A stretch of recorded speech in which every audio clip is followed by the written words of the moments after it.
The denizens of the wizarding world currently find themselves in a fleeting period of tranquility between two wars, harboring the belief that danger has finally receded.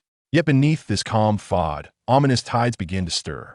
After many years, Lynn Eric returns to Hogwarts, equipped with his magic and aspirations, stepping into the eye of the storm under an entirely new identity. When the magic, long dormant in mystery and the unknown, emerges into reality, everything shall change. Chapter 1. Reign in Moscow.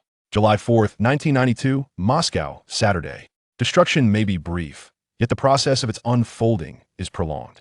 A once formidable presence that instilled fear across the globe has crumbled, its complete collapse not occurring in a single day.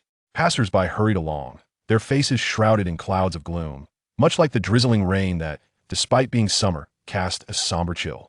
A structure, exuding classical aesthetic beauty, stood at the street corner, seemingly non-existent, as intangible as the air. A faint ripple of magical energy enveloped the area, though mere steps apart. It represented two disparate worlds to the uninitiated. A man and a woman emerged slowly from within. Mr. Eric, should you require anything further, do not hesitate to contact me. The Department of Manuscript Management always welcomes you, the woman, in her 50s, declared with an ingratiating smile, her tone humble and reverent as she presented a leather case. Thank you, Ms. Lydia. I shall return, provided the price is agreeable. You may call me Lynn next time, the young man named Lynn replied, his words devoid of a foreign accent, his handsome visage adorned with an impeccable smile, both courteous and sincere. Upon receiving the case, he felt its weight a burden that even the most adept of concealment spells could not entirely erase. Satisfied, he nodded and strode confidently into the throng. It was not until some time later that the woman, watching him depart, turned back, contemplating how she might continue her lucrative endeavors. Such extravagant clients were rare, but this era was indeed exceptional. Unbeknownst to her, and of little concern to him, Lynn quietly made his way towards the outskirts, carrying the manuscripts, a secret treasure of the Ministry of Magic, passed down since the Middle Ages, yet now available at a paltry price due to the tumultuous circumstances. Worth more than the spoils he had gathered in Eastern Europe over the past 2 years, they were nevertheless inexplicably undervalued. His journey had not been in vain. As he sought to steady his thoughts, he ambled into a narrow alley, abruptly halting his steps. Without turning around, he spoke.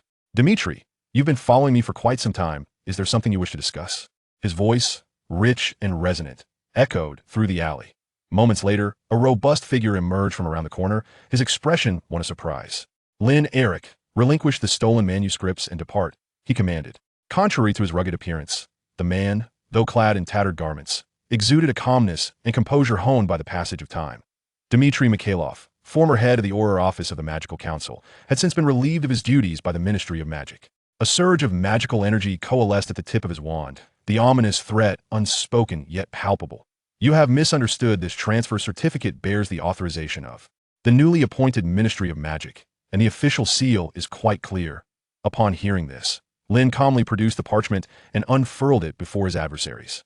However, before he could finish his statement, two piercing beams of light surged toward him from behind, colliding against an invisible barrier and dissipating into motes of luminescence. The automatically triggered advanced iron armor charm easily deflected the attack, preventing them from having any effect, though it did cast a shadow over Lynn's expression. His smile gradually faded. Two men, seemingly younger than Dmitri, flanked him from the rear. They, too, had once been Aurors, gaining a modest reputation in Eastern Europe for their impressive records. You are indeed here, but I disapprove of such a greeting, Lynn remarked, his voice calm yet laced with frost. You are no longer Aurors. In fact, you are wanted criminals. While robbery may be understandable, what do you intend to accomplish with this demeanor? His deep, Nightsky-like eyes conveyed not only displeasure, but also an intrigue. This is the wealth of a nation. No one has the right to sell it off cheaply or seize it, Dmitri asserted with unwavering conviction. Leave the box and depart from our country. I am aware of your formidable prowess. Yet this is 3 against 1.3 against 1, Lynn said with a hint of boredom as he set down the leather case, smoothing back his rain-soaked hair with a meaningful smile. Are you quite certain of that? Before the words had fully left his lips, 2 beams of crimson light shot forth from his fingertips. Boom. Like a heavy hammer striking the chest, the 2 seasoned Aurors lost control of their bodies in an instant. As their consciousness began to fade, a deep crimson hue filled their vision, which was now descending into darkness. The textbook execution of wandless magic was swift and fierce, even without the aid of a wand. On his left wrist, a slender bracelet glimmered with a faint light, and a long wand materialized from thin air. Now it's 1 against 1, Lynn said cheerfully. Relying on outdated intelligence is not a wise choice. Dimitri was drenched in cold sweat, sensing a crisis beyond his control. Nevertheless, he was not inclined to retreat. Faint away, a robust beam of red light surged forth as he initiated the offensive. Lynn deftly sidestepped, but his gaze faltered for an instant. Seizing the opportunity, Dimitri pressed on, swinging his wand. Beams of light rained down upon him, while debris from the alleyway soared into the air, morphing into sharp stone projectiles under the influence of transfiguration, crashing back. Down once more. The combined assault was not particularly grandiose, yet was exceedingly pragmatic. Over the past decade, countless dark wizards had fallen to this trio of tactics across the globe. However, Lynn remained unperturbed, raising his wand without uttering an incantation, effortlessly casting a spell.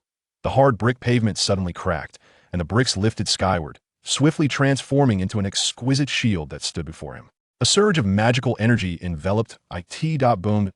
In the collision. The stone projectiles shattered into a fine powder, scattering across the ground at that moment. A silvery light erupted from the puddle beneath Dimitri's feet. Seemingly without warning in an instant, this seasoned auror, who had meticulously prepared countless contingencies, found himself frozen within, transformed into an ice sculpture. Raindrops fell, producing a faint rustling sound. The ice was thin, yet he could not break free. The only part of him that remained mobile were his eyes, rendering all his preparations utterly futile. Years ago, I informed you that everything you sought to preserve had already been annihilated, just as it was decades ago when you first drew breath. Your ideals and loyalty command my respect, yet they have misidentified their object. Lynn approached, speaking in a tone laced with regret. The ice shattered in response, the tip of his wand pressing against Dimitri's abdomen. It is over. Save for your weapon. A flash of light illuminated the scene as the towering figure collided with the wall, his wand spinning through the air into Lynn's grasp. The outcome was clear. They will awaken in 2 minutes. The aurors are expected to arrive in 5. You must act swiftly. With a suitcase in hand, Lynn nonchalantly tossed back the wand and waved a farewell. Good luck, we shall meet again. You understand my meaning. Until we meet again. You. Dimitri collapsed against the wall, feeling the bone-chilling cold, struggling to raise his hand to retrieve the wand that had fallen to the ground, but could only watch as Lynn faded into a ghostly silhouette at the alley's end. His expression bore frustration and resentment, but more profoundly, a deep sense of disillusionment. Moscow was drenched in rain, or rather, weeping, for a future obscured by uncertainty and for irretrievable losses. That evening, in Birmingham, Edgbaston, as the city lights flickered to life, it was the moment when this multicultural melting pot began to awaken. After traversing thousands of kilometers, the weary Lynn finally returned to familiar ground. Upon arriving home, he dove into his study, disregarding the unpacking of his luggage, and walked straight to the desk by the window. Lines of text, visible only to him, flashed before his eyes. The proficiency of the coma curse cannot be enhanced at this time. Transfiguration proficiency 2. Runic proficiency 1. Disarming charm proficiency cannot be enhanced at this time. Ditto. There truly are quite a few cars. Observing the bustling traffic and throngs of people outside, Lynn began to tidy the scattered parchment rolls on his desk, softly exclaiming, "It is indeed a splendid day."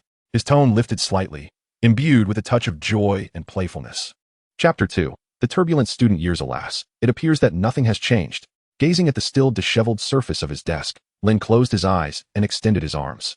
In that fleeting moment, the once silent and dimly lit abode sprang to life.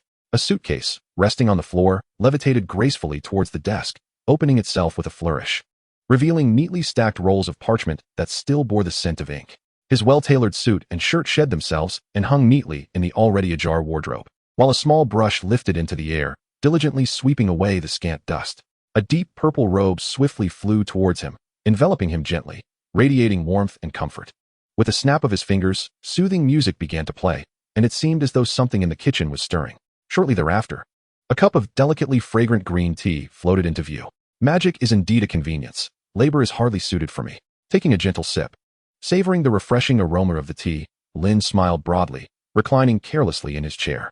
It has unwittingly been several years now. His amber eyes sparkled with a clear hue as he murmured, somewhat melancholic, their an ever-present sense of aging, reflecting on his arrival in this world. Amidst the iconic smog of 1960s Britain, the world before him became somewhat blurred. His thoughts began to drift, elusive and intangible. Lynn Eric was a traveler, yet his temporal journey diverged from that of most others, occurring a decade earlier. From 1963 to 1974, he resided in an orphanage in Birmingham, his origins shrouded in mystery. with nothing but a scrap of paper bearing his name. Through his precociousness and eloquence, he garnered the affection of many and meticulously charted an impeccable trajectory for his life, guided by prophetic insights into history. However, a letter embossed with an ornate crest and a visit from a plump middle-aged woman altered the course of his existence.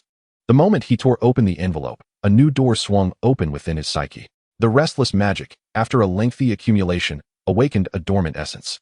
A rudimentary yet brutally effective panel accumulated proficiency, elevating the level of his magic. At the moment he grasped the wand, his magical knowledge was established at a baseline of 0, thus commencing his journey of growth. Through countless practices, the spells he mastered could ascend in level, ushering in a qualitative transformation. The advancement of spells and the enhancement of understanding could, in turn, reciprocally feed into the accumulation of magical knowledge. This cyclical interplay fostered mutual progression. Yet, such advancement was not without its constraints. The path forward became increasingly arduous. The challenge lay not in the spells themselves, but in the exponentially escalating magical knowledge. The ceiling of spell capability depended on the tier of magical knowledge, which could be surpassed but not infinitely elevated. A level 0 magical theory could only sustain a level 1 spell, with only a few rare exceptions. Yet, that was already a remarkable feat in this bloody and enigmatic era.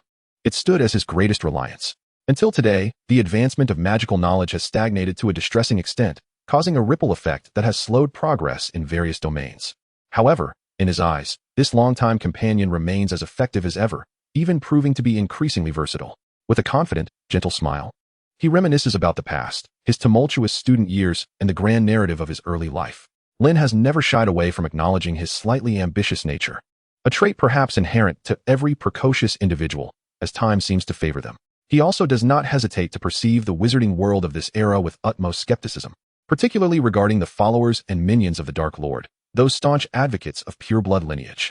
In the first 11 years of his life, he had never imagined he would find himself in this world. Memories of his previous life have long since faded, and even with strenuous effort, he can only recall a rough outline and a few details. After all, no matter how cherished, a story remains just that, a story. And a decade is an excessively lengthy span. Yet, one thing remains clear in his mind. The Wizarding War is perilously dangerous. With an ambiguous lineage, no foundational knowledge, and secrets weighing heavily on his heart, his sense of security plummeted to freezing depths. Driven not only by ambition, but by the fundamental desire to preserve his life, he ignited an unprecedented motivation within himself. From Diagon Alley to Hogwarts, over the course of a month, he voraciously consumed every textbook he could find, nearly exhausting Professor Sprout's scholarship, transforming it into a collection of second-hand books and pure knowledge forcefully infused into his mind. In a mere 5 weeks, his magical knowledge reached a level nearing proficiency, approaching level 2. The two most rudimentary combat spells, the Shield Charm and the Binding Spell, were mastered through relentless nocturnal study, surpassing even his adeptness with the simpler Levitation Charm and basic Transfiguration spells. Despite this, he yearned to maintain a low profile, striving for more development time. Yet, reality often denies one the luxury of choice, especially in the face of principled dilemmas. From the resounding call of Hufflepuff, his student years were anything but tranquil. In 1974, it marked a pivotal moment as the first Wizarding War transitioned from shadows to light. Having spent 5 awkward minutes caught between Ravenclaw and Hufflepuff, becoming a mere invisible spectator was no easy feat. Within a month of enrollment, conflict erupted in the castle courtyard. A group of pure-blooded young wizards confronted a significantly larger number of Muggle-born first-years, predominantly Hufflepuffs, who had only just begun to grasp the essence of magic. The initial disparity in experience was stark. Classmates trembled in fear, and the prefects who should have shielded them were conspicuously absent. Profanity echoed through the air, and the malevolent glimmers from wands were particularly blinding. Lynn realized he was indeed a Hufflepuff, unable to bear the sight of the strong oppressing the weak. In a race against time, even while walking with a book in hand, he stowed it away and raised his wand. Lynn would never forget the remarkable expression on Professor Sprout's face at that moment. 12 pure-blooded young wizards were meticulously arranged in the fountain, drenched yet utterly immobile. They lay in the infirmary for a full week, while the few Muggle-born wizards suffered only minor scrapes. This remarkable outcome instilled a sense of awe throughout the entire school, swiftly elevating him to the status of a prominent figure in this cohort. Simultaneously, he became a thorn in the side of the pure-blood faction, spearheaded by Slytherin.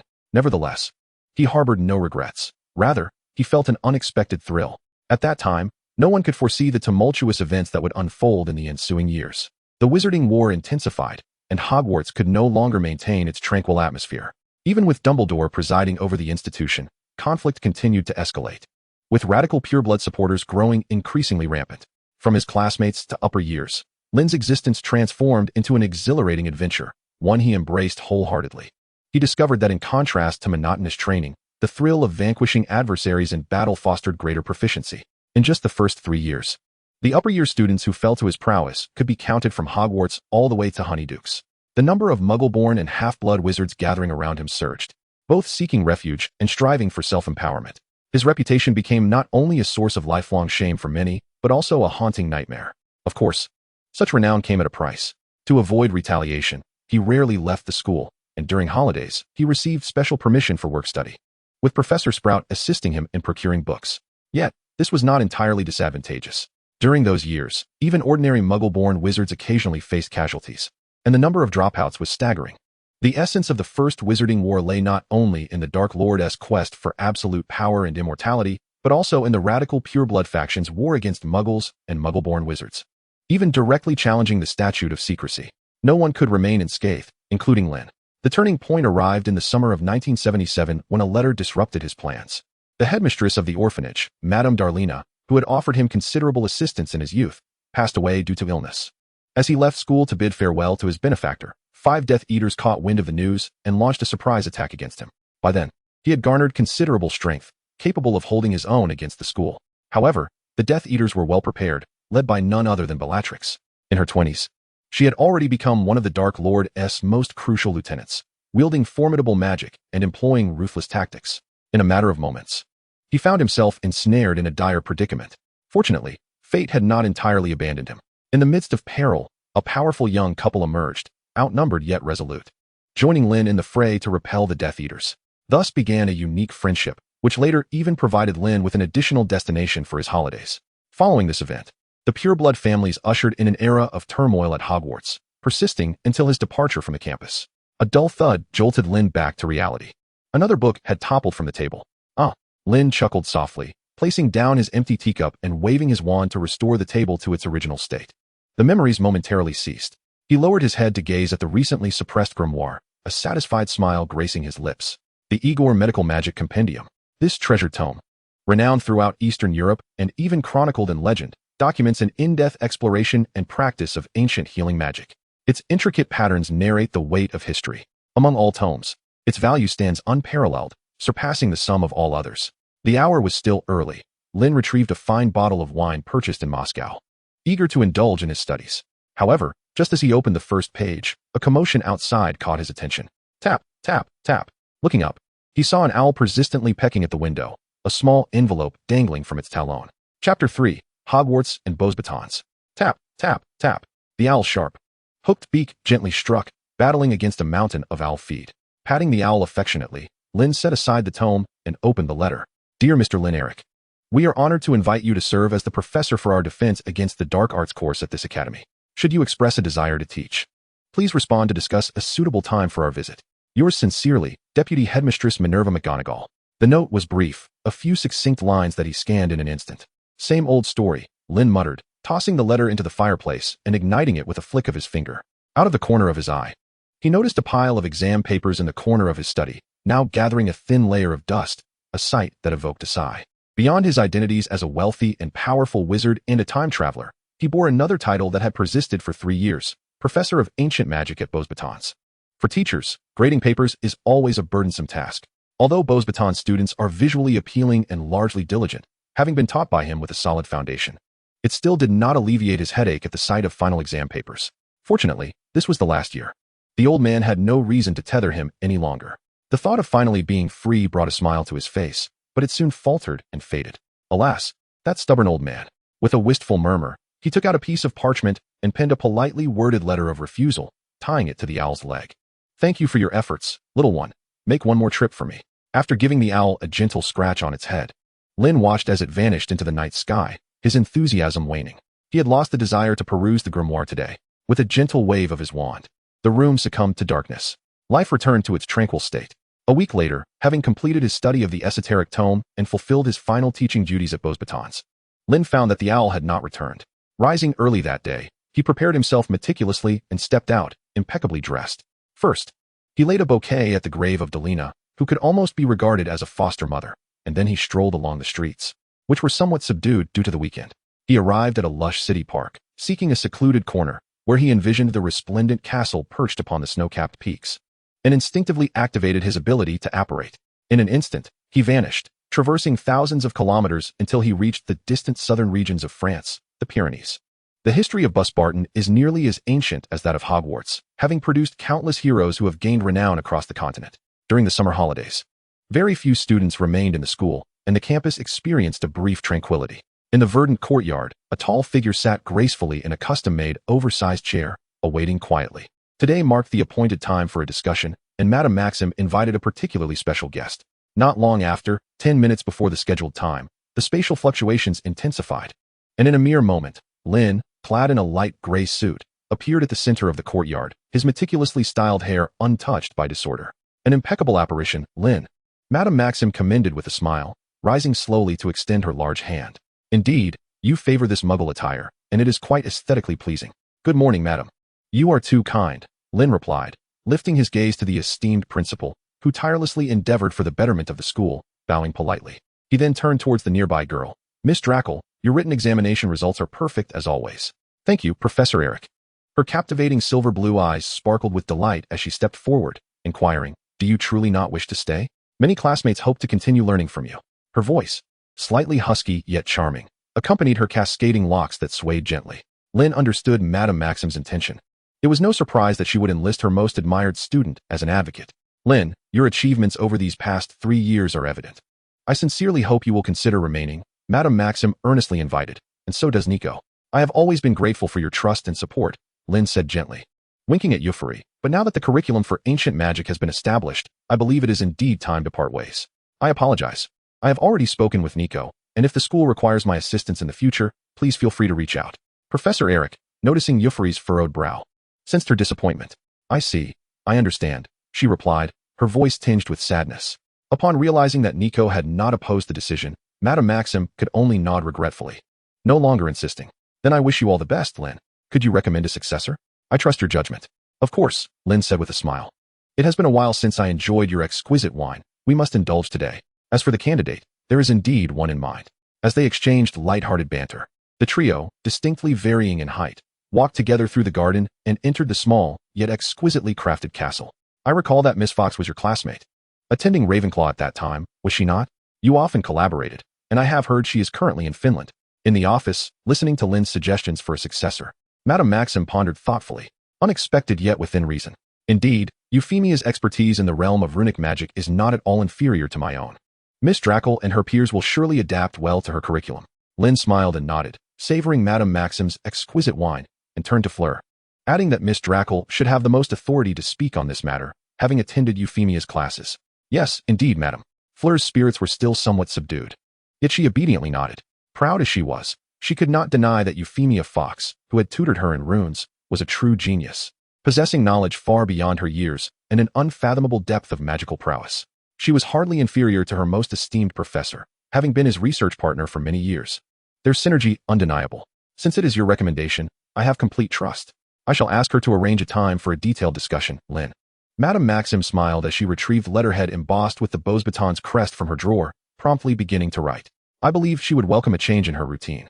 Lynn stood, expressing her gratitude as she adjusted her attire, slightly bowing. Thank you for your hospitality and care over the past 3 years. The exam papers and transcripts can be mailed in 3 days. Please allow me to take my leave. One moment, Lynn. Just as Lynn was about to depart, Madame Maxim suddenly extended her hand, smiling as she said, in fact, there is another guest today. He has been waiting for you quite some time. A guest? I don't believe I have one today. Good morning, Lynn. Please forgive my uninvited presence. Might you spare a moment to speak with me? Just as Lynn began to respond, an aged yet familiar voice resonated from outside the headmaster's office.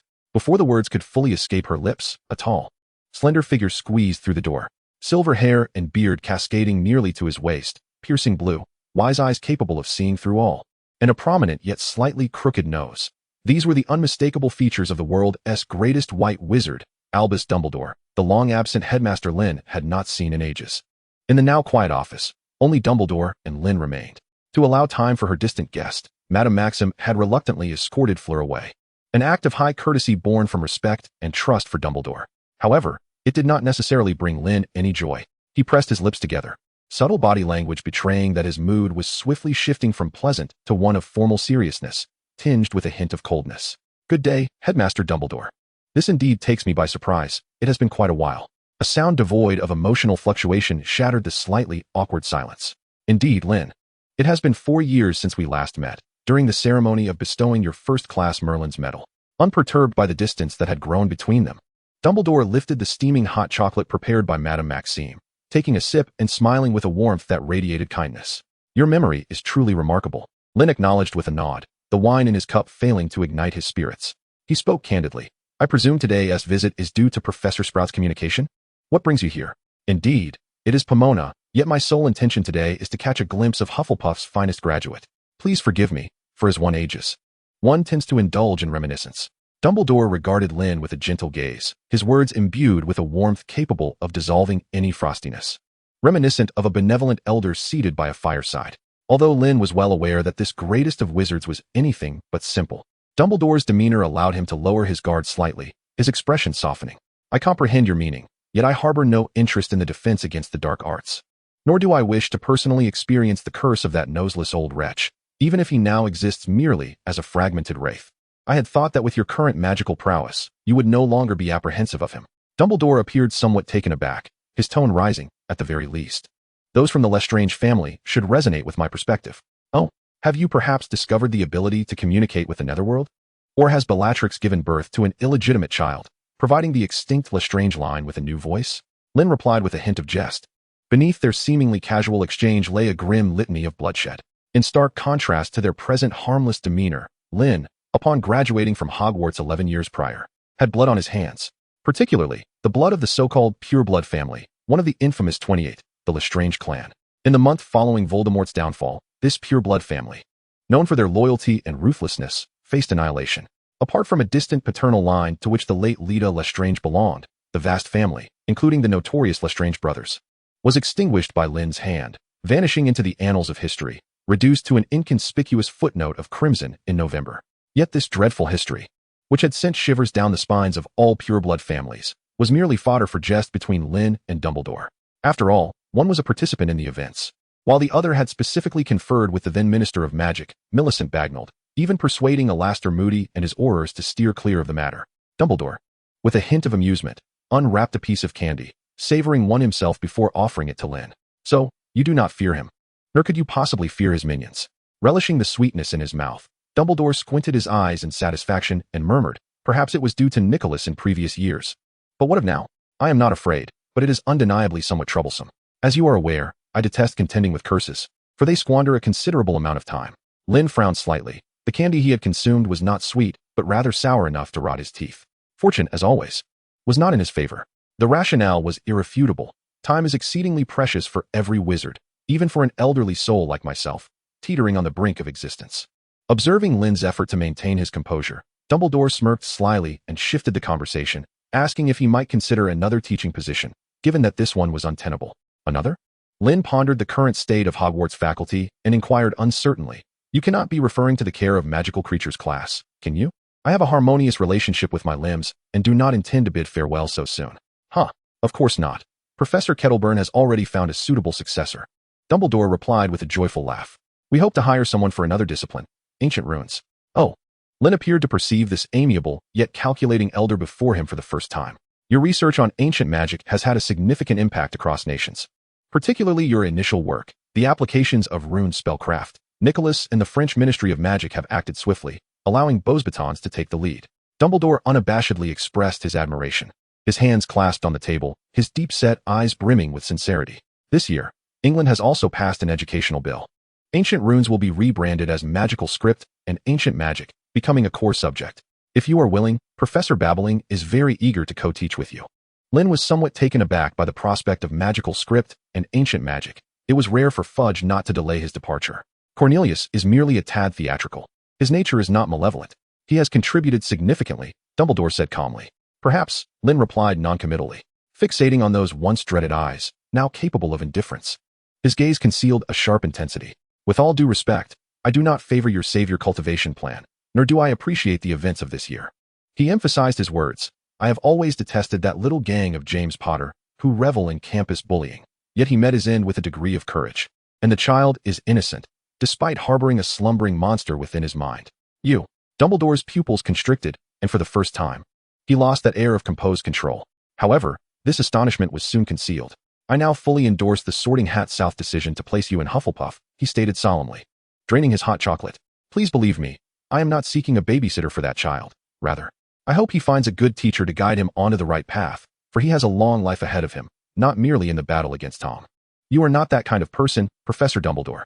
To my knowledge, for the sake of that madwoman's prophecy, you would sacrifice anyone's life, including your own.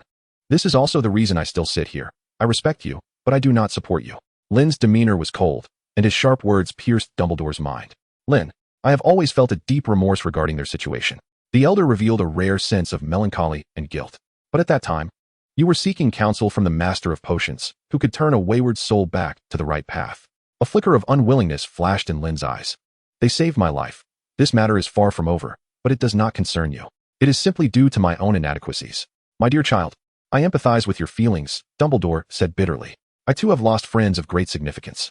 Both fell silent, burdened by memories that had been intentionally buried, yet ultimately resurfaced. What can we do? It is not too late. After a lengthy pause, Dumbledore spoke slowly. The doors of Hogwarts have always been open to you, as you are aware. That individual has returned, but I have grown too old. His earnest gaze stirred something within Lynn. Nearly 2 decades prior, it was the elder's towering figure that had sheltered him from the storms while he remained at Hogwarts. The entangled web of grievances and emotions was beyond untangling. After a prolonged contemplation, he rose to leave, softly stating, I am available next Wednesday. I shall visit Professor Sprout. Of course, Pomona will be delighted. Dumbledore's earlier despondency vanished, replaced by unrestrained joy. Hagrid has a fine bottle of wine. You will enjoy it. Observing Lynn's figure recede swiftly, the elder smiled with a sense of relief. Chapter 5, St. Mungo's. On July 12th, a Sunday, a gentle rain fell over London. Clutching a bouquet of fresh violets, Lynn, returning from France, stood alone before the entrance of the leaky cauldron, gazing at the closed for renovation sign and the grotesque, comical mannequin in the window, feeling somewhat stifled. Dumbledore's emotional appeal had left him feeling quite unsettled. However, having spoken the words, he was not one to retract them. He could only harbor a quiet frustration at being outmaneuvered by the crafty old man. Inhaling the unique fragrance of the violets, he composed himself and addressed the mannequin. Good day, please open the door for me. As his softly spoken incantation, imbued with a hint of magic, resonated, the mannequin nodded slightly and waved its fingers. Now joined together. Lynn, familiar with the routine, strode forward confidently, much like during his school days when traversing Platform 9. Passing through the glass wall, the world before him transformed instantaneously. He found himself at St. Mungo's Hospital for Magical Maladies and Injuries, the largest of its kind in all of Britain and indeed Europe. Although not a patient, the healers here were well acquainted with Lynn. From the first floor's accident and emergency department to the 5th floor's curse damage unit, passers-by greeted him warmly. Some were his classmates, others were younger students from the academy, many of whom hailed from Muggle backgrounds. Through their diligent and studious nature, they excelled in their roles within the magical hospital, their influence growing daily. As he encountered these old classmates, particularly those friends he had once assisted during their struggles, Lynn smiled and reciprocated their greetings, pausing occasionally for brief exchanges, taking a considerable time to reach his destination. In the ward number 49 of the curse damage department, a place occupied by his old friends, Frank and Alice Lomberton, for nearly 11 years, Lynn felt a surge of gratitude. Lynn, I truly appreciate your frequent visits and the care Amanda and the others have shown. I cannot express my thanks adequately, said Augusta Lomberton, her voice tinged with emotion as she observed Lynn skillfully replacing the wilting bouquet in the vase with fresh violets. Friends should support one another, Frank had often remarked. Hadn't he? Lynn gazed at his 2 elderly friends, who sat listlessly on the bed, their faces etched with weariness. Without their assistance in the past, he mused, he would not be the person he was today. Gently patting Mrs. Lomberton's aged hand, he turned to the timid Nawe and smiled. I bring good news. I acquired an ancient tome of magic in Russia that may prove beneficial for Frank and Alice. Child, that place is chaotic and perilous, Mrs. Lomberton exclaimed. Her initial joy quickly replaced by gravity as she grasped Lynn's hand, a blend of reproach and concern in her grip. Having known Lynn for over a decade, she had nearly watched him grow up. Rest assured, I am well aware of the risks. The magic I obtained during my last trip to Poland has already shown some efficacy. I am confident they will recover. Lynn had grown accustomed to the elderly couple's endless concern, finding warmth in their familial affection rather than annoyance. He spoke with unwavering confidence, reflecting on the tumult that had swept across much of the world, plunging even the wizarding community into turmoil just a week prior. He had navigated such challenges countless times without faltering. His formidable prowess was one aspect of his success. Equally important was his restraint. The legacies he pursued were predominantly medical in nature, knowledgeable, yet often overlooked forms of magic that did not provoke collective opposition from the venerable magical families. One by one, the ancient yet waning families from Hungary, Poland, Lithuania, and Bulgaria succumbed to his financial onslaught and subtle threats. The long-lost ancient tomes and legacies, once relegated to the deepest recesses of family vaults, had become the foundation of his power. The wealth amassed by the Lestrange family over centuries had transformed into an unconventional path of atonement for them. With a few reassuring words to placate the elderly couple and a tender pat on Nawe's head, Lynn strolled over to Frank, who had only just managed to fall asleep, and raised his wand, intoning in the ancient tongue of Kievan Rus, in the name of Igor, verdant soul. Emerald light surged forth from the tip of his wand, coiling around Frank and Alice's forms in a slender ribbon. After a millennium, the wizard, cloaked in the shadows of Igor's legendary expeditions and tales, and his profound magic reemerged into this gradually fading world. Moreover, a delicate rune letter began to coalesce in the air, radiating a gentle wave of magical energy. Lynn paused, intrigued. In a state of hazy consciousness, the slumbering Frank gradually opened his eyes. Within those eyes, which had been perpetually etched with anguish due to the torment of the Cruciatus curse, a fleeting glimmer of reason emerged, though it vanished almost as swiftly as it appeared, leaving even Lynn's name unuttered.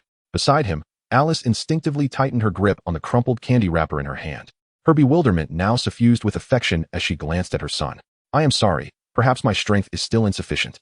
After a moment, Lynn heavily settled onto the edge of the hospital bed, gasping for breath, his eyes brimming with regret. In that fleeting instant, he had sensed the essence of his friend, but ultimately lost direction amidst the tumultuous waves of the mental realm, missing the chance to rescue his waiting companion. The amalgamation of ancient Russian magic and rune glyphs had bestowed upon him formidable power, yet it came at a cost, immense depletion and the ever-looming threat of losing control. Navi remained silent beside Alice, clutching the already crumpled candy wrapper that his mother had scrunched in her hand. Augusta shed her fade of sternness, revealing a rare tenderness as she caressed Navi's back and cast a concerned glance at the perspiring Lynn, gently saying, "You need not apologize, Lynn. You have done remarkably well. At the very least, we have glimpsed hope, have we not? You have been the pillar of support for us all, including Frank and Alice." "I have not done nearly enough," Lynn replied gravely, his gaze fixed on Frank's gaunt visage and increasingly emaciated form, unconsciously clenching his fists. "Perhaps a few more attempts will yield better results. When Amanda arrives later, I shall discuss with her. Do you think I am a monster like you and Fiona, Lynn?" Before he could respond, the door creaked open, and Amanda, clad in a deep green robe, strode in with a resigned complaint. "Can you not act like a human being? Old classmate, the spell you taught me last time, I have yet to master it fully. If I could learn that quickly, the headmaster of St. Mungo's would have handed over the reins to me directly." Scratching his head awkwardly, Lynn replied, "I believe you will become headmaster one day, Professor Cypher." "Stop with the banter," Amanda retorted, rolling her eyes as she approached the bedside, lifting Frank's eyelids for a thorough examination. Only after confirming everything was in order did she exhale in relief. "What a stroke of bad luck. I always end up standing guard for this chaotic fellow. That seems rather harsh." Lynn placed a hand over his heart, feigning sorrow. "It's the kind of sadness that ruins a meal." His old friend's disdainful gaze met him in response. "All right, enough of the jesting. Your little tricks have lost their charm. However, I truly need your assistance with this matter, as I cannot visit too frequently." As he spoke, he retrieved a handwritten booklet from his pocket and solemnly handed it to his friend. "This contains my revised spells, intended for the treatment of mental trauma. You are the expert, and I must entrust this to you. Once again, you offload your dilemmas onto me. Very well, I shall do my utmost. But you must also find time to teach me." Amanda, burdened with disillusionment, received the slender manual, as if it were a great mountain. Of course, Lynn wore a satisfied smile, vaguely reminiscent of yesterday's Dumbledore, though he remained oblivious to the resemblance. Once he bid farewell to his feigning anger old classmate, Lynn glanced at the time and settled beside Madame Longbottom. "Madam, I wish to seek your counsel on a matter." He pondered his tone and phrasing regarding Hogwarts. "Dumbledore intends for you to assume the role of a professor and not in defense against the dark arts, correct?" Madame Longbottom, having anticipated this, did not lift her gaze as she replied, "Do not hold a grudge against him. At that time, he was powerless, beset by too many Death Eaters. You have all exerted considerable effort. Everyone is doing their best, and Frank and the others possess this awareness." This resilient and competent elderly lady understood everything. Observing her brisk movements, Lynn pondered thoughtfully. After visiting and receiving treatment at St. Mungo's, Wednesday morning arrived swiftly. Neville, serving as an emotional anchor, seemed most fitting. At his desk, he meticulously studied the entries and speculations in Igor's medical magic manuscript, murmuring in contemplation. The progress bar for magical knowledge in his mind's panel advanced slightly, affirming his hypothesis. This was one of the panel's remarkable utilities. Beside him, a pile of discarded parchment loomed, and his breakfast had long since gone cold. Suddenly, the sharp chime of a clock shattered his reverie. Glancing up, he noted it was 9 o'clock, with 30 minutes remaining until their appointed time. After hastily consuming a few bites, Lynn donned a wizarding robe he had not worn in days, grasped an old spellbook that had been within reach, and placed it alongside his wrist. A flicker of light revealed a hand chain, enchanted with a special discreet expansion charm, which concealed a space the size of a room within. However, as he endeavored to stow away the unassuming old book, he encountered unexpected difficulty. Accessing it was far from the swift ease of retrieving a wand. It felt as though he was wedged at a doorway, requiring considerable effort. At long last, he managed to tuck it away. After tidying his hair in front of the mirror, Lynn stepped into the fireplace, grasped a handful of flue powder, and declared aloud, "Hogwarts." Green flames erupted. At Hogwarts, in the deputy headmistress's office, Professor McGonagall, tirelessly working through the holidays, was busy organizing the Transfiguration exam papers and compiling grades. Her serious expression indicated that, despite having secured the House Cup after many years, the results for the Gryffindors were far from promising. The polarization of performance was increasingly evident. Not far away, Professor Sprout, still dusted with soil, was engaged in conversation with Dumbledore. The affable Sprout had just shared a joke, eliciting hearty laughter from the old man, which made McGonagall frown. Just as she contemplated reminding her two elderly colleagues to maintain decorum, the fireplace flared with green flames, and a young wizard emerged. Wearing a calm smile, "Professor Sprout, Headmaster Dumbledore, Professor McGonagall, good morning. It has been a while." He cast his gaze around, revisiting the familiar grounds after many years. And it appeared little had changed. "Lynn, I have heard about the situation in Russia. It is rather unsettled there. You are a sincere lad, so do exercise caution. One must not falter." Upon reuniting with his esteemed pupil after several months, Sprout's spirits soared. And with his stout figure, he hurried forward to envelop Lynn in a hearty embrace. "Good morning, Eric, welcome back." Though McGonagall harbored some reservations regarding the label of sincere lad, she refrained from dampening her old friend's enthusiasm and greeted him politely. Her thoughts lingered on academic results, casting a shadow upon her brow, yet her mood soon brightened. Having not returned to Hogwarts in quite some time, she insisted that the professors accept a small token of appreciation. The bracelet shimmered once more, and 2 exquisite gift boxes landed in Lynn's hands. "What is this?" The ribbons on the boxes untied themselves, revealing their contents. The enchantment woven intricately into the patterns caused even the seasoned authority on Transfiguration to widen her eyes in astonishment. "Professor McGonagall, this enchanted coin was discovered in the depths of the Gandhara ruins, showcasing ancient Transfiguration. It would be a waste for it to remain with me. A master like you is far more suited to study it." Lynn's humble words and compliments were perfectly pitched, rendering McGonagall unable to decline. "Your talent in Transfiguration is remarkable. There is no need for modesty, Lynn. Perhaps we can study together when the opportunity arises." The smile on McGonagall's face revealed her appreciation, even making the examination papers on the table seem less bothersome. "I have heard of your accomplishments. They are truly impressive, and we are all proud of you."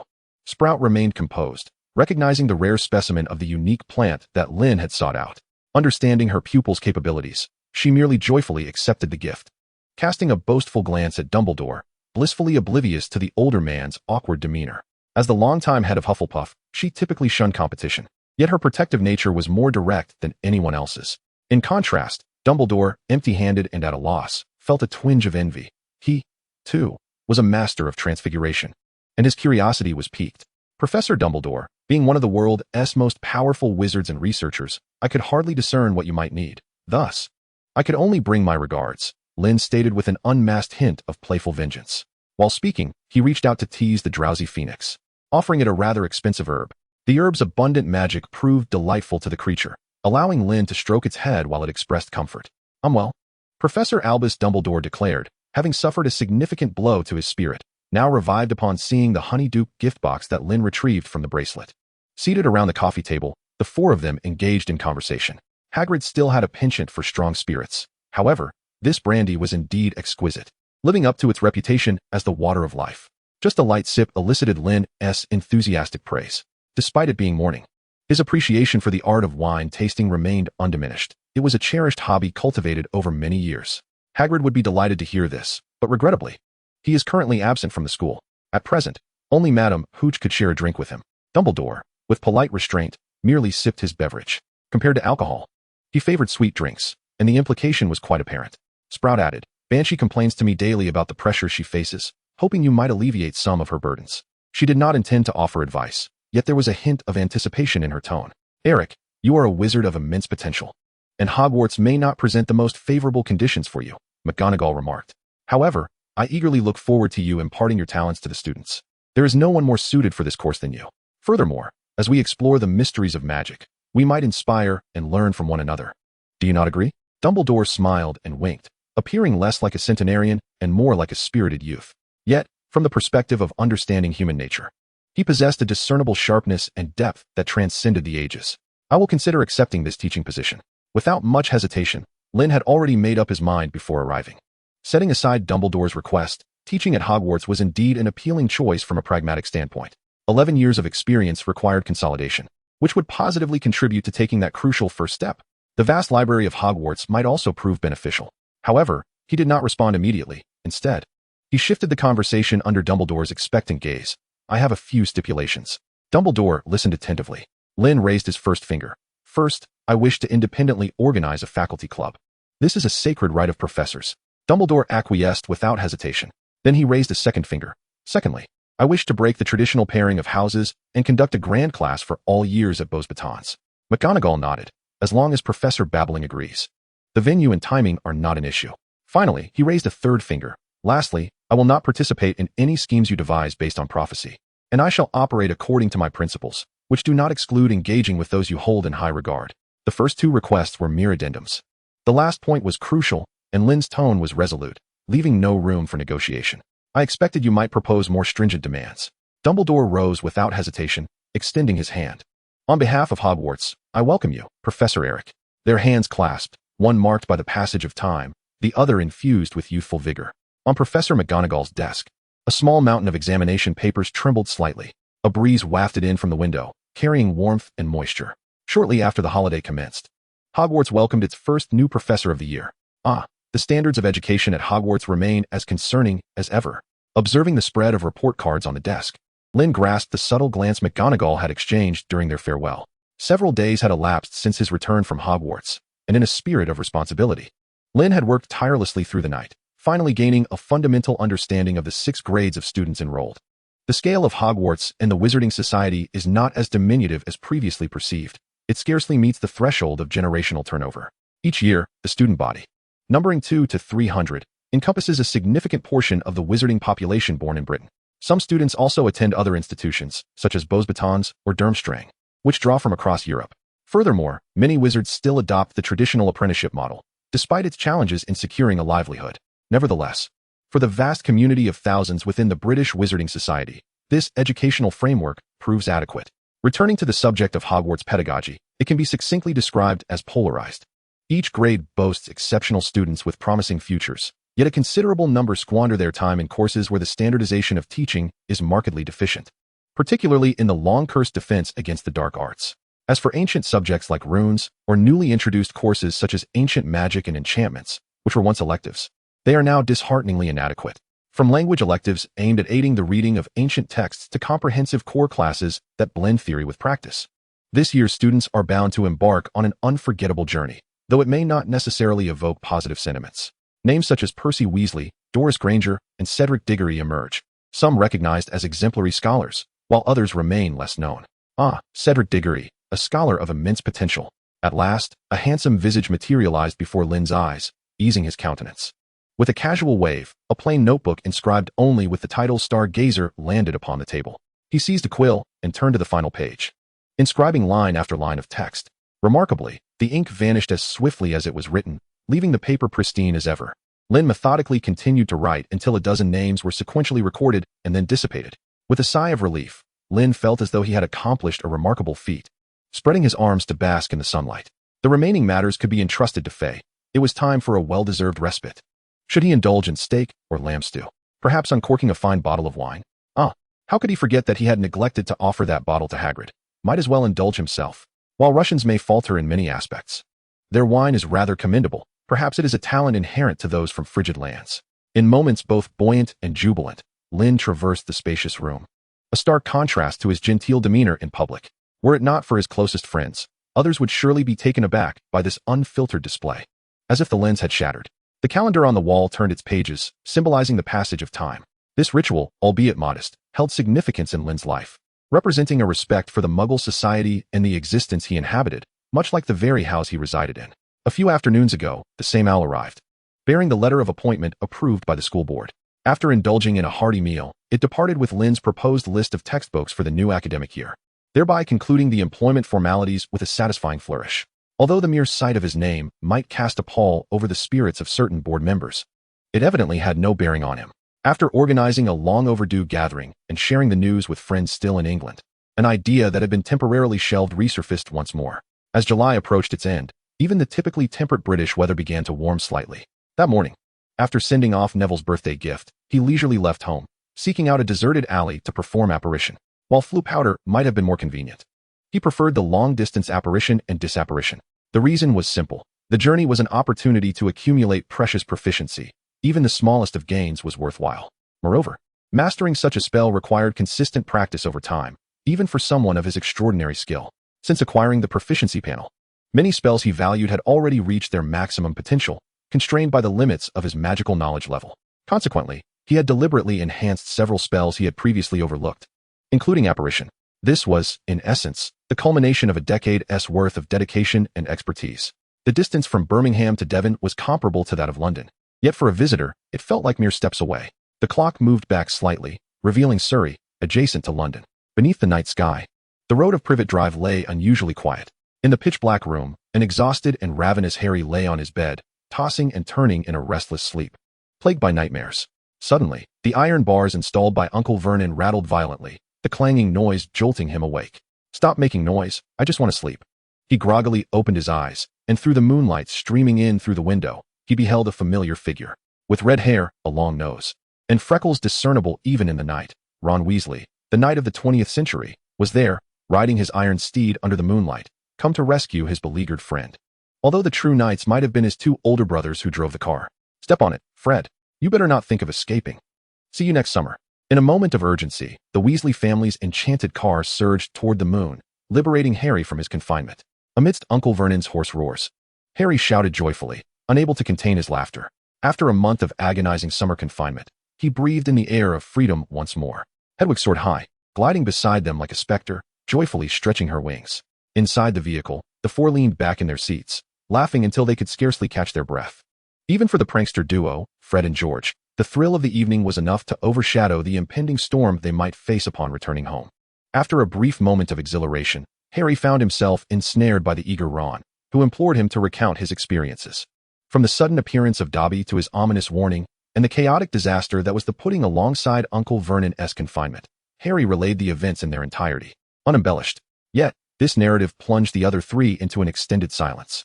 For these youthful souls, the tale was undoubtedly chilling and dubious.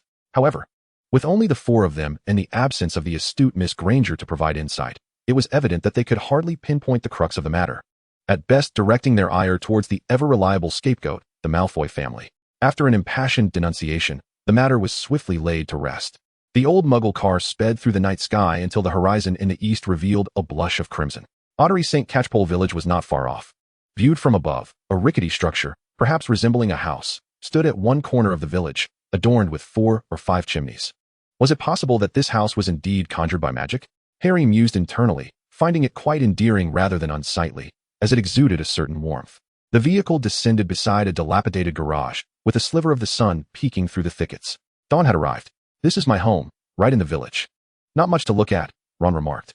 "No, it's absolutely splendid," Harry replied, joyfully and sincerely, recalling Privet Drive. "That's a relief," Ron sighed. "Have you heard? They're adding a new subject this year, ancient runes, and it's now compulsory. I think it was mentioned during Easter, wasn't it?" In Harry's memory, the life at Hogwarts felt like a distant echo. Moreover, compared to the grand adventures surrounding the Philosopher's Stone, alterations to the curriculum hardly captured the attention of this small Gryffindor. Madame Putafoot's class is quite tedious, filled with all sorts of literature. "You might find our skipping suites useful," George chimed in, approaching as he gestured for the vehicle to stop while winking at Harry. "For your sake, little Ron, I shall grant you a discount." Fred stealthily approached, seamlessly taking over the conversation, nodding towards the shabby front door and lowering his voice. "Now, We'll quietly ascend the stairs until Mom calls us for breakfast, and then Ron can dash downstairs, shouting, Mom, look who's here. She won't even notice how we got here, understand? Harry and Ron nodded eagerly, following closely behind the twins, believing they had stealthily slipped into the house. Harry, follow me, Ron whispered. I sleep in bang. Before he could finish, he collided with George's back. Sensing an ominous tension, he turned, frozen in place just like his brother, his body involuntarily trembling slightly.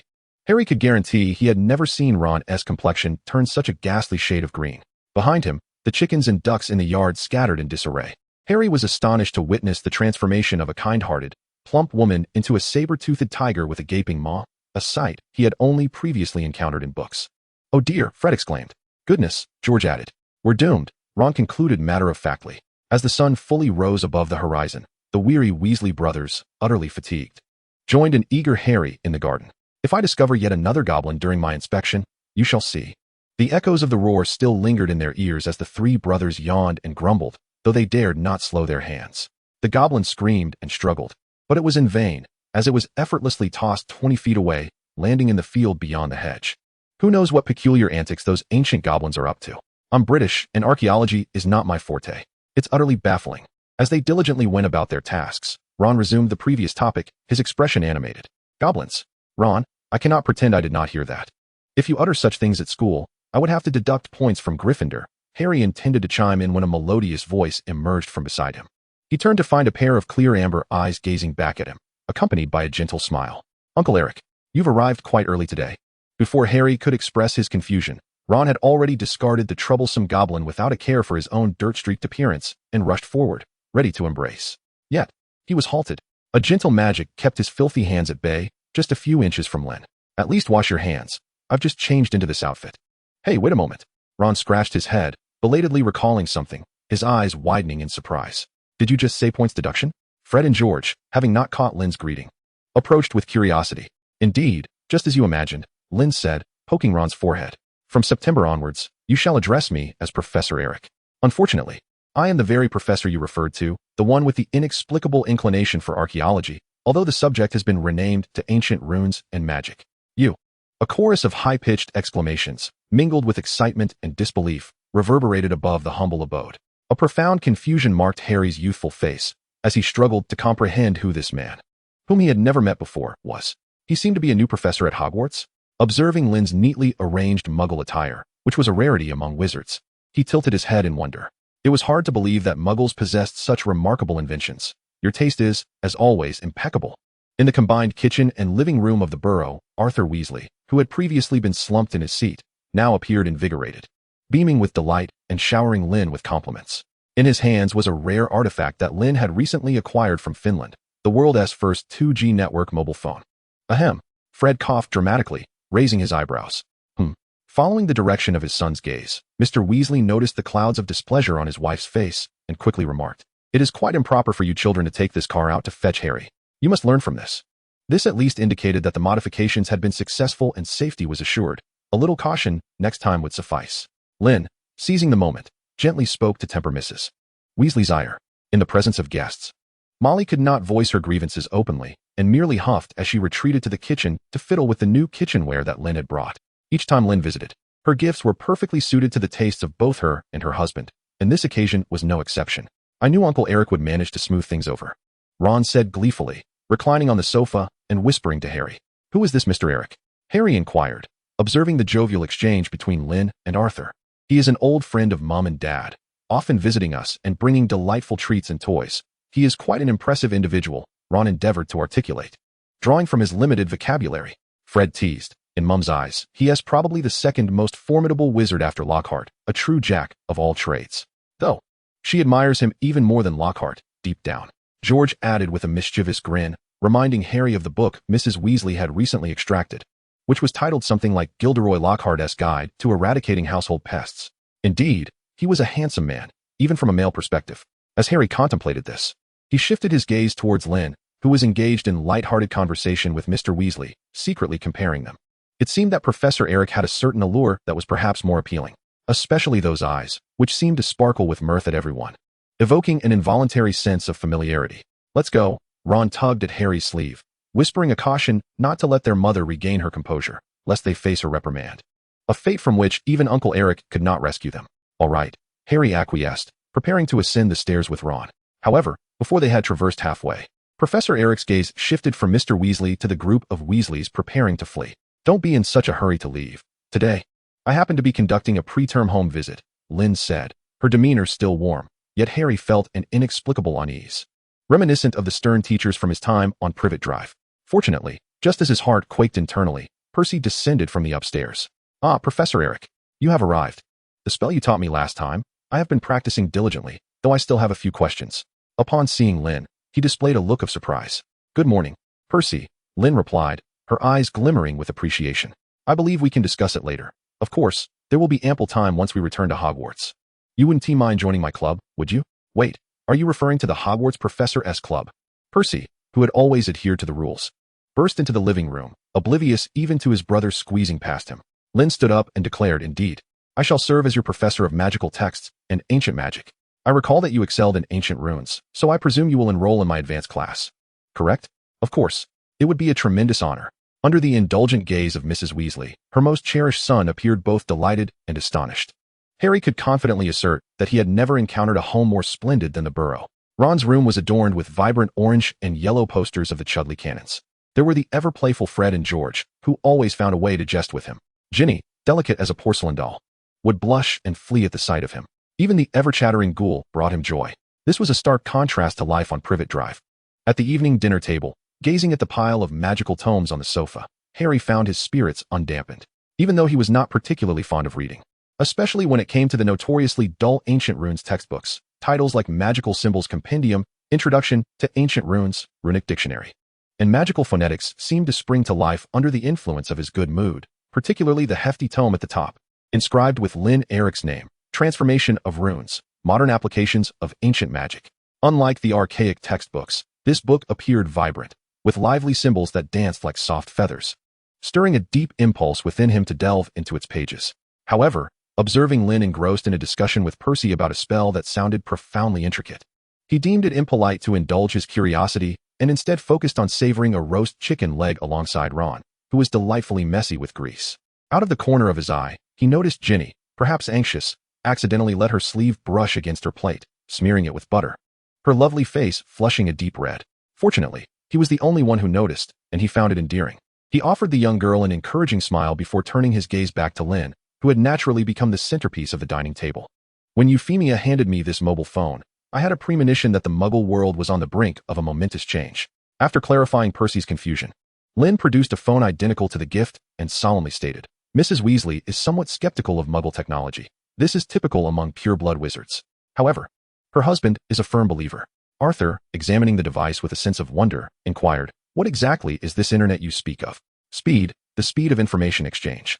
Lynn replied confidently, you see, I have many Muggle friends who engage in similar endeavors. Currently, it's limited to text and sound, but with technological advancement, there will be images, videos, and even more expansive information. This will be swifter and more meticulous than either the owl or the guardian spirit. Is it akin to a telephone, Professor Eric? Harry seized the opportunity to speak, suddenly realizing that his experiences within the Muggle society held some value in the wizarding world. Indeed, Harry, Lynn nodded approvingly. Wizards symbolize the supernatural individual, while Muggles represent the secular collective, albeit not absolutely. If wizards remain insular, a reciprocal diminishment will occur. Arthur, I hope you can assist me in researching Muggle information technology, particularly its magical applications, as it would prove quite beneficial. Harry observed Mr. Weasley, whose face radiated excitement, and pondered deeply. It seemed as though something new had taken root in his mind, yet it remained somewhat nebulous. Such profound matters might only be comprehended by Hermione. He mused. In the ensuing time, he found little opportunity for speech, merely listening intently, occasionally interspersed with Fred and George's playful banter, alongside Mrs. Weasley's half-reproachful, half-affectionate critiques. The terms runes and ancient magic, both previously unfamiliar, increasingly piqued his curiosity, so much so that even Ron, who had dozed off against his shoulder, went unnoticed. He felt a burgeoning anticipation for the new term ahead. As night enveloped the courtyard, the goblins that had been driven away in the morning had sneaked back into their burrows, emitting muffled sounds. Molly, this has been my finest meal of late. Thank you for your hospitality. Your culinary skills are exceptional. You could easily be a head chef at any restaurant. At the entrance, as he bid farewell to the Weasley family, Lynn intentionally placed a hand on her abdomen, expressing gratitude and admiration to the warm-hearted hostess. "You always know just what to say," Molly beamed, her smile radiant and genuine, while Arthur shared in her pride. "Next time, do invite Euphemia. Our family has not seen her in ages." "Of course, I shall convey the invitation," Lynn replied with a smile. "She is heading to Beauxbatons to take over my teaching position." "That is splendid news," Arthur exclaimed, clapping Lynn's shoulder heartily. "Congratulations on her behalf." "Rest assured," Lynn assured him, moving toward the creaky wooden door, waving gently. "Until next time. And, little ones, remember to prepare for your studies before school starts. This is indeed a new subject." As they parted, the diligent Professor Eric pointed at the suddenly solemn-faced little ones, emitting a cheerful laugh. He then transformed into a fleeting shadow, vanishing into the night sky over Devon. "Did you all hear that?" Molly placed her hands on her hips, exuding the authority of a matriarch. "Each of your textbooks is inside. There is a month before term begins, and you must not fall behind in your studies, understood?" With that proclamation, the Weasley family's joyful summer vacation came to an abrupt end, with only Percy exhibiting the demeanor expected of him, prompting Fred and George to exchange knowing glances, stifling their laughter from a vantage point unseen by their mother and older brother. "Fred, George, what are you whispering about?" Their mother's booming voice made it clear that, as her sons, concealing anything was quite a challenge. The twins, in a frenzy, dared not provoke their irate mother, instead discreetly shifting towards Harry, endeavoring to conceal their tall frames behind the still diminutive figure of Harry. This was, of course, a futile attempt. However, out of compassion for Harry, Mrs. Weasley chose to show mercy, merely casting a disapproving glance at the two before muttering something about the expense of their textbooks and hastily returning home to prepare Harry's newly allocated bedroom. Managing such a large family is never an easy task. Mr. Weasley, fully aware of his wife's hardships, embraced his two slightly defiant sons and jovially headed home. Harry followed silently, for the first time experiencing a sense of belonging. Compared to life on Privet Drive, this place was unfathomably blissful. It felt like a rejuvenated, warm world, instantly infused with vibrant colors. The humble abode appeared cramped, yet with a little adjustment, one could always find a new nook. After bidding farewell to Ron, who wished to continue playing wizardess chess, Harry sat alone in the small but cozy room, nervously yet eagerly unwrapping his textbooks. These were gifts from Professor Eric, meant for him and several of the Weasley children. A hefty stack, filled with textbooks and reference materials for subjects he had yet to explore. Recalling the new vocabulary and concepts he had encountered that day, he gently lifted the topmost book and opened its cover. "Magic is mystery. To Harry Potter. May you forever possess the courage to explore the unknown. Lynn Eric." The elegant calligraphy seemed to shimmer with a kind of enchantment, prompting him to instinctively lift his gaze towards the starry sky outside. The moon shone brightly, overshadowing the stars. By the light of his lamp, he continued to leaf through the pages, akin to opening the door to a new world, tentatively dipping a toe into the unknown. He, Harry Potter, was a brave young explorer of mysteries. That night, the lamp remained lit far into the late hours. After his stay at the Burrow, Lynn found himself with a brief respite. In the lead-up to the school year, his social engagements were few. Each day was either spent preparing lessons with ease, making slight adjustments to the experiences gleaned from Beauxbatons to cater to the distinct personalities of Hogwarts students, or wandering through the city, observing the cultural imprints of the various regions. Amidst his diligent magical research, this was one of his preferred means of nurturing his artistic sensibilities. In terms of cultural diversity and openness, Birmingham stands unparalleled in England and even Europe. This was a primary reason for Lynn's decision to settle here. Undoubtedly, he was an enlightened wizard. His past identity never led him to perceive any fundamental difference between muggles and wizards. Both simply possessed different abilities and resided in two distinct societies, nothing more. Time passed swiftly, as did the accumulation of parchment scrolls. The magic passed down from the era of King Igor gradually coalesced into an experiential reservoir of magical knowledge within his mind, propelling forward the progress that had been sluggish for so long. In the blink of an eye, August 12th arrived, an unremarkable Wednesday as anticipated. After toiling through the night, Lynn had conceived a novel path of rune magic, and utterly exhausted, he fell into a deep slumber. The sun had risen high in the sky before he finally awoke, the sunlight filtering through the window and gently pulling him from his delightful dreams. Reluctantly opening his eyes, he intended to pull the covers over himself for a few more moments of rest, only to suddenly notice an unexpected presence before him. His nose twitched slightly as a familiar fragrance wafted in, the subtle scent of shampoo. His blurred vision gradually sharpened, revealing a cascade of radiant golden hair, accompanied by a pair of beautiful, languid brown eyes reminiscent of a cat. The upward tilt of her eyes, both gentle and sharp, exuded a charm that was both alluring and astute. Euphemia Fox, the most familiar name in the world, materialized before him. Lynn, still half asleep, instinctively shut his eyes, tugging on the corner of the blanket with both hands. Yet, evasion proved futile.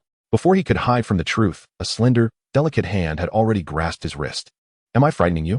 Her calm voice fell like pebbles into a still lake, sending ripples of alarm through Lynn's heart. Of course not. It's a surprise, he exclaimed, abruptly sitting up.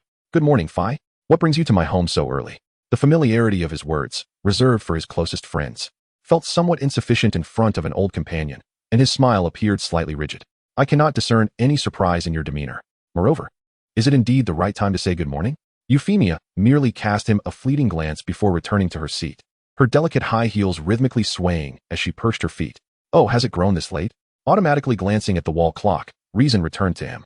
He hastily rolled out of bed, waving his wand, which summoned the clinking sounds of the kitchen. In no time, 2 cups of warm milk soared into the bedroom, landing gracefully on the desk. My apologies, Phi. I had a sudden burst of inspiration last night and ended up sleeping far too late, he explained somewhat hurriedly, only to pause in realization. Wait, where did my draft paper go? I didn't clean up yesterday. Because I tidied up after you. You leave your belongings strewn about, making it quite unsightly. Euphemia took a delicate sip of her milk. It seems someone has wholly forgotten how to delegate their troublesome matters to me while pretending nothing has happened. Indeed, Lynn's heart skipped a beat, his mind racing. Ding! A light bulb flickered on above his head, and in a moment of quick wit, he devised an excellent excuse. Among those individuals, there are several preparatory members of the Stargazers, and you are certainly more familiar with them than I am. You know, I have never been adept at handling such matters. I'd rather leave it to the omnipotent Phi. His amber eyes radiated sincerity. However, Miss Fox, who has been in my life for nearly 20 years, is not so easily deceived. You simply wish to think on your feet, coupled with a remarkable degree of laziness. With a single glance, she discerned Lynn's hidden intentions and disdainfully tossed a small booklet towards him, declaring, "This is what you sought. Let it be a lesson." Upon opening it, Lynn discovered that the names from that day had transformed into comprehensive profiles, meticulously detailing family backgrounds, personality traits, and areas of magical expertise. Now I have a clearer understanding. Thank you, Phi. I always knew you were the most reliable one. With a cheerful smile, Lynn tucked the manual away, showering her with praise, only to receive a playful eye roll in return. Now, tell me, why the sudden decision to return? You didn't even consult us. Plans must be rearranged. The composed Euphemia drained her milk, resting her chin on her hand as she gazed intently at Lynn, her bright eyes reflecting his silhouette. Since their school days, Lynn had always felt a shiver when met with such a gaze. The reason was simple. He was ill-equipped to deal with mundane matters and would invariably offload all such responsibilities onto his most dependable friend. This had been the case for over a decade, leading him to feel somewhat diminished in Euphemia's presence, akin to how Dumbledore would refrain from appearing before McGonagall at the start of the school year. All right, it's Dumbledore, and Frank and Alice's son. Lynn surrendered, thinking that perhaps he could do something instead of merely watching her push each child into the fire. Moreover, regarding that item in Hogsmeade, I cannot retrieve it, nor can you. We must find someone suitable to do so. That old man might suffice. After all, he is over 100 years old, not considered prematurely deceased. Excuses. Euphemia's pale finger pointed at Lynn's forehead, her tone light, yet revealing a hint of cheerfulness. Just as I thought, you remain unchanged, sharp-tongued yet unwilling to relinquish your greedy nature when it comes to tasks. Do not be so cutting, it wounds our friendship. Lynn sighed in resignation, feeling powerless against his old friend. This had been true during their school days and appeared to have remained unchanged post-graduation. Once a formidable force in his second year and a dominant presence in his third, he often found himself at a loss before this astute Ravenclaw. As if she were his kryptonite, gradually becoming a source of amusement among their friends. I am merely stating the facts. The barely perceptible smile that had flickered on Euphemia's face vanished as she waved her wand, summoning several garments from the wardrobe, which formed a casual outfit that floated neatly before Lynn. It is time to depart. Depart? Where to? Lynn queried, his face a mask of confusion. Thud. What on earth have you been remembering? Euphemia's brows furrowed as her heels struck the ground with emphasis. Did we not agree to visit Diagon Alley today? To purchase teaching materials and to maintain our wands? Did you think I came merely to vex you? I apologize. I have been muddled lately, Lynn exclaimed, slapping his forehead as he hurriedly dashed into the washroom. Give me a few moments. His hurried retreat was quite clumsy, yet it brought a hearty laugh from Euphemia. 17 years prior, she had encountered this scene within the hallowed halls of the Hogwarts library. Time has passed, appearances have changed, yet the spectacle remains unchanged. Once again, the long-distance apparition. Do you take such delight in showcasing your magic? In the foyer, observing the impeccably groomed Lynn, Euphemia sighed. Lynn, with a smile, remarked, "A bit of exercise never hurt anyone. It's several hundred kilometers, and I certainly lack such precision." Euphemia rolled her eyes. "No worries, I'll take you," Lynn asserted nonchalantly, "just be cautious." No sooner had the words left her lips than the swirling space enveloped her, as her eyes remained closed. The clamor of the bustling surroundings rushed to her ears. Her delicate lashes fluttered as she beheld the thriving 3 broomsticks. Tom, 2 fire whiskeys. We'll be drinking at noon. Please prepare them for me. Pulling Euphemia, who was still reeling from the spatial compression, Lynn called out to the proprietor before striding confidently to the wall, tapping it lightly, and stepping through. As the start of the school year approached, families flocked to acquire supplies for the new term. This bustling wizarding thoroughfare had entered its most vibrant phase.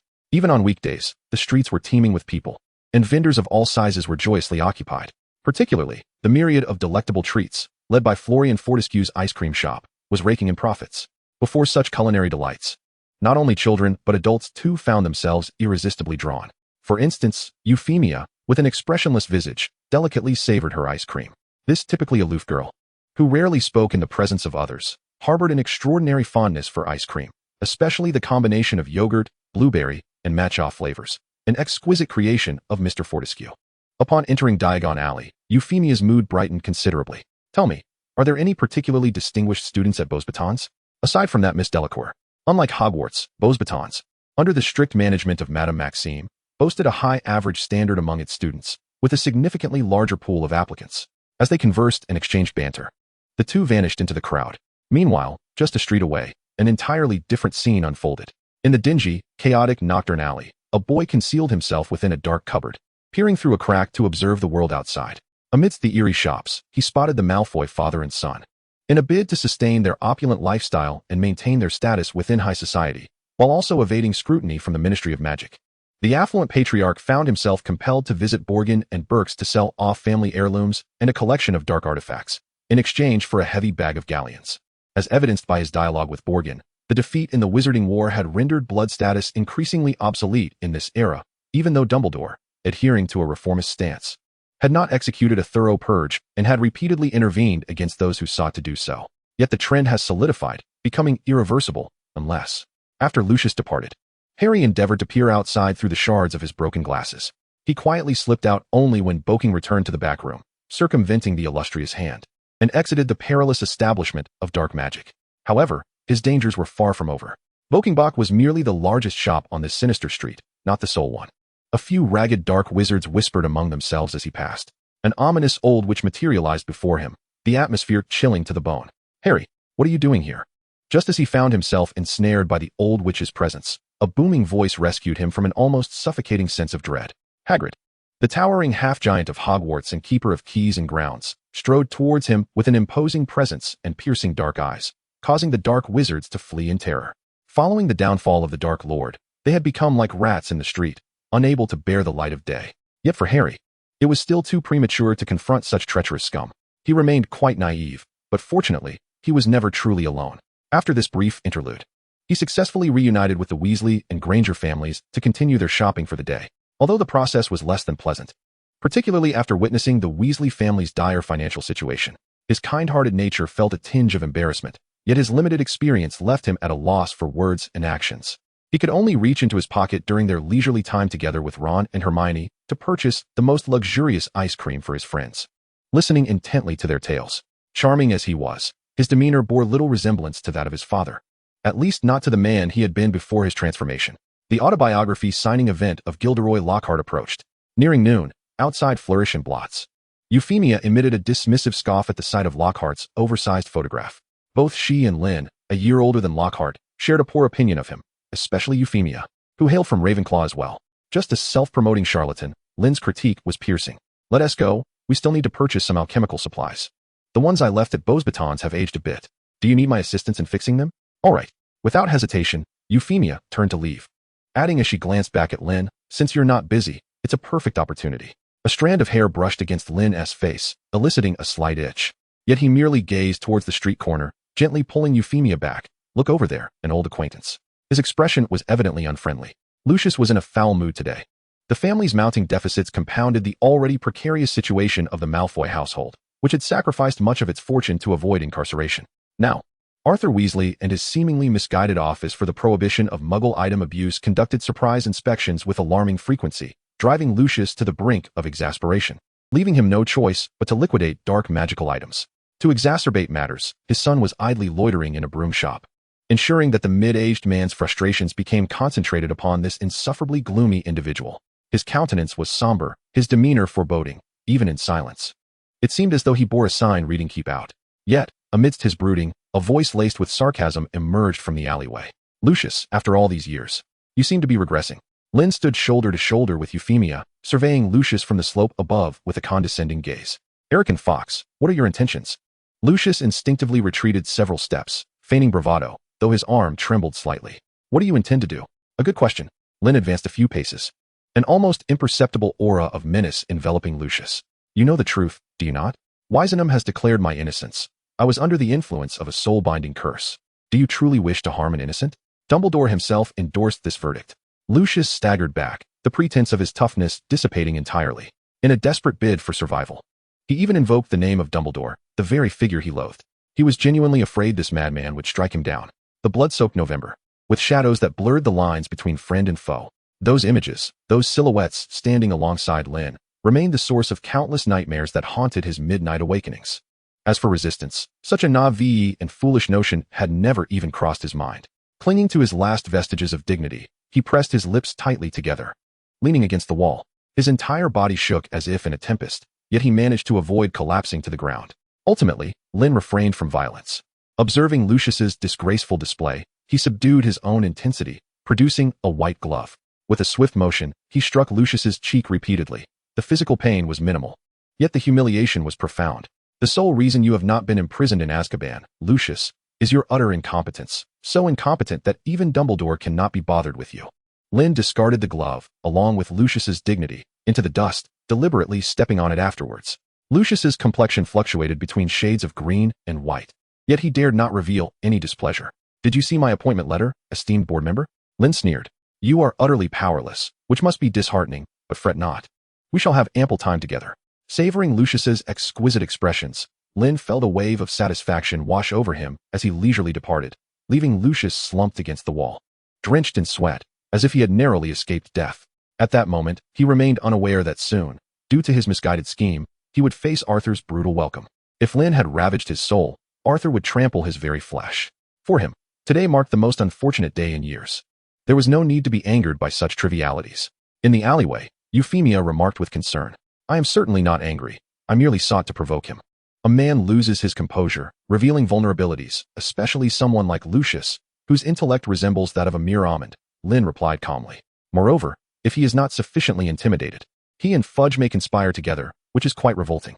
"That makes sense." Euphemia nodded, urging him to proceed, for they were nearing their destination. A modest and dilapidated shop stood at the corner, a mere 30 to 50 meters away. The once gilded sign had lost its luster, leaving only a dark indentation where the letters were faintly discernible. Ollivander, crafting exquisite wands since 382 B.C. Chapter 12. Wands are the lifeblood of wizards. Each year, during the back-to-school season, Mr. Ollivander found himself extraordinarily busy. The cramped shop, filled from floor to ceiling with meticulously crafted wands, each a masterpiece, catered not only to first-year students and those in need of repairs, but also welcomed numerous patrons from around the world, all converging on London with the singular purpose of acquiring a wand. Mr. Garrick Ollivander, the most distinguished wand maker of contemporary times, truly lived up to his esteemed reputation. The new student wand discount established with Hogwarts further elevated the old gentleman's renown. The cost of a wand far exceeded a mere few galleons, even with Hogwarts sponsorship. The elderly gentleman provided significant concessions. For most individuals, the first wand purchased from Ollivander's shop became a lifelong companion, endowing him with a unique and revered status within the magical community. Wherever he went, he received special respect and courtesy. As he waited quietly outside, observing the little witches and wizards exiting the shop with their families, their faces alight with joy, Lynn felt his spirits lift.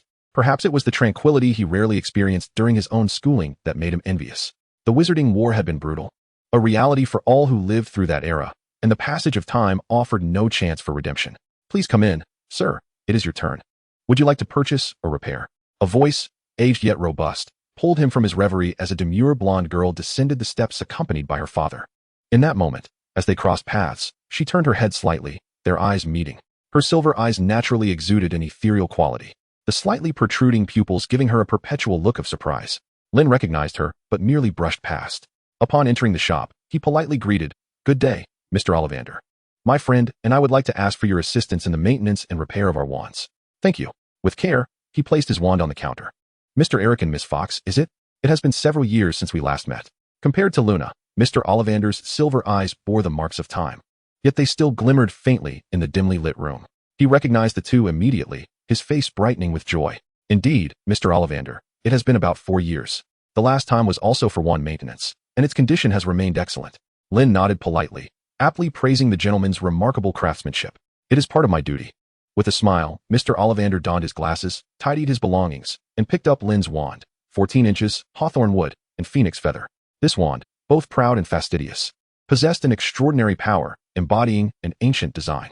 I recall that you two were instantly drawn to each other. What a fortuitous connection, he remarked, effortlessly reciting the wand's attributes as if he were recounting a cherished tale. Each wand in the shop, both inside and out, seemed to be an extension of his very being, indelibly etched into his soul. It has indeed proven remarkable, has it not? The elder, displaying a hint of playfulness, continued. A wand and a wizard choose one another, joining forces to shine brightly, vanquishing evil. A story that could not be more perfect. Oh, I have merely done what I could. Such praise is too grand for me, Lynn replied, displaying just the right amount of modesty as he waved his hands in denial. In the presence of such a venerable figure, he remained ever humble and polite. What accolades could possibly be excessive for one of Sir Merlin's first-class honors? Your feats from afar are indeed worthy of remembrance. It is my privilege to keep your wands in prime condition. While speaking, the elder retrieved a well-worn toolbox, meticulously inspecting its contents. Once in work mode, he was scrupulous, leaving no detail overlooked. Lynn and Euphemia, both paragons of wand care, soon completed the inspection and maintenance of the two wands. As they held them once more, a warm current spread through their bodies, and the tips of the wands erupted in tiny sparks. I believe they are now eager for action, Mr. Ollivander declared proudly. A wand is the very lifeblood of a wizard, indeed, a second existence. I trust they will accompany you to even greater deeds. Thank you ever so much for your guidance, Mr. Ollivander, they chorused, placing 10 galleons for the maintenance fee on the counter, expressing their gratitude before turning to leave. While the trio engaged in conversation and wand care, several eager young wizards had already formed a line outside. In a few minutes, or perhaps a little longer, they too would find their partners, the wands most suited to them, with which to entrust their very lives. For wizards, especially those from Europe, wands are not mere tools for spellcasting. They are extensions of life itself. As Mr. Ollivander stated, they are the lifeblood of a wizard. On the way back, Lynn was filled with enthusiasm, gently waving his rejuvenated wand. He could sense that his old companion was jubilant, and he too was swept up in this emotion. From their first battle together in 1974, a full 18 springtimes had passed. They were intertwined, the most harmonious duo. Even in the face of the Dark Lord's return, as long as he held his wand, Lynn felt a confidence that he could retreat unscathed. Excessive confidence is not self-assurance or bravery. It is folly and recklessness. One must have self-awareness. He knew he still had some distance to cover before reaching that level, and he could not afford to rush. Hey, Lynn, look over there. As Lynn wandered in a reverie, Euphemia gently poked him in the side and gestured towards the raucous crowd ahead. Following her fingertip, Lynn beheld a scene that elicited a suppressed chuckle. In the grand hall of the Leaky Cauldron, the somewhat balding Mr. Weasley stood like an indomitable warrior, astride Lucius Malfoy, delivering powerful blows that left Malfoy bruised and battered. Even from a distance, one could vaguely discern the splatters of blood, a rather grim spectacle. The normally intervening Hagrid was nowhere to be seen, while others merely reveled in the chaos, with several enthusiastic voices among the crowd cheering on the spectacle. It seemed that his small butterfly effect had unexpectedly conjured a delightful surprise. Let us proceed for a drink, Lynn declared, striding forward with a buoyant spirit. Euphemia inquired, shall we not take a closer look? No need. That fool is no match for Arthur, Lynn replied, shaking his head. Are you perhaps inclined to take advantage of the tumult to step on him? Indeed, that thought crossed my mind, but not merely to tread upon him. Perhaps I could seize the opportunity to experiment with my new spell. As the adage goes, one is influenced by their company, and it appeared that the usually aloof Euphemia had unwittingly absorbed some mischief. Remembering the malevolent curses devised by the prodigious Miss Fox, Lynn quickly seized her arm and navigated through the throng towards the Broken Cauldron pub. Simultaneously, he silently admonished himself not to provoke this old acquaintance, for the pain of physical retribution would be the least of his worries. He might also find himself facing the mockery of classmates at St. Mungo's, enduring a dual assault on both body and spirit. The mere thought sent a shiver down his spine. The world can be perilous. Thus, the warmth of the cauldron's fire whiskey is truly comforting. Amidst the cheers of Fred and George, and Ron and Harry's opportunistic onslaught on Draco, the two emerged triumphant. Both spirit and material gain were thus fulfilled. Chapter 13, Professor Eric's First Task. The latter half of summer vacations invariably passes more swiftly than the former. This sentiment resonates not only with students, but also with teachers. The presence of a like-minded research partner fosters such expeditious passage. Lynn felt as though he had merely crafted some new teaching aids and, alongside Euphemia, delved into several tomes of scholarship, and before he knew it, half a month had hurried by, leading him to the start of the new school year. During this time, he ventured out only once, to visit Frank and Alice at St. Mungo's Hospital for Magical Maladies and Injuries. According to Amanda, their recovery was satisfactory. Although they still lacked clarity of mind, they seemed to vaguely recognize Neville. For the lonely child, this was a tremendous solace. Though he could not witness it, Lynn was still quite moved. September 1st marked the official commencement of his employment. In stark contrast to the flamboyant new professor of defense against the dark arts, Gilderoy Lockhart, Lynn, who had long been notorious, appeared rather subdued in recent years. The vast majority of students were only aware of the curricular adjustments and remained oblivious to the arrival of this new professor. At 10 o'clock in the pristine bedroom, Lynn, clad in a simple black wizard's robe, stood before the mirror, inspecting his attire while carrying a suitcase. Unlike Severus, who had no home outside of the school, Lynn was not the type to be wholly consumed by his duties at Hogwarts, even amidst the demands of his work. He always sought to seize moments of leisure during weekends and holidays. He mused that he should learn the cleaning charm from Phi next time. It would undoubtedly be quite useful. With a cheerful disposition, he approached the fireplace, grasping a handful of flue powder and casting it downward. Hogwarts. The emerald flames ignited, leaving the grand residence in Birmingham once again deserted. In the Hogwarts deputy headmaster's office, Professor McGonagall was overwhelmed, having busied herself for nearly a week with preparations for the start of term and the sorting ceremony. She must have found common ground with Euphemia, who had departed for France. Just as she furrowed her brow, diligently transcribing notes, the flames in the fireplace roared to life, and a smiling Lynn emerged. "Good morning, Professor McGonagall. Is there anything I can assist you with? Additionally, is there no chance Hogwarts could temporarily lift the restrictions on apparition and disapparition? I have never been fond of the Floo network."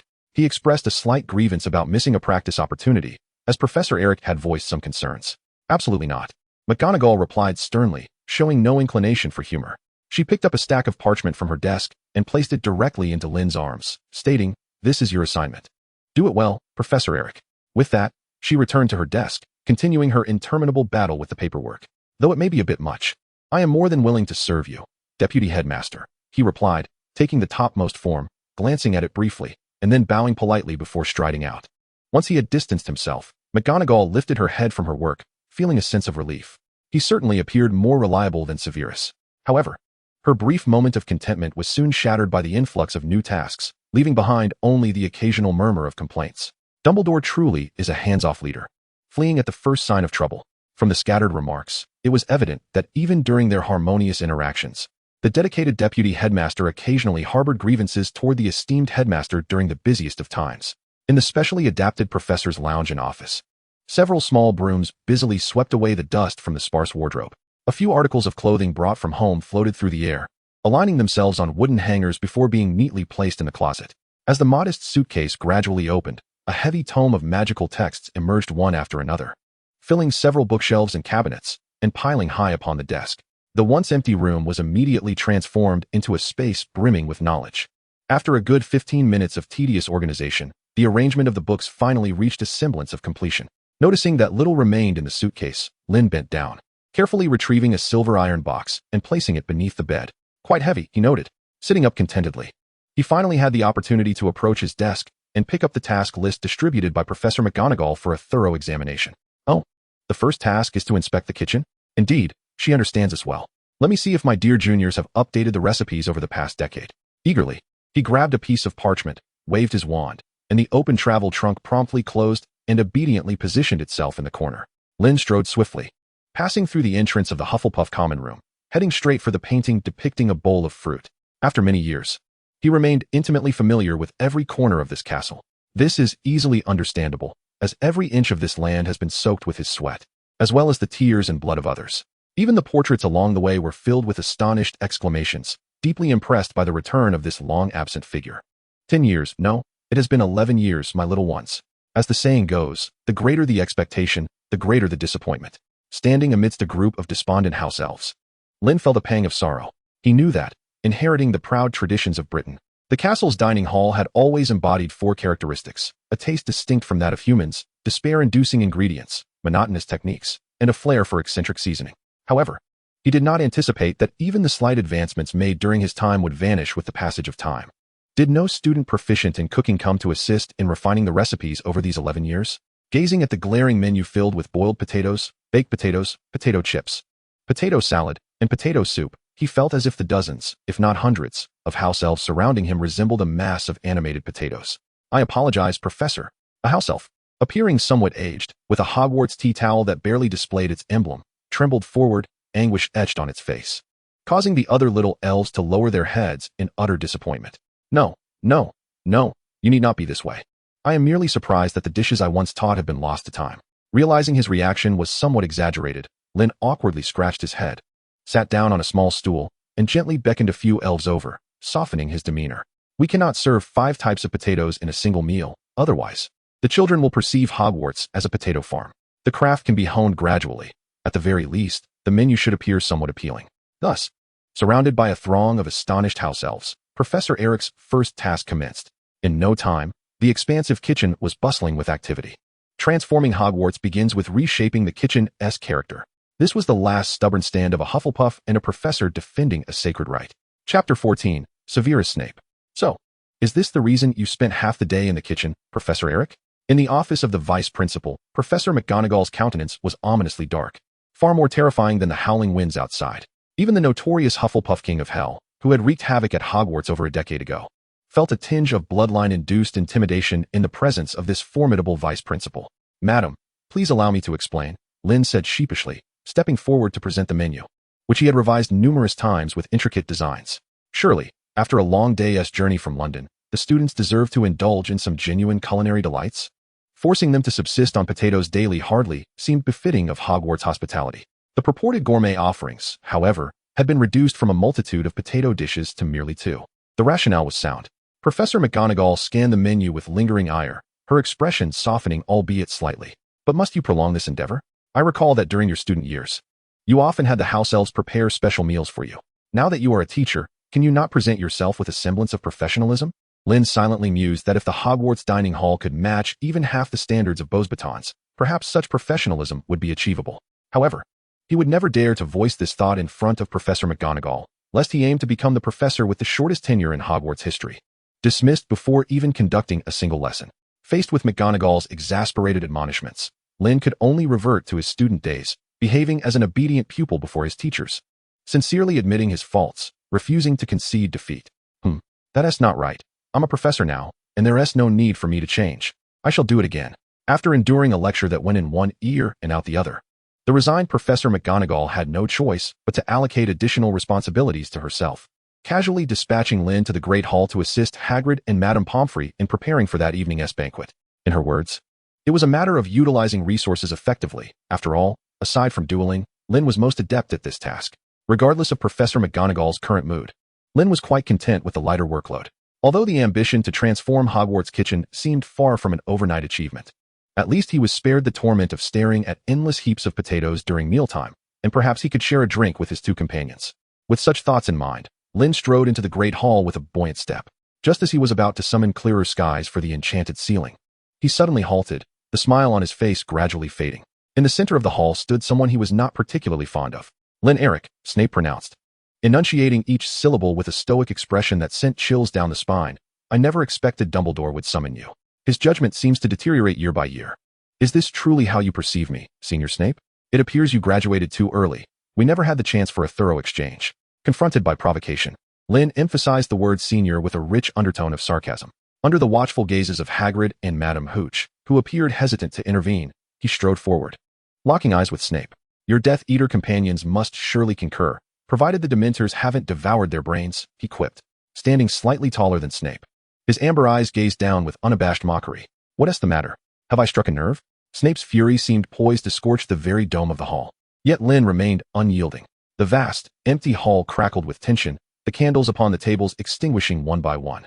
Although neither drew their wands, they engaged in a silent clash of wills, exchanging numerous sharp glances in mere moments. Lynn was acutely aware of Snape's identity and circumstances, yet this did not deter his biting ridicule. The reason was simple. He was a friend of Frank and Alice Longbottom. "Lynn, Severus, you too. Lynn, why didn't you come by for a cup of tea?" Snape's attention was momentarily diverted by Madame Hooch's attempt to mediate. Just as she began to speak, The grand doors of the hall swung open with a suddenness that interrupted her.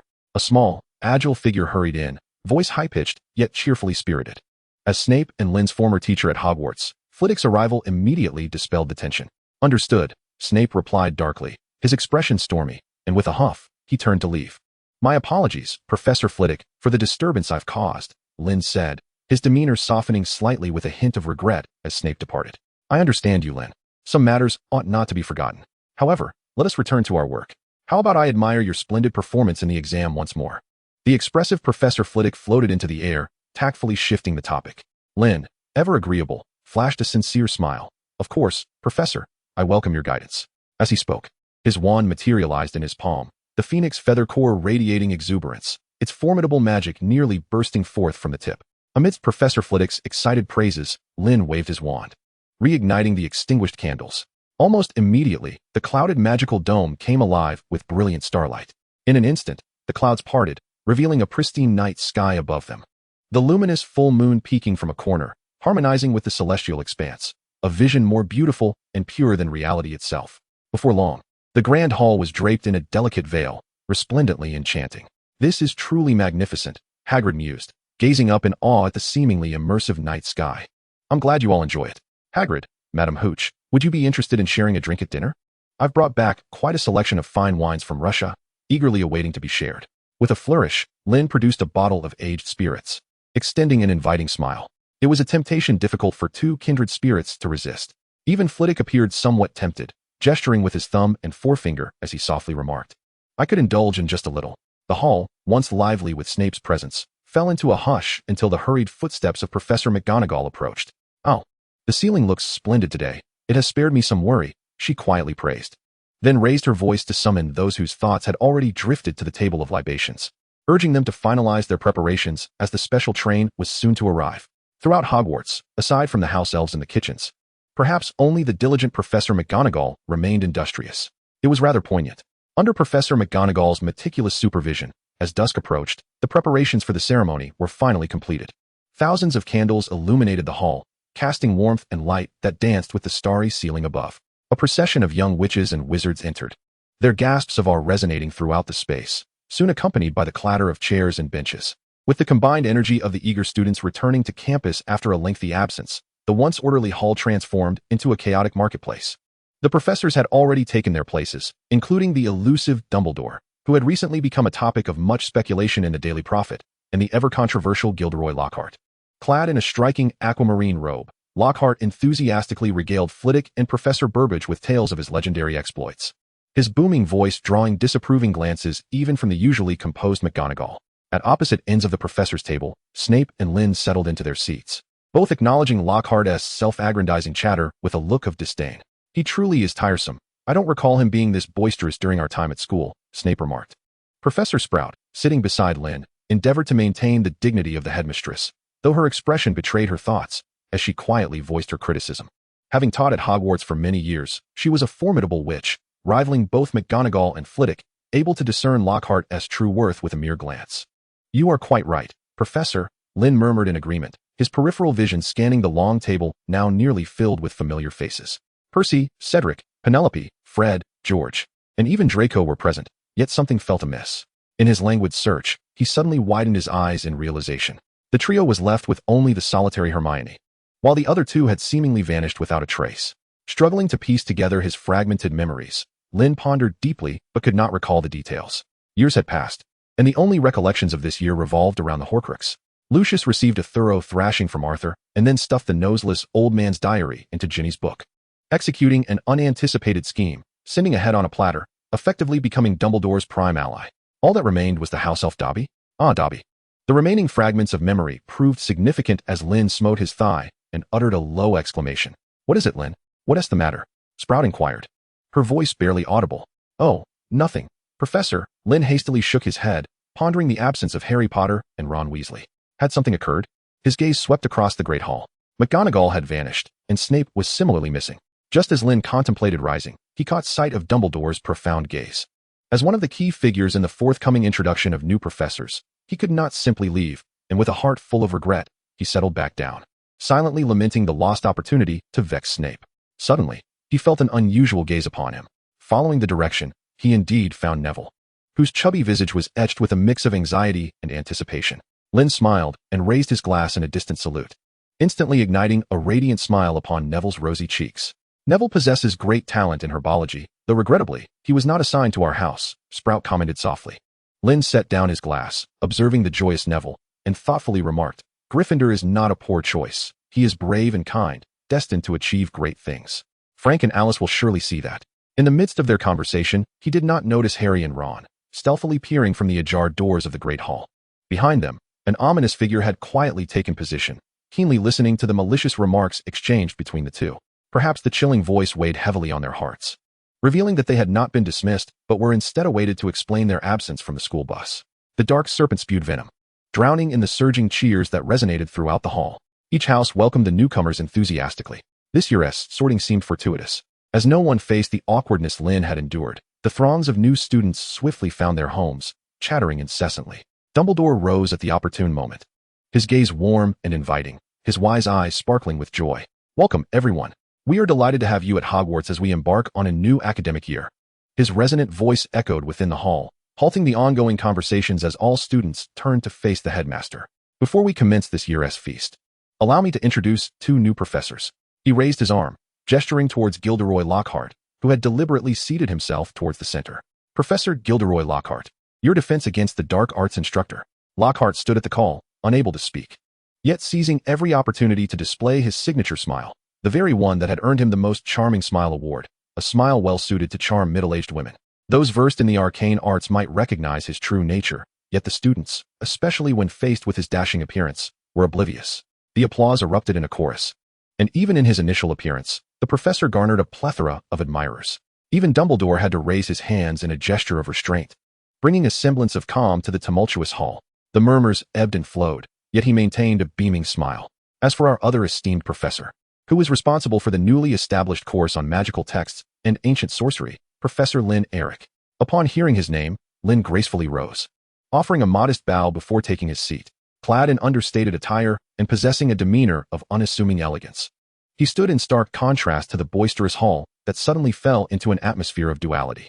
A chorus of stifled gasps echoed from the Slytherin table, while the jubilant cheers from the Hufflepuff contingent surged like waves. Alone at the corner of the long table, Hermione cast curious glances around her, having never witnessed such a display between these two houses. Particularly the Slytherins, who usually regarded others with an air of superiority, now appeared as meek as a flock of quaking quails, save for the presence of the headmaster and Snape. Before she could ponder too long, a brief silence gave way to fervent discussions erupting from Gryffindor and Ravenclaw. The entire hall felt like an oil pot that had just ignited. From the upper years of Hufflepuff to the lower years, and even the newly seated first years, the name Lynn reverberated above them like an emblematic totem. Senior, who exactly is this Professor Eric? Hermione urgently inquired of Percy, who was nearby, striving to keep her voice steady and clear. The joy on Percy's face was a rare sight for her, reminiscent of the last time they celebrated Gryffindor's victory in the House Cup after Ron's points. Professor Eric, he began, but his words were drowned out by a deafening explosion. The two turned toward the source of the sound, as the celestial dome transformed into a golden ocean, illuminating every hanging lamp and sturdy beam, draping the hall in the colors of Hufflepuff with intertwining banners and insignias. The architect of this spectacle sat at the head of the professor's table, responding to his admirers with a gentle smile. Beside him, Professor Sprout beamed with pride, her every gesture radiating joy. In the main seat, Professor Dumbledore seemed equally pleased, raising his goblet with a jovial smile, clinking it gently against the sullen-faced Lockhart beside him. Hermione's intrigue and curiosity intensified. The silence of Slytherin perhaps served as the finest embellishment to this sea of jubilation. In fact, it only added to the delight of Gryffindor and Ravenclaw, who took no offense but rather reveled in the spectacle. Many young wizards, bewildered by the unfolding events, would soon find themselves approached by enigmatic upperclassmen who would share snippets of campus legends. I believe I need not elaborate further, Hermione. Percy remarked, as you can see, he is the most exceptional student of Hufflepuff in a century. You may have heard of his exploits in the history of magic class. A hint, the Wizarding War. The Wizarding War? Hermione's mind, akin to a library, raced as her lovely eyes gradually filled with astonishment. Is he the Crimson Eric who dispatched 34 Death Eaters in a month? But wasn't he just? Indeed, this occurred merely a month after that individual's downfall. He had recently graduated, and among those who perished that month were many whom he had disdainfully gestured toward in the direction of Slytherin. In this regard, he shared much in common with his siblings. So, Are they fearful of Professor Eric? Hermione gazed incredulously at the dashing new professor, murmuring, I can hardly believe I didn't notice. Relax, Professor Eric is quite amiable. He often visits my home. He simply shows no mercy toward Death Eaters. Percy explained with a smile, recognizing Hermione's concerns, reminiscent of his initial encounter with Lynn nearly a decade ago. Back then, he and Charlie were equally apprehensive, much to the amusement of their older brother Bill. Reflecting on this, he added, as time passes, you will understand. He truly appreciates diligent and intelligent students like yourself. Before long, you shall receive an invitation to his club. Perhaps I shall facilitate it. A club? Hermione, in her second year, had yet to encounter such matters. Indeed, the Stargazers Club, Percy replied, his smile a blend of modesty and pride. With that, he turned his attention toward Dumbledore. It was time to conclude. Silence, everyone. The elder's calm voice resonated throughout the hall, permeated by magic, as a myriad of emotions, fear, schadenfreude, and unbridled joy, gradually settled, both actively and passively. With a gentle wave of the elder wand, the hall adorned with Hufflepuff decorations instantly returned to its original state. The banners and emblems of the four houses reappearing in their rightful places, the dazzling starry sky re-emerging once more, silently and swifter than before. Lynn gazed in astonishment at Dumbledore's retreating figure. He understood well that this was not merely the power of the Elder Wand, but rather a demonstration of the prowess of the greatest white wizard. Such effortless displays left one in awe. As if the passage of time had left no trace upon him, it seemed necessary to ascend to the next level. Lynn furrowed his brow slightly, glancing at the proficiency panel visible only to himself, observing the experience bar for magical knowledge, which appeared to have traversed more than half its length. Yet each step forward was profoundly challenging. Time stood as the greatest chasm between him and the illustrious predecessors of wizardry. Even with his exceptional diligence and insight, coupled with supernatural abilities to transform effort into reward, each wizard who achieved greatness was indeed a paragon of excellence. At this moment, however, a considerable distance remained for him to traverse, perhaps a year and a half, or perhaps an unmeasurable span. Stress and motivation rise simultaneously, each nurturing the other. It appears that the two new professors have garnered widespread approval, and I trust you shall have a fulfilling year ahead. Unbeknownst to many, Dumbledore beamed with his gentle smile, extending his arms as he uttered words of joy. Now, children, feast.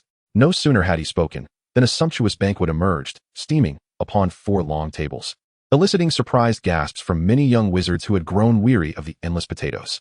Although the cooking methods remained familiar, today's feast presented a few novel dishes, and the flavors had notably improved. The aroma of the food was enticing. Even the young wizards raised in the shadow of Lynn could not suppress their appetites, eagerly seizing their knives and forks to indulge heartily.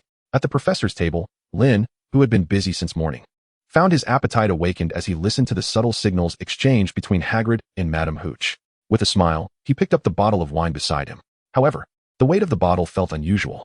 Upon closer inspection, he realized that what should have been a full bottle had mysteriously diminished.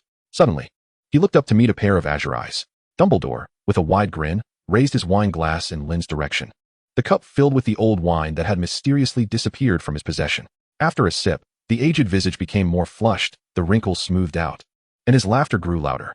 This old man is just like old Nick, sneaking a drink. Lynn chuckled to himself, shaking his head. With a flick of his wand, the wine soared from the bottle, its rich aroma filling the air, and landed in the waiting cups of Hagrid and Madame Hooch. He did not forget Professor Flitwick either, deftly pouring a precise amount into a makeshift cup crafted from a napkin, perfectly suited to his drinking capacity, neither too much nor too little. Thus, with raised glasses, the lively banquet commenced. Simply give your utmost. We shall take care of the rest. We will strive to learn until we are but dust. As is customary, the evening concluded with the school song segment. The Weasley twins, ever the jesters, played the melody of their beloved funeral march, infusing the already disjointed school song with a unique twist. Unlike previous years, this time, their antics were joined by several mischievous companions, including their good friend Lee Jordan. Additionally, at the professor's table, Lynn harmonized with Dumbledore, imbuing the golden ribbon-like lyrics with a rhythmic magic. Seeing the perpetually jovial Fred and George inspired him to unveil a more playful side before the assembly of students and faculty. Professor Sprout sighed, pressing her forehead in exasperation. The hurried return of Professor McGonagall prompted her to contemplate the meaning of life. Snape's already sallow complexion took on an even greener hue, starkly contrasting with the jovial Professor Flitwick, who was chuckling merrily. He could almost rival Gilderoy Lockhart, who had remained notably quiet since the banquet began. Amidst this tapestry of personalities, Dumbledore was the one who laughed the most heartily, his applause resonating the loudest.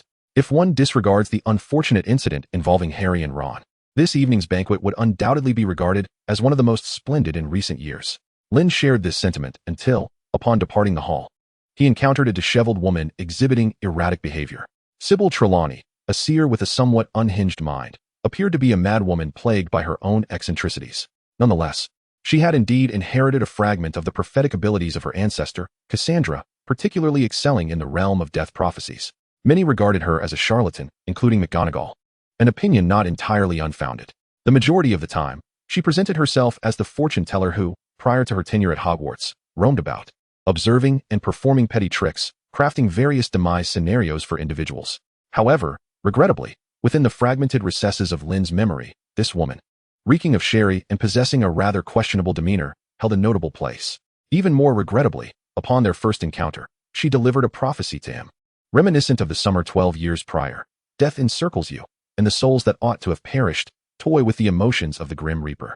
Calamity descends from the cosmos, bringing forth new misfortunes and death. Until Lynn returned to his chamber, Trelawney's voice reverberated in his ears. In her eyes, clouded and hazy from severe alcohol dependence, he sensed an ominous message. This woman indeed possessed the ability to pierce the mists of time and glimpse the future. Albeit far inferior to her ancestor, Lynn held no belief in prophecies, nor in fate, and he scoffed at Dumbledore's blind faith. However, he did trust intelligence. Seated at his desk, he lifted a quill and inscribed Trelawney's prophecy in the margins of his old notebook, right beside the prophecy from 12 years prior. Words coalesced into sentences, and names surfaced in his mind. The first was himself, followed by Euphemia, and then, beginning with Amanda, familiar figures flickered through his consciousness. The souls that ought to have perished. He dared not believe it. He was unaware of what his historical self entailed.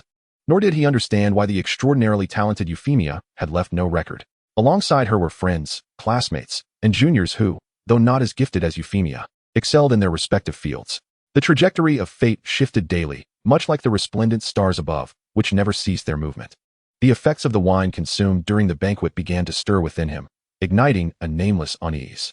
The quill inadvertently fell upon the paper, and the ink began to spread. By the time he realized, the ink blot had transformed into a blotch, obscuring the word death. Furrowing his brow, Lynn caught a glimpse of a photograph nestled deep on his desk. It was a group photo taken before his graduation, with a dozen individuals tightly packed together. And at the center stood he and Euphemia. Although much had transpired by then, during that summer before leaving school, each smile was imbued with a purity that seemed to surpass the present, still retaining the essence of youth. The calamity of the starry sky? The old charlatan, gazing at the photograph, suddenly felt a surge of joy as he leaned back against the leather chair, murmuring to himself, "I am not Dumbledore. There is no immutable future." With that, he turned his head, illuminated by the dim light, to glance at the silvery metal box carefully placed beneath the bed. A smirk curling at the corners of his mouth, forming a sardonic arc rather than entrust my hopes to the ethereal unknown. I would much prefer to grasp them firmly in my hands, anchoring them where I deem fit. The wand, unbeknownst to him, had nestled itself within his grasp, its warm magic invigorating his spirit. Upon revisiting the prophecies inscribed in his notebook, the subtle feelings of agitation and trepidation had all but dissipated. Simultaneously, a gentle drowsiness began to rise.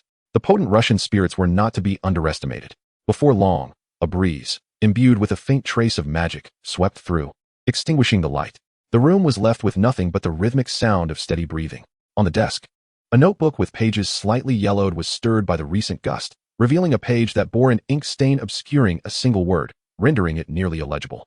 The following day, Lynn did not encounter Trelawney. She was acutely aware that her talents and abilities paled in comparison to the vast majority of her colleagues, and the burdens of her self-doubt and a tumultuous past weighed heavily upon her. For most of the year, she had secluded herself in her cramped, stifling office in the North Tower. Even her daily meals were delivered by house elves alongside the sherry she had purchased. Thus, even when Molly's howler caused quite a stir, Lynn failed to locate her elusive colleague. He was not particularly concerned. He merely savored his bacon in small bites while enthusiastically discussing the treatment of the Whomping Willow with Sprout. Throughout his 7 years at school, although his focus remained steadfast on the most effective practical spells and transfiguration as well as the defense against the dark arts, he had never neglected herbology.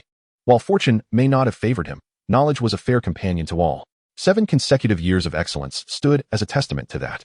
This was also a cornerstone of his enduring friendship with Professor Sprout. Even in the presence of an authority in herbology, Lynn's modest expertise seemed insignificant. Yet, with his clever repartee, he managed to elate his teacher. As the commotion from the howler gradually subsided at the long table, Ron's face still burned red, akin to a monkey's backside. How foolish I am, he lamented, glancing at the professor's table in self-pity. How could I forget to seek Uncle Eric's help?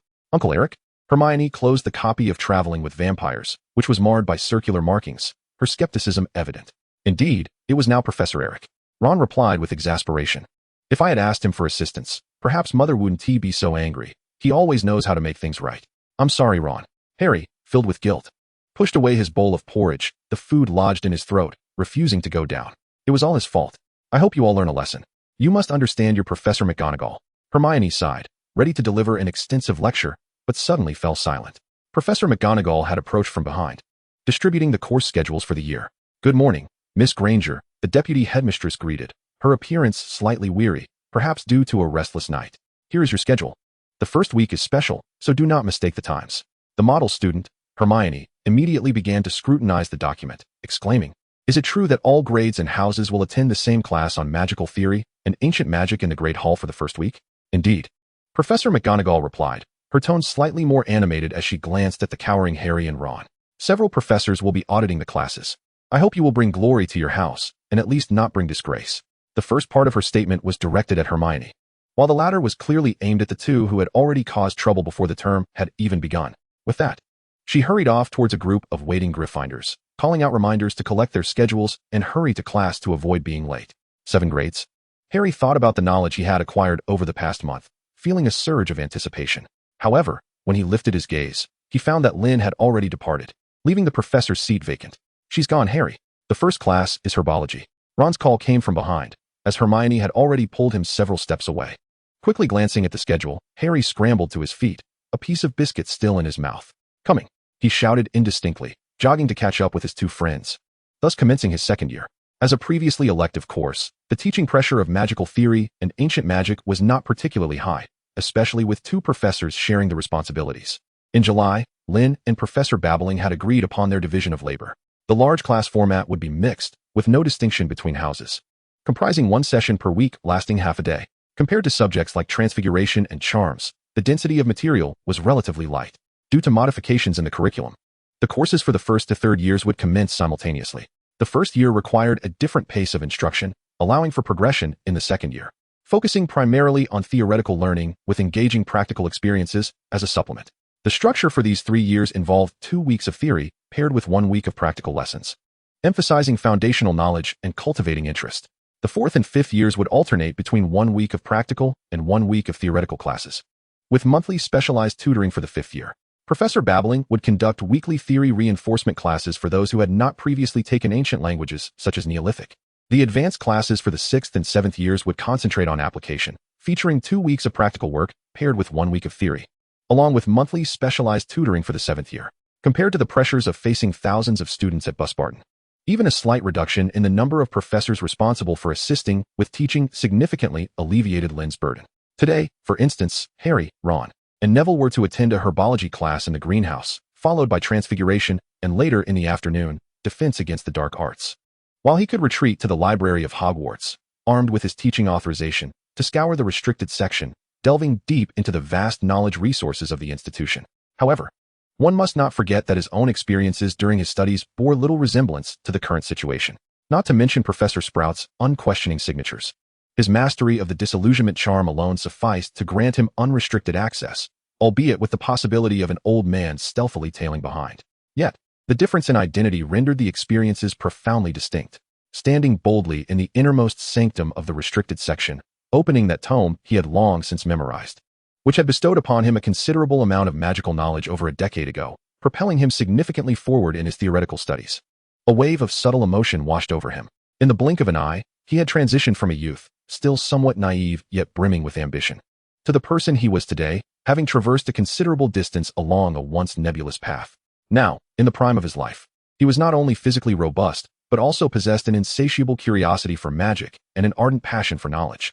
Silently returning the dusty tome to the shelf, Lynn sought a seat by the window, unfurled a parchment, and began preparing his lessons while contemplating intriguing magical inquiries.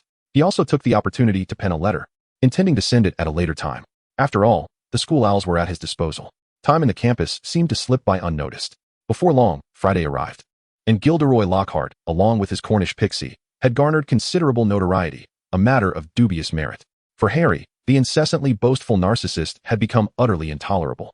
Ron shared the same sentiment. Upon spotting Lockhart, they would rather take a detour to avoid him. Ron's troubles did not end there. After enduring a grueling week, his wand, precariously held together with magical tape, malfunctioned yet again, launching itself from his grasp during the morning's charms class.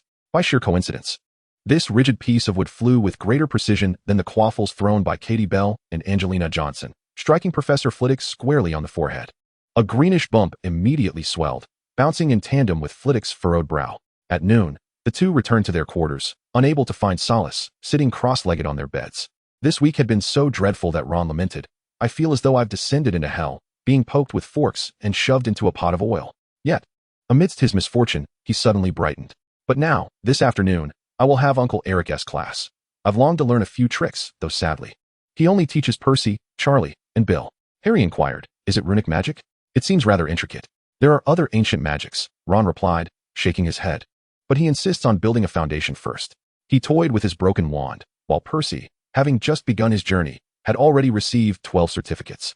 12 images of Harry gasping, yet sighing in relief, filled him with anticipation for the afternoon.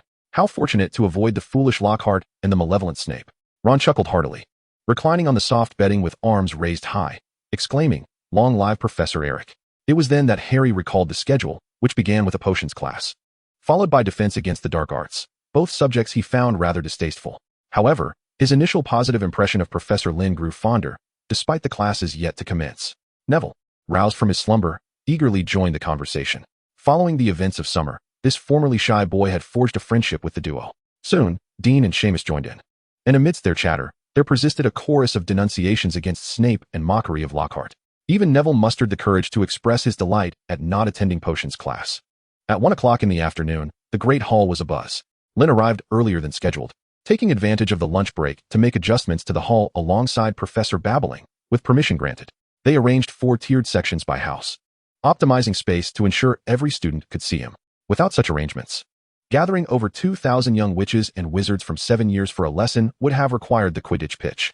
Several trunks lay haphazardly in the corner, their innards exposed, gleaming with metallic hues. "Lynn, is this alchemical equipment?" Professor Babbling inquired with curiosity. As a runes expert, she had a fondness for peculiar trinkets, especially those related to alchemy. "Learned in France," Lynn nodded, mentioning that Beauxbatons had utilized it successfully for several years. "I shall await the results with bated breath," Babbling replied, noting the substantial preparations for the day. As they spoke, the great hall doors creaked open, and McGonagall and Flitwick entered in succession, one stern and unyielding, the other brimming with enthusiasm. Before long, students poured into the hall, filling it to capacity. At the forefront was Percy, who, alongside Penelope, had arrived early to secure a prime location. Following them were Harry and his friends, whose rare enthusiasm even surprised the diligent Hermione. Yet upon spotting Lynn, her studious nature took precedence, leaving little time to engage with her 2 companions. The entire school of young witches and wizards gathered in one place, rivaling the grandeur of a feast or a Quidditch match. Esteemed professors and fellow students of various houses, "Good afternoon," Lynn announced, stepping onto the makeshift podium. He raised his wand and gently tapped it to his lips, a fleeting glimmer of magic illuminating the air. His voice resonated with clarity, reaching even the students seated at the back without a hint of cacophony. It was perfectly balanced. This demonstrated an advanced technique of magical control, a subtle enhancement. Thus commenced the first class of runes and ancient magic. Chapter 19, Zitchellania, What is Magic? Lynn opened his mouth, and the vast auditorium fell into a profound silence. Regardless of their year or college, all eyes converged upon him, a mixture of emotions swirling in the air. This may be your first encounter with such a pedagogical approach. Under the spotlight, Lynn's simple black robe became conspicuous, yet I believe this method fosters deeper understanding. His magnetic voice seemed to resonate directly in each student's ear, instinctively drawing their focus. Hermione, clutching her textbook, gazed intently, seeking insight within the amber depths of his eyes. Having already perused all the reference materials for this course, she was brimming with questions. Lynn sensed her eager gaze, and with a smile, he began to speak. "Some of you may recognize me, while others may not be familiar with me yet. I am Lynn Eric, the professor of Rhunology and Ancient Magic, responsible for the practical courses for the coming year." The magical projector whirred to life, casting his name into the air. Rhunology has 2 forms of translation. One is ancient, like the Nivian script, and the other is the runes, representing the origins of both writing and magic. Runes, a branch of ancient magic, have persisted through time, their potency lost, yet they continue to be used to record ancient texts. Magic is ever-evolving. Some forms endure, while others fade into the annals of history. There are also those, like the runes, that return to the light of day. Observing the varied expressions of his students, Lynn delivered his opening remarks in a gentle tone, waiting until everyone was engaged in thought before raising his wand. The letters in the air shattered, reformed, and were reborn as a line of entirely new text. This was his first question of the lesson. So, I would like to ask you all, what is magic? Be it ancient or modern, the magic we possess is tangible. But I ask you this, what do you believe the essence of magic is? A silence ensued, followed by a few hesitant hands being raised. The fourth student from the left in the second row of Slytherin, please introduce yourself. Lynn called upon the fastest hand. Andrew Trelawney, Professor. Magic is power. It is the foundation upon which wizards can endure and maintain order. The stern-faced youth stood up, providing his answer with a blend of shyness and determination. He was the seventh-year prefect of Slytherin. A well-structured response. Is Torquil Trelawney your ancestor? Lynn inquired with a smile. Andrew's face brightened as he modestly replied. He is my great-grandfather. With such a legacy, you are well suited for the Ministry of Magic. Slytherin gains 5 points, Lynn acknowledged, surveying the room before calling out towards Gryffindor. Fred, magic is a way of life, Professor. Just like Quidditch and fireworks, and skipping class for sweets. The brothers harmonized flawlessly, their camaraderie evident. An intriguing answer. A late Muggle philosopher would surely concur. Gryffindor gains 5 points. However, for future contributions, please remember to raise your hand first, George. Lynn beamed, encouraging. Do you have any other thoughts? I eagerly await them. As the number of raised hands gradually increased, even Hermione, who typically shunned open-ended questions, hesitated to raise hers. However, Lynn refrained from calling on Gryffindor and Slytherin. In the fifth row of Hufflepuff, Mr. Boyes spoke up, asserting that magic is a medium through which we perceive the world, akin to our hands, feet, and eyes. Boyes Springhall, an extroverted lad and the head of Hufflepuff, was in his 5th year. As soon as he finished speaking, several friends around him applauded, half in encouragement and half in jest. I appreciate that answer. Hufflepuff gains 10 points, Lynn commended. Is there anyone else? He urged everyone to ponder deeply, emphasizing that this was not merely about points, but about their journey as wizards. The enthusiasm among the young witches and wizards was palpable. Even Slytherin appeared spirited. Lynn surveyed the room, noting Cedric, Percy, Penelope, and a Slytherin girl named Doris, his gaze flitting over the promising candidates that piqued his interest. Turning around, he caught sight of Harry, their eyes meeting in the air. Recalling his spontaneous remark earlier, Lynn smiled and winked, raising his hand. Ravenclaw, last row. 5th from the left. Hello, Professor. I am Luna, Luna Lovegood. With a choir-like, melodious tone, the petite girl rose slowly. She was the same young lady Lynn had encountered in Diagon Alley, her silvery eyes leaving a lasting impression. Excellent, Miss Lovegood. What is your answer? Magic is our soul. Indescribable, the most extraordinary thing in the world. Luna's gaze seemed distant, her voice ethereal, as her carrot-shaped earrings swayed, lending her an eccentric air. Yet her words belied her tender age. Very Ravenclaw, murmured the audience, but Luna remained unfazed, gazing steadily at Lynn as she continued. We are all part of the universe. And magic is the most unique aspect of ourselves. This answer took Lynn by surprise. He had not anticipated such profound insight from an 11-year-old girl. It took him a moment to regain his composure. Well done, Luna. Glancing at the impassive McGonagall and Flitwick, he gently raised his wand, conjuring a delicate outline of the girl's visage in the air with threads of magical essence. With a soft swish, the unique pattern swiftly shrank. From a trunk in the corner, a silver metallic sphere floated into the air, absorbing the design and transforming it into a faint imprint. Ravenclaw earns 20 points. Your answer reminds me of a dear friend. Lynn inclined slightly, as a pale blue energy surged from the tip of his wand, materializing into a slender ribbon that gently lowered the sphere into Luna's hands. This is the reward you deserve. Please accept it. Thank you, Professor. Luna, as ever, leisurely fastened the metallic sphere onto a necklace around her neck, joining it with the other trinkets. The unexpected outcome sparked whispers among the students. Everyone. Lynn slightly raised her voice, asserting that everyone is entitled, and indeed should possess their own definition of magic, each contributing their unique perspective. However, she urged them to remember that one's understanding of magic is akin to their personal journey, and she hoped they would remain steadfast on their chosen path. Now, allow me to share my thoughts. The azure ribbon, upon completing its task, did not dissipate but transformed into luminous specks, gracefully ascending to activate the dome, allowing the evening's starry sky to reemerge. Magic is a force, a way of life, utilized as a medium through which we ultimately explore the soul. The 4 students presented answers that each had its own emphasis and merit. Lynn's wand danced in the air, inscribing the various responses. Subsequently, the words began to move, colliding and collapsing into a singular black point, yet possessing an allure that captivated the gaze. Perhaps it was for just a second, or perhaps it lingered longer. The black point began to expand and divide, morphing into a line of elegant text. Magic is mystery. Just as Harry had anticipated, as was evident from the cover page. This is my answer. Observing the students' bewilderment, Lynn smiled and remarked that they might be surprised to ponder what mystery truly is, as it seems rather elusive. This very elusiveness constitutes one of our most significant tasks for today's lesson. Sensing the collective brainstorming among her audience, Lynn felt her educational objectives had been met, her tone light and brimming with confidence. Mystery is the essence of the world, perceptible yet ineffable, akin to the starry sky above, profound and enchanting.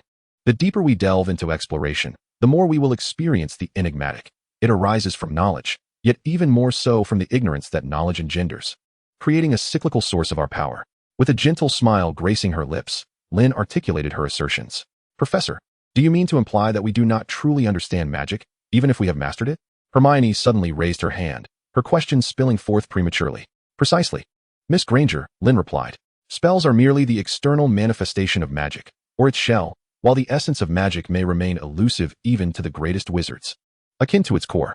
McGonagall and Flitwick nodded in agreement, acknowledging that even they, as masters deeply entrenched in their respective fields, felt like apprentices before the true arcana of magical essence. The more one knows, the more one realizes their own ignorance. Do not perceive mystery as something terrifying, although the unknown can indeed evoke fear. Anticipating Hermione's inquiry, Lynn preemptively responded that humanity's curiosity about the mysterious is what propels us to take our first steps toward development, be it wizards or muggles alike. This is our ambition. Ambition is not a pejorative term, for desire serves as a vital source of motivation. The previously restrained Slytherins straightened their posture, while students from other houses contemplated. From the Slytherin seats, a tall girl raised her hand, and upon Lynn's acquiescence, posed her question. Professor, you say that magic is mystery. From whence does it originate, and how does it become magic? Miss Flit's inquiry struck at the heart of the matter. Lynn pressed the magical projector with a sense of approval, and amidst the sound of whirring gears, the image shifted once more. A straight road appeared. The first half was laden with earth, while the latter half was crowned by a starry sky. The young wizards murmured in confusion. This was my explanation. Lynn began to move, slowly pacing before the four houses, weaving his narrative with grace. There exist two forms of mystery, one buried in the past, and the other residing in the future. The former requires excavation, while the latter hinges upon creation. Magic embodies mystery, and the advancement of humanity involves the deconstruction of the enigmas before us.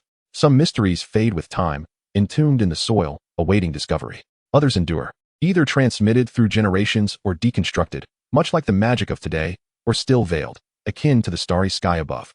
When one believes they have grasped the essence of mystery, they often find themselves confronted with even more enigmas. Some choose to confront these mysteries, while others opt for evasion and retreat, leading history to occasionally progress, stagnate, or even regress. At this juncture, you may comprehend why I have come to Hogwarts to impart this lesson. Studying runes and various ancient magics is but one of the pathways to explore the mysterious and the unknown. It is not the sole route, yet it enables us to unearth treasures lost in the annals of time, those ancient mysteries. Through excavation and refinement, we shall advance towards creation. If one is willing to perceive and pioneer, just as one gazes upward to observe the cosmos, seeking within the profound universe. The footsteps of muggles have traversed beyond our planet, and if the magical world remains complacent and self-important, it shall only march towards decline. Thus, we must open our eyes to confront and deconstruct mystery, welcoming and even creating new enigmas. His words were sincere and heartfelt, unreserved in the presence of many offspring of Death Eaters, even bearing the weight of blood vendettas. This was both magnanimity and confidence. Having come to Hogwarts, he was indifferent to such matters. McGonagall and Flitwick were also touched. Although their views on magic diverged from Lynn's, they could empathize. Having devoted decades to teaching at Hogwarts, they too yearned to convey this pursuit. They esteemed the value of thought and held knowledge in higher regard than the power bestowed by bloodline. The students, hearing such rhetoric for the first time, exhibited varied reactions. Some dismissed the discourse on muggles and wizards. Others curiously lifted their gazes towards the vaulted ceiling. Some even opened their textbooks for the first time, scrutinizing what was originally perceived as a rather dull subject, comparable to the history of magic. Such responses were manifold. Lynn remained patient, waiting until the majority of students turned their attention to him before smiling and speaking. I discern a myriad of thoughts within your eyes. This is perfectly natural, as each individual possesses a unique understanding. However, I implore you to reflect deeply, not to confine yourselves to mere answers, but to seek the questions themselves. As his words lingered in the air, he gently raised his wand, and the projector dimmed. Today marks merely the commencement of our journey.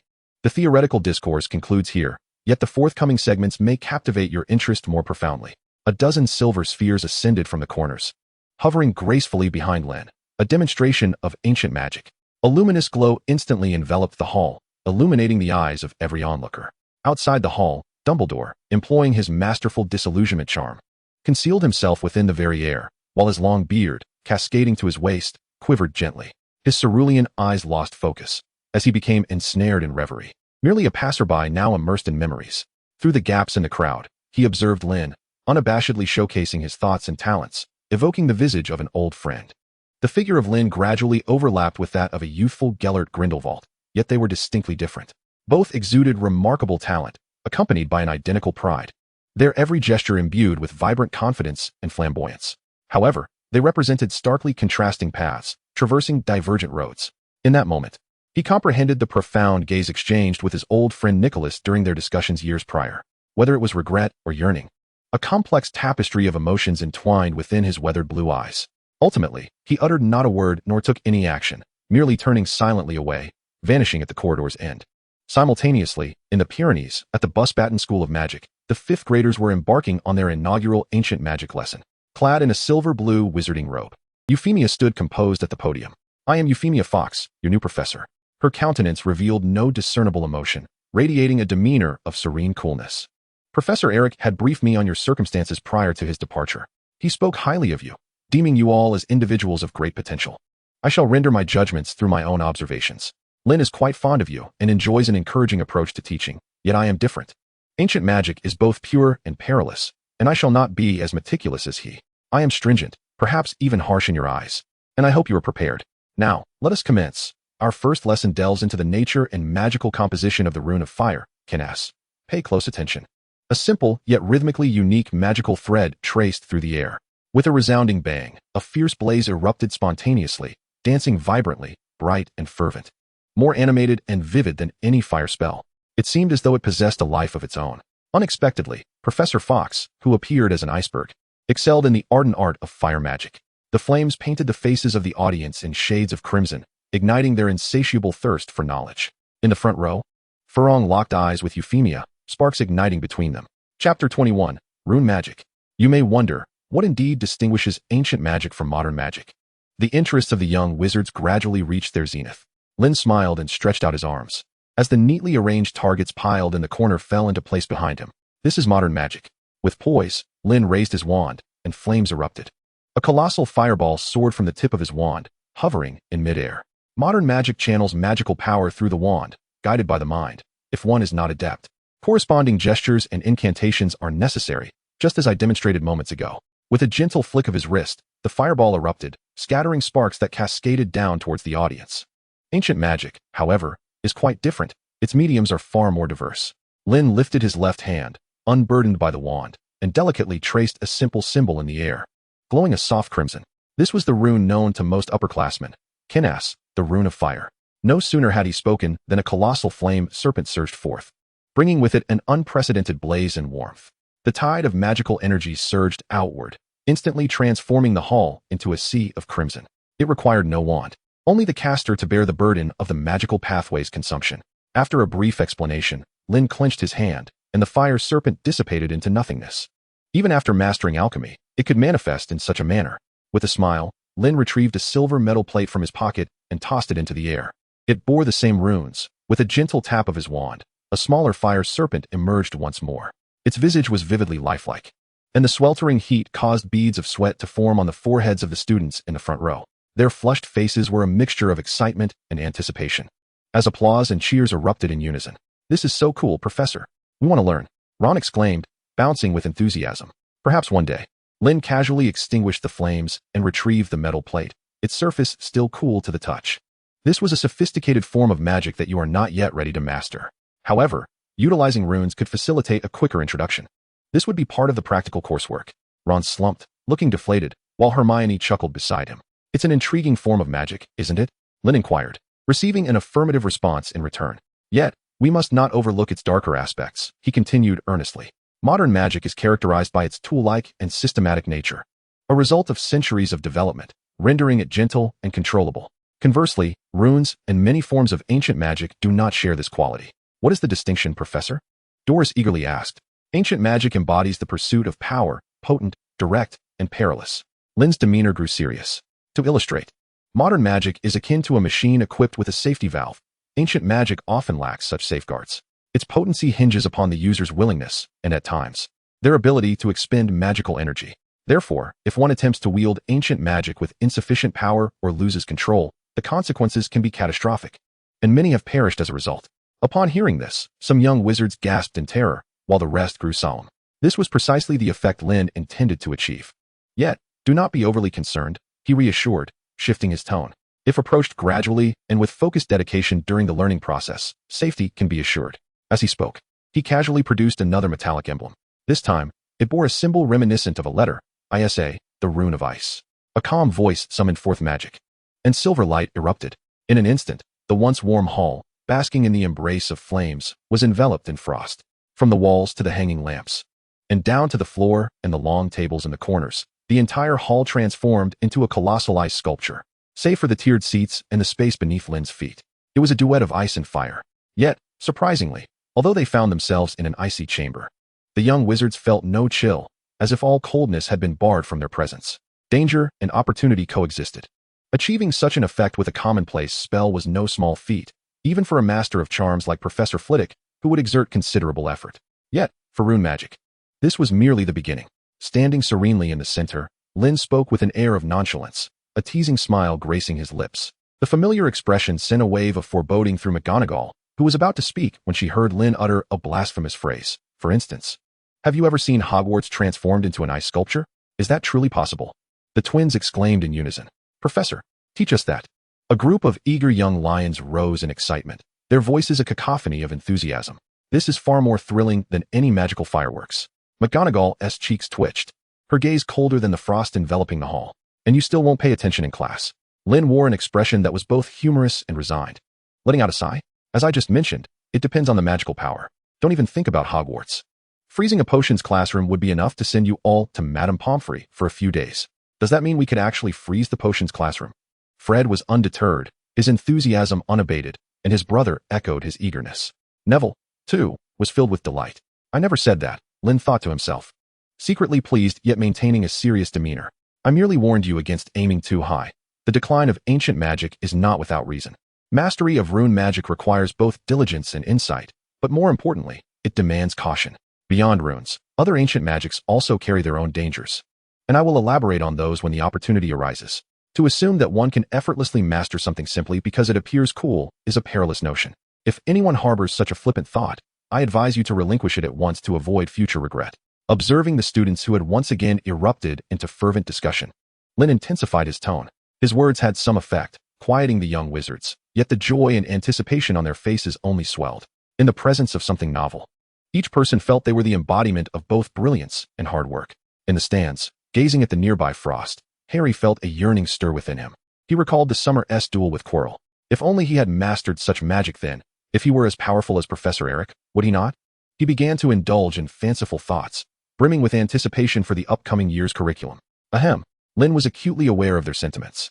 Clearing his throat, he transformed the icy chill back into pure magical energy that returned to the runes. I understand your feelings, but I must remind you that this is a course, and moreover, a compulsory one. After a deliberate pause, he altered his tone, pulling the students from their reverie of formidable magic back to reality. Since this is a course, examinations will ensue, and my standards are quite rigorous. With a gentle smile, he uttered words that sounded devilish in the eyes of the children.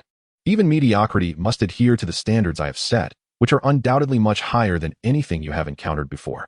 He deftly grasped the vital scores of his students. The eager little wizards instantly resembled frostbitten eggplants, while a few academic overachievers were even more exhilarated, itching to roll up their sleeves and showcase their prowess to the professor. Amidst the diverse expressions, Lynn proclaimed, therefore, in the next segment, I shall elucidate my standards for magic and my expectations of you. Magic is never an ethereal existence. It possesses its own metrics. The target behind him soared into the air, rapidly enlarging, shimmering faintly under the lights.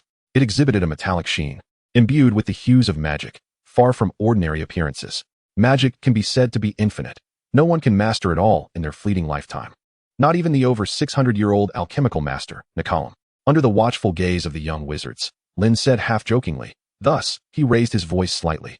Within the confines of a limited lifespan, one must prioritize their studies. The same magic varies in speed of learning among different individuals, and its application can differ vastly. I believe this disparity can be quantified. Lynn elaborated, suggesting that based on the proficiency in several advanced magical disciplines, one could initially gauge their level and roughly categorize the tiers of magic. This is indeed a complex endeavor.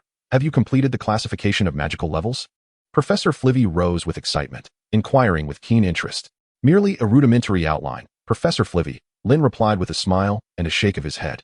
It is far from fully formed, yet it is fitting for our context here. With that, he lifted his gaze and pointed his wand at a target. Flames roared. A fireball, the size of a fist, erupted from the wand and struck the bullseye without leaving a trace. A conspicuous one appeared on the indicator above the target. This represents the first tier of magic, the novice level. Lynn surveyed the surroundings. The commonly used spells you studied in the lower grades, if not specifically trained, will remain at this level for a considerable duration and may only be successful intermittently. At this stage, you need to focus more on studying runic texts and reading literature. The third-grade wizards began to whisper among themselves, some even quietly casting spells towards the sky, comparing notes with one another. Indeed, the evidence demonstrates that while each of their small fireballs varies in form, their scale fluctuates within the parameters set by Lynn. Harry did not mimic his friends in casting spells. However, he mentally rehearsed the incantations several times, achieving a commendable approximation. The fire spell was one he had studied, albeit seldom utilized. Reflecting on the few spells at which he excelled, he fixed his gaze on Lynn, eager for elucidation. Mastery from initial learning necessitates precise movements, accurate pronunciation of incantations, and ample magical energy. Once again lifting his wand, he aimed at another target, believing that with practice, the spell would become second nature. Its efficacy markedly enhanced. Incendio. The fireball swelled from the size of a fist to that of a soccer ball. Its speed significantly increased, culminating in a resounding explosion upon hitting the bullseye. This time, a faint black mark was left, soon dissipating, while the indicator changed to 2. This represented the second tier, mastery. Most candidates' proficiency with spells typically lies at this level, and with a stroke of luck on the exam questions, they might achieve commendable results. Wouldn't you agree, Professor Flitwick? Lynn inquired, looking down at Flitwick. Indeed, Lynn, Flitwick affirmed, it requires precise control, just the right amount. In comparison to a master of charms such as yourself, I have much to learn, Lynn humbly responded, gesturing with his wand to draw a circle in the air, continuing with a hint of flattery in his explanation. Advancing from mastery to proficiency requires certain methodologies, speed in casting, and adeptness in magical application. Should you choose Professor Flitwick's advanced class, you will acquire these skills. At this stage, you will also be introduced to runes and their associated magic. As he spoke, another fire spell soared into the air, landing on the target. This time, it transformed from a fireball into a robust stream of flames, relentlessly scorching the enigmatic material of the target until it gradually extinguished, leaving a substantial area of charred black marks. The three targets stood side by side, their differences starkly visible. Is this the third tier? Cedric inquired, somewhat astonished. His fire spell had reached this level, placing it among his most proficient spells. Lynn, observing Cedric, the most promising Hufflepuff, encouraged him. When we can manifest a spell at the level it is theoretically meant to achieve, it signifies that you are proficient in its use.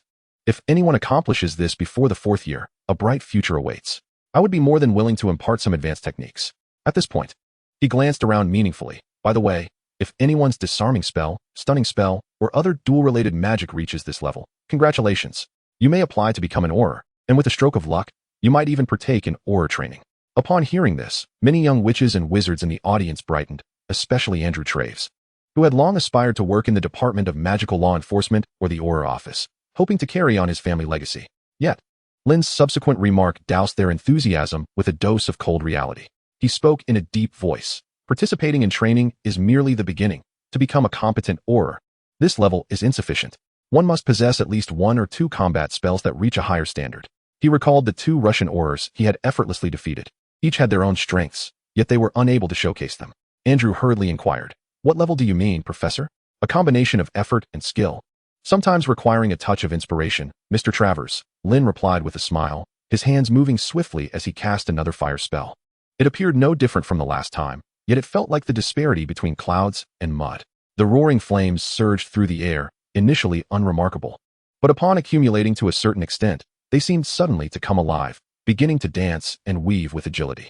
Under Lynn's control, the flames flew past the onlookers, mere inches away, provoking a chorus of screams. However, amidst their panic, The young wizards soon realized there was no searing heat, only a gentle warmth. The intensity of the flames was expertly regulated. Then, with a resounding bang, the fire serpent collided heavily with the target. A soft crack echoed, perceptible to the keen ears of a few attentive young wizards. Upon closer inspection, they noticed a faint, slowly healing crack on the target and the prominent number 4 on the sign. With this level, you can consider yourself proficient in this spell, a minor expert. Lynn's explanation came with a hint of jest.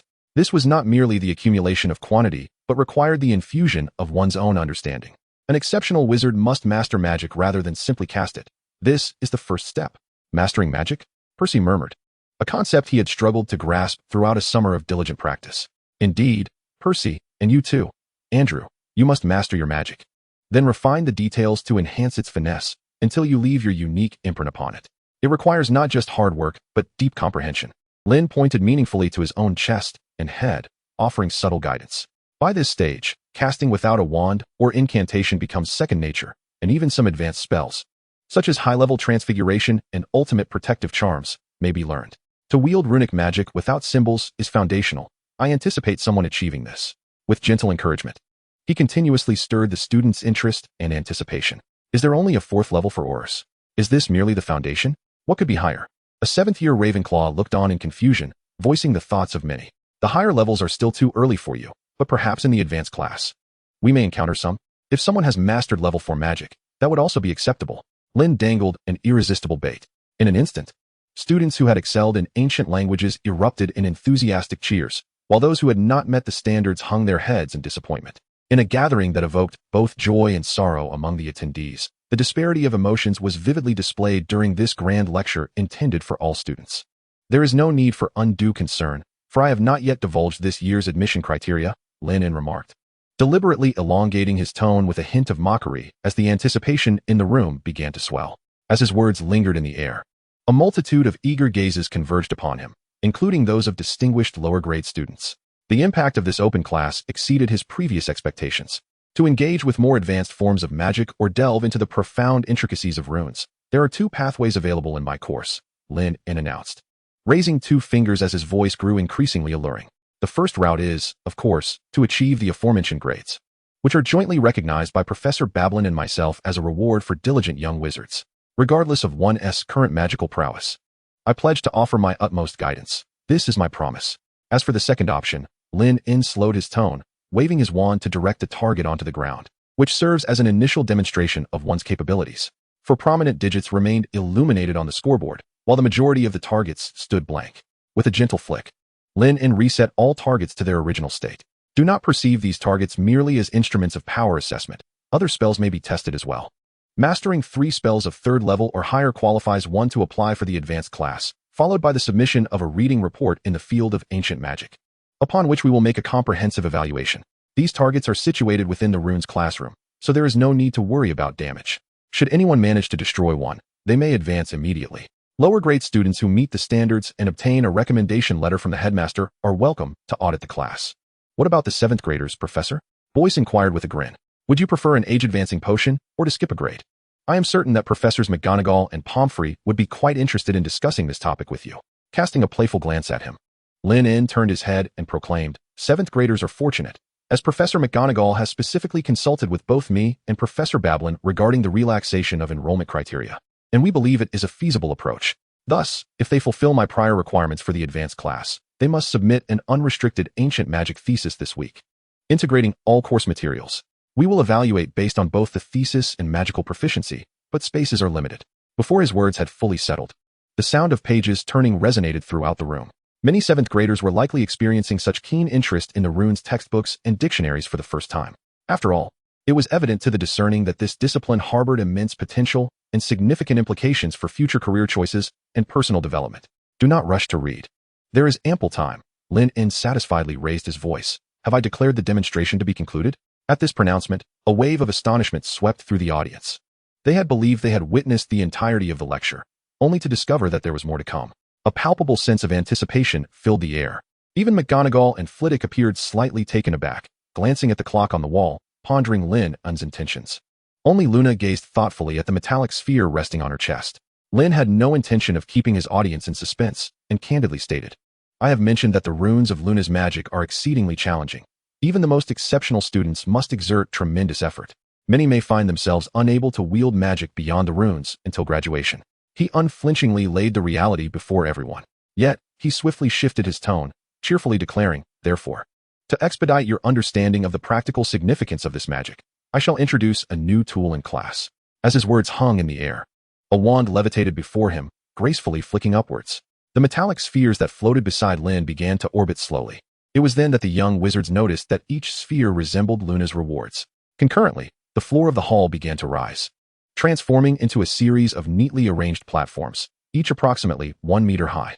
Targets correspondingly descended onto these elevated surfaces. The hovering spheres accelerated, darting in all directions. Their black apertures aimed at the targets on the platforms. With a swift motion, a uniform beam of silver light shot forth, striking the bullseye with precision. A frost spread forth, and numbers appeared on the display screen, half reading 1 and the other half 2. The young wizards stirred with excitement. Yet the performance of the spheres was far from over. In an instant, the once stationary metallic spheres resumed their rapid flight, their apertures continuously targeting the previously struck bullseye. A sudden wave of intense heat surged forth. This time, it was the rune of fire. The recently frozen surface of ice instantly melted, releasing plumes of steam. The numbers shifted accordingly, reflecting the opposite force of the previous display. The accurate alteration of power and moving shots elicited waves of cheers. However, the spectacle was not yet complete. After the assault concluded, the still warm spheres began to dive, landing softly on their respective platforms without a sound. Amidst the astonished gazes, Lynn approached, casually selecting one, and with a gentle tap of his wand, a breathtaking scene unfolded. The silver metal began to dissolve, swiftly transforming into a liquid state, almost unrecognizable, yet imbued with a lifelike vibrancy. What shape would you like to see? He inquired playfully. How about a robot? With an air of enthusiasm, Lynn gave a light tap. The robot took form, adorned with robust armor and sharp lines, modest in size, yet undeniably stylish. Within a few breaths, a robot approximately 20 centimeters tall came into view. Uncontainable shouts erupted from the surrounding crowd, predominantly from Gryffindor. The dashing robot was a favorite among many adventurous boys. Wizards, too, were not immune to such whims. If you prefer, we can change it to something else, perhaps a rabbit? Lynn intended to be equitable. As the faint glow of magic enveloped the newly formed steel figure, it reverted to a sphere, commencing yet another transformation. Before long, a lifelike rabbit sat poised on the platform. In contrast to the robustly themed robot, the little rabbit clearly embodied an endearing charm, with not only exquisitely detailed features, but also meticulously crafted fur. At that moment, joy transformed into a gathering of young witches, who eagerly rose from their seats. Straining forward with keen anticipation, their eyes fixed upon the delicate metallic rabbit, marveling in awe. Such trinkets, though commonplace in transfiguration classes, were evidently of an entirely different caliber. The products of transfiguration, regardless of their form, could never wield the power of releasing rune magic. This creation was a product of alchemy, designed during my apprenticeship under a senior, and we named it the self-repairing floating cannon.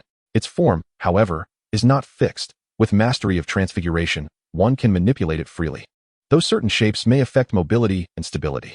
The spherical object soared into the air, gliding towards the eager young sorcerers, constantly shifting its appearance.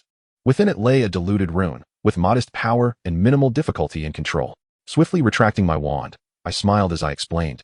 But I urged everyone to remember that while it could transform into amusing shapes, it was neither a toy nor a teaching tool, despite its playful nature. My words were delivered with calmness, yet the audience erupted with unprecedented enthusiasm. The entire auditorium was instantly ablaze with excitement.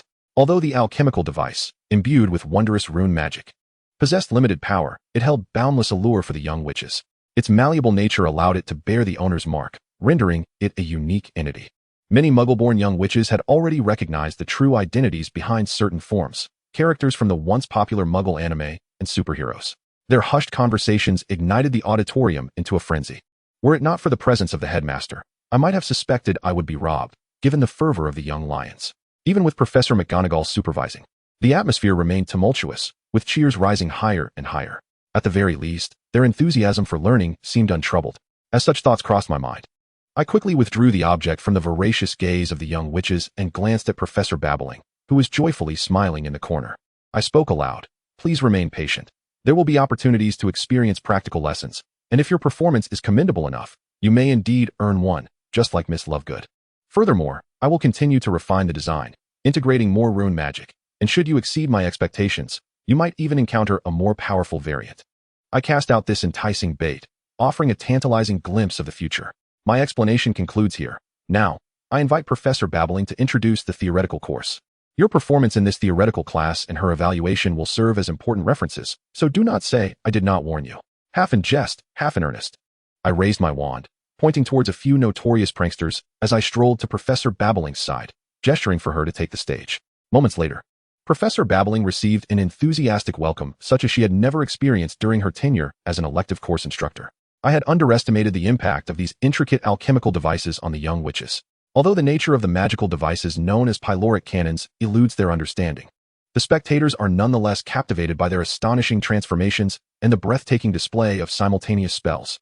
Regardless of Lynn's thoughts, they perceive these as the epitome of shape-shifting superdolls. Enthusiastic discussions lingered on until dinner, with the 4 long tables consumed by little else.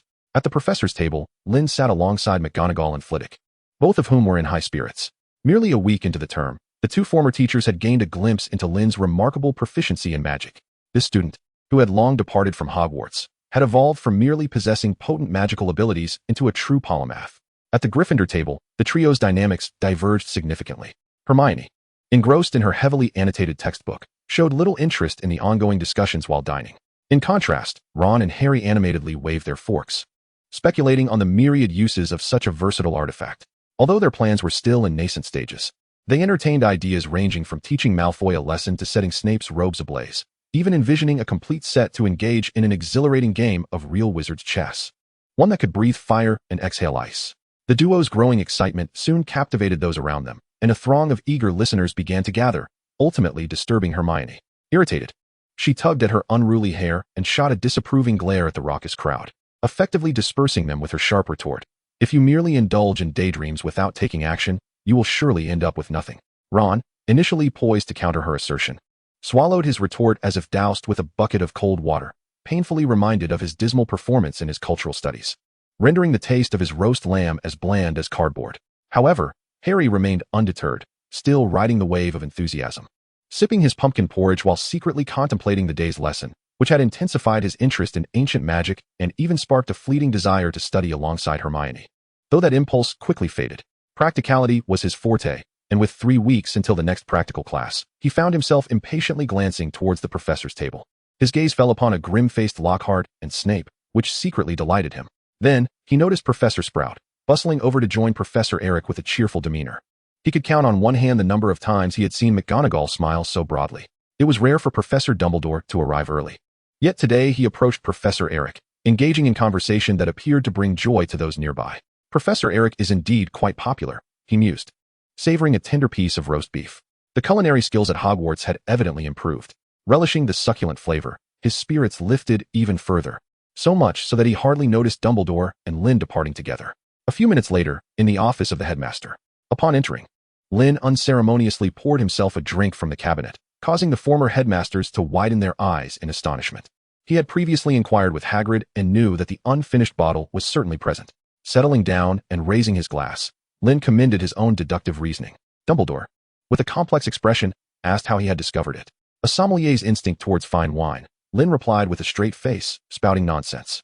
Dumbledore fell silent, suddenly reminded that it had been many years since a wizard had faced him with such an attitude, ever since he vanquished Grindelwald.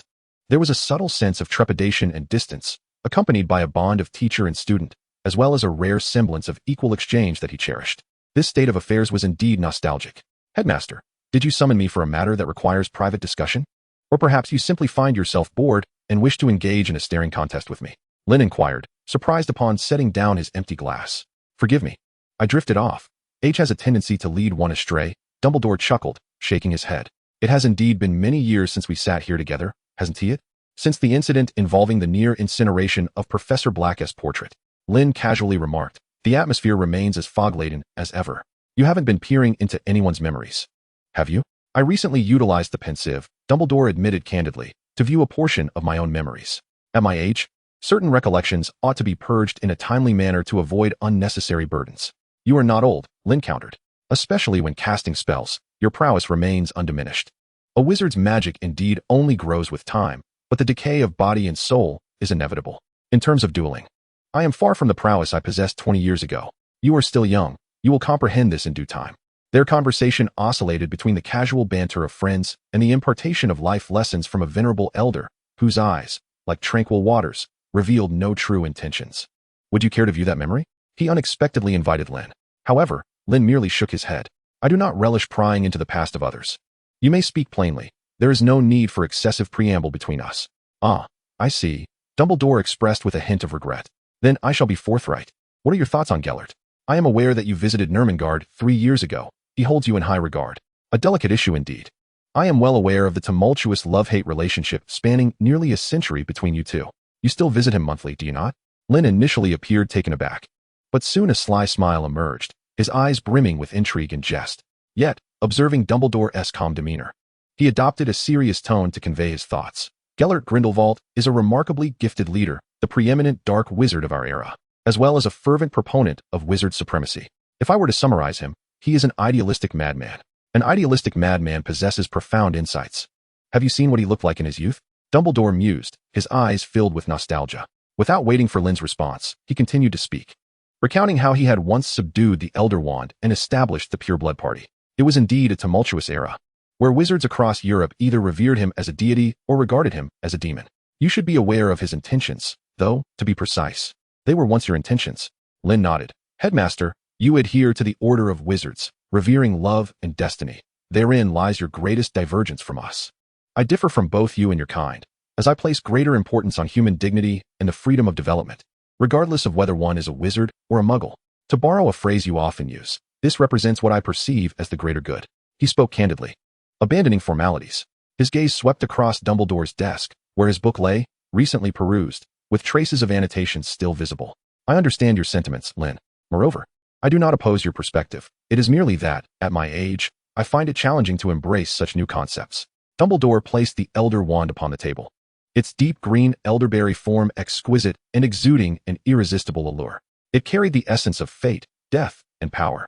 You seem to have little interest in the Deathly Hallows. Why is that? I am quite curious. His azure eyes were particularly profound, akin to an expansive ocean, imbued with hues of wisdom. Both Gaitler and I, as well as Tom, experienced restlessness in our youth after our initial fervor. The company we once had has dwindled, and the road ahead appears endless. Do you recall your freshly graduated self? Dumbledore's gaze was one of inquiry and scrutiny. This was the most significant question he posed that evening. Of course, Headmaster. And I hold those memories dear, Lynn replied calmly. However, I do not dwell in restlessness, for I am aware of the paths forged by my predecessors and trust in my ability to traverse my own. I have always believed you to be as remarkable as Tom, Dumbledore remarked, momentarily taken aback, adjusting his crescent-shaped glasses. It seems Horace had a keener insight. He has always been adept at discerning character. With the greatest of white wizards as a reference, and having stood in the shadow of that individual, I can maintain my composure. Lynn spoke sincerely. Were it not for this, I would find it difficult to envision my course. Yet history offers no hypothetical scenarios. This was not flattery, but a statement of fact. Even if he did not agree with many of Dumbledore's methods and harbored some reservations, he consistently held deep respect for his headmaster in the endeavor to thwart Voldemort. Dumbledore's face expressed a grateful smile, perhaps revealing his most genuine moment of the night. Thank you for your acknowledgement, Lynn. Those are the most gratifying words I have heard in years. He pushed the Elder Wand forward, stating, only with sufficient wisdom and courage can one wield death. I have grown old, but you are still young. Would you care to experience it? I do not consider myself particularly resolute. Headmaster, do not tempt me with it. Lynn jestingly declined, yet his eyes betrayed no hint of desire. Did you not defeat Grindelwald, who wielded the Elder Wand, in your youth? He drew forth his Hawthorn wand. I place my faith in my old friend rather than in death itself. A burst of crimson sparks erupted from the tip of his wand, a demonstration of the phoenix feather within, even in the face of the Deathly Hallows. Its pride remains unwavering. On the walls, past headmasters are taken aback. They have never witnessed individuals dismissing the most potent of the Deathly Hallows with such nonchalance, rebuffing one another. Albus Dumbledore is one thing. He has long understood the essence of death and reached the pinnacle of wizardry. Yet even Lynn, at a time when ambition should be in full bloom, astonishes them. However, neither of the two pays heed to their astonishment, simply exchanging knowing smiles. It is now of greater significance to the headmaster. I am still young. A hint of mockery glimmers in Lynn's eyes. Indeed. Dealing with Tom will require a bit more effort without it. I am growing old. Dumbledore's white beard quivers with an uncontrollable smile. He finds it challenging to articulate his emotions. He had contemplated testing this young man, whom he has both admired and found inscrutable for years, knowing that the latter harbors many schemes. Yet, In genuine conversation, he seems to forget his original intent, unwittingly revealing his true feelings. He is pleasantly surprised to discover that although their positions differ, there exists no fundamental contradiction. This alone is sufficient for him. Chapter 25. The Broken Wand and the Patronus. Steak turned into chocolate. How delightful. That old man will surely end up with diabetes. Upon exiting the headmaster's office and returning to his own quarters, Lynn gazed at the chocolate frog Dumbledore had given him, contemplating the unfinished steak at the dining table, and shrugged his shoulders.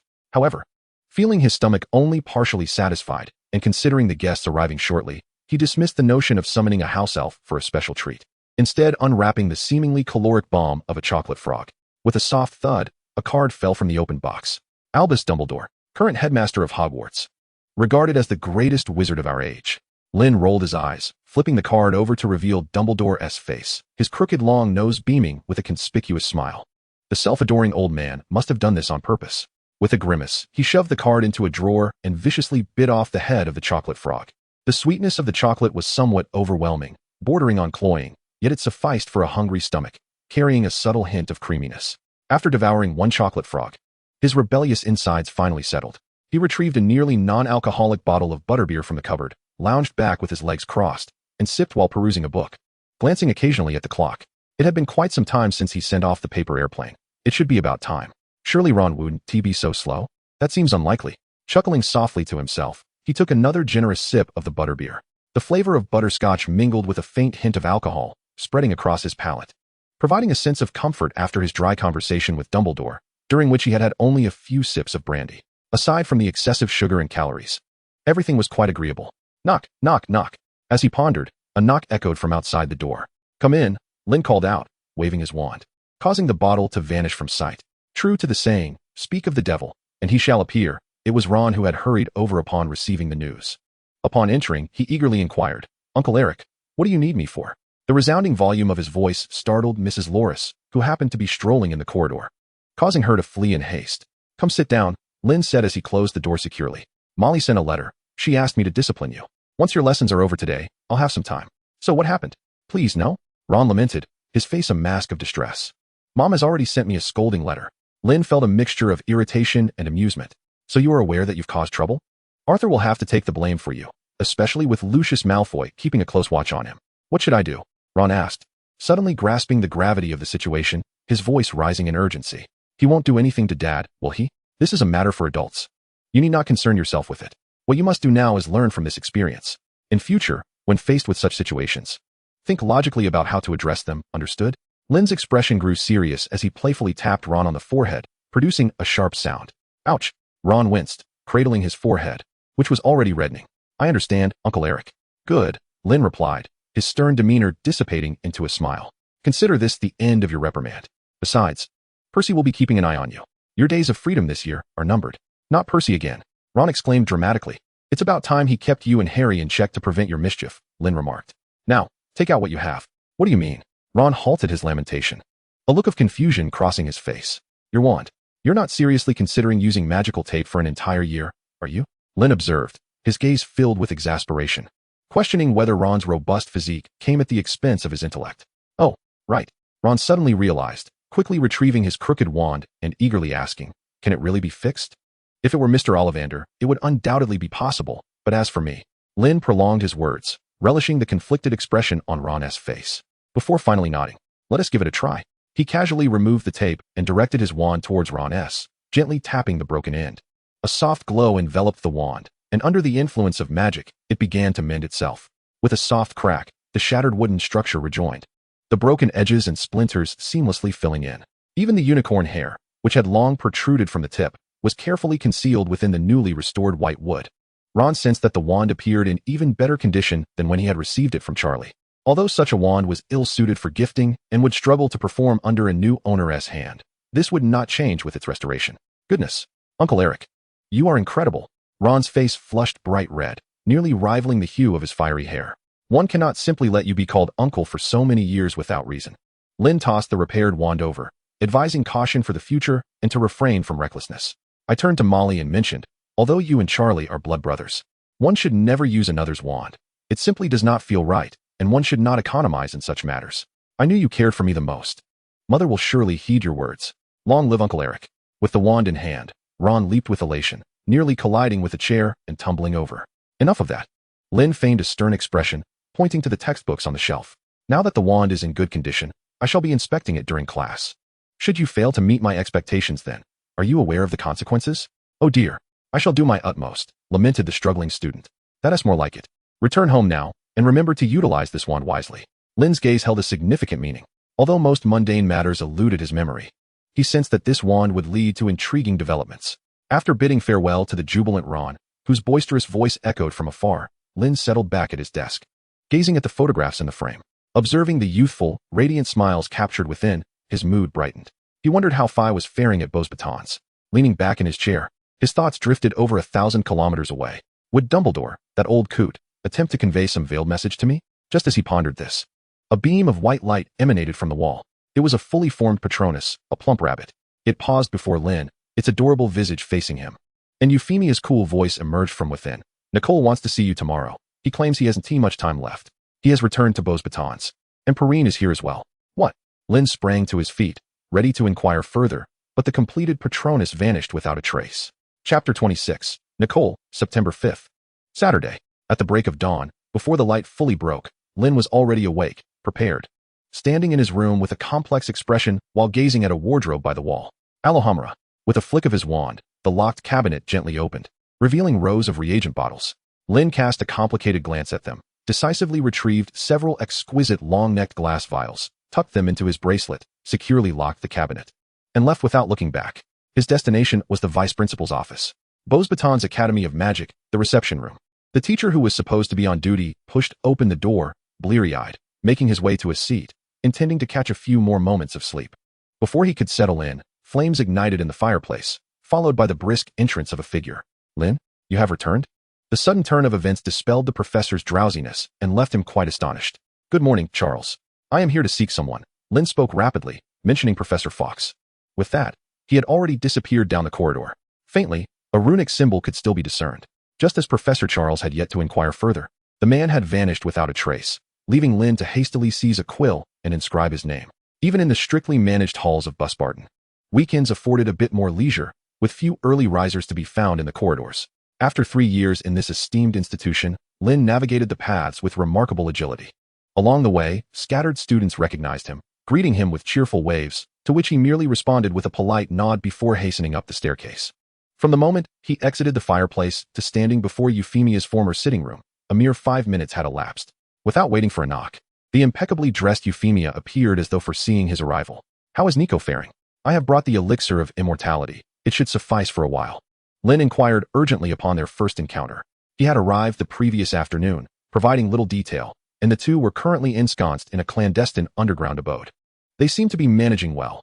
Do not fret. Follow me, Euphemia gently reassured, patting Lynn's arm as she led him down the staircase. Navigating the winding corridors for quite some time, Lynn and Euphemia delved deeper into the castle's subterranean realm, arriving at a room adorned with understated elegance. Even the headmaster and professors visited this space only infrequently. This was the private domain of Nicodemus. In truth, not only that underground chamber, but also the castle and much of the estate, along with the renowned magical fountain, were conceived and funded by Nicodemus himself. To call him a co-owner of this place would not be an exaggeration. It was precisely due to this connection that, after years of seclusion, he had re-emerged several years prior to impart the art of alchemy to Lynn and Euphemia, in exchange for teaching for 3 years and aiding Madame Maxim in establishing a curriculum in ancient magical studies. However, this was a mutual exchange.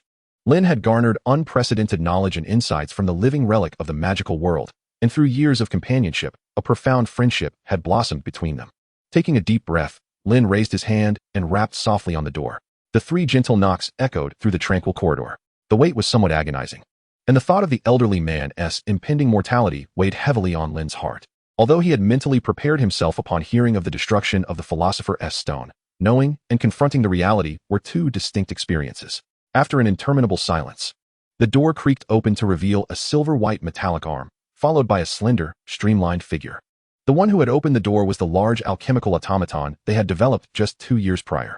Though capable of only simple tasks and deemed a failure by Lynn, Nicodemus cherished it as a household assistant. Gazing beyond this endearing contraption, Lynn beheld the frail figure of Nicodemus approaching unsteadily, with a pallid visage akin to his silver hair, draped in a beige robe. And possessing a frail physique that seemed on the verge of collapse, he appeared unchanged from 6 months prior. You have arrived just in time, Lynn Fi. Pernille has just prepared pancakes. Let us partake in breakfast together. The elder greeted them with a jovial smile, as though it were merely an unremarkable morning, welcoming 2 students to share a meal. What pancakes are you making, you old man? Lynn hastily squeezed past the automaton, exclaiming, I told you not to ruin it. You insisted on heeding Dumbledore's whims. Do not be so impatient, Lynn, Nico replied with a warm smile, looking quite content. You know, a frail old man like me cannot maintain it. Come, let us have breakfast. With that, he ambled towards the dining table, where his companion of 6 centuries, Pernille, sat with a gentle smile, her blue eyes, seasoned by time, yet still sparkling, filled with mirth. The French pancakes she had crafted, adorned with cream and fresh strawberries, were tantalizingly inviting, the portions evidently prepared in anticipation of their arrival. Even a vegetable salad and milk were thoughtfully arranged. Euphemia tugged at Lynn's sleeve and made her way over, affectionately settling beside the elderly woman. Good morning, Pernille, pardon the intrusion. Though breakfast was delectable, Lynn found little appetite. Nico engaged in light-hearted banter, his thoughts wandering, while Lynn merely responded stiffly, his mind elsewhere.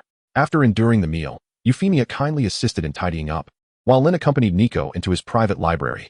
Observing Nico meticulously organizing the shelves as though time were suspended, Lynn, unable to contain his impatience, seized a book from the elder's hands and placed it on a nearby desk. Weren't you the one who feared death the most? You told me that 4 years ago. Why now this nonchalant demeanor?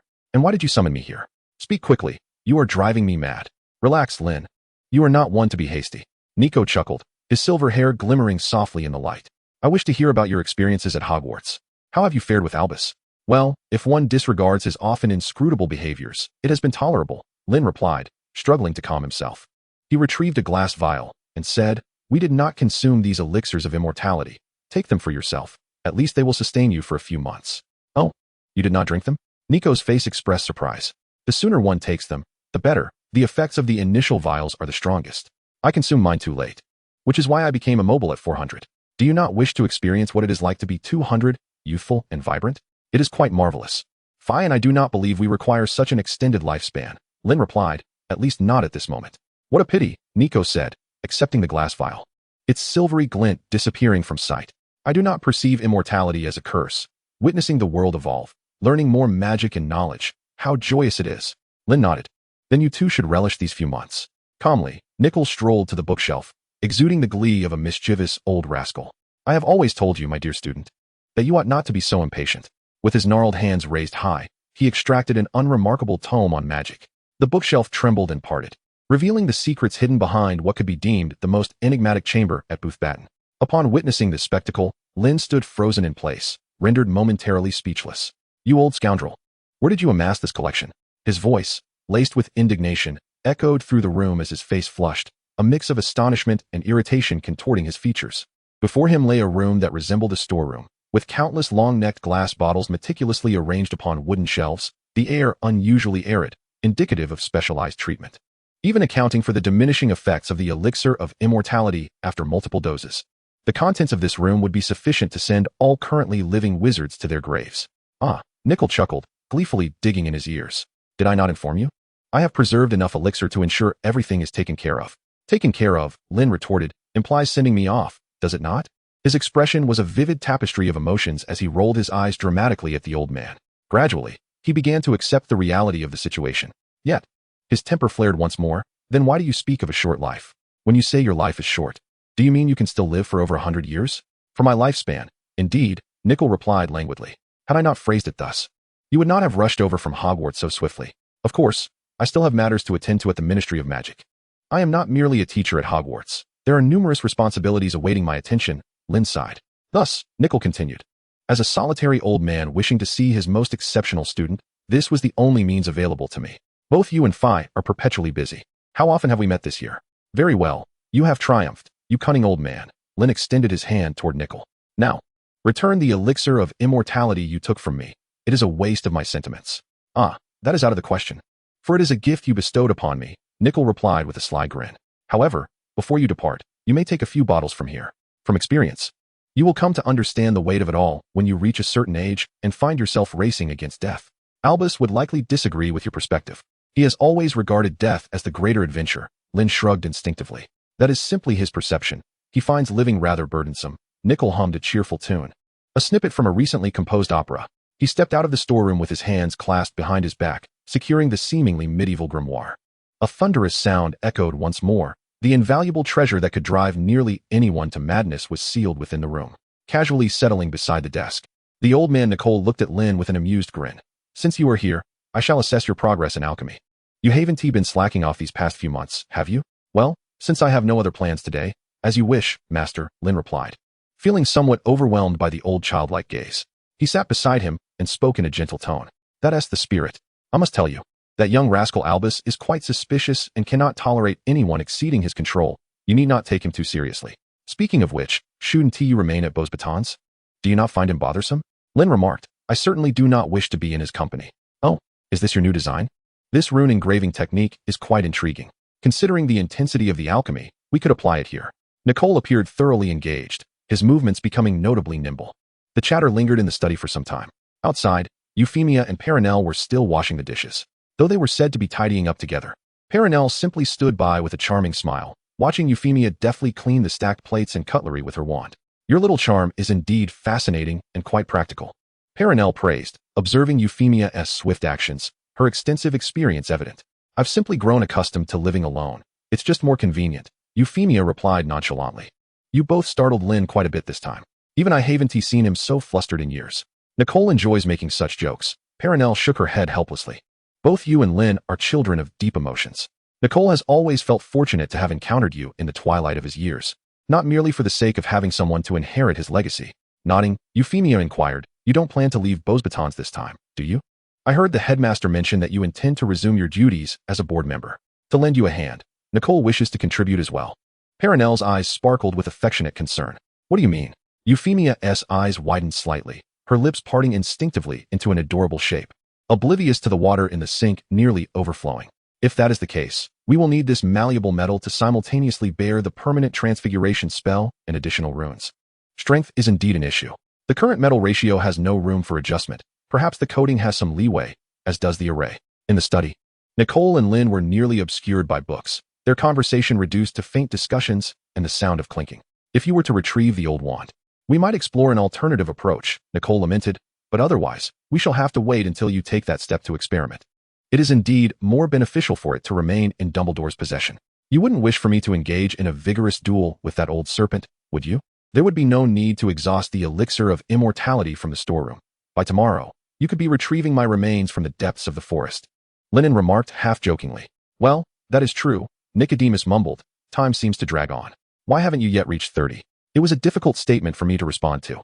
If given the choice, I would prefer time to pass more slowly. Lennon grinned, suggesting that taller individuals should bear more responsibility. That resonates with reason, although I sense a hint of implication in your words. The elderly man cast a meaningful glance at Lennon, trembling as he rose to his feet. Let us go? At my age, discussing matters for a morning has already exceeded my capabilities. I recall an alchemist from approximately 5 centuries ago who investigated the notion of eating first. I shall look into it. I appreciate your assistance, Lennon replied with a smile. The old man laughed lightly, feigning indifference. When is the next gathering of your Stargazers? I would like to attend. Oh, Lennon paused, feeling a bit embarrassed as he scratched his head. I thought. You believe that being discreet would conceal it from me? I am not that old yet. With a sidelong glance at Lennon, Nicodemus brushed off the dust from his robe. In just these 3 years, several children have joined the Beauxbatons team, haven't they? Including current students, precisely 11, Lennon nodded slightly. If you could attend, everyone would surely be delighted. It is on Halloween. Then I shall prepare some sweets for you. Nicodemus's smile was warm and genuine, the wrinkles on his forehead easing as he spoke. Though I have aged, I am still quite capable of serving as your advisor. I am fatigued. Do lend me a hand. As the door opened, the enticing aroma of food wafted in. Lennon returned to Hogwarts in the afternoon. As he stepped out of the fireplace, he was immediately met with Professor McGonagall's furious roar. How dare he? McGonagall was in an unprecedented rage, pointing an accusing finger at Snape. Severus, is this the student you have raised? Snape's expression was dark, as if haunted by a memory he wished to forget. In the face of McGonagall's accusations, he remained silent, merely casting a fierce glare at the Slytherin Quidditch team, who were huddled behind him. Clearly, this team, sponsored by the Malfoy family, did not believe their players had committed any wrongdoing. They faithfully acted as hired hands, even if they dared not speak in McGonagall's presence. They exchanged furtive glares with the furious Gryffindor team. Leading them, Marcus Flint silently muttered profanities. What a commotion! Has something happened, Professor McGonagall? As Lynn emerged from the fireplace. Many present changed their expressions upon his arrival, and he casually walked over to the Gryffindor side, softly inquiring. This is not your concern, Eric, Snape replied coldly. I will manage my students myself. I did not address you, did I, Snape? Lynn cast a cold glance at him, then turned to the visibly trembling Professor McGonagall and inquired, Fred, George, Draco Malfoy uttered that word to Hermione, Professor. Fred clenched his teeth in anger, glaring fiercely at Flint. Had it not been for him intervening earlier, the two brothers would have certainly shown Malfoy a thing or two. George, equally incensed, remarked. Then Ron used the slug-vomiting charm on Malfoy, but the spell went awry and hit both of them. I see, Lynn replied in a flat tone, betraying no emotion. Did Draco speak incorrectly? She is merely a foul-smelling. The brutish Slytherin captain was provoked by Fred and George's glares, and disregarding the presence of the professor. He spat out venomously. Yet, before he could finish his sentence, an icy chill enveloped him completely, rendering the presence of the headmaster futile. At some point, Lynn had seized her elongated wand, her earlier good spirits dissipating like mist. Marcus Flint, if you dare to utter the remainder of that sentence, I assure you that even your dim-witted parents and grandfather cannot save you. I stake my name on it. Her tone was neither loud nor harsh, maintaining an air of calmness with a faint smile lingering on her face, while Flint felt as if he had fallen into an abyss of ice. Flint, get out of here. You are to be confined from this evening until Christmas. Snape's expression was as frigid as the winter's breath as he fixed his gaze upon Flint, delivering the verdict before McGonagall could erupt, positioning himself between the silent students and Lynn. Under his cover, Marcus Flint slumped against his teammates, being escorted out of the office, with the echoes of terrified wails trailing behind. Once the students were at a safe distance, Snape's gaze locked onto Lynn's face. Eric, this is Hogwarts. I do not require your instruction on how to discipline students. If this were 10 years ago, you would know what would transpire. Lynn responded with equal coldness, then turned to McGonagall, her expression softening gradually. I apologize, Professor McGonagall. I became somewhat agitated. Next time, be more cautious, Lynn. McGonagall adjusted her glasses, lacking any intention of pursuing the matter, her tone light. You are a professor now. Of course, you needn't worry, Lynn replied politely, glancing at a few Gryffindors. Where's Ron? In the infirmary? The small lions exchanged glances, preoccupied with the fight, completely oblivious. Only Aaliyah vaguely recalled something, timidly raising her hand. Professor. They seem to be near the Forbidden Forest. It appeared they had sought Hagrid. Lynn chuckled softly. Professor McGonagall, if you will excuse me. Detention is not my concern, but I believe we must not encourage such ill behavior. With that, she cast a meaningful glance at Snape. McGonagall nodded gratefully. Thank you, Lynn. You all may return for now. The professors will handle this matter. Meanwhile, at Hagrid's hut, Eric Uncle's words indeed rang true. Ron clutched a filthy copper basin, simultaneously expressing his discontent while expelling glistening snot from his nose. Charlie S1 simply doesn't suit me. He lamented. At least you managed to injure that Malfoy brat. Well done, Hagrid praised, gently patting Ron's back to induce vomiting while offering a steaming cup of freshly brewed tea. Gargle with this, you'll feel better. The fierce yet timid hound, Fong, approached briefly before quietly retreating to Harry's side. Is there no way to lift the curse? Harry inquired, scratching Fong's ears. It's rather complicated, Hermione replied with a furrowed brow. The spell itself is difficult to cast, and breaking it may require the assistance of Madame Pomfrey. Lynn's serious voice resonated from outside the door. Professor Eric. The two exclaimed, springing to their feet. Lynn, you're here. Come quickly and see what can be done. Hagrid's face lit up with joy. Spotting his savior, Ron stammered while gripping the basin. Help me. You followed instructions well. I intended for you to use it properly, Lynn remarked with a hint of exasperation. This isn't merely about breaking the curse. You'll need medicine. Come with me. Without the need for his wand, he waved his hand, and Ron levitated, the agony etched on his face alleviated slightly by the dim light. Hagrid, I apologize for the trouble. I'll take them along now. As he moved toward the door, he affectionately ruffled Ron's hair. Though reckless, you've shown true bravery. Gryffindor gains 10 points. Please inform Professor McGonagall. Seizing the opportunity in the absence of onlookers, he discreetly broke a promise, engaging in a minor trick. After all, points awarded were not points deducted. As they made their way, Harry and Hermione closely followed Lynn, while Ron floated just above the ground, attempting to remain inconspicuous. Professor, Harry gasped, what does mudblood mean? It is a derogatory term used against wizards of Muggle descent, Lynn explained softly, glancing at him and Hermione. Some foolish purebloods take solace in such delusions.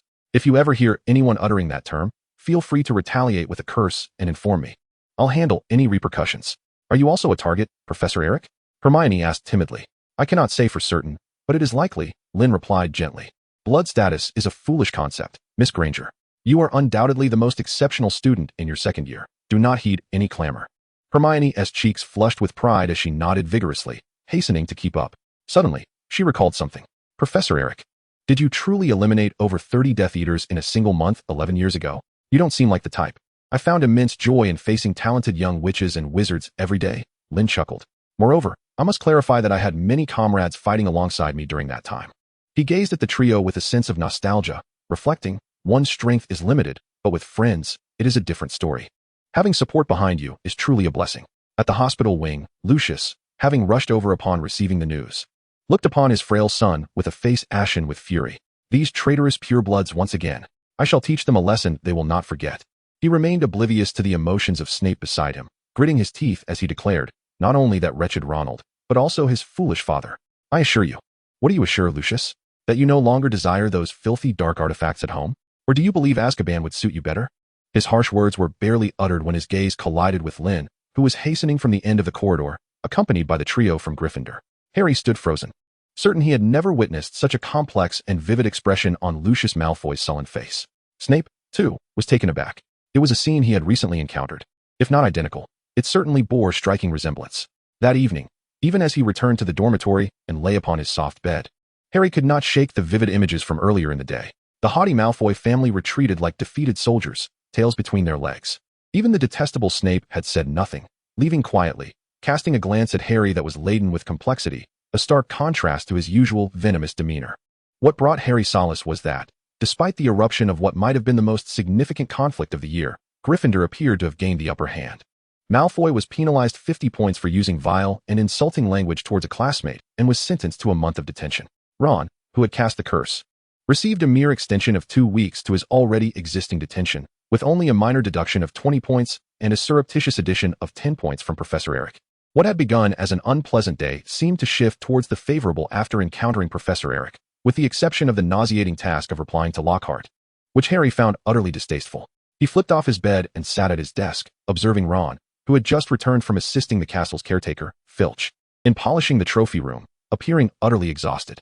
Suddenly, a peculiar voice he had heard from Lockhart's direction came to mind. Come here, and let me tear you apart and kill you. It was a chilling, malevolent, an icy voice. Lost in thought, a scent of cleaning polish wafted through the air as Ron approached. What are you staring at? Did Lockhart disgust you? I agree. Writing that sort of thing is dreadful. It's more painful than polishing trophies, Ron lamented, his face contorted in agony. Ah, I see, Harry paused, nodding. I wrote for a full 4 hours. It was excruciating. He had no intention of sharing this bizarre incident with his best friend, at least not today. Ron was already burdened enough. With that thought, he shifted the topic. Ron, I noticed Lucius Malfoy seemed quite fearful of Professor Eric. Is there some history between them? Even the Death Eaters fear Uncle Eric. I suspect Snape does too, Ron replied, puffing up with pride, as if even his aching arms were momentarily forgotten. His booming voice attracted Neville, Dean, and Seamus, all of whom had intended to drift into slumber. Except for Neville, Dean and Seamus wore expressions of curiosity. Though they had heard numerous tales in recent days, the upperclassmen had merely scratched the surface, and the disparities among their accounts only served to heighten their anticipation. Under the adoration of their peers, Ron felt a surge of delight and promptly turned his chair to regale them with embellished stories he had gleaned from his older brothers. He spoke of his encounters with the formidable pure-blood wizards at school, the 6-month entanglement with the Dark Lord, and the harrowing escapes that ensued, recounting with exuberance the month following the Dark Lord's downfall. As he grew animated, he even stammered through a few anecdotes from the past decade, leaving the young wizards, particularly Harry, who had missed the start-of-term feast, both astonished and intrigued. Harry was taken aback to learn that the elegant and charming Professor Eric had a history filled with such remarkable exploits before arriving at Hogwarts. Suddenly, he understood why Lucius Malfoy harbored such fear and recognized the source of Hufflepuff's admiration for him. He hurried back to his trunk, retrieving the photographs of his parents that Hagrid had specially gathered for him over the summer, examining them with great care. In that moment, he seemed to grasp the trials his parents had endured during those years. If he could find Professor Eric, perhaps tonight's events would yield a new understanding for Harry. Meanwhile, Ron continued to hold court at the desk, transitioning from tales of Lynn to his recent intellectual duel with Filch over the trophy room. He recounted his encounters with several tarnished trophies and medals for special contributions. Dean and Seamus chimed in, their drowsiness dissipating as they chattered incessantly. Only Neville remained somewhat withdrawn, seated on Harry's bed closest to the desk, clutching a memory ball, lost in thought. The following morning, shortly after breakfast, Harry whisked Ron and Hermione to the door of Professor Lynn's office. During their meal, he had already shared the peculiar sounds he had heard in Lockhart's office. But just as he was perplexed, so too were Ron and Hermione. Fueled by their fondness for Professor Eric, the trio was in agreement. Since he was absent from the staff table, they would make their way directly to his office. Knock, knock, knock. Professor Eric, are you there? Harry stepped forward, tentatively rapping on the door. But there was no response for quite some time. After several attempts, a portrait on the nearby wall stirred, rubbing its eyes and announcing, Professor Eric left early this morning. Please refrain from making noise. It's a hard-won weekend, and I could use some more sleep. With that, the figure nestled back under a tree to resume its slumber. Had Professor Eric truly departed so early? Hermione blinked in confusion. Could he have gone to the library? Only you would think of spending the weekend in the library, Hermione. Perhaps Uncle Eric returned home. His house is quite spacious, Ron muttered sullenly, promptly earning an exaggerated eye roll. Yet, in light of his gallant spirit, the magnanimous Hermione chose not to stoop to his level. Ron's reasoning held some merit, and perhaps it would be prudent to seek him out, beginning with the library. After all, Professor Eric, being such a formidable wizard, might possess a genuine fondness for books. With a spark of inspiration, Harry rallied his two companions, and they hurriedly departed. The entire morning was spent scouring every nook and cranny of the castle, yet they yielded no results. By lunchtime, Lynn had still not made an appearance. They could only conclude that Professor Eric seemed to have vanished for the day. The trio of young lions busied themselves with their own pursuits at school, blissfully unaware of Lynn's whereabouts. He had left Hogwarts early in the day, neither missing nor, as Ron suggested, leisurely returning to his home in Birmingham, though that notion had crossed his mind. Currently, he found himself outside a secluded manor in eastern Wales, near Swansea.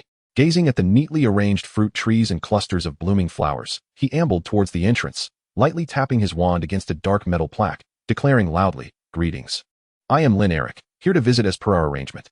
Before long, a tall, slender elderly witch emerged from the manor. Raising her wand from a distance to open the grand door, her voice resonant and cheerful, "Welcome to my home, Lynn, do come in. It has been far too long since we last met, Minister Barnard." "Forgive my intrusion, Minister," Lynn responded politely, inclining his body as he approached the witch, gesturing towards the plaque at the gate. "This is the residence of former Minister of Magic, Millicent Barnard.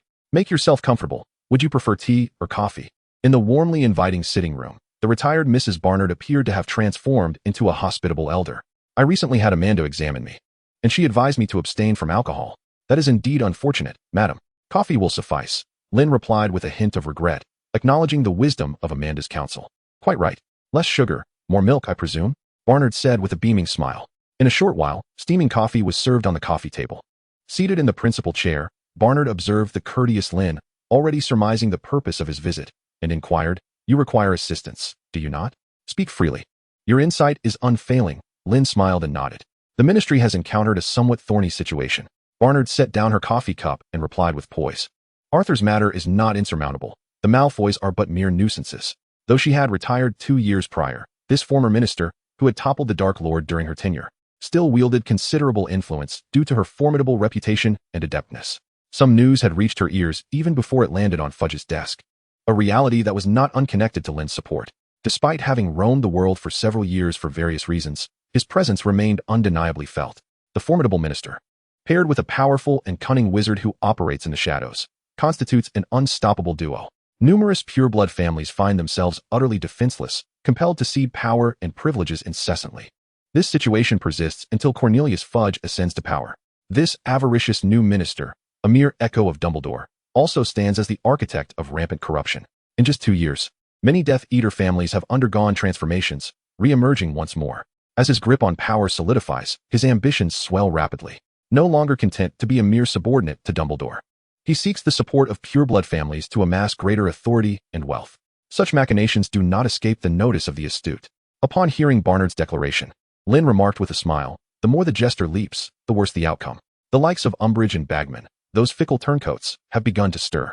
Both were once subordinates of Barnard, having switched allegiance to Fudge 2 years prior. Their names gradually extinguished the smile on the elder's face, leaving only a semblance of decorum. It truly is inappropriate. She understood Lynn's intent, pondering aloud, "What does Dumbledore think?" As usual, his focus remains on that individual, Lynn replied, alluding subtly. Barnard furrowed her brow. As the minister who once vanquished the Dark Lord, should he return, her lifetime of dedication would be laid to waste. Seizing the moment, Lynn pressed on. To eradicate the root of the problem, the power of the ministry remains paramount. It must not wane. Do you have confidence? Or perhaps Dumbledore? After a lengthy contemplation, the seasoned woman, who had navigated the treacherous waters of politics for decades, lowered her stance and asked, "Not now. But it will be worth a try in a few years, Lynn stated frankly. As for Dumbledore, he has his own designs. The specifics are unclear.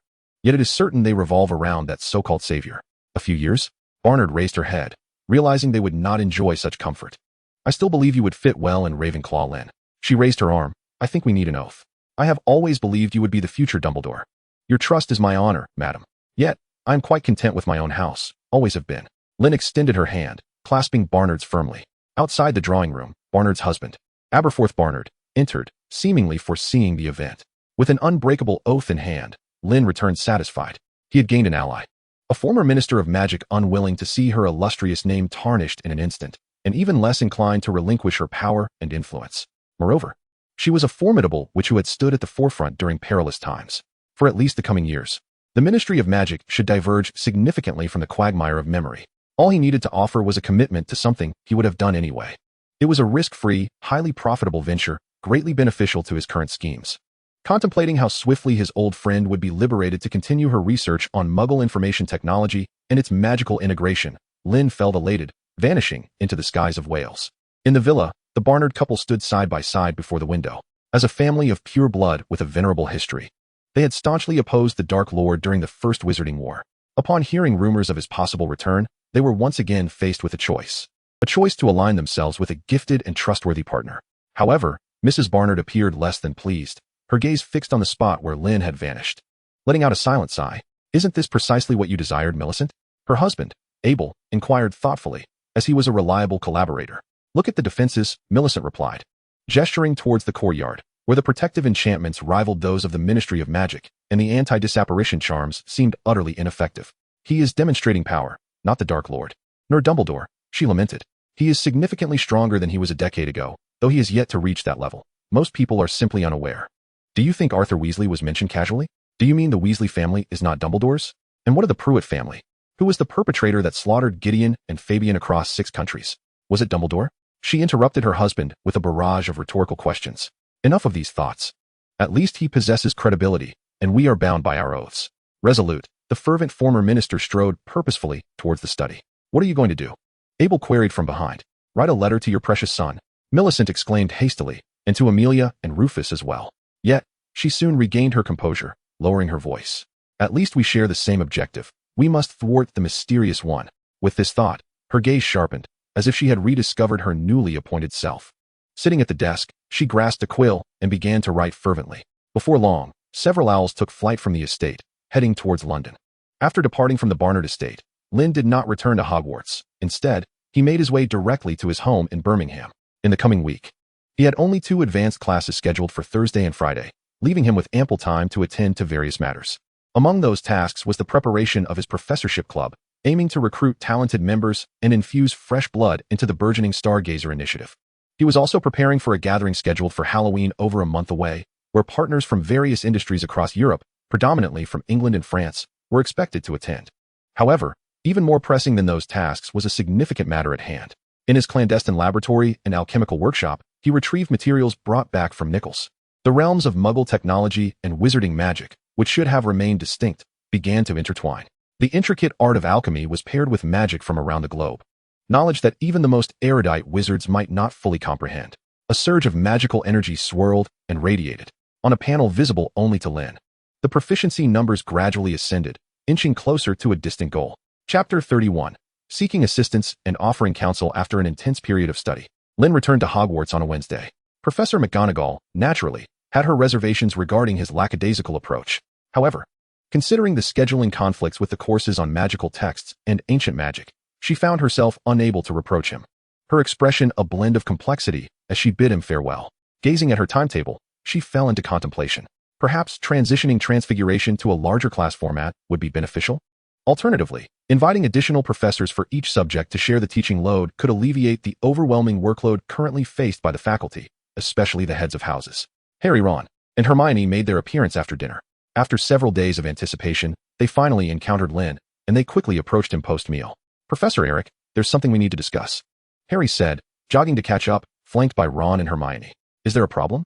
Lynn inquired, somewhat perplexed yet maintaining a smile. "Let us walk and talk. No need to rush. Would you like to join me in my office?" His calm demeanor eased their anxieties, and they took turns conveying the gist of their concerns. You all seem rather unsettled these past few days, he remarked. First, let us have something to drink. In his office, with a snap of his fingers, a house elf arrived with rich, hot chocolate. Once the trio settled down, sipping their drinks, Lynn gently began, to put it succinctly. Harry has heard a voice that only he can perceive, and it has not recurred, thus confirming it is not mere auditory hallucination, correct? Yes, Professor, Harry replied. His voice tinged with a slight tremor, recalling the chilling sensation it had evoked. Lynn nodded thoughtfully. It may be a form of magic or perhaps a magical creature. Is Professor McGonagall aware of this?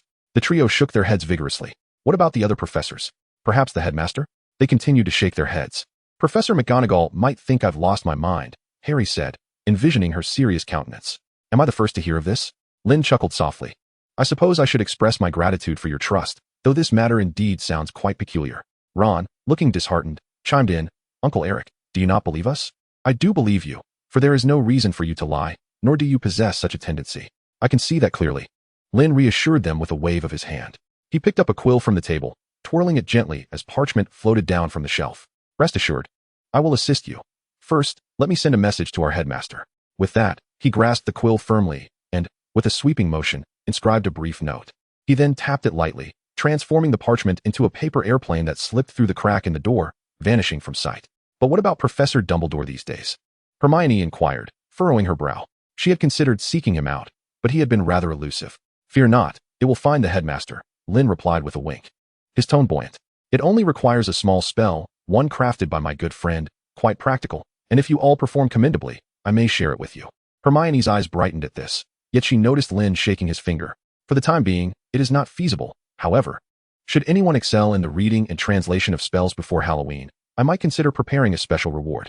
Lynn's gentle voice exuded an alluring charm. Could that rather impressive spell also qualify? Ron inquired eagerly, while Harry looked on with anticipation. The weight upon their hearts lifted. After all, they were merely young students, unable to suppress their desire for recognition. Perhaps, Lynn replied with a soft smile as she rose. That will depend on your performance. Miss Granger, your report has pleased both Professor Babbler and myself, yet your studies in spellcasting must continue with diligence. I look forward to seeing you in the advanced class next year. Certainly, Professor Eric, Hermione said, her cheeks flushed as she fidgeted with her hair. As for you two, Lynn turned her gaze toward Ron and Harry. You ought to learn more from Miss Granger and solidify your foundations. One cannot grasp profound magic without a sturdy base. This remark was primarily directed at Ron.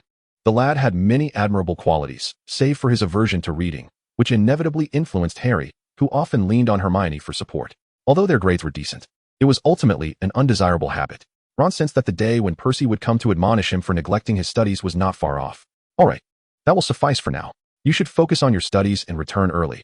I suspect you have quite a bit of homework, Lynn offered a gentle reminder. Not wishing to burden the second-year students excessively. With a smile, she waved her wand, and sweets procured from Dumbledore appeared in the hands of the trio. Approximately 10 minutes later, Lynn was approached by Dumbledore, who entered with urgency. Has Harry come to see you? He asked directly. Your arrival was quicker than anticipated, Headmaster. Lynn replied, handing him a piece of parchment. Is this the plan? You are indeed perceptive. Upon reviewing Lynn's analysis, Dumbledore first expressed surprise, then swiftly regained his composure. Through the thick lenses of his glasses, his blue eyes appeared contemplative. It is nothing. Fragmented information can be consolidated. Lynn turned to face Dumbledore, a hint of danger in her demeanor. So, the Mandrake is our contingency? You cannot hide that from me, Dumbledore remarked. Lynn donned her gold-rimmed glasses, retrieved the parchment, and pointed to the densest area, saying, What of the other students? Setting aside Salazar's almost senile basilisk, is it appropriate for first-year girls to confront young Tom? Compared to their exchange in the headmaster's office, Lynn had taken the initiative. From any angle, it was clear that she held the upper hand, which Dumbledore could not deny.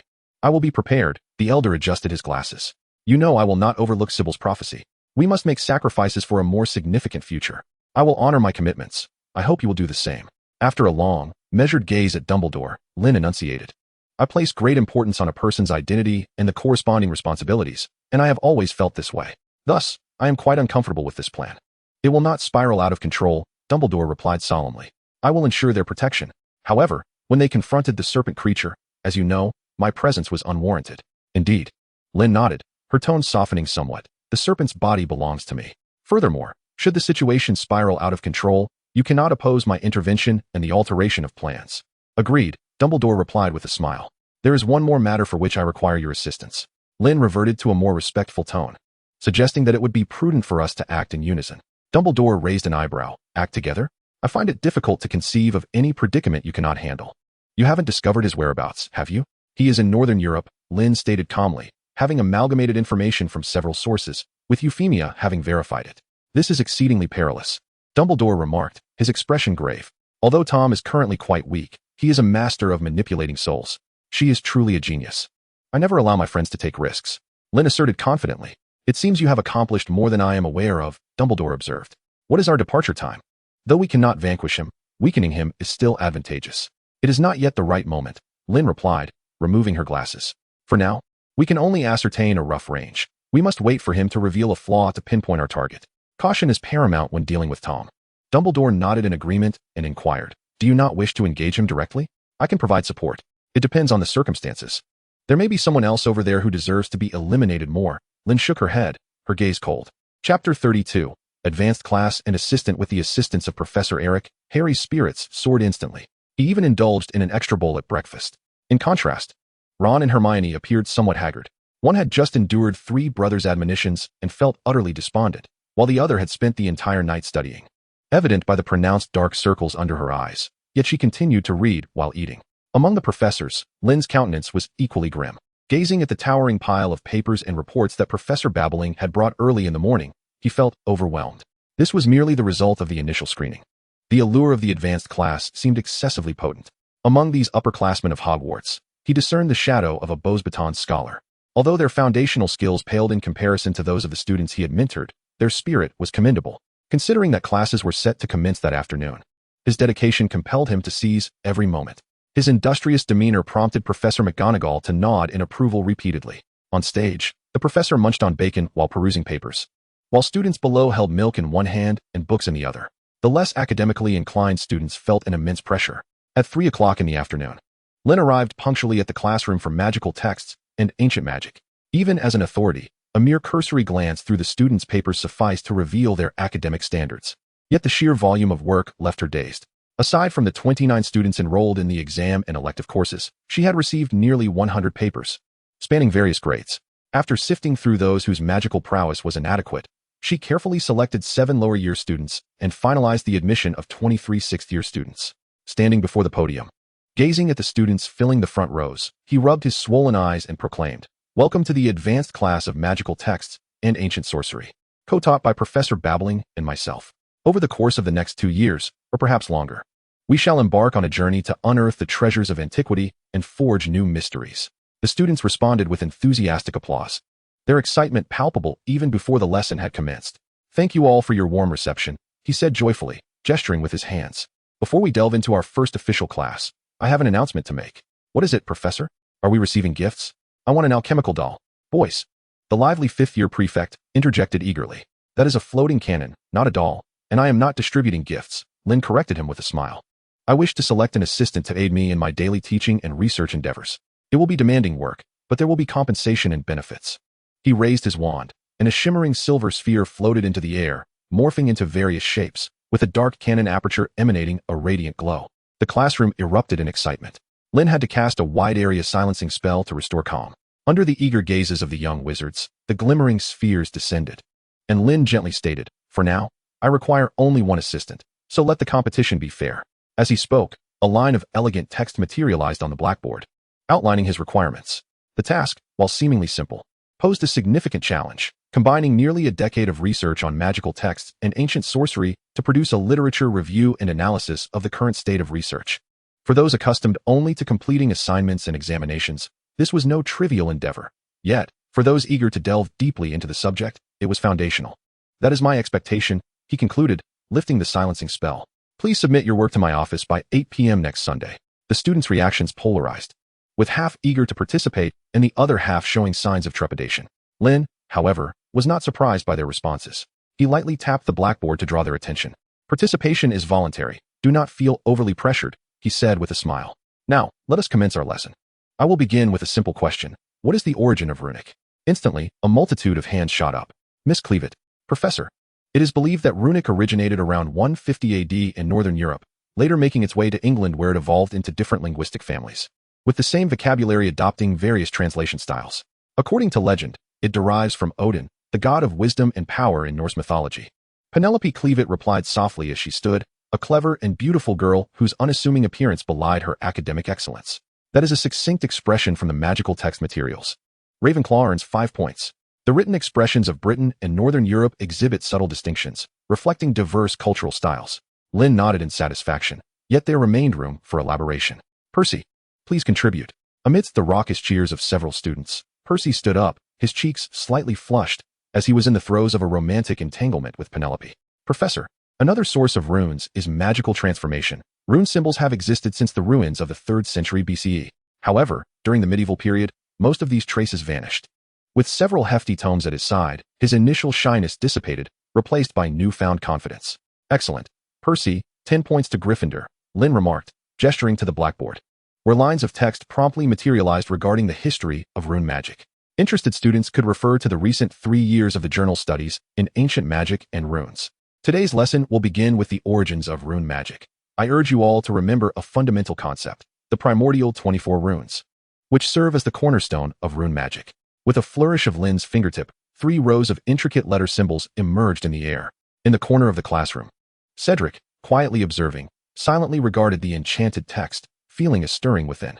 Among the 3 groups of rune letters, one group seemed to faintly beckon to him.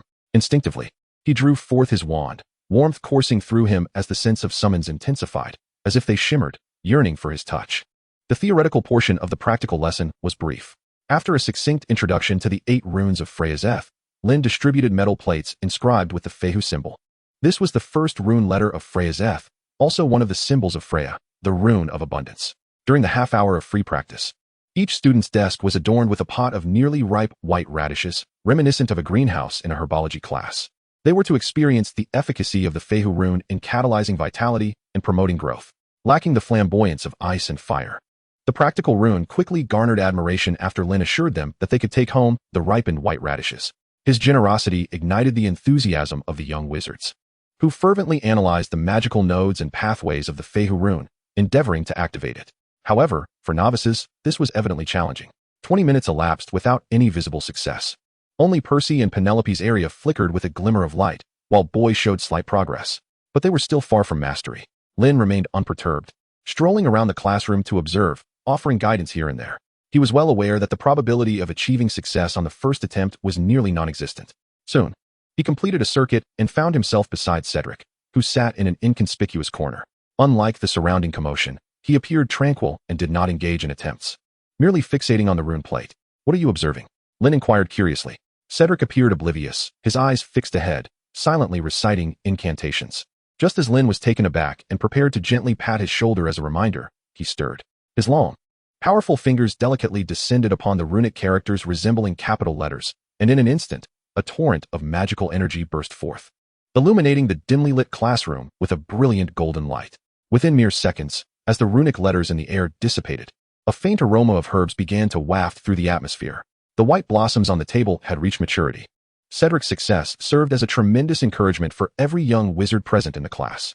Only 2 types of students were permitted to enter this classroom: those who could achieve outstanding results despite the course's minimal practical value, and those who met Lynn's stringent standards. Regardless of the category, they were all exceptionally gifted and self-assured students, exemplified by Percy.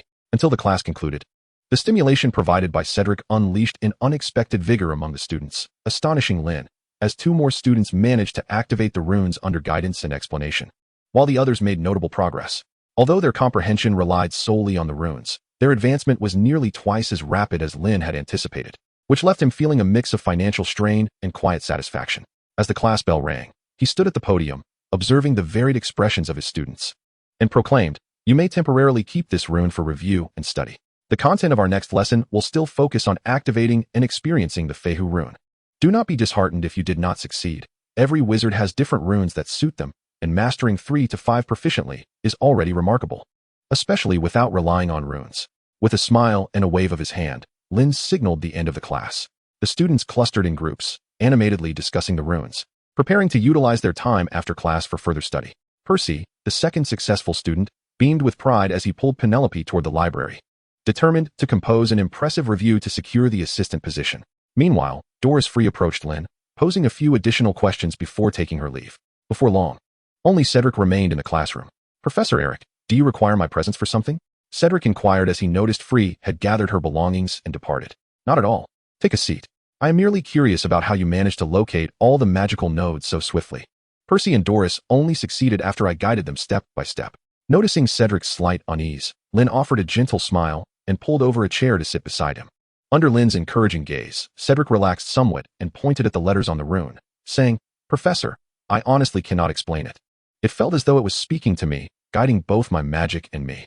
"Oh," Lynn replied, somewhat surprised, as such occurrences were rare. Cedric continued, "It is not just this one. The first 8 of the 24 runes seem to possess the same quality." "Are you referring to the entire Freya-ite?" Lynn displayed a look of surprise.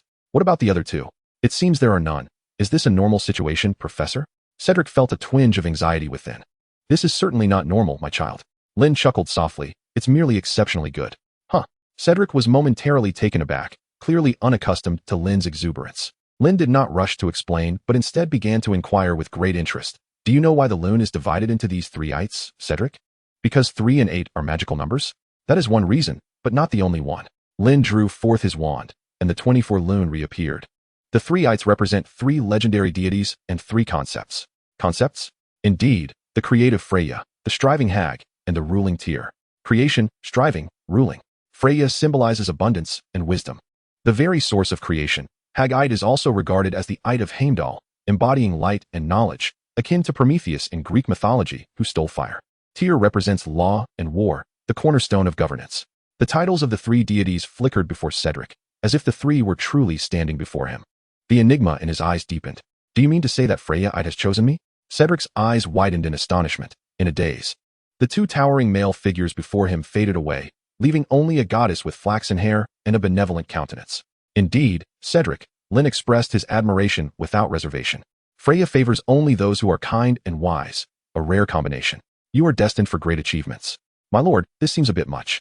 Although widely regarded as the most outstanding student of Hufflepuff since Lynn, Cedric was still a teenager, momentarily overwhelmed, his speech becoming stuttered. "You are worthy of it." Lynn was adamant. "This set of lune is also exceptionally suited for you, son of Freya." Clear paths of magical energy emerged at the movement of Lynn's fingertips, illuminating the classroom. Abundance of Fehu, strength of Eurus, protection of Surasas, wisdom of Ansas, movement of Rado, flame of Kenas, gift of Gibo, lastly, the joy of Wonjo. As Lynn's soft yet bright voice resonated, 8 types of lune magic unfolded before Cedric, each evoking a sense of familiarity. Eurus invigorated him, filling every limb with power. Surasas seemed to don him with a lightweight yet sturdy armor. The arrival of Ansas brought him an unprecedented clarity and sharpness. Coupled with the wondrous Rado and the fierce fire of Lune, aside from the effects of Gibo and Wonjo that he did not perceive, he suddenly realized that this was almost a set of magic tailored for dueling. Every wizard has their specialty. Cedric, do not squander your talent. I encourage you to delve deeply into it. Cedric, filled with fervor, was gently tapped on the shoulder by Lynn, who spoke with profound significance. "Freya's favor towards you must stem from a reason. The true essence may well be concealed within Kiefer and Wuju. You are a genuine Hufflepuff, and I have great faith in you. Take these 8 runes to study. Should you encounter any difficulties, feel free to seek my counsel. I anticipate that within a year, you will transcend the runes and truly master them." "That is far too precious, sir," Cedric exclaimed, immediately recognizing the uniqueness of the runes and instinctively wishing to decline, only to have them pressed into his hands. "It is merely a trinket of alchemy. Do not forget, I am also a Hufflepuff," Lynn replied with a playful wink, adding, "And how can you be certain I possess no ulterior motives? Just a reminder, my club will soon be recruiting new members." "I understand, Professor." The cool sensation in my palm ignited a mix of excitement and determination within Cedric. "I shall endeavor to excel. Please guide me." "Naturally. Professor Sprout holds you in high regard. She has always believed you to be the finest student of this cohort, and I concur. Now go, it is time for dinner. If you do not hurry, you may find yourself in the kitchen preparing a late meal." With just a few words, Lynn ignited a fervor in his promising student, smiling warmly as he watched Cedric depart.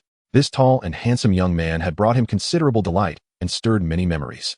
Once alone in the classroom, Lynn lifted his gaze to the lingering runes suspended in the air, sustained by the depth of magic.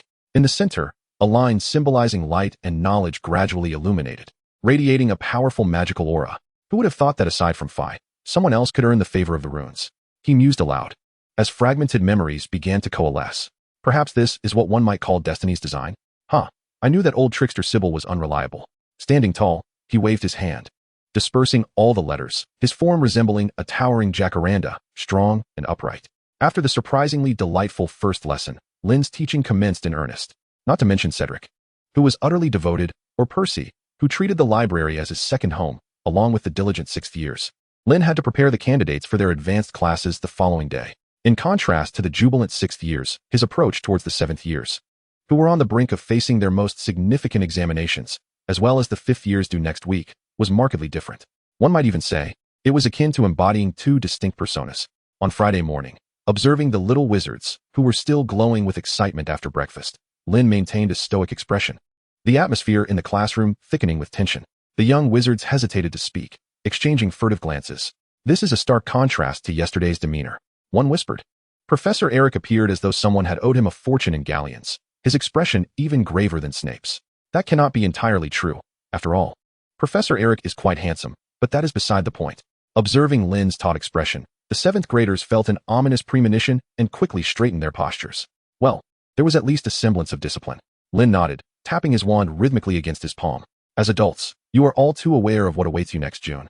I believe it hardly requires elaboration. Does it, Andrew? Yes, Professor, we will participate, Andrew stammered when called upon. That is good to know. Lynn, satisfied, waved his wand, and a parchment scroll soared gracefully through the air, landing steadily before each student. I have reviewed all your grades, which mirror those of the sixth graders. Regrettably, you only have 1 year. Lynn's tone echoed that of a former teacher, calm yet imbued with an undercurrent of tension. Therefore, the gradual practice of ancient magic is a luxury you cannot afford. Even with an additional weekend training session each month, time remains insufficient.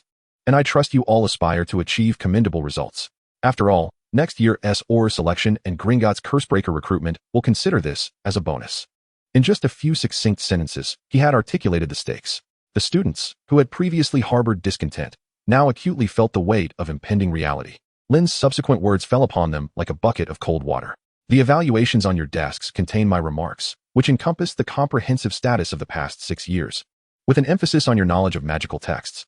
Forgive my candor, but if you maintain your current level of proficiency in this year's examination, the passing rate will not exceed half, and only a handful might manage to excel. As for the rest, I see little potential.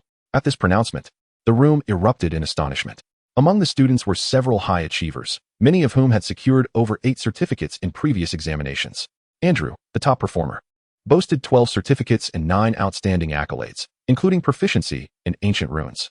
Yet, in Lynn's eyes, he was merely one of the few with a slight chance. Reading through Lynn's critiques, Andrew's complexion darkened, yet words eluded him. Each statement was irrefutable. Excellent vocabulary in magical texts, though limited to reading, translation skills are lacking. With insufficient exposure to modern literature, capable of skillfully mastering and integrating theoretical knowledge, yet weak in research ability and originality. Relatively proficient in commonly used spells, with balanced development across the 4 foundational subjects, yet lacking flexibility and a weak capacity to embrace new concepts. Overall evaluation, strong in knowledge acquisition, weak in practical application and expansion. Each remark was substantiated with specific examples, striking at the core of his deficiencies. Unlike the previous examination type, which merely assessed knowledge levels, this one undertook the task of evaluating comprehensive abilities. For most professions, the results were already adequate, with the focus primarily on the number of subjects passed and a few subject scores. However, these professions are generally unremarkable. Truly promising careers often place a significant emphasis on results, as they assess the potential for growth in graduates.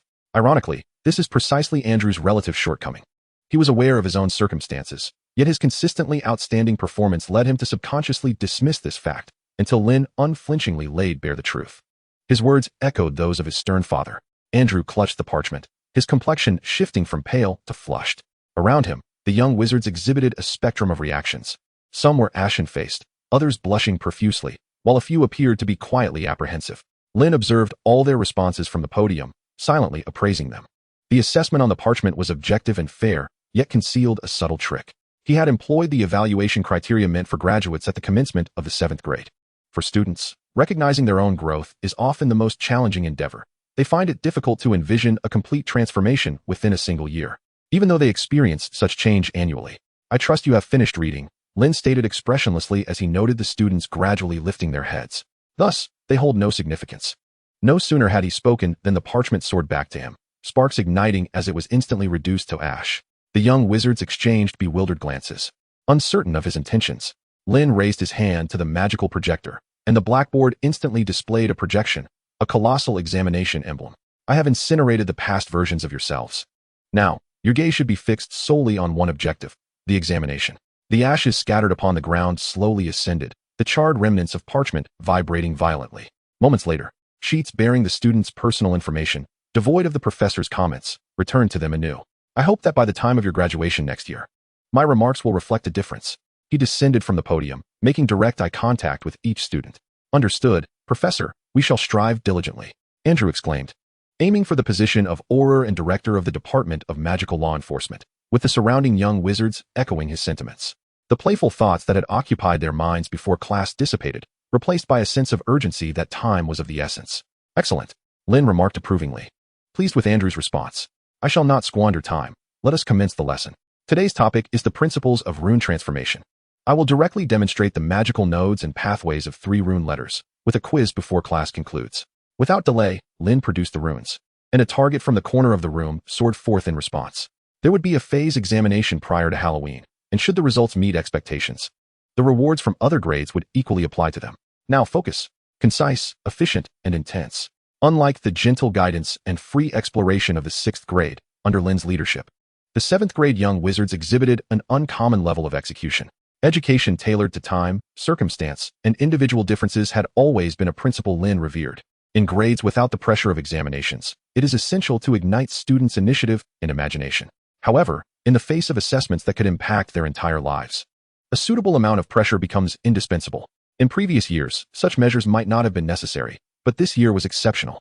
With a new curriculum, a new professor, and the historically inconsistent teaching quality at Hogwarts, a stricter approach was imperative. Students should embody the essence of their roles. This will set the tone for both the 7th and 5th grades this year, albeit with different emphases. Contemplating the mountain of examination papers piled in the office, he recalled the 5th graders, led by Boyce, who had been the most exuberant during class yesterday. As he demonstrated his magic, a steely smile adorned his face. Let these lively spirits enjoy their mirth a little longer. The weekend training session will soon remind them of their true grade level. With this thought, his incantation became all the more potent, flames roaring as if they might scorch the very ceiling. The young wizards below shivered in unison. Having witnessed a different facet of Professor Eric today, an amalgamation of Professors McGonagall and Snape. For many young wizards, Saturday was a day of joy. Bright and early, Harry and Ron dashed to the dining hall, eager to indulge in a hearty meal and relish a leisurely weekend. It was also the final moments before their confinement. That evening, they would face punishment in Gilderoy Lockhart's office or the grimy trophy room, particularly Ron, who had just received an additional 2 weeks of detention. The scent of the cleaning agent would linger in his memory for some time. Meanwhile, Hermione had gone to the library early, armed with a sandwich, determined to complete the translation assignment given by Professor Babbling ahead of time. Not far from the 2 gluttons was the Hufflepuff long table, where they overheard Boyce Sprinhall's grandiloquent chatter. I refuse to believe Professor Eric could ever resemble Professor McGonagall, boasted the confident head boy, slapping his chest with pride as he savored his porridge. We had such fun the other day. The professor even let us take the runes home. Just ask Cedric. He shone in class and earned us 20 points. With that, he stood up boldly, wiping his mouth, and swaggered toward the classroom, followed by a gaggle of friends, oblivious to the sympathetic glances cast by a few 7th graders who were early risers on their way to the library. However, it wasn't long before he reached the door of the Ancient Magic and Charms classroom. Creak. Professor Eric, we have arrived. What shall we do today? He entered with a cheeky grin, intending to greet the kindly Professor Eric, but his words froze mid-sentence. The first sight that greeted him was not the professor himself, but a towering pile of papers stacked behind him, nearly as tall as a person. Good morning, Boyce. Find a spot to sit, Lynn smiled. You've arrived just in time. Please help me distribute the papers. Boyce's face was a canvas of confusion, mirrored by the bewildered expressions of the 5th graders from Hufflepuff behind him. However, their moment of doubt was fleeting. What is this? Boyce exclaimed, clutching a parchment filled with dense runes and questions, his mind momentarily blank. Boyce ceased to respond.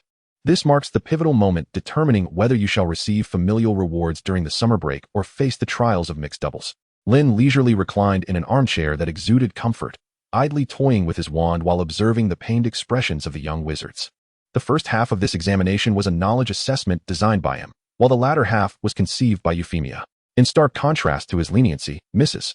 Fox's questions comprehensively and exhaustively encompassed the entire syllabus of the examination, neither straying from the curriculum nor shying away from elevating the difficulty of each question to its zenith. Some inquiries, even Lynn and Professor Babbling would find themselves involuntarily grimacing at. Consequently, Professor Babbling, this gentle old lady, opted for an impromptu weekend getaway to evade the sight of her students' anguished faces. Yet, Lynn bore no such burden, a faint smile lingering at the corners of his mouth. 2.5 hours were allotted to complete this set of papers, with results for the practical class to be announced the following week.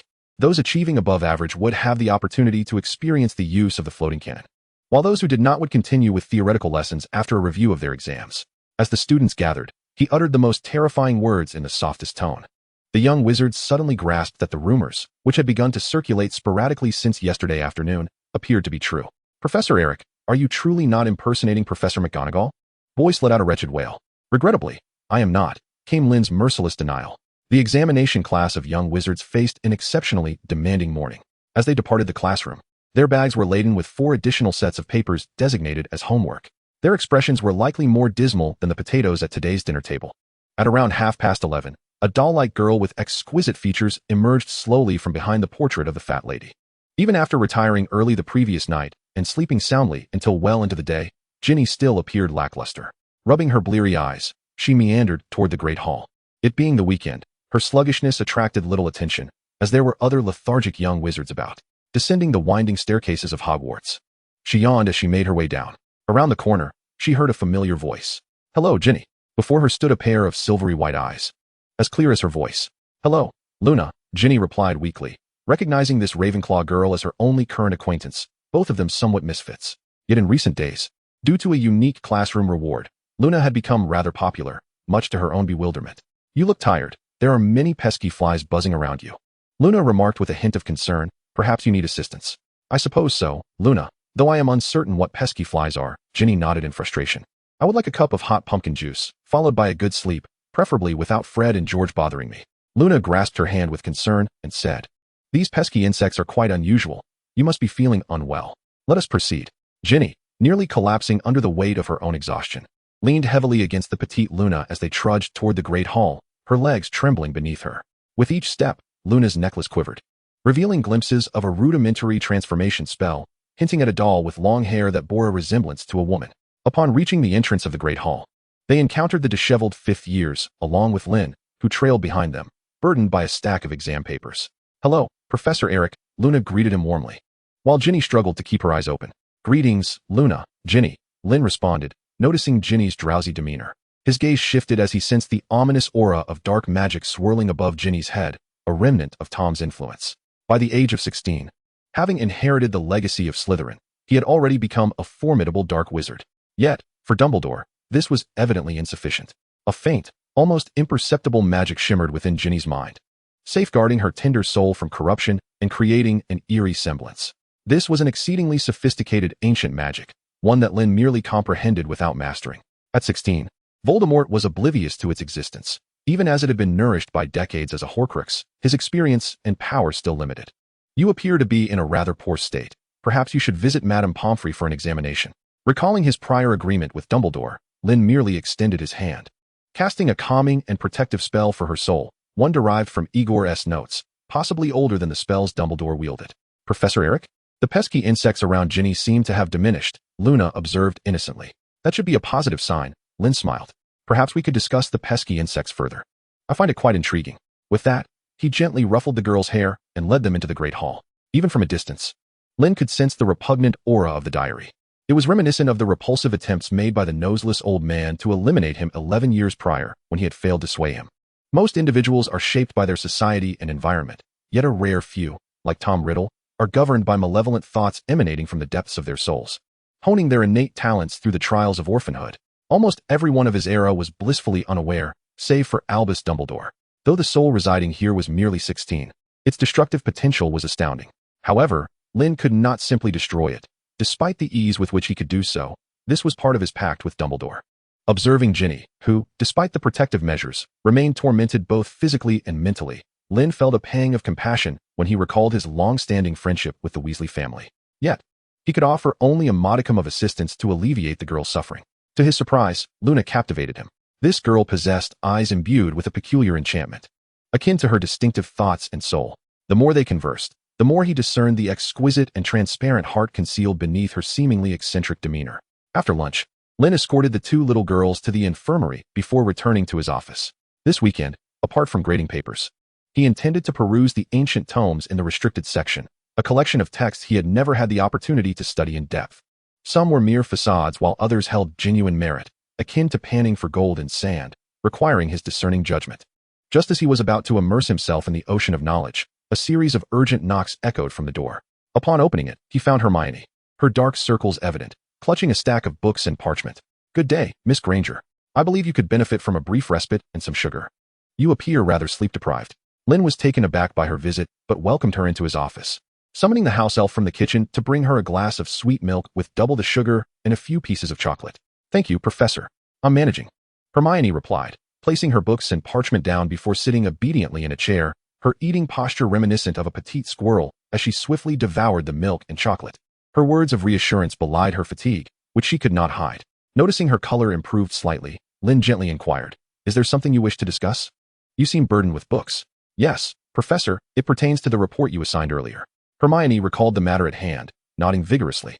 "Following your and Professor Babbling's annotations and suggestions, I have completed it and would appreciate your insights." With that, she handed him a thick stack of parchment, filled with her elegant handwriting. "Such efficiency," Lynn remarked, raising an eyebrow. He recalled that this represented at least a fortnight's worth of work. "You should take a break. Reviewing this will be quite exhausting for me, won't it?" Under Hermione's expectant gaze, he accepted the report and donned his glasses, meticulously beginning to read. To be fair, based on second-year standards, Lynn found no fault in the report. It exceeded the expectations for her age, rich in citations and supported by substantial evidence. It centered on the advanced theory of advanced magical text translation, distilling a plethora of relevant findings from the past 5 years. This was a remarkably excellent review. Hermione, both anxious and exhilarated, wrung her hands together. It took a full half-hour, during which even the house elf made a special trip to deliver refreshments, before Lynn finished a cursory reading of the report that far surpassed his expectations. "An outstanding report, Hermione," he affectionately called the little witch's name. "And I merely alluded to a few recent research findings and some minor details. Yet, within mere days, you unearthed them and elaborated so splendidly, which illustrates not only your suitability for scholarly research but also your remarkable talent for its enchanting transformation. I am truly astonished."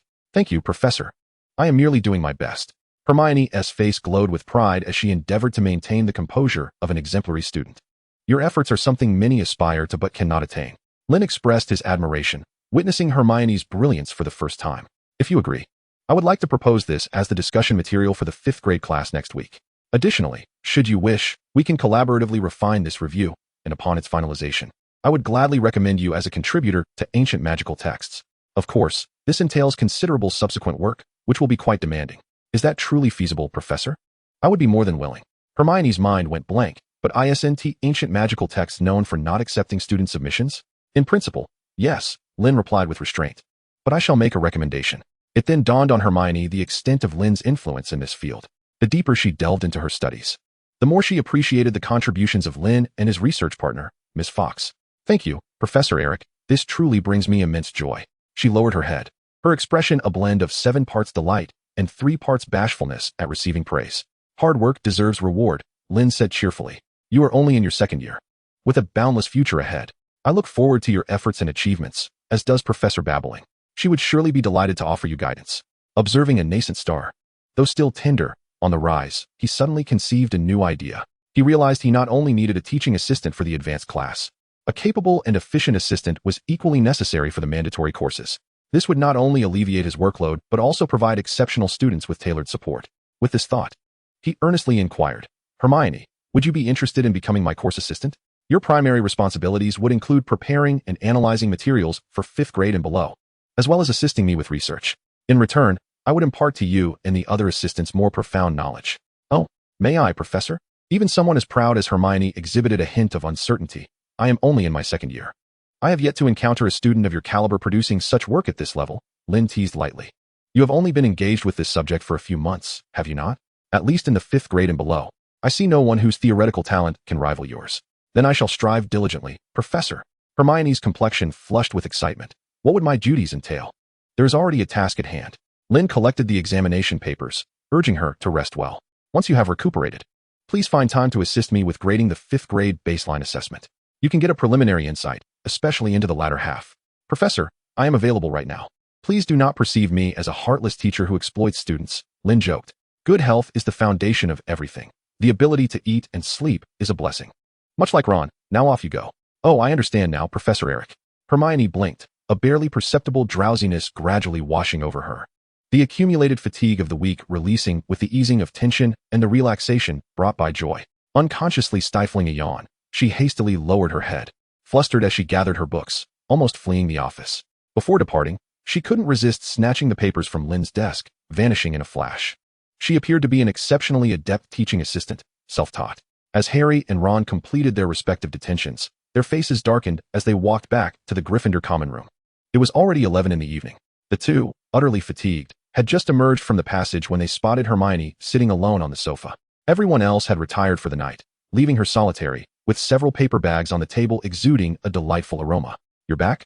Have a bite before resting," Hermione remarked softly, having deduced their identity merely from the sound of footsteps. Her tone was much like usual, yet Harry and Ron, familiar with her, sensed an unusual warmth. "When did you become so considerate?" Ron asked, grabbing a still warm pie and biting into it with gusto, as though he were gnawing on Filch's brain. "You seem rather cheerful." Though Harry wasn't hungry, he took 2 pieces of chocolate and walked over to Hermione. "You should eat something. I haven't seen you all day. How's your report coming along?" "Professor Eric is quite pleased and offered me numerous suggestions for improvement. I may have to work hard for several months," Hermione replied, taking the chocolate with delight and proudly announcing, "And I have good news to share." "What good news?" In the brief exchange, Ron had already devoured the pie, his hands greasy as he approached. "What are you looking at? A tome of celestial wisdom? Get away, wipe your hands," Hermione retorted disdainfully, shooing him off. "This is the translation exam paper for 5th years." "5th years?" Both boys exclaimed in unison. "Indeed." Hermione raised her chin, her beautiful eyes gleaming like crescent moons. "That is the good news. The professor has invited me to be his course and academic assistant. I can consult him about various questions at any time." In the sound of Miss Granger's melodious laughter, the 2 boys gaped in astonishment. As an assistant, Hermione was highly efficient. She would take the exam papers on Saturday afternoon and have them back on his desk by Sunday evening. Her swift and uncompromising grading style made Lynn feel as though he were reunited with his dear friend far away in France. The strict standards, coupled with the challenging latter half of the exam, resulted in a complete disarray for the entire year. While some students did excel, they either fell within the bounds of mediocrity or, like Boyce, exhibited a lopsided proficiency, lacking any well-rounded talents akin to Cedric's. Tap, tap, tap. Her fingertips danced lightly on the table, producing a soft sound. Lynn furrowed his brow slightly. Several crumpled papers had unknowingly accumulated in the wastebasket. He was concurrently engaged in 2 tasks. One task involved covering for Professor Babbling, completing the 5th graders' summative evaluations for the past year. The other was to provide a diagnostic assessment based on this examination in preparation for their upcoming studies. The outcomes were far from optimistic. As Lynn gazed upon the disheartening results, he gradually comprehended why Cedric from the 6th grade could represent in the Triwizard Tournament. In the sizable class, only 9 students managed to pass, while the majority received poor grades, and a handful achieved the lamentable status of failing. The stark reality underscored how little regard had been afforded to ancient runes as an elective course. Although he had anticipated this outcome, and Professor Babbling had issued a forewarning, the results still left him astounded. It even led Lynn to regret his previous strictness in the 7th grade classroom. In comparison to the 5th graders, those in the 7th had at least undergone a rigorous selection process and appeared considerably better prepared. On this particular day, the dedicated Professor Eric found himself slightly restless, leading to a new idea. On Wednesday, during the adjacent 2 lessons, the 4th and 5th graders experienced a stark contrast in treatment. As the 4th graders departed with laughter, discussing their designs and the impressive magical prowess of ice and fire runes, the atmosphere in the classroom grew increasingly somber. All the alchemical puppets, previously utilized in class, were recalled by Lynn, vanishing into a seemingly infinite bracelet. Having received their exam papers and comments a day in advance, the 5th graders sat in anxious anticipation. The bell rang, and the silent young wizards understood that this lesson would likely lack practical engagement, casting downhearted glances toward the podium.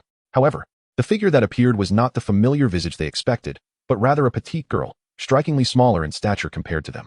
"Hermione, what are you doing here?" The 5th grade girl prefect from Gryffindor immediately recognized Hermione, her voice tinged with surprise.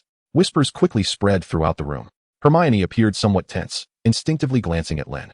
"It is I who invited Miss Granger to join this class, in light of your recent foundational examination results," he stated, deliberately casting a glance at the corner where Boyce was hiding. The originally planned practical session for this lesson had been cancelled, replaced by an explanation of the exam and theoretical study, and I decided to have Miss Granger conduct it on my behalf. A ripple of astonishment swept through the room. "I am aware that some of you have not even attended this course."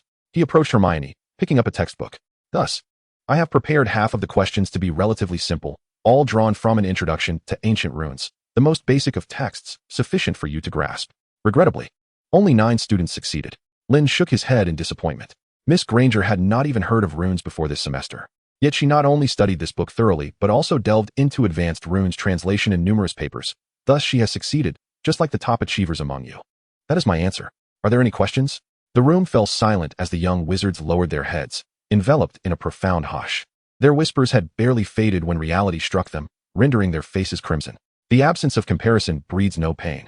What was more alarming was that their benchmark was 3 grades beneath them. From the simplest incantations to the most challenging passages requiring translation and analytical discourse. Hermione's explanations were both logical and well-founded, with her thorough preparation and Lynn's prior guidance. The entire examination content was meticulously deconstructed and presented in the most accessible manner to the 5th grade young wizards. For the audience and the speaker, these 2 hours unfolded as entirely distinct experiences.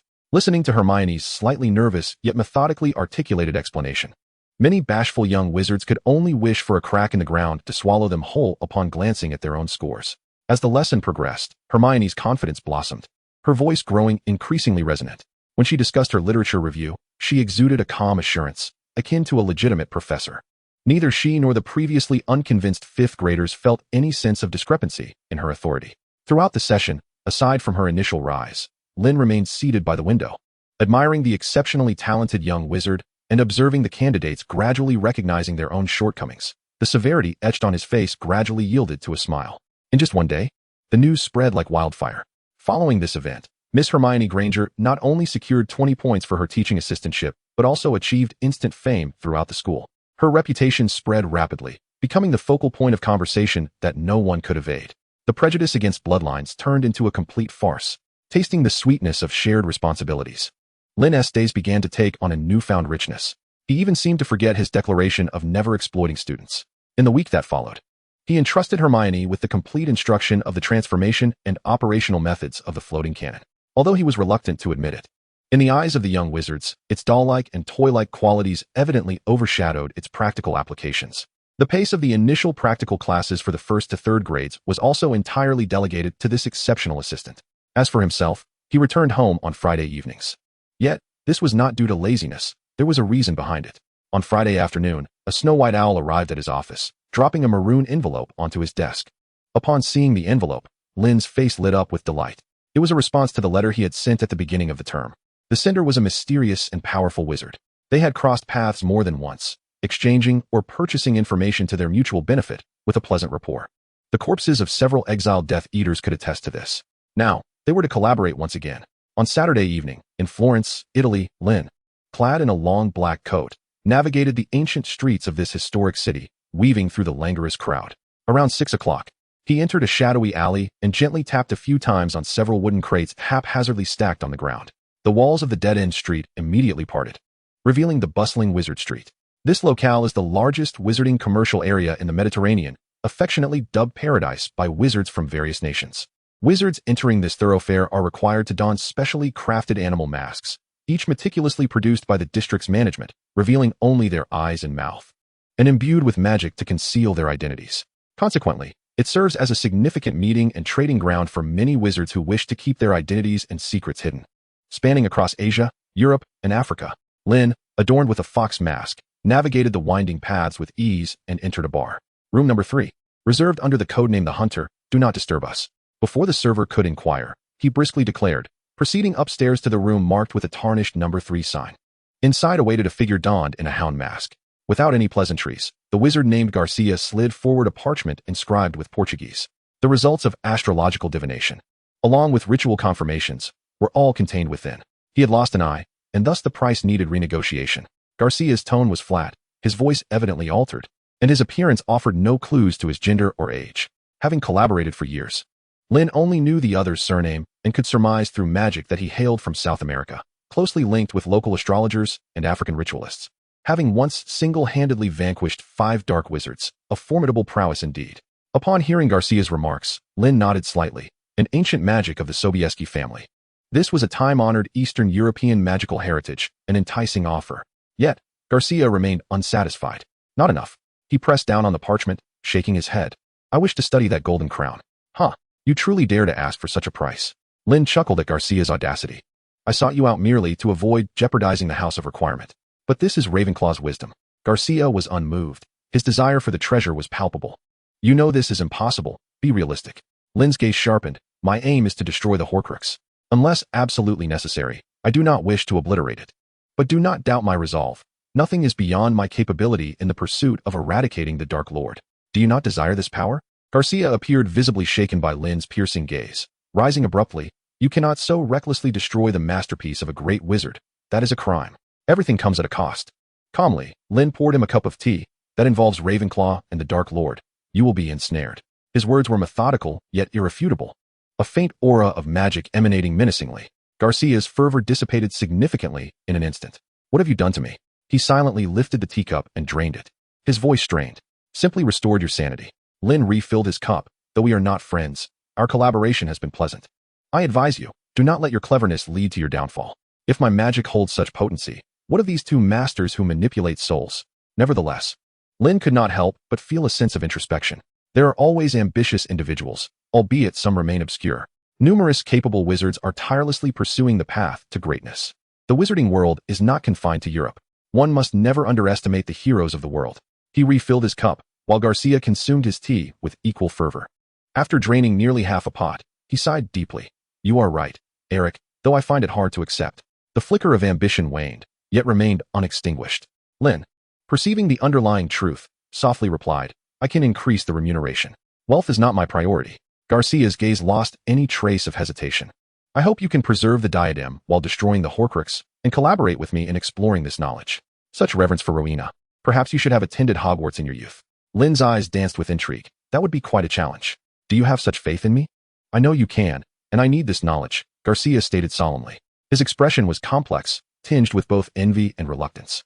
The path of a wizard resembles a treacherous ascent. Many wanderers find themselves at a dead end. Even the faintest glimmer of hope inspires individuals to pay a steep price. He had long suspected Lynn's true identity, leading to his decision. This expectation had been set early on, a lofty price met with immediate compensation. After a moment's contemplation, Lynn nodded. If your information is accurate, we shall set a limit of 1 year. Agreed, you understand its application. Garcia exhaled in relief, producing his wand. I pledge the truthfulness and efficacy of the divination. It will pinpoint Rowena Ravenclaw's diadem. Hearing Garcia's vow, Lynn furrowed his brow, but nonetheless raised his wand to lightly touch his. I promise, with a 1-year limit. Should your divination locate Ravenclaw's diadem, I will endeavor to maintain its integrity while destroying the Horcrux and collaborate with you in research. As their words fell in succession, dark golden patterns emerged on their foreheads, akin to the celestial paths of the galaxy. This was the South American astral contract, with the cost of breach being an eye, second only to life in South American magical penalties.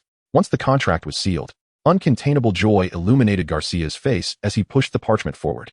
May our collaboration remain fruitful. He gazed intently at Lynn. I shall depart first. You may follow in 10 minutes. Certainly, take care. You as well. Garcia swiftly exited, the wooden stairs creaking beneath him. 10 minutes later, Lynn vanished into thin air. At the other end of Paradise Street, in a dimly lit narrow alley, Lynn's figure materialized unexpectedly from concealment. What is the situation? He inquired softly. A figure gradually emerged from the shadows, standing beside him, even taller than his own lanky frame. Cautiously, he confirmed, I can only ascertain that the first stop is Cairo, but I have no further information on the subsequent route. I apologize. His prowess is on par with that of Professor McGonagall, so it is not surprising that he remains elusive. Thank you for coming all this way to assist me, Brian. Your concerns are my concerns. Have you made any progress on your end? Fortunately, I have a fair inkling of his identity, and I shall soon verify it. However, intriguingly, he has left a small contingency within this contract, and I intend to engage him in a few exchanges to pass the time. You are always so remarkably capable. Given that, I shall take my leave. There are matters to attend to in the department. Until Halloween then. No one is omnipotent, not even Dumbledore. Lynn shook her head lightly and replied cheerfully, see you on Halloween. There will be a little surprise. But not including you. I shall look forward to the surprise. The robust, tall man chuckled heartily as he gradually faded into the shadows. Lynn also turned to depart, melding into the bustling throngs of people. Hogsmeade is one of the few remaining pure wizarding enclaves. According to legend, its history is slightly shorter than that of Hogwarts, having been established by a wizard named Hengist. Notably, this Hengist of Woodcroft is also a renowned alumnus of Hufflepuff. Due to its proximity to Hogwarts, during the era when wizards and muggles were at odds, This village became a favored refuge for many wizards of modest magical ability, as not every wizard could jest with the Muggle pyres. As for another significant historical mark upon this village, one might trace it back to the Goblin Rebellion of 1612. Yet to this day, it remains merely a settlement of stone houses and a few well-known shops, nothing more. On Sunday, Lynn, returning from Italy, did not proceed directly to Hogwarts, but instead came here. Having been keen on uncovering various secret passages during her school days for unforeseen circumstances, she is quite familiar with this village. Her visit was specifically to chart her course towards her true destination, the vast forbidden forest of Hogwarts. She seeks to visit a friend and validate this intelligence. Any form of divination is laden with secrecy, which inherently signifies uncertainty and peril. Even a wizard as powerful and knowledgeable as Lynn often approaches it with trepidation. Different disciplines can be as distant as mountains. It is best left to the hands of a professional seer.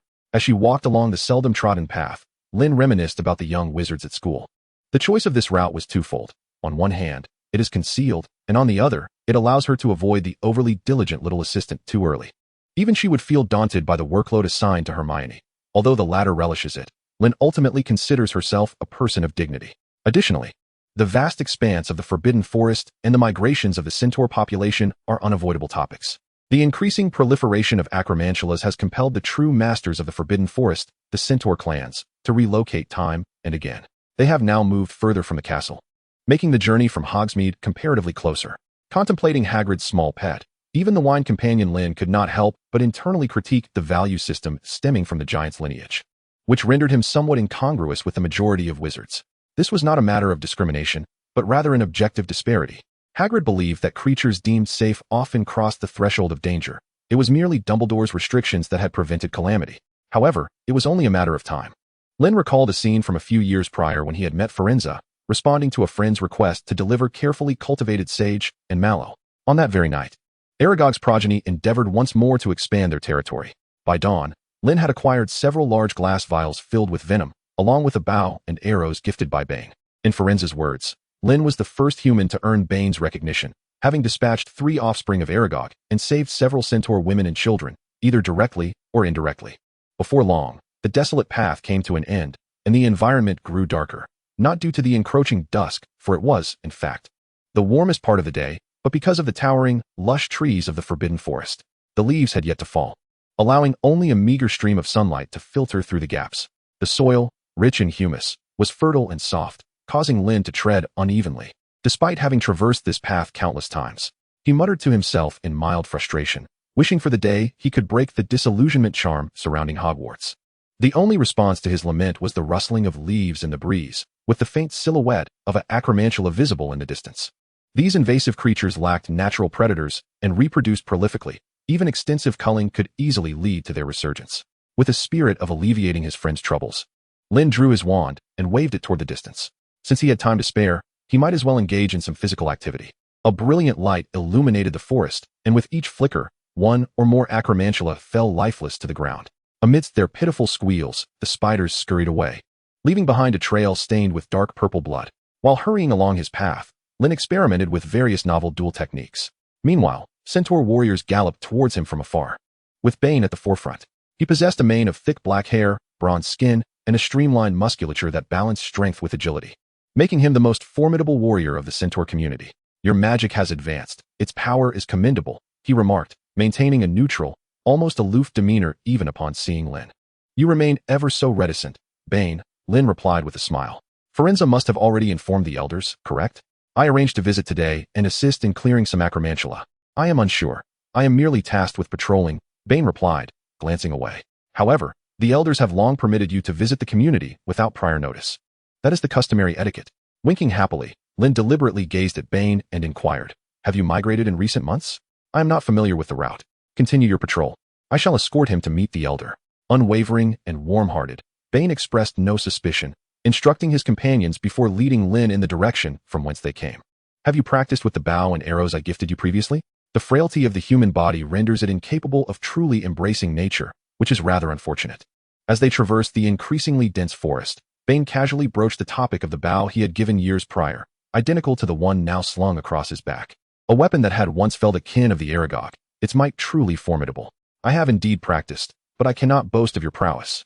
Lynn replied with a shrug, his wrist flicking slightly as he grasped the powerful bow concealed within his bracelet. Following this, a deep blue arrow emerged. Eurus, Kiefer, Manus. He murmured softly, as intricate runes coalesced and dissipated, transforming into an unceasing surge of power, drawing the bow and knocking the arrow. Lynn pulled the formidable bow into a perfect crescent, a feat achievable by only a select few centaur warriors. With a swift motion, the razor-sharp arrow sliced through the air, traversing over 100 meters to pin a monstrous eight-eyed spider that had just emerged from the ground. How was that? By the way, your patrols seem rather lax. There are still some that have slipped through your net, he remarked, stowing the longbow while wiping the sweat from his brow, half in jest. It was passable. Commendable for a human, Bane replied, momentarily taken aback, though a flicker of delight danced across his face. He swiftly hoisted Lynn onto his back. You are too slow. Let us hasten. No sooner had he spoken than the robust warrior dashed forward, with trees blurring into shadowy silhouettes beside them, the rushing wind brushing against Lynn's cheeks. This is far more exhilarating than racing. From their conversation's location to the settlement, a few kilometers lay in between. Bane carried Lynn at a breakneck pace, arriving at their destination without so much as a change in his countenance or heartbeat. You may seek the elder. I must resume my patrol, he declared, turning on his heel and vanishing into the verdant thicket in the blink of an eye.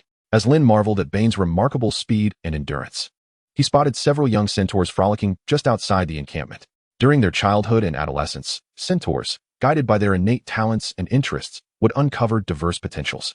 Among them were warriors like Bane, adept in the arts of enchanted archery and combat, wise seers like Ference, who were well-versed in prophecy and the celestial trajectories and their meanings, and healers proficient in various wondrous medical magics. Though they differed from humans, they possessed an equal measure of advanced intellect and societal structure, with a deeper reverence for nature. Eric, have you come to play with us? Look at my bow and arrows.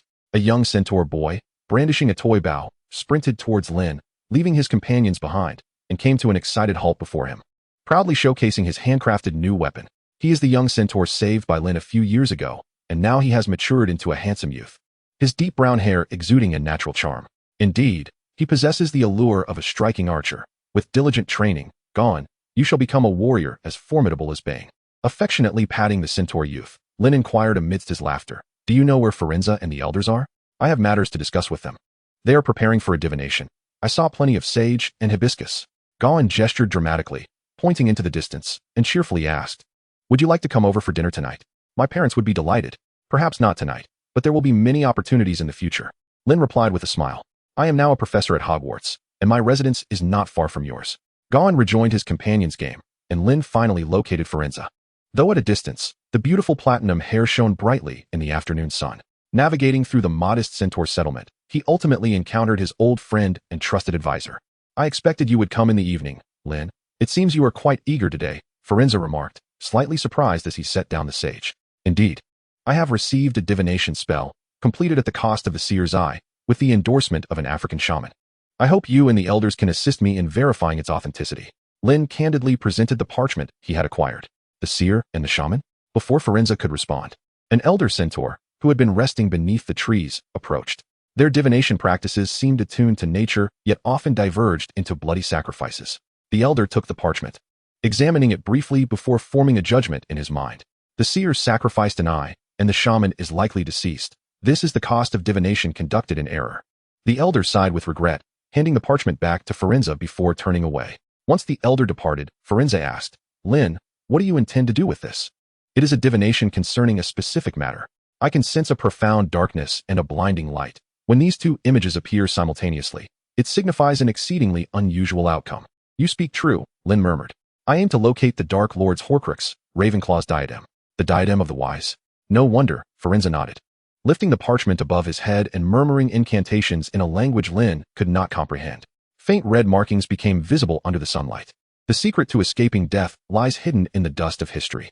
He softly articulated the meaning behind the words. The seeker must be guided by the wealth of wisdom and offer a blood sacrifice. The wealth of wisdom refers to the seer's eye, and the blood sacrifice pertains to the shaman, does it not? Lynn's expression grew serious as he gazed at Forenza. Forenza confirmed with conviction. He willingly sacrificed himself. In a semblance of perceiving the truth, this is the ultimate fate of all shamans. He was very old. Astrology, it seems, possesses a rather sanguinary aspect. Lynn furrowed his brow, feeling a twinge of trepidation. The mention of the witch's rites had long been associated with madness, Yet the reality proved even more unsettling. The practitioners of witchcraft often dwell in the nebulous realms far removed from truth, yearning for a lucid and authentic glimpse of the future. Such manipulation of fate invariably demands a price. Moreover, such prophecies are bound to be vague, lacking precision. Firenze reflected deeply on this matter. As a member of the new generation of diviners, he was acutely aware of these disparities. He returned the blood-stained parchment to Lynn, earnestly advising, "I recommend you steer clear of such divinations in the future. Though this instance bore no immediate harm, it is fraught with peril. Should anything similar arise, you must consult me first." "I understand. Firenze, your assistance has been invaluable," Lynn expressed gratefully. He had sensed, even beforehand, that upon obtaining validation from Firenze and the elders, he could swiftly deduce Garcia's scheme. He surely recognized the ambiguous nature of the prophecy's accuracy, which prompted him to tamper with the contract. However, the ineffectiveness of his protective enchantment indicated a lack of negative resonance. This aligned with his long-held impression of Garcia, skilled in his methods, yet not devoid of compassion. Still, conclusions could not yet be drawn. A tranquil space was required for contemplation. With that thought, he regarded Firenze earnestly, expressing his profound gratitude. "Thanks to you and the elders. I am immensely thankful. You are our friend and share in our pursuit. No thanks are necessary, as you previously mentioned," Firenze replied, shaking his head and glancing toward their approaching kin. They were transporting the fragrant marigolds for tonight's divination. "With such an abundance of sage and marigolds, your divination tonight appears remarkably extraordinary. The celestial tapestry this evening is exceptional. The Elder's observations are nearing completion, and he may unveil answers to pivotal questions today." Firenze extended an invitation. "Should you be interested, you might wait a few hours. It could prove beneficial." He cast a respectful glance at the elder, who rested solitary in the distance. The elder was a rare embodiment of longevity among the centaurs. His hair, bleached by the passage of time, signified the waning of his years. His lifelong quest was approaching its denouement, and this might be his final grand divination. Centaur's divination embodies a true science, intertwining astronomy, mathematics, and the unique magic of their kind, piercing through the mists that shroud the night sky to glimpse fragments of the future. This process may be exceedingly protracted. Historically, the longest prophecies have endured for decades. Yet, their accuracy is beyond question. The only comparable method is the witch's arithmancy, which offers scientific predictions through mathematical computations. However, its precision pales in comparison to that of centaur divination. In recent centuries, it has often been employed to break curses, a skill at which Ron's elder brother Bill excels.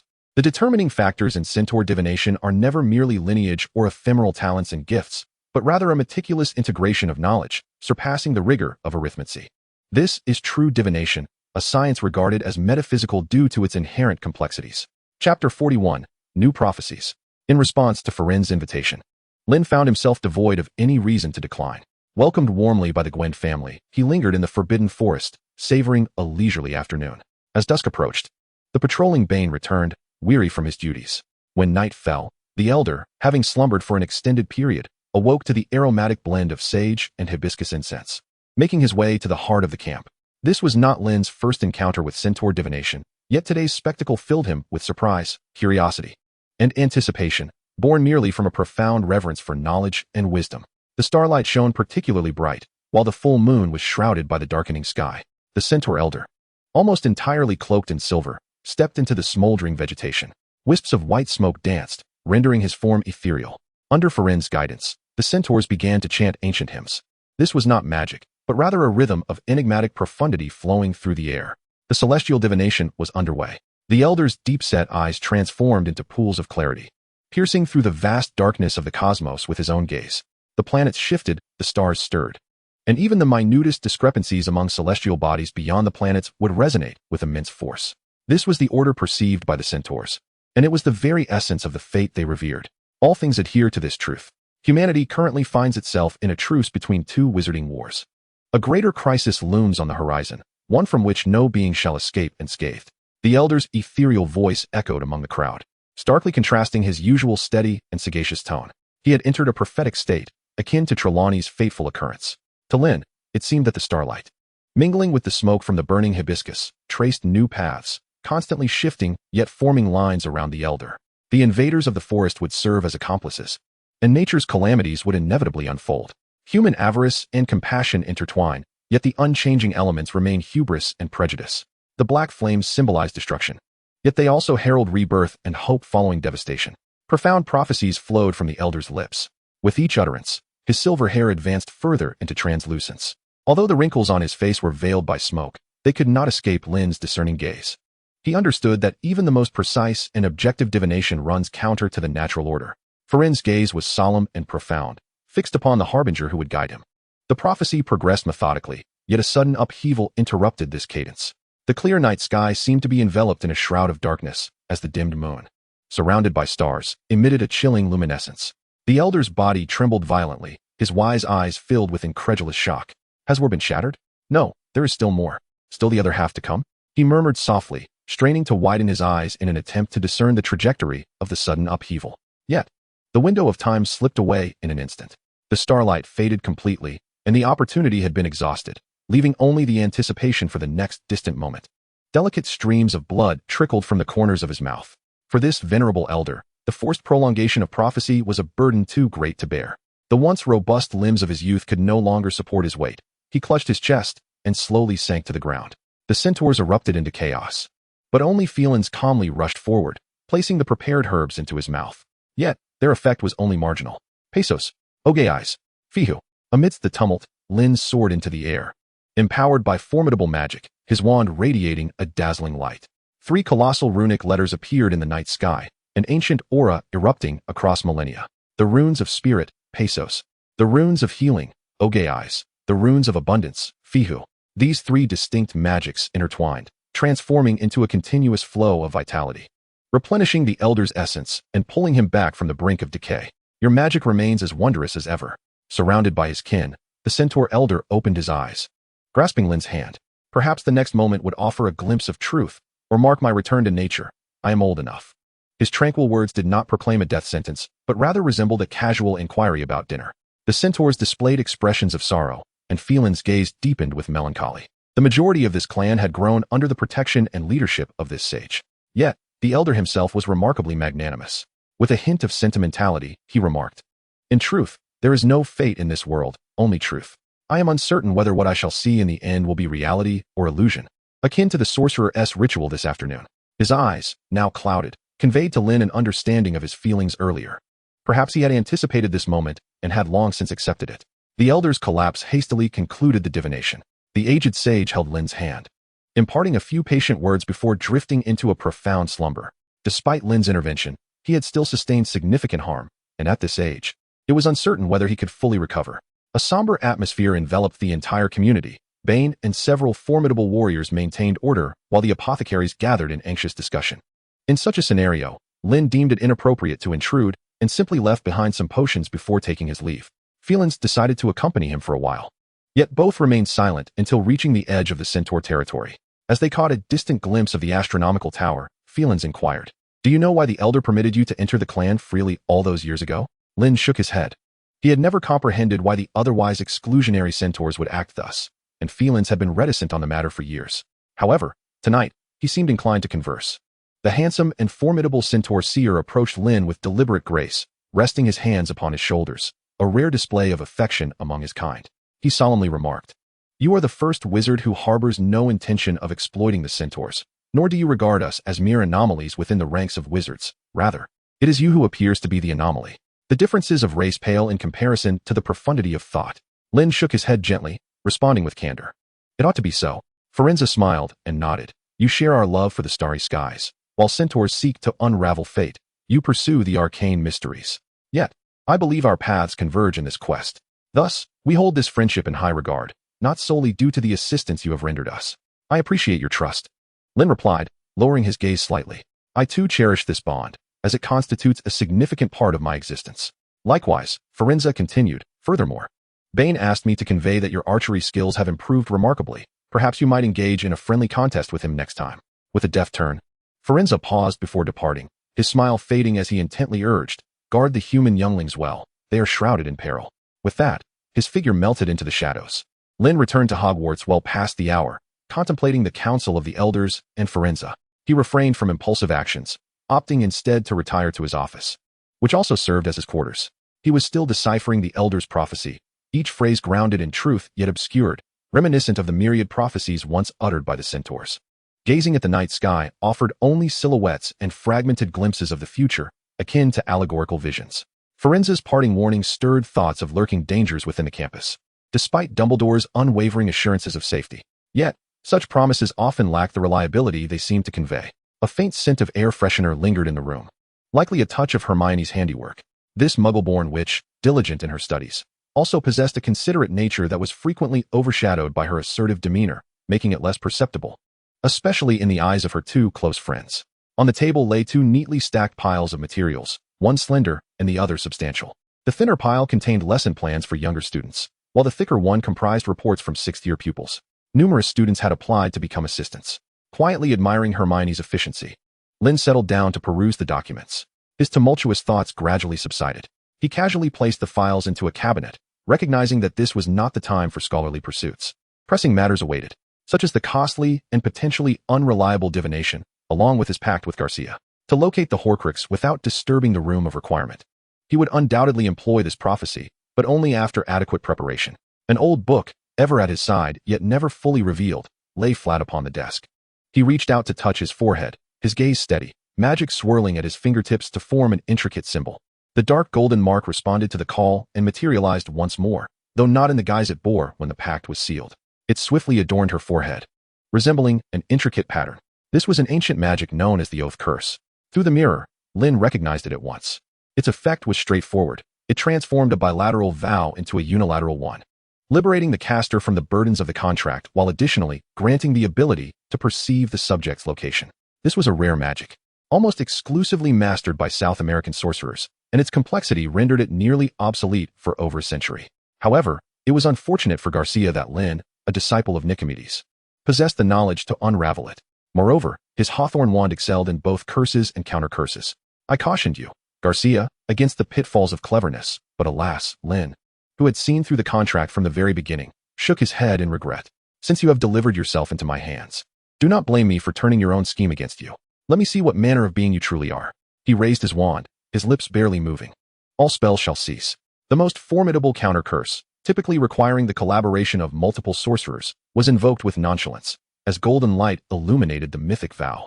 A page of parchment detached from the book, soaring into the air, swiftly incinerating. The crystalline blue radiance intertwined with the golden incantation.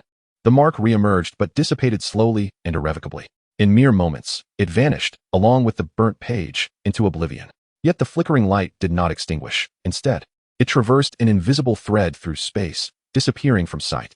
Brazil, the hidden castle nestled within the rainforest, Castro Bosch. Throughout millennia, South American sorcerers have cultivated three defining disciplines: pharmacology, astrology, and curse lore. Castro Bosch is renowned for its expertise in these fields as well as in the protection of magical creatures. The temple-like structure, towering and magnificent, was filled with students clad in green robes. This wizarding school, attracting students from across South America, dwarfed Hogwarts in scale. At this moment, the seventh-year students were attending a lesson on curses and counter-curses, seated in a lecture hall-like classroom, attentively listening to their professor's narratives and guidance. A tall, slender witch stood at the podium, the blackboard filled with dense Portuguese script. Her clear voice guided the students through the complexities of the subject, imparting knowledge that resonated deeply within their hearts. In contemporary Castro Bosch, the professor, renowned in her 30s, garnered the most acclaim and affection from her students. Her rich personal history and a blend of seriousness with a hint of humor had captivated the entire faculty and student body in just a few years. However, she was not in her best form today. While she had been animatedly recounting her tale of dispelling a curse from an ancient site in Argentina, she suddenly grasped her wrist tightly, furrowing her brow. Abruptly, she stood straight, stiffly declaring, "I am feeling unwell. This class will be self-study," and hurriedly exited, leaving the young sorcerers in bewildered silence. Upon leaving the classroom, her pace quickened as she raced down the corridor, returning to her quarters. With the doors and windows securely locked and the curtains drawn, she collapsed onto the bed in anguish, curling up into herself. In mere moments, torrents of sweat drenched the sheets completely. It was not the pain of the body, but rather the tremors of the soul.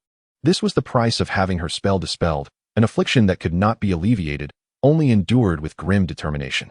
The mark on her forehead, which had long faded, re-emerged as intricate patterns. This was a backlash, yet it did not signify the end of all things. Strands of hair, soaked with perspiration, fell across her forehead, obscuring her vision but failing to conceal the mark on her hand. A cold, indifferent eye manifested within her sight, swiftly transforming into words. "Ms. Inés Garcia, in light of our previous collaborations and shared pursuits against dark sorcerers, and considering the benign nature of this magic, I will refrain from retaliating against your transgression. I understand that few can conquer the allure of knowledge, especially the wisdom of a talented sorceress. I shall honor my promise. But do remember my counsel. All that is gained comes at a cost. This is my response, and a signal for our future encounters. Of course, should you manage to dispel it, I shall sincerely congratulate you. The words vanished, and a cerulean light materialized out of thin air. The patterns slowly shattered, ultimately dissolving completely. Reminiscent of a scene from miles away. A thud echoed as her pale fist struck the wall with force, producing a muffled sound. The room resonated with her sobs. How foolish it is to be ensnared by one's own cleverness, she lamented, caressing the mark on her hand that exuded a terrifying magical aura. Her voice barely a whisper, her eyes glistening with unshed tears. Fear mingled with regret, interspersed with a sense of relief and gratitude for surviving. As Lynn had said, before the vast knowledge of Ravenclaw, she had lost her usual rationality and the integrity necessary for negotiation, and she would pay the price for it. Faced with overwhelming power, she found no room for refusal. In the office, having resolved matters concerning Ines, Lynn exhaled in relief, retracting a book with a missing page. A slight twitch at the corner of his eye betraying a barely perceptible pain. In this affair, he had his own calculations. On one hand, due to the meticulous nature of his contract, Ines's spell, aside from attempting to probe his identity, had not caused any harm, merely avoiding her own accountability. This was clearly irrational, akin to all the wizards ensnared in a bottleneck, blinded by desire and ambition. Yet, it was not severe enough to warrant a deadly response. Despite his magic being capable of such, a small reprimand served as a comprehensive consideration of their long-standing relationship and his principle of conduct. On the other hand, upon having discerned the other's identity, he found himself contemplating further. Ines Garcia, a renowned expert in anti-dark magic in South America, was indeed a rare talent. Unmatched, even within the ranks of the Stargazers. He harbored a premonition that this witch, skilled in concealment and curses, would be of assistance to him, provided she remained sufficiently controllable. Thus, the burgeoning spell, having dispelled the enchantment, lay dormant like the sword of Damocles suspended above his adversary's head, poised yet unutilized, simultaneously leaving behind an irresistible demand. Much like planting a seed, he understood that one day, when the moment was ripe, the time for reaping would arrive. Regardless of Ines's disarray, Lynn had meticulously secured the parchment, preparing to contemplate his plans at a more opportune time. The Ravenclaw diadem, both a Horcrux and a treasured relic of the founder, was situated within the hallowed halls of Hogwarts, necessitating utmost caution. Since haste was not an option, he chose to set aside distant concerns, retrieving the teaching plan and the reports submitted by the sixth-year students for careful perusal. The plan devised by Hermione was remarkably commendable, integrating diverse theoretical foundations from 3 different year groups, rendering it highly practical. Throughout, he merely made a few minor adjustments, thoroughly pleased with the work of his assistant. The challenge lay in selecting the right aide. Cedric Diggory was a potential candidate of great merit, yet his current focus should remain on personal development. Thus he was to be set aside for the moment. Aside from him, several other suitable candidates emerged. After a painful deliberation of distinctions, 2 reports lay side by side before him, Percy Weasley and Doris Flea. These 2 had successfully activated the runes in class, and their reports were exemplary. Percy's report was meticulous and comprehensive, the longest in length, reflecting considerable effort in organizing existing research findings with clarity and appropriate analysis, neither harsh nor superficial. A veritable model of scholarship. In contrast, Doris's report was succinct yet powerful, emphasizing questions rather than established achievements, direct and incisive in her critique. The style of the reports mirrored the personalities of the 2 young wizards. Percy's excellence was all-encompassing and consistent, while lacking the extraordinary talents of his 2 brothers. He exhibited no weaknesses and was eager to showcase his abilities, serving as a prefect and a formidable candidate for future leadership of the Boy Student Council. Doris, on the other hand, was not a figure of renown. This half-blood which maintained a low profile, operating independently. Her reticence was not born of passive marginalization, but rather a deliberate estrangement, equally dismissive of all foolish behaviors. Both were equally talented and ambitious, plunging Lynn into a quandary. They were also both recognized and accepted as reserve members of the Stargazers by Euphemia, although they remained unaware of each other's circumstances. Each Stargazer was only afforded the opportunity to meet fellow companions and learn their identities after taking an unbreakable oath. Time swiftly transitioned to the following week, and as anticipated, Hermione's meticulously crafted teaching plan achieved resounding success. Based on the quantity and complexity of magic mastered by students in grades 1 to 3, Lynn adopted a stratified teaching approach. First-year novices primarily practiced the writing and engraving of runes, experiencing magic through the playful embodiment of rune flames and frost fire puppets. Notably, Luna, who could simultaneously wield the Kinas and Isa rune spells, evoked admiration among her peers, akin to having two formidable cannons at her side. Much like the ethereal cannon of the magical Mexabaster, which corresponds to the original name of these metallic spheres, the floating cannons. Although her magical prowess was not yet sufficient to sustain such feats for long. Meanwhile, Ginny remained sullen, even appearing lethargic during lessons, causing her small orb to lose its vigor and transform into a limp puddle. Second-grade young witches and wizards began to incorporate interdisciplinary elements, merging runes with transfiguration to design independently. Some started to explore the wondrous applications of rune magic. Others, inspired by Lynn, conjured a variety of shapes reflective of their preferences. Young witches and wizards of Muggle descent, having been exposed to a more diverse array of entertainment culture, exhibited a broader range of expressions. What was initially designed merely to enhance enjoyment inadvertently overshadowed its original intent. Even the comics that the Muggle-born students secretly brought into the school surged in popularity, with no one fretting over the static nature of the characters anymore. Restless Harry and Ron decided to engage in a mock battle using their transformed figures, but after just one round, they were mercilessly subdued by Hermione. By the third grade, with a solid foundation established, they discovered the true potential of the puppets.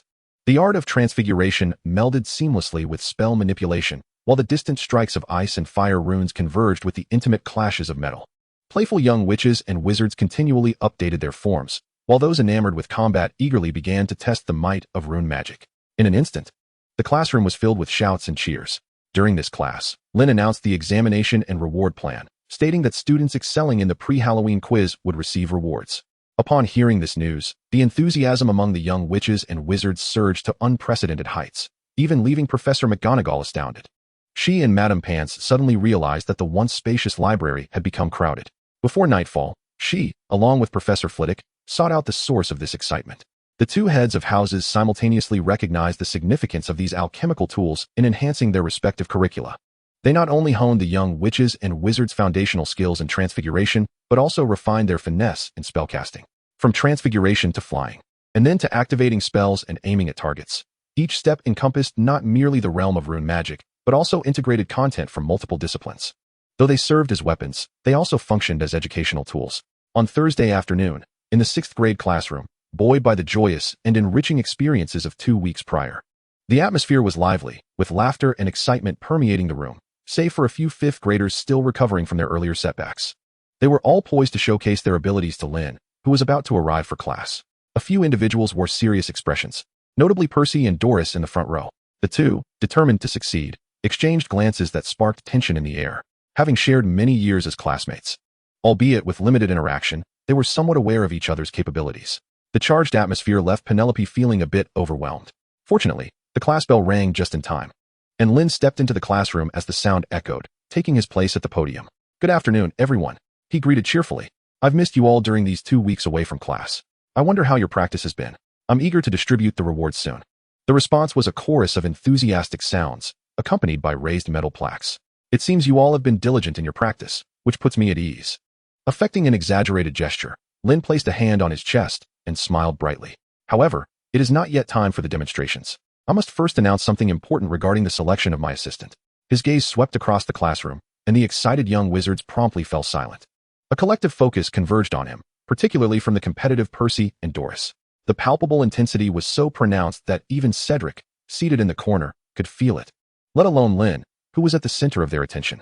Clearing his throat with an unruffled demeanor, Lynn declared, "As it is quite challenging to make a choice.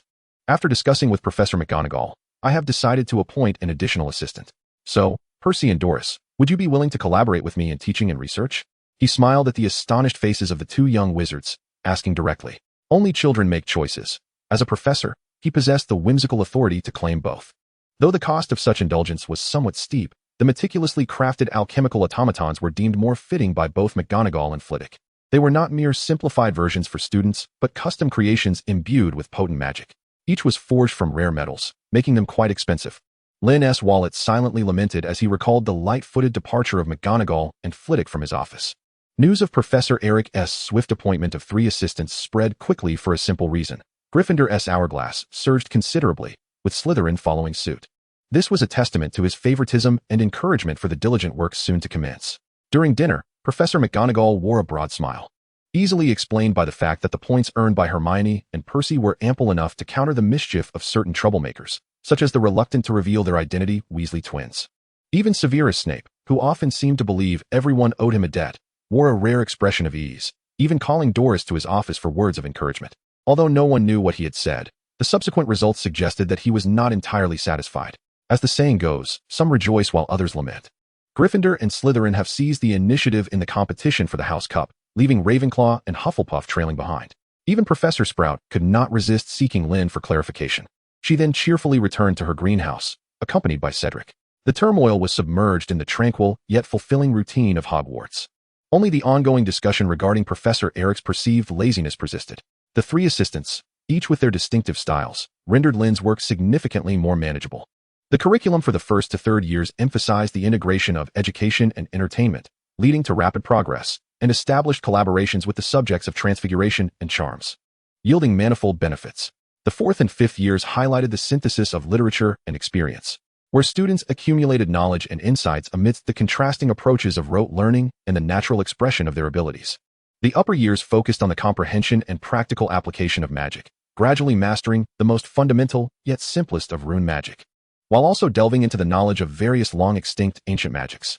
Diligent Hermione and Percy undertook the majority of the mechanical tasks, ensuring that both significant matters and minor details were handled with impeccable organization. The astute Doris contributed significantly to the research, consistently proposing innovative ideas. Days of leisurely enjoyment passed swiftly until October arrived, bringing a chill to the Scottish Highlands. This year, the onset of cold weather was particularly abrupt, and the seasonal flu swept through the entire school with alarming speed. Its onset was fierce and resistant to recovery. Even Hermione and Doris, who had prepared as instructed by Lynn, fell victim to its grip. Madame Pomfrey's invigorating potions became essential for many young witches and wizards. Coughs echoed through the corridors, the great hall and classrooms. Students weakened by fever crowded the infirmary. Ginny was also in a poor state, her pallor alarming even Luna. Percy wore a furrowed brow, contemplating numerous remedies, all of which proved ineffective. Only the robust young witches and wizards, along with the castle's indomitable ghosts, retained their vitality. For instance, Ron and Sir Nicholas, the Gryffindor ghost who had invited him and Harry to a memorial dinner. Naturally, the Quidditch team members, undeterred by the weather, continued their relentless battles for training rights on the Quidditch pitch every weekend.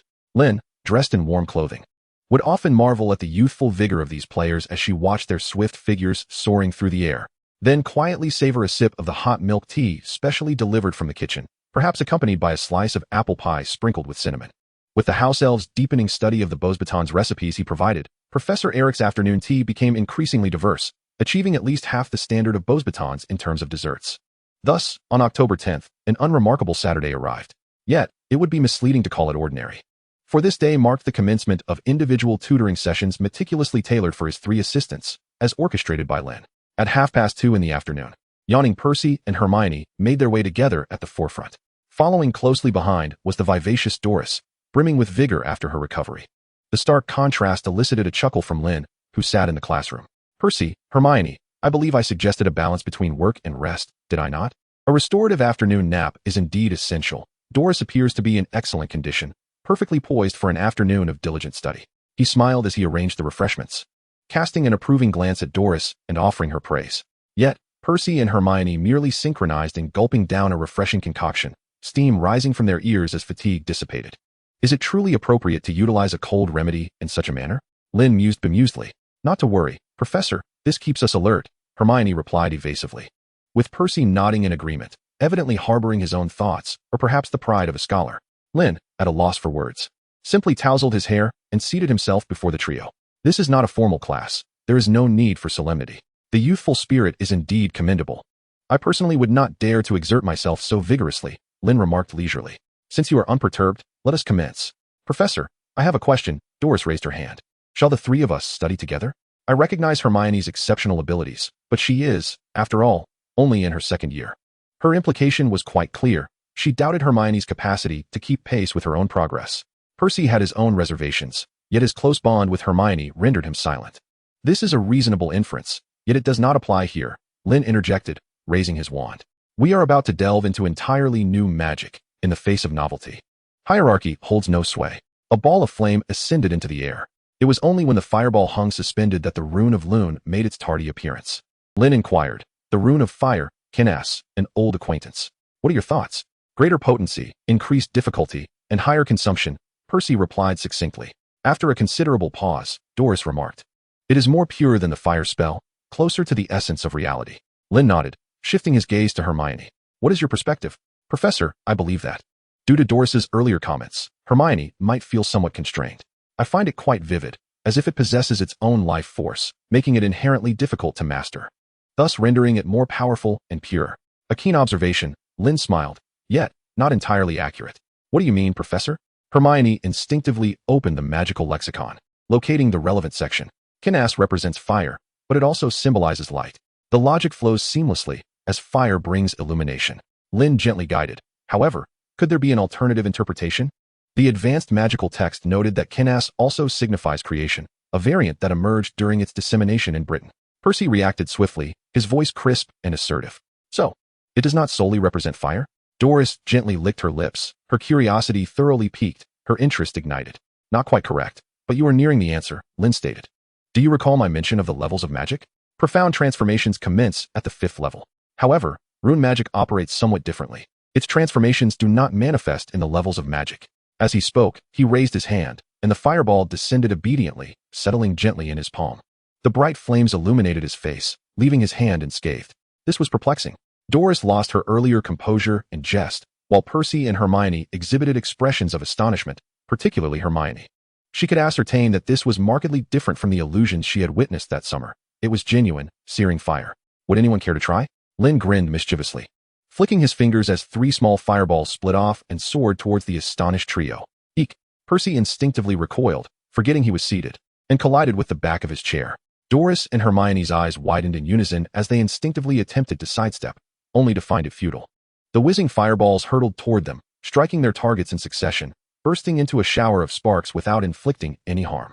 Percy opened his eyes in disbelief, a look of utter bewilderment on his face, mirrored by Hermione and Doris, observing the spots where the fireballs had exploded and feeling a gentle warmth. Hermione suddenly realized that the fatigue from her lack of sleep seemed to have diminished somewhat. Now that's the spirit of youth." Lynn laughed heartily, remarking that they had all appeared so mature earlier. He had thought they might all be his contemporaries. "Professor." Doris's cheeks flushed crimson as she stamped her foot in frustration, recalling her earlier predicament, the proud young which felt a mix of embarrassment and annoyance. "It's nothing at all." Lynn stifled his laughter, feigning seriousness. "I assure you, only the 4 of us witnessed this. Your secret is safe with me." "But what does this all mean, Professor?" Hermione was the first to inquire, her insatiable curiosity overshadowing her embarrassment. Percy, still busy caressing his handsome face with relief at his unscathed appearance, straightened up upon hearing Hermione's question. "There is no doubt that Kinnas embodies the flames of Rune." Lynn toyed with the fireball in his hand, his tone lighthearted. Yet no one had ever claimed that fire could possess only one nature, had they? The 3 young witches were momentarily taken aback, their small faces etched with profound confusion, for this contradicted all they had previously understood. "The theory is rather esoteric. Allow me to provide an example, the Goblet of Fire." Lynn drew his wand and waved it casually, transforming a distant target into a colossal wooden goblet engulfed in blue and white flames, with clear carvings visible on its surface. This mechanism for selecting champions had been dormant for many years. "Hermione, you must have seen the event's introduction. Please elaborate." "The Goblet of Fire can comprehensively assess the abilities of the applicants and select the most suitable student to represent each school," Hermione instinctively replied. "Precisely. The fire of the goblet is entirely contrary to conventional wisdom." Lynn commended her, noting that here, the nature of the flame is altered by an ancient magic. Though it retains the form of fire, its essence is fundamentally different. Altering its nature? Percy discerned the crux of the matter. Lynn nodded with a smile. "The nature of all things is not immutable. Transmutation is predicated upon this principle, yet other spells do not share the same essence. For the majority of spells, they are of a higher order than the 5th tier." Percy inhaled deeply. "Higher than the 5th tier? Indeed, for you at present, this is rather distant." Lynn remarked casually. "But runes are an exception. Although altering properties through runes is not as straightforward as transmutation, there are clear pathways. In other words, if we master rune magic, can fire appear as fire while embodying myriad transformations?" Doris blinked her wide eyes, filled with excitement. As a witch adept in elemental spells like water and fire, this was right in her wheelhouse. "Do not indulge in fanciful thoughts. Transformation is certainly not feasible, not even in Merlin's time." Lynn waved his hand dismissively. "But adjusting 1 or 2 forms should be within expectation for a demonstration." As he spoke, he directed his wand towards his palm, gliding it gently across. With a swift motion, an invisible blade of magical energy sliced through flesh, and blood gushed forth in an instant. "Oh, Professor, you are injured." Hermione rushed forward, seizing her wand to cast a healing spell, only to be halted by Lynn. "Do not be alarmed, Hermione. It is merely to provide you with a clearer view. I neglected to procure a small creature for the experiment." Lynn smiled, as if the injury were someone else's concern, not betraying a flicker of distress. He even turned to Doris, reminding her, "I know you find this fascinating, but remember, this is a perilous experiment. Do not attempt it recklessly on your own. Stop the bleeding. There is too much blood." "How reckless?" Doris exclaimed, bouncing on her feet. Seeing Lynn unfazed, she muttered, "I understand. I will conduct the experiment as instructed." "That is good. Observe closely. Percy, put your wand away. Pay attention." Casting a sidelong glance at Percy, who was preparing to cast a spell in secret, Lynn felt a mix of exasperation and a touch of warmth. These young wizards had so little practical experience and had rarely encountered injuries and bloodshed, which made their reactions seem exaggerated. Yet, there was something pleasant about being cared for. He lifted his bloodied right hand towards the fireball. The moment the flames made contact with the wound, time seemed to rewind. In the blink of an eye, the gruesome, gaping wound vanished as if it had never been there. Had it not been for the lingering bloodstains, they might have doubted their own memories. "You have grown up in a peaceful era, untouched by life and death. Astonishment is natural. Have you gleaned any insights?" Lynn inquired expectantly as he summoned a small stream of water to wash away the blood. "The healing flames, Professor, is this not akin to what we learned from Ogden?" Doris, the most proficient in fire spells, glanced between Lynn and her wand, feeling her understanding reshaped. "Kenas, the symbol of healing and strength. I thought it merely a fable. Yet it truly exists," Percy exclaimed, as if he had just unlocked the door to a new realm, his words brimming with wonder. "Professor, since the Kenas can transform into the healing fire, might not the other known meanings be capable of such transformations as well?" Hermione inquired, offering a tissue with thoughtful consideration. This notion also perplexed the other two. "Theoretically, it should be so," Lynn responded with earnest nodding. The trio spoke in unison. "But what about in practice?" "In practice, I am uncertain as well," Lynn admitted. A wave of disappointment washed over the eager young wizard. Even the professor was not omniscient. Delighted by the typically serious expressions of the three, Lynn reveled in the act of unraveling the mysterious, transforming the unknown into the known. "This, indeed, was the essence of research and my expectation of you." Hermione pondered over Lynn's frequently uttered phrase, "to deconstruct the mystery, gaining new insights." If it were ordinary magic, altering its nature would be exceedingly difficult. However, Rune's magic possesses a straightforward method to modify the magical nodes and pathways within the runes. Lynn's gentle gaze swept over the three promising young wizards, settling on Hermione. "You are all astute students. I trust you comprehend the implications of this." Chapter 46. Magic has no standard answers. It signifies hidden and unpredictable risks. While the other two remained bewildered, Doris had already grasped the value of nature transformation. If Percy and Hermione were scholars, she resembled a duelist more closely. A vivid scene played out in her mind, two wizards encountering each other in a narrow passage. Equally matched, both exhausted. At this juncture, one conjured the rune of fire, adopting a stance of desperation. Yet, when the opponent fortified their defenses, they suddenly discovered that the true effect of this raging fire was to heal wounds. As one side diminished, the scales of victory would irrevocably tilt. Doris felt a surge of excitement. Such magic was perfectly suited for her. Doris is absolutely correct. Every transformation is an unpredictable extension, presenting unknowable risks to your adversaries. "Apologies from Slytherin, I momentarily forgot this was not a formal class," Lynn said, instinctively wishing to award Doris points, but recalling mid-sentence that this was a private lesson, resulting in an awkward smile. Doris, unfazed, eagerly pressed on, "Professor, what other transformations of runes exist?" "Regrettably, this remains an uncharted territory. My exploration is rather superficial," Lynn replied, shaking his head and producing 3 exquisite metal runes to place before the trio. "This is also one of the reasons I designed them." "Professor, forgive me, but I fail to see how this relates to nature transformation," Percy remarked as he picked up a rune, scrutinizing it from all angles, his eyes filled with confusion. "Percy, you haven't attempted to create new spells like Bill, have you?" Lynn inquired, smiling rather than rushing to answer. Percy, slightly embarrassed, nodded. "No, Professor, I haven't tried." "I do not imply that this is a negative aspect, Percy. Quite the contrary, you are correct," Lynn encouraged. "Creating spells requires extensive experimentation, and such endeavors can be perilous.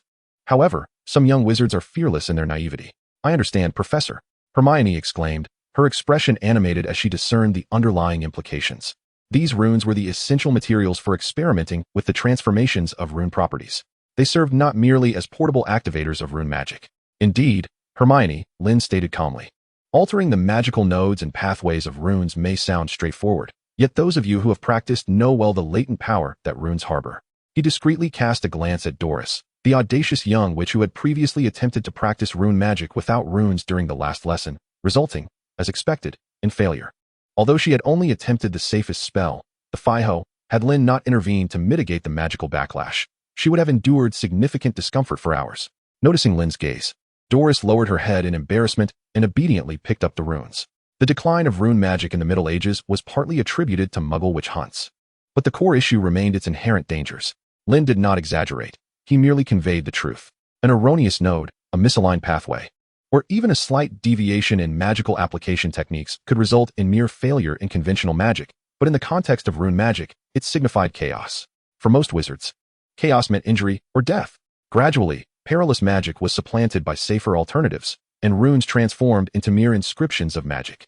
This was a simple phrase in the annals of magical history, yet it encapsulated a vivid history and blood-stained lessons. The three students gazed silently at the runes in their hands, comprehending Lynn's intent and reevaluating the learning tools they had previously utilized. They were not only shortcuts in their educational journey and flexible mediums for spellcasting and duels, but also Lynn's meticulously designed safety valves. From nothingness to existence. These small metallic plates held far greater significance and value than they had imagined. Do not regard me as overly noble. I am merely fulfilling my duties as a teacher, Lynn quipped. Otherwise, Dumbledore would not have advocated for this course's transformation. Rather than dwell on that, your focus should be the experiment itself. But Professor, how should we conduct the experiment? Doris inquired. Lynn raised his palm, indicating that the three should each attempt the exercise. Hermione was the first to channel her magic. In an instant, she was rendered speechless. Before her, the familiar pathways of the Kenna's rune transformed. The intricate magical nodes shimmered like a resplendent starry sky, with only a few shining most brightly. These are all magical nodes, Percy exclaimed incredulously. In class, we only covered the most basic nodes and pathways. But these three are different. If you wish to truly explore rune magic, this is the proper path. So many nodes, and we must try them one by one. Doris felt a shiver of trepidation. Certainly not. You must integrate your learning with profound contemplation, Lynn replied with a smile, gently placing Doris's hand on the rune. Let me demonstrate. The silvery metallic plaque illuminated, projecting countless nodes into the air, which subsequently vanished one by one, leaving scarcely a trace. Most of these nodes were devoid of significance, merely the overflow of magical energy. Lynn's voice rang particularly clear, as the true variables coalesced around a few principal nodes, each holding its own meaning. No sooner had the words left his lips than a series of luminous points ignited, constructing a new pathway with a structure unlike anything the trio had ever witnessed. Immediately thereafter, a colossal fireball took shape. This is simply enchanting, Professor, Doris exclaimed, her eyes glazing over in wonder as she personally experienced the spellcasting process, utterly awestruck. The fireball crackled with the sounds of combustion, yet emanated a gentle wave of energy. Magic possesses no definitive answers. Only the act of transformation remains the sole constant. Unbeknownst to them, the sun dipped below the horizon, giving way to the ascent of night. The three exceptionally gifted young wizards reveled in the unique allure of rune magic. This represented a novel subject, entirely shattering their previous perceptions of magic. Much like Lynn had indicated, it was a new beginning. Doris and Percy completely dismissed their earlier doubts, marveling at her keen understanding. This astute young witch possessed a remarkable instinct for knowledge. For an entire afternoon, Lynn simply sat by, watching them with eager anticipation as they experimented. From discerning the nodes, to replicating the pathways of magical energy, and ultimately to the gathering of the healing fire. The three talented individuals engaged in fervent exchanges and discussions in search of answers. As evening approached, three radiant fireballs coalesced above the classroom, casting reflections upon their faces, glistening with the sweat of focus and fatigue. Well done. You are all far more exceptional than I had imagined, Lynn generously praised. Yet this was merely the beginning. We understand, Professor, that what truly matters is discovering new transformations and uncovering more magic, Percy replied meticulously. I shall endeavor alongside you. Here, we are not merely teacher and students, but partners in the exploration of the arcane. Lynn smiled, extending his hand, his pristine palm revealing no signs of past injury. Three hands of varying sizes clasped in succession, diverse gazes converging upon Lynn. Hermione's reflected respect and anticipation. Percy's carried seriousness and eagerness, while Doris's was unabashedly filled with longing and ambition. The once disheveled classroom returned to order, with moonlight spilling onto the windowsill.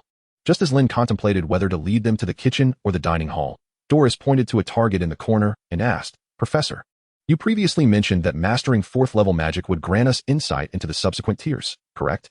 Without waiting for Lynn to respond, she aimed her wand at the target. Flames ablaze. With the girl's clear voice, a magnificent fire dragon surged forth, unencumbered, racing straight for the target's center. Boom. Sparks flew, and waves of heat surged forth. A striking 4 appeared on the indicator. Her smile was modest yet proud, evidently premeditated. She had outpaced Percy by a step. Chapter 47, 5th Level Magic.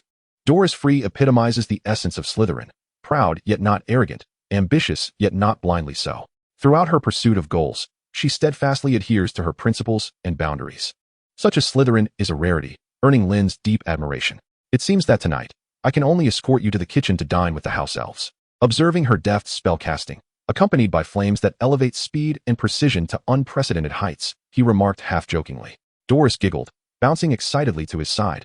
This way, I can witness 5th level magic, right? Indeed, you shall, and I shall demonstrate today. Lynn drew his wand, instructing, Percy, you must also strive. I understand, Professor. Percy nodded earnestly, his gaze serious and focused. He had already mastered numerous combat and non-combat 3rd level spells, earning the title of top of his year, yet he had yet to break through. Now, with Doris having taken the lead, he felt both pressure and motivation intensifying. I have mentioned that 1st to 4th level magic is a cumulative process, yet the 4th level marks the beginning of transformation. Lynn raised his wand, conjuring targets that fell sequentially onto the space before the trio. Thus, the 4th level serves as a bridge between realms. He looked at Doris, stating, more precise, more fluid, and more controllable. This is an extraordinary advancement and a new beginning. Doris, basking in the praise, elevated her chin with pride. 5th level is about taking it a step further. It requires not only mastery over magic, but also the ability to reshape it, manifesting it in the form you desire, just as I am doing now. Lynn's wand danced gracefully in his hand, as if performing a ballet in the air. Suddenly, the tip glowed with a faint red light. The trio's gaze converged upon it. In an instant, specks of light expanded at an unimaginable speed, transforming the classroom into a sea of crimson. A torrid wave of heat surged forth, making it seem as though the summer had returned despite the autumn chill. When the three opened their eyes again, they beheld not mere flames. Before them stood a lion, resplendent in deep red with an ethereal white sheen, resembling a mythical beast. Its muscles were as solid as steel, every tendon and contour vividly defined. Its gaping maw remained closed, yet a narrow gap revealed sharp fangs, silently asserting dominance. Is this truly the fire spell? Doris's pride and confidence evaporated in an instant. Momentarily lost in thought, can I achieve this? Of course, Doris, your potential extends far beyond this, Lynn replied, stepping beside the fiery lion with a smile. The essence of 5th level magic lies in transformation. It is a transition from quantitative accumulation to qualitative change. Watch closely. With a flick of his wand, the crouching fire lion sprang to its feet, leaping as if in pursuit across the plains. In a flash, it surpassed the swiftness of Doris's previous incantation. A thunderous roar echoed, as what appeared to be an indestructible target shattered into countless fragments, scattering across the ground. Even a piece lodged into the wall, leaving a jagged crack in its wake. The unprecedented heat transformed the classroom into a colossal oven, dispelling the damp chill of the rainy season. Each ember glowed a faint white, a manifestation of temperatures surging beyond limits. It is indeed sweltering, isn't it? A slight cooling would be welcome. A refreshing breeze swept through. As Lynn's words fell like a timely rain, the ice rune shimmered brilliantly, ushering in a brisk chill. Hermione, wiping the sweat from her brow, inquired in astonishment. How is this achieved, Professor? Temperature. I comprehend now. It is the temperature. Before Lynn could respond, Doris suddenly slammed her hand on the table and leapt to her feet, exclaiming that the key to transformation lies in creating conditions for heating. A precise judgment, Lynn acknowledged with a nod, then gently patted the contemplative Percy. Not only have I accelerated the combustion rate, but I have also compressed the volume, ultimately surpassing the temperature threshold. This encapsulates the true essence of transformation. The lion's form is merely superficial and ancillary, while the genuine change resides within, the form of the flames. I understand, Professor. Lynn raised his hand and playfully flicked Percy on the head, causing the young witch to crouch defensively. You've grasped it, yet I've scarcely completed my explanation. He sighed. To progress from level 4 to 5, you must exert more precise control over your magical energy and delve into the very heart of the flames to effect transformation. Oh, Doris's eyes suddenly sparkled with realization. Doesn't that mean that when accumulated to the limit, it becomes a furious flame? Far from it. Lynn, rubbing his forehead in exasperation, turned to Percy. You elucidate the distinction. Ah, yes, Professor. Percy, roused from his reverie, instinctively responded. The primary difference between a furious flame and a fire spell is that the former cannot be extinguished by conventional means, such as the water charm. Even the weakest furious flame requires a counterspell, while the most potent fire spell is subject to material constraints. This is knowledge from the 5th year. Lynn sighed. Yet, this is not entirely your fault. After all, who could expect more from a professor of defense against the dark arts? Does that mean a fire spell can never compare to a furious flame, which is a form of dark magic? Doris expressed her discontent, for she held a fondness for that incantation. I beg to differ, Senior Doris. Hermione, who had remained silent until now, raised her head, having grasped the crux of the matter. The professor had once remarked that magic can alter its nature, and there must be further advancements beyond 5th-level magic. Is this true, Professor? Doris's gaze was piercing, and Lynn found it difficult to withstand. You cannot comprehend this yet, especially you, Hermione, he said, shaking his head helplessly. All I can convey is that furious flames pertain to the distinctions between dark and light magic. Dark magic draws upon the soul as a supplement to power, rendering it seemingly stronger and more accessible, yet everything comes at a cost. Dark magic can erode the heart, and its insidious nature means that by the time one realizes it, it is often too late. Miss Granger, well-read and unhesitating, recalled having encountered such notions in her studies. Keeping them firmly in mind, powerful wizards inevitably encounter dark magic, to varying extents. Lynn, seated before the trio, spoke in a gentle tone. However, it is vital not to let darkness overshadow the light. His gaze settled on Percy, deep and contemplative. He held confidence in Hermione and Doris, but he sought to provide more guidance to Percy, this ambitious young man. Percy understood this as well, and he solemnly remarked, "Rest assured, Professor, I shall not be deceived." "Of course, I unconditionally trust you," Lynn replied. "As for whether the fire spell can be mastered by Doris, once you have a grasp of the 5th-level fire spell, I shall personally guide you through the experience of this 6th-level magic, at which point you will be able to form your own judgment." "Really? Really?" Doris exclaimed with delight. "Thank you, Professor. This is a privilege for assistance." Lynn gently tapped the red mark on her forehead, her tone soft. "I will lead you to experience higher levels of magic and assist you in mastering them." "Can it be any spell, Professor?" Percy asked, his eyes widening in surprise. "Of course, as long as I possess the knowledge and the spell indeed holds such potential. Some of the simplest spells, however, may not suffice, such as the tickling charm." Lynn chuckled, adding with mock seriousness. The thought of the spell to deal with a boggart brought a shared smile among the three. Yet, there was something more pressing than learning magic at that moment. Lynn placed her hand on her stomach. For instance, how about addressing the long-overdue dinner? It was only then that the three young wizards became aware of their rumbling stomachs, and upon glancing at the clock, they realized it was nearly 9 o'clock. From rune studies to the fire spell, they had indeed had a fulfilling day. "Oh my, is this how one enters the kitchen?" Hermione marveled at the underground kitchen. "I thought Fred and George would have informed you. They often come here to snack," Percy said. "They never mentioned it." Hermione shook her head, suddenly enlightened. "No wonder they always have plenty of treats. For diligent little wizards like you, it is quite important to remember the route to the kitchen," Lynn said earnestly. "I am not neglecting my studies, Professor. I have been balancing work and rest." Doris exaggeratedly sidestepped with a mischievous grin. "But I have heard that the professor keeps delightful goodies in the kitchen." Lynn laughed in disbelief. "Do you really need to hear that? Where do you think my afternoon teas come from?" "Hee hee." Doris playfully stuck out her tongue and darted towards the cooking area. There, the house elves, who had been busy all day, were tidying up the remaining ingredients. Upon seeing Doris approach, several house elves hurried over, eagerly inquiring, "I would like to have the snacks that Professor Eric taught you, and if there are any hot drinks, that would be splendid." Familiar with the surroundings, Doris pointed boldly towards a separately stored iron box. The elder house elf appeared quite conflicted, unwilling to refuse yet hesitant to take the initiative. Fortunately, Lynn arrived with Percy and Hermione, alleviating the situation. With a grand gesture, he cheerfully announced, "These are my 3 assistants. From now on, they can directly utilize the ingredients I have entrusted you to procure, and I shall ensure the expenses are covered regularly. Now, may I trouble you to assist them?" "Certainly, sir. It would be our pleasure to serve you." With permission granted, the house elves immediately sprang into action.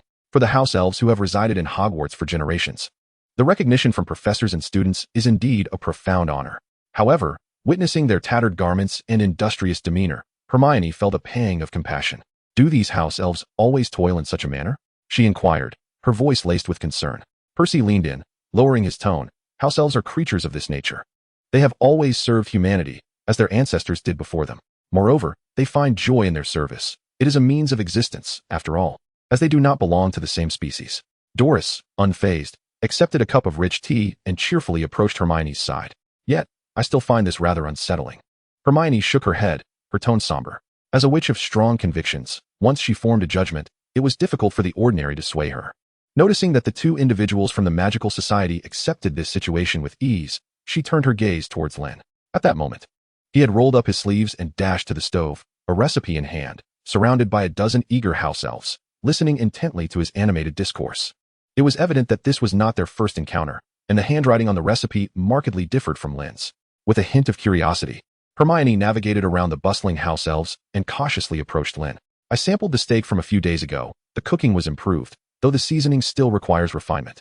I mentioned before that we should follow the methods we designed years ago for the initial preparation. It's not merely about stronger flavors, but also about bringing out the essence of the ingredients. The apple pie, however, was delightful. If possible, I would love to have apple pie with tea for afternoon snacks next Wednesday and Friday. Lynn spoke with great enthusiasm, his presence in the kitchen markedly different from his usual demeanor. So, it was the professor's dissatisfaction with the dining hall that brought him personally to the kitchen to instruct the house elves. No wonder there had been improvements in the dining hall. With this realization, Hermione felt she had gained a deeper understanding of the ever-capable professor. Nevertheless, this was not the moment for such reflections.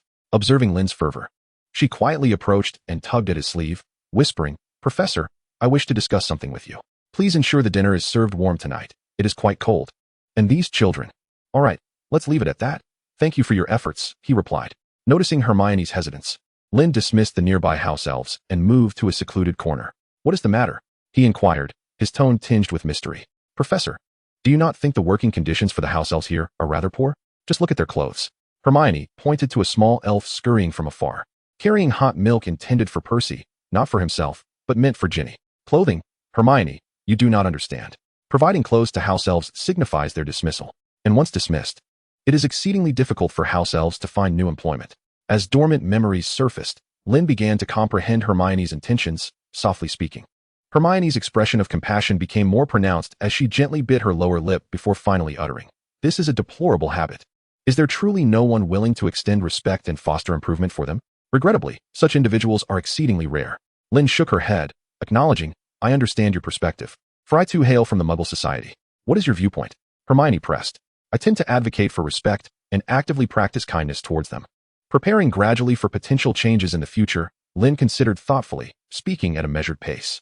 Hermione felt a tinge of disappointment at the notion of possible future changes. Social progress is never instantaneous. Centuries of tradition are similarly entrenched and formidable, necessitating some constraints. You will come to understand this in due time. Come, let us proceed. Lynn guided her towards a makeshift dining table, already laden with an array of food. House elves are not human. I know you feel sorrow, but perhaps the perspective warrants reconsideration. Pouring a glass of milk, Lynn chose her words carefully. You ought to contemplate from their standpoint. Assistance should be rooted in equality, not arrogance. What you wish for them to possess may not be attainable overnight, as the objective circumstances dictate, and their subjective understanding is likewise affected. Their standpoint? Hermione mused. Cradling the milk, feeling somewhat unsettled, she observed Percy and Doris, animated in their conversation, and then glanced at Lynn, who savored her meal slowly, her brow furrowing slightly. This exceeded the knowledge she had gleaned from textbooks. Excuse me, is there anything I can assist you with? You appear somewhat disheartened. A timid house elf approached, cautiously inquiring. I apologize. Could you fetch me a cup of hot chocolate, please? Thank you. Hermione had intended to articulate something further, but upon seeing the house elf's demeanor, her words transformed into a polite request instead. Of course, it would be my pleasure to assist you. The joy on the house elf's face was utterly genuine. Later, in the Gryffindor common room, Percy called out to Hermione just as she was about to retreat to her quarters. Could you do me a favor and deliver this to Ginny? I cannot go in. He handed her a portion of food and drink. Under Hermione's inquisitive gaze, Percy sheepishly scratched his head and murmured, Ginny hasn't been well lately. She rarely eats properly. As her older brother at school, I feel compelled to do something. All right. I understand. Hermione glanced at the steaming pumpkin porridge, warm milk, and sweet pastries, giving a slight nod as she entered the dormitory. After a considerable time, her voice emerged softly, tinged with a hint of melancholy. Objective circumstances and subjective understanding, indeed. That evening's events in the kitchen lingered in Hermione's thoughts. As Lynn's counsel had some effect, though perhaps not as pronounced as desired. The precocious and astute young witch had been in a state of melancholy for several consecutive days, frequently drifting off during her work and often wandering into the kitchen, silently observing without uttering a word or asking questions. She watched the lives and labors of the house elves, as well as their interactions with one another. These gentle creatures, who had resided there since the era of Helga Hufflepuff, paid her little mind, gradually becoming accustomed to her presence. Lynn took note of this, but chose not to comment further, instead dissuading Percy and Doris from offering solace to the younger student. He merely left a reading list for Hermione on his desk, comprising tomes on the history of house elves, detailing every aspect from ancient times to the present. This unspoken understanding between them remained unacknowledged by either party. Hogwarts itself saw no changes, save for the clutter upon Miss Granger's desk. As Halloween approached, the days sped by, filled with ailments, lessons, and anticipations for the festive occasion. The pumpkins outside Hagrid's hut swelled to the size of gazebos, mirroring the excitement of the young witches and wizards. The professors were well aware of the allure this enchanting holiday held for the students, and, in a rare show of leniency, even the notoriously aloof Snape made allowances, with the exception of a select few students whom he detested. Amidst the seasonal colds that plagued the month, everything seemed quite ordinary, except for one professor who was decidedly displeased. In his office, adorned with numerous framed photographs, even during daylight hours, candles flickered ostentatiously. Among a plethora of fan letters, Gilderoy Lockhart wore a sullen expression as he penned ambiguous phrases, carefully tucking away his signed photographs. This constituted his most significant and primary task since his arrival at Hogwarts over a month ago, yet he found no joy in it. The reason was straightforward. Throughout this past month, his limelight had been entirely eclipsed by the illustrious Lynn Eric, a figure of considerable renown within the school. Moreover, following the debacle of his first defense against the dark arts class, the cluster of Cornish house elves had skyrocketed to fame alongside him, bringing him considerable embarrassment. In this ebb and flow of popularity, he dared not reveal his lackluster spellcasting skills beyond memory charms, resorting instead to turning his lessons into farcical performances. If this continued, his popularity would inevitably crumble, save for those ardent admirers who had long idolized him and still endeavored to defend his honor. The perfect Professor Lockhart, the dashing master of defense against the dark arts, the most handsome idol among the faculty. These titles he had envisioned for himself prior to his arrival at Hogwarts now seemed as ephemeral as reflections in a mirror, destined to shatter at a mere touch. Now was a critical juncture. Gilderoy, grasping his meticulously maintained, silky locks, his expression darkened, his handsome features taking on a somewhat grotesque aspect. If he were to remain here for an entire year without departing in a blaze of glory, not only would it signify a failure for the coming year, but it would also entail catastrophic repercussions. The first to rush forth were the gossiping journalists who perpetually fixated on him. He found himself ensnared in a web of conflict. He was acutely aware of the multitude of scandals lurking in his past, yet equally cognizant of his own limitations. However, he felt utterly powerless.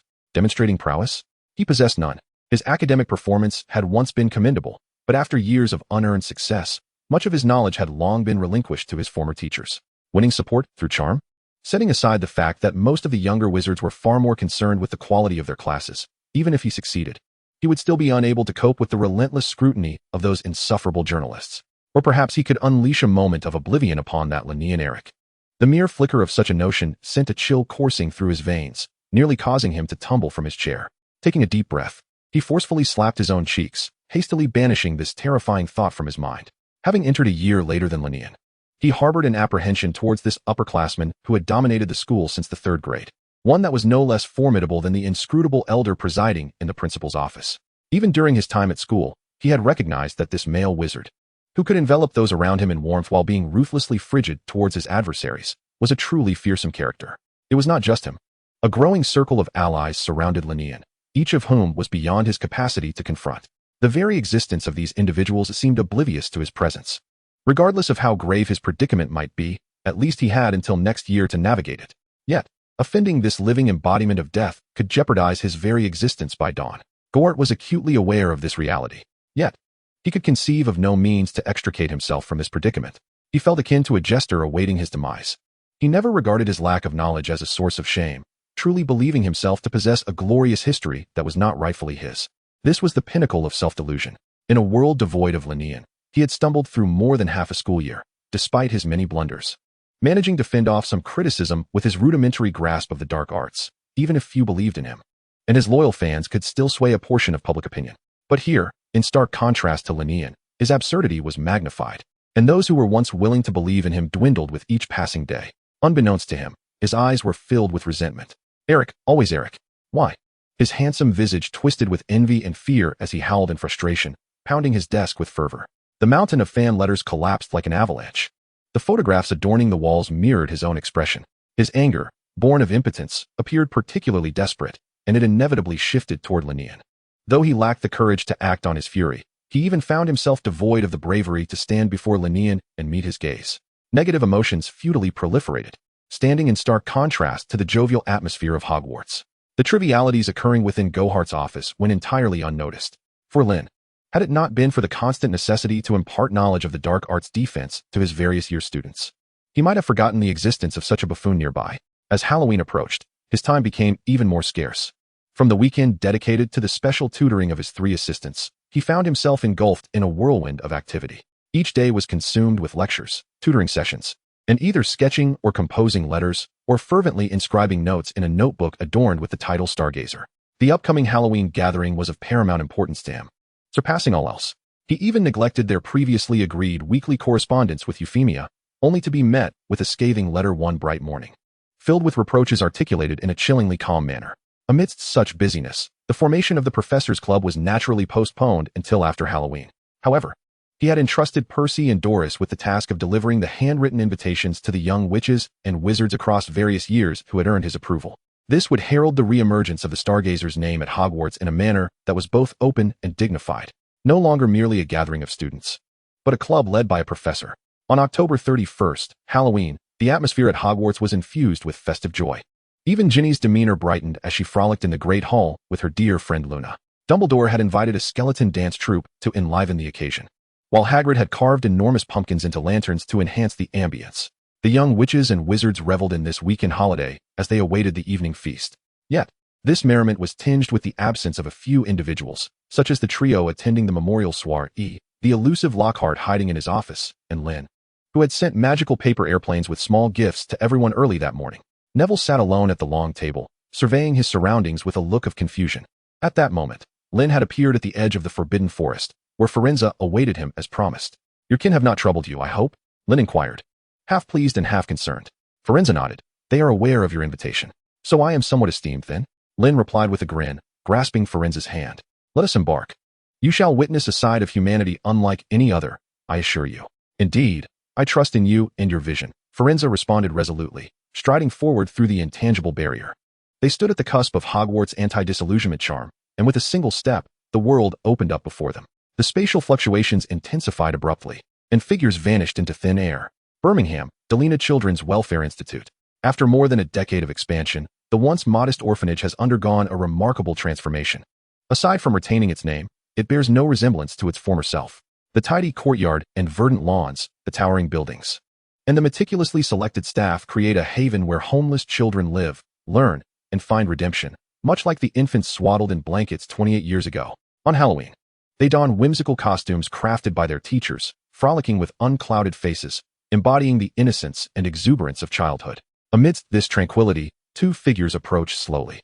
Under the veil of enchantment, Firenze walks and converses without restraint. To the casual observer, he appears to be merely a dapper, well-dressed office worker. These human children are thriving. Observing the playful orphans evokes a sense of nostalgia in him, reminiscent of seeing a herd of young foals. "I grew up here. Now I merely offer my gratitude," Lynn states with a gentle smile, acknowledging the considerable support from his Muggle friends. "You are a rather extraordinary wizard, my Muggle friend." Firenze watches Lynn greet the children who come forth to say hello, calling each of them by name, and ponders, "When you meet my friends, perhaps your perspective will shift." Lynn beams with joy. Ahead of them stands a stern-faced witch and an elder cloaked in a hood. "This time, I made an error. From now on, I will ensure to write my letters early every Sunday. Please do not be upset, Fi. This is the 65th time you have expressed similar sentiments," she replies. "You must recognize the risks of losing contact for no reason, and you must also be aware of your identity and responsibilities." The atmosphere turns somewhat awkward as they descend underground. Firenze is taken aback by Lynn's demeanor, a first for him. But he is even more surprised by the elderly figure walking beside him, having recognized the individual's identity. "Greetings, ancient sage," the centaur Firenze respectfully acknowledges. Faced with a master of alchemy spanning centuries, Firenze does not dare to be negligent, placing a hand on his chest and bowing deeply in reverence. Though centaurs often shun wizards, they hold venerable ancestors in high esteem, especially not someone as esteemed as Nicholas Flamel, a living legend. His deeds resonate even among centaur communities. "There is no need for such formality. You may call me Nicholas. 50 years ago, I met your elder when he was a young foal like you, but you surpass him in merit. Trust me, your journey will prove worthwhile." Nicholas Flamel smiles as he shakes hands with the centaur prophet, his kind gaze unwavering from the argument between Lynn and Euphemia. To call it an argument would be misleading, as aside from the brief moment when Lynn seizes a chance to speak, The remainder of the exchange is dominated by Euphemia's voice. Lynn gradually begins to understand the sensation Albus Dumbledore must have felt when reprimanded by Professor McGonagall, or rather, he experiences it once more. Fortunately, as they stepped into the new realm concealed from the eyes of Muggles, Euphemia graciously preserved his dignity, maintaining a stoic demeanor beside him and refraining from further conversation.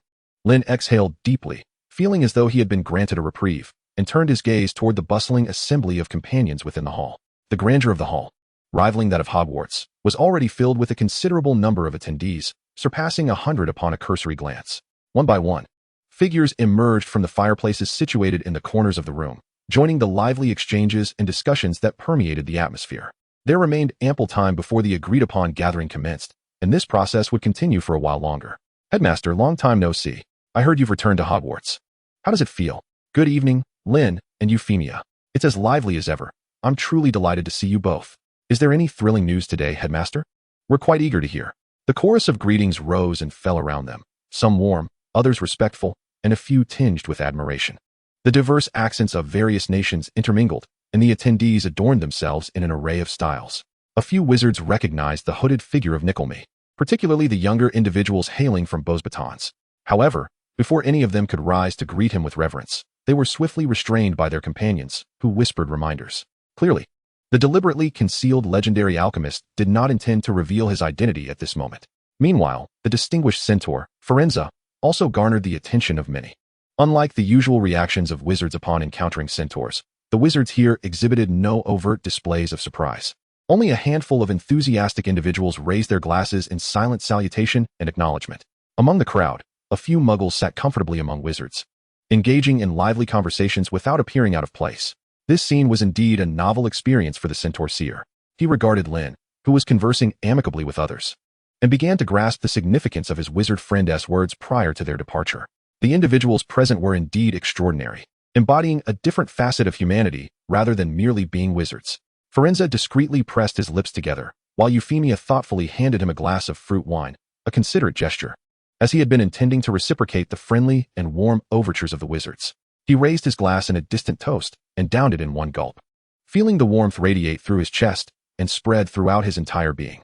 The centaur seer, who seldom ventured beyond the Forbidden Forest, felt a sense of anticipation for the evening's gathering and the unique stargazers that would accompany it. At precisely 7 o'clock, the magical clock chimed with a clear tone. The last hurried young witch, still clad in her healer's robes, arrived just in time, greeted by the prepared Euphemia, who ushered her to a reserved seat. The elaborately decorated grand hall now had only a few vacant spots left, those reserved for members who, for various reasons, could not attend today. The chatter gradually subsided, and the assembled crowd collectively ceased their conversations, directing their attention toward the far end of the hall. Lynn stood there, a smile playing at the corners of his mouth, unable to suppress his joy, accompanied by Nicole LeMay and Ference. "Greetings, everyone," he proclaimed, his voice magically amplified to reach all ears. "It brings me great delight to see you all once more. Months have flown by, yet the last gathering feels as recent as yesterday." His words elicited a chorus of good-natured laughter, with the first row of attendees, including Euphemia, unable to contain their expressions, revealing faint smiles. "Please, do not misunderstand. I speak from the heart," Lynn continued, his laughter ringing true. "Every reunion with all of you fills my heart with immense happiness." He counted the attendees, noting a larger turnout than before, with both new faces and familiar friends. Regrettably, a few were still absent. Yet he hoped everyone would thoroughly enjoy the company along with them. The response was a symphony of enthusiastic laughter and the clinking of glasses, the star seekers affirming his sentiment through their actions. However, as he shifted the tone, a hush fell over the audience. "This gathering is particularly special. I must take a moment of your precious time to introduce two esteemed guests, who are not only honored visitors, but also vital advisors to the star seekers. First, allow me to present the distinguished astronomer and master of divination, our unwavering friend who has provided us with countless selfless assistance, Mr. Ference." With fervent applause echoing, Ference stepped forward, surveying the gathered guests, greeted by smiles and raised glasses. "Next, I am proud to introduce the greatest alchemist in history, a sage who has transcended 6 centuries, and the most significant mentor in the paths of Euphemia and myself, His Excellency Nicholas LeMay." Lynn bowed respectfully, turning to acknowledge Euphemia, who had silently taken her place beside him. In that instant, over 100 wizards from various lands rose simultaneously to honor the legend who had witnessed countless histories. "You have truly opened my eyes, Lynn," the elder chuckled, helping Lynn and Euphemia to their feet, his words carrying profound meaning. Such grandeur is truly astonishing.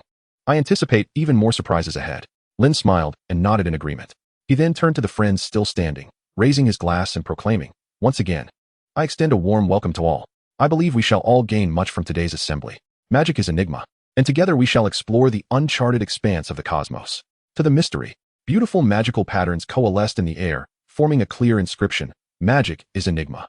This phrase encapsulated not only the magical philosophy of Lynn Eric, the chief of the Star Seekers, but also symbolized the essence and lofty ideals of this vast organization.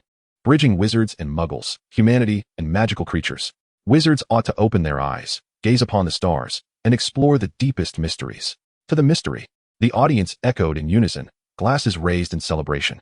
As the grand gathering commenced, Ference, holding a goblet of fruit wine, swiftly vanished from sight, having gone to join the wizards who had beckoned him with raised cups. The individuals present were experts in arithmetic divination and astronomy from various nations, sharing a common passion with him. Lynn and Euphemia took their seats at the foremost round table alongside Nicolene, surrounded by their former classmates, staunch comrades, and loyal partners with whom they had weathered many storms over the years. Amanda, Brian, and numerous familiar faces were gathered there. Even the reclusive Nicolene could recall their names. Among them were officials from the Ministry of Magic, renowned aurors, esteemed healers from Street Mungo S, experts in potion making, and adventurers from across continents. In their youth, these young wizards had already begun to carve out their accomplishments, gradually stepping into the limelight of the wizarding world. The elder's keen eyes scanned the hall. Having interacted daily with Euphemia, he understood that each round table was meticulously designed by this meticulous young woman, bringing together wizards from various countries and fields, including distinguished Muggle members. This gathering was not merely a complex banquet and assembly, it was a grand forum. Centered around their table, nearly 200 distinguished wizards encircled them, each assigned a specific place by Euphemia, creating such a remarkable display of talent. Nicolene observed Lynn, who was engaged in lively conversation with the Stargazers arriving from all directions for a drink, and suddenly felt that he had not fully grasped this student. Prior to arriving, he had assumed this was akin to the organization of the once infamous Death Eaters or a mere replica of Dumbledore's eclectic Order of the Phoenix. However, he now realized that Lynn, Euphemia, and their meticulously nurtured Stargazers were anything but a mere imitation. Among them were powerful wizards skilled in combat, curse breakers, explorers, bounty hunters, and even numerous elite aurors from various nations. Yet, they were not the primary focus of this assembly. They were merely one of its many components. Historians of magic, astronomers, magical literature scholars, magizoologists, diviners, potion masters, and healers, those who had once been overlooked by the most formidable Dark Wizard and Dark Lord, were gathered in unison. Their purpose extended beyond merely defending against the Dark Lord and the inevitable wizarding war he would incite once more. As Lynn had articulated, this was a platform for exploration into the mysterious. In the face of the unknown, not only were wizards equal among themselves, but they also stood as equals with muggles. Faintly, Nicolene perceived a reflection of the youthful tide he once witnessed, which swept across the entire European continent, ultimately transforming the world. Such a scene stirred nostalgia within him, reminiscent of a wizarding society that had been stagnant for centuries. Just as he became lost in memories from 3 centuries prior, Lynn's voice called him back to the present. I was just pondering something, the elder remarked with a smile. Lynn, who is this young man? Lord LeMay, I am a curse breaker from Gringotts, William Arthur Weasley, but my friends call me Bill. I look forward to your guidance.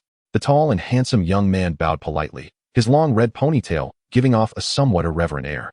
Lynn smiled and remarked, Bill is the finest curse breaker at Gringotts, and perhaps the most gifted wizard in arithmetic divination I have ever encountered. I believe both you and Firenze will appreciate him. Bill? Indeed, he is an exceptional young man, Nico nodded. He had heard Lynn mention him before. But this was their first encounter. Being a curse breaker is a meticulous profession, and those who excel in it are certainly well suited to study the intricacies of magic. Thank you for your kind words. I still have much to learn compared to the chief. Bill humbly shook his head, speaking with great respect. It is truly an honor to meet you here. There is a discussion on cryptography over there, so I shall not intrude. If possible, we hope to invite the chief to join us, along with a rather intriguing little game. Tonight may prove challenging. He wishes to reminisce with us old classmates, Brian said with a smile. The gathering had only just begun, yet the tall auror had already consumed quite a bit of alcohol, his face glowing red. As you can see, Bill, Lynn shrugged, I would be more than willing to participate in your group activities, should time permit, such as that relic. It's a promise then, Bill smiled and nodded, gently clinking glasses with Lynn and Brian. He then returned to another table where a heated discussion was taking place, distant murmurs of regret echoing from that side. Lynn was always so popular that no one noticed poor Phil. After Bill departed, Amanda, clad in a healer's robe, teased. You are once again sowing discord between us. Her words resonated with the old classmates, and Nicolette nodded in agreement. The elder knew all too well the hardships faced by Euphemia. If Lynn was the one who gathered everyone together with his magic and ideals, then Euphemia was the diligent glue that held them all together. Both were indispensable. You are trying to provoke a rift between us. Lynn feigned displeasure, raising his glass. Phil is our greatest benefactor. The second toast should indeed be for her. I merely did a bit of trivial work, Euphemia said. Her gaze calm as she lightly lifted her glass to clink with Lynn's, taking a small sip. Are you preparing to introduce new findings this time? Nico inquired. At that moment, under the expectant gazes of her companions, Lynn turned to Nicolette. The elder smiled as he retrieved a glass vial from a small bag that had been subtly enchanted with a non-detectable extension charm. The dark red liquid inside separated into two layers with a gentle shake, one half crystal clear, the other murky. Fortunately, the final validation experiment was successful.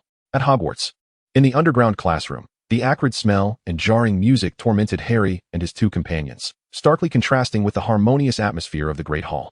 Here, they encountered the evening's protagonist, Sir Nick, the ghostly figure that Hermione held in trepidation, and the infamous Headless Horseman.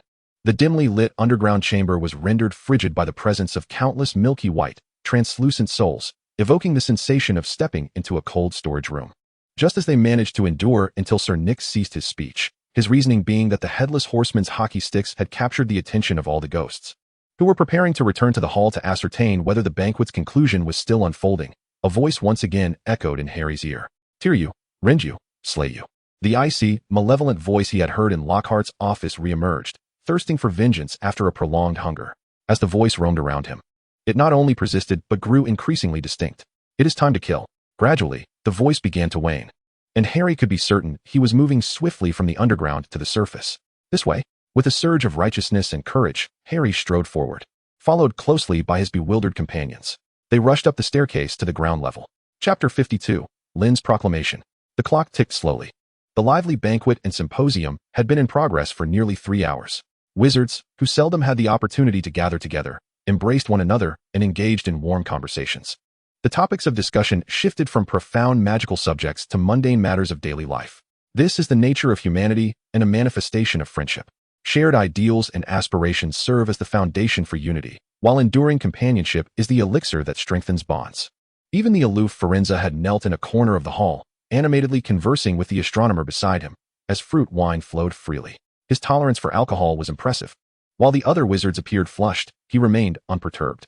As the drinks circulated and the dishes were served, the front row's round table, represented by Brian and Amanda, had made futile attempts to intoxicate Lynn, only to find themselves thoroughly defeated, gazing despondently at the seemingly unfazed duo. Alas, poor Amanda, she sighed weakly, noticing the lively atmosphere. Nicolome had intended to sneak a drink, yet before he could discreetly reach for the bottle, Euphemia's sharp gaze was already fixed upon him. Think of Père Neil.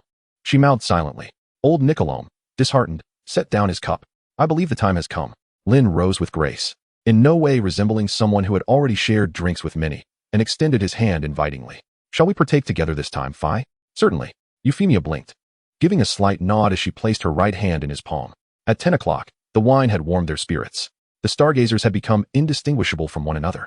Bill was engaged in a discussion about their earlier thrilling adventure in the pyramid with several elder wizards when he suddenly looked up and pointed. Look, the chief and the deputy have taken the stage. His voice seemed to possess a certain enchantment, causing the wizard who had been recounting his battle with mummies to fall silent. From near to far, the entire hall quickly descended into quietude, including the newcomers. Everyone is aware that the most anticipated segment has arrived. Brian, did he mention what new gadget he has concocted? Amanda inquired, her eyes slightly glazed. Brian shook his head. He merely hinted at a little surprise, and I refrained from probing further. I knew I couldn't rely on you. You simpleton, Amanda retorted with an exasperated glance.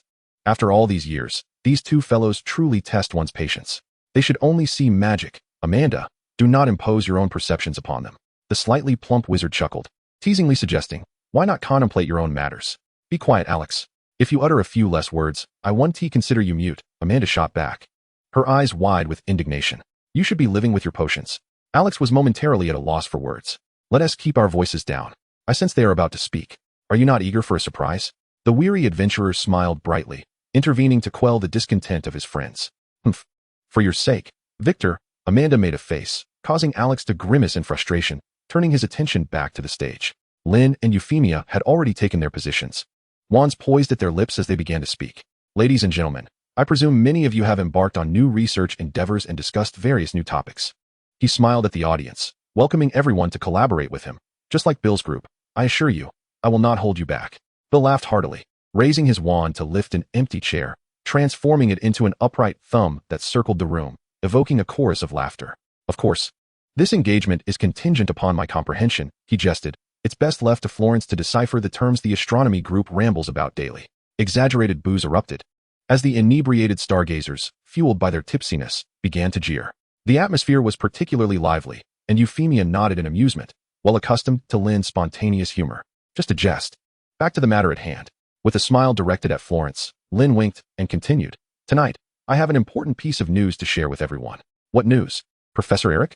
A lively witch inquired. She was a graduate of Beauxbatons, having joined the organization just last year, and was a student whom Lynn had greatly admired for her mastery of various non-rune-based lunar magic. Lynn wasted no time in revealing a metallic rune, stating, as we all know, due to strength limitations, metallic runes struggle to carry lunar magic above level 3. The symbol of Kiefer appeared in midair, a radiant light showering upon everyone. The bestowed lunar magic dispelled the intoxication, enveloping them in warmth. However, this common knowledge has now become a relic of the past. As recently, Lord LeMay and I discovered a new method to enhance the strength of shaping metals. His voice stirred the emotions of those in attendance. Are you suggesting that the rune's capacity has increased? Bill exclaimed with delight, his anticipation palpable, especially as he often ventured into perilous zones. Indeed it has. Lynn nodded, indicating that the first batch of experimental runes would be available before Christmas, and those in need could apply for exchange as per usual. The gaze of the crowd was fixed upon Euphemia, the one responsible for determining the standards for exchange and application. As the practical leader of the Star Watchers, her fairness had earned her widespread trust. However, she remained silent, as Lynn had not yet finished speaking. Please note, Lynn began, the runes are not the ultimate goal. We are still developing alchemical weapons that surpass the floating cannon, which will usher in a new chapter of magic. I believe this is not far off. His words were imbued with confidence and conviction. Furthermore, I urge everyone to remember that the exploration of mysterious power is not an inherent right, but a prize we have fought to earn. He stepped forward, his gaze piercing. Now that the Dark Lord's whereabouts have once again been revealed, a war is not far off.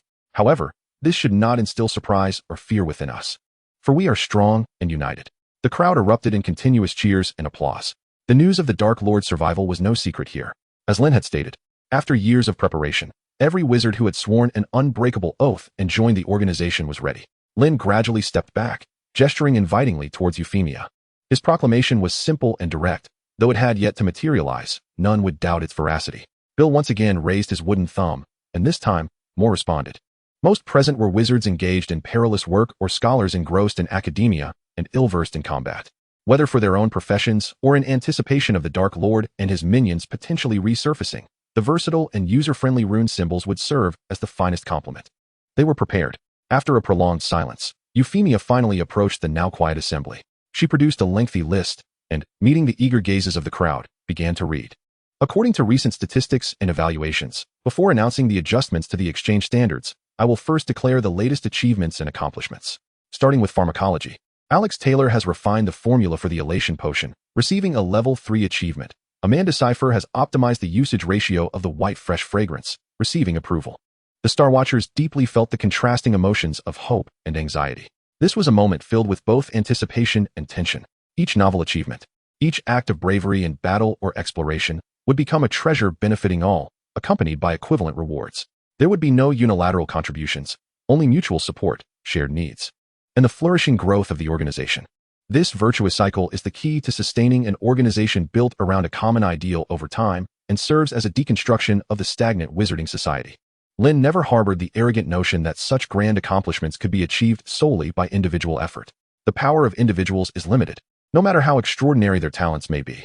Yet, when excellent individuals converge and the wisdom from diverse fields integrates, the resulting force will surpass all expectations. This is the core reason for his dismissive attitude towards Dumbledore's plans. The fated savior holds no significance, serving merely as a summary of sacrifice or a statue for adulation, inflicting harm upon everyone involved, including the protagonist himself. Rather than waiting, he yearns to forge his own future. The Stargazers represent his choice, as well as that of all those who share his vision and gather around him. Confronting Voldemort is merely a short-term objective.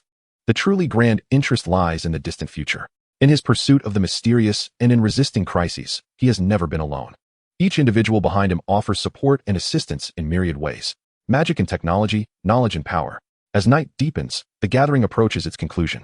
The Stargazers depart in small groups, their faces reflecting a mix of satisfaction for a fruitful journey and a few expressions of regret for insufficient contributions. Nothing is more disheartening than having advanced runes before one, yet being unable to take them away, especially when prior reservations have been made. Even Alex, one of the organization's founders and a former classmate of Lynn, finds himself in such a predicament after recently redeeming a valuable potion-making notebook while financially strained. Before long, only a handful remain. Lynn, leave the matters from Finland to me. The disheveled adventurer Victor waves hands stylishly, declaring that this time at least a first-class achievement is necessary. Safety first, remain vigilant. Lynn embraces his old friend, offering patient counsel. Euphemia adds earnestly, stay in touch. Don't underestimate me. I was the one cheering you two on while we rampaged through the Kushan ruins. Victor raises his chin, though primarily responsible for offering encouragement. Amidst cheerful laughter, the adventurer departs with nonchalance. This guy, Lynn chuckles and shakes his head, travels safely.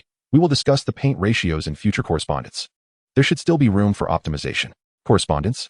Euphemia's gaze turns dangerous. Do not forget what you said. There will be no next time. Lynn breaks into a sweat. After bidding farewell to Euphemia and Nico, and escorting Felins to the Forbidden Forest, Lynn returns to the castle late. He had intended to rest early, but upon encountering a familiar yet unexpected figure outside his office, he is taken aback. Chapter 53, The Attack Incident. Standing outside the office is Neville, shivering from the cold. From his account, Lynn learns the events that transpired.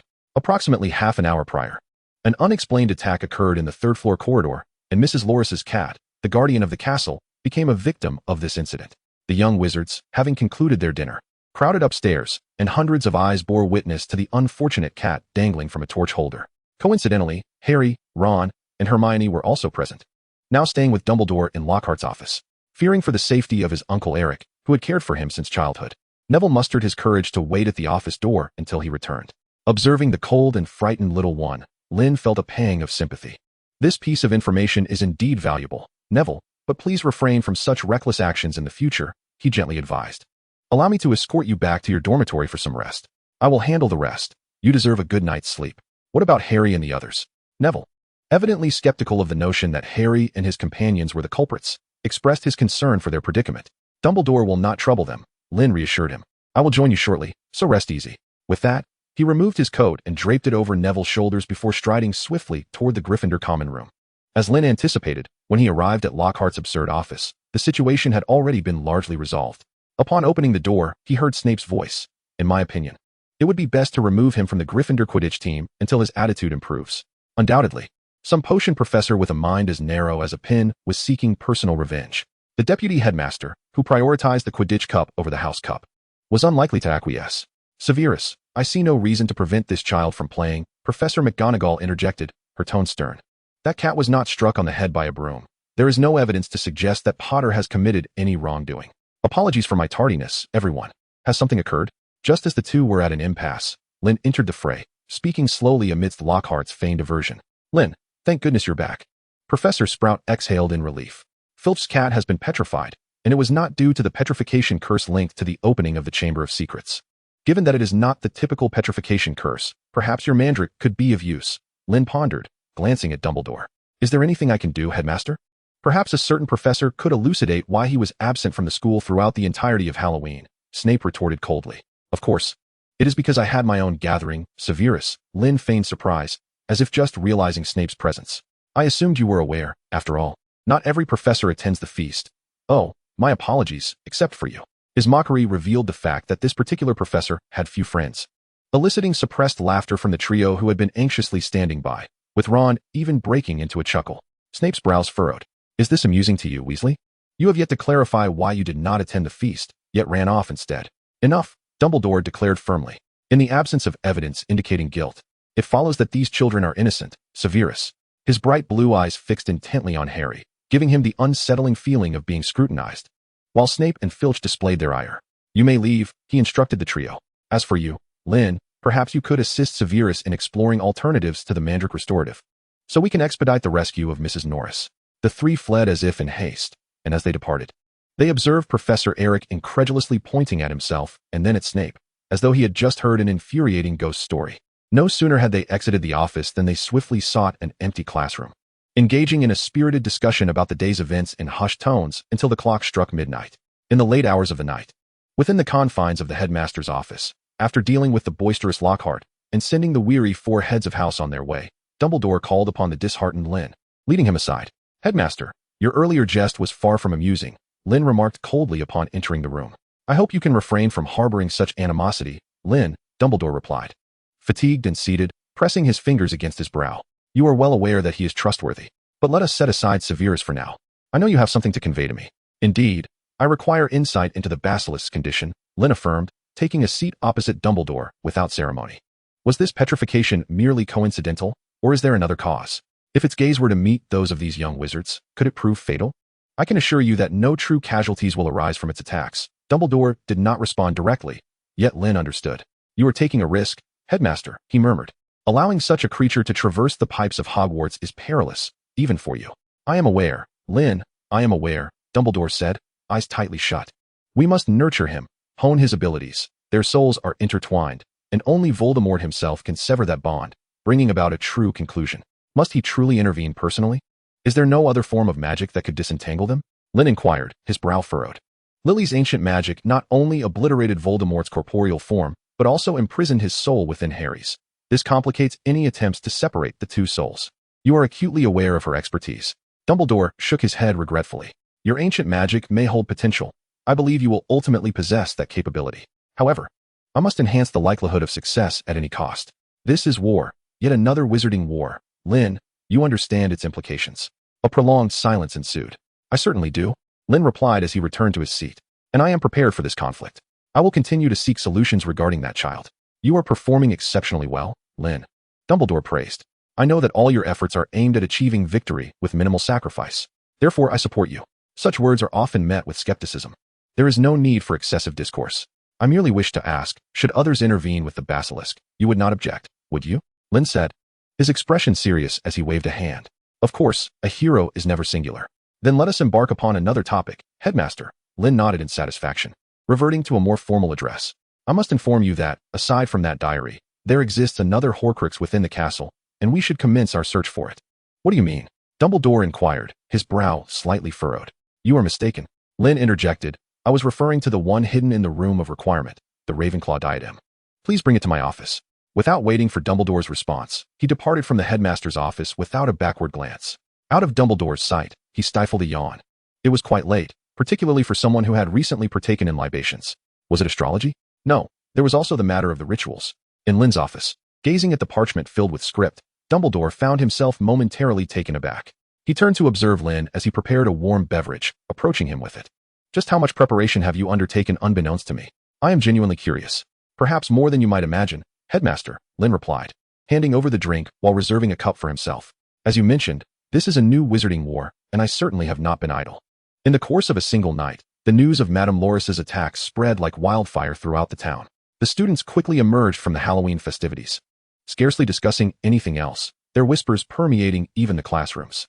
Professor McGonagall, stern and unwavering, took decisive action when her repeated warnings fell on deaf ears, resulting in significant point deductions for all four houses, with some students enduring their transfiguration class while standing. Yet, such measures did not quell the curiosity of the young witches and wizards. Ginny Weasley appeared to be recovering somewhat. In Lynn's class, she spoke up for the first time, seemingly rejuvenated from her previous fatigue, and successfully earned 5 points. This surprised Lynn, though he refrained from commenting, instead discreetly providing her with a steaming cup of juice after class, a suggestion from Fred and George. After concluding his first lesson of the week, Lynn finally found himself with some leisure. Earlier during lunch, he had overheard the discussions among Harry and his friends and had no intention of ignoring them. He made his way to the third-floor corridor. Filch remained by the site of Madame Loris's attack, futilely scrubbing the inscriptions from the wall. Peeves, clutching a handful of chalk stubs, was poised to surprise the caretaker. However, before he could act, the approaching figure instilled fear in him, prompting a hasty and awkward bow before he vanished from sight. Simultaneously, the bespectacled guardian of the castle noticed Lynn and stepped back, stammering, "Professor, my cat." "I am aware, Mr. Filch. Madame Loris will recover," Lynn reassured him. "These inscriptions harbor a unique magic. No cleaning agent can erase them." The blood-stained letters seemed to mock Filch's helplessness, the air thick with the scent of the cleaning solution, which only served to make the inscriptions gleam more vividly on the walls. Filch gritted his teeth, teetering on the brink of despair. Having exposed the identity of the squib and lost the companionship of his nearly inseparable cat, his emotions were understandable, though his disdainful students, such as Ron, were unlikely to sympathize. Lynn was acutely aware that the greatest respect he could receive from others was to be treated as if they were unaware of the situation. He raised his wand, and with a gentle flick, the radiant words immediately dulled. He then turned away, nonchalantly walking in the opposite direction, while a sphere of water infused with a cleaning agent slowly ascended and collided with the words. The once obstinate crimson letters began to dissipate gradually. Ferky silently gazed at Lynn's retreating figure, his eyes flickering with a complex mix of emotions. Ultimately, he wiped his eyes forcefully, seething with anger as he picked up a cloth and unleashed his fury upon the wall. Although there had been inevitable frictions during Lynn's school days, their relationship had never truly been harmonious. Yet in this moment, Ferky's heart was a tumult of feelings. That afternoon, Hermione, fresh from a history of magic class, arrived at Lynn's office. The events of the previous day had evidently left her in shock. Her bag was stuffed with books borrowed from the library, and her every movement exuded a touch of irritation. Even while assisting Lynn with grading papers, she inadvertently left a sizable ink blot on Boyce's exam. "I'm sorry, Professor." Realizing her oversight, she looked up, her expression somewhat haggard. "It's quite all right.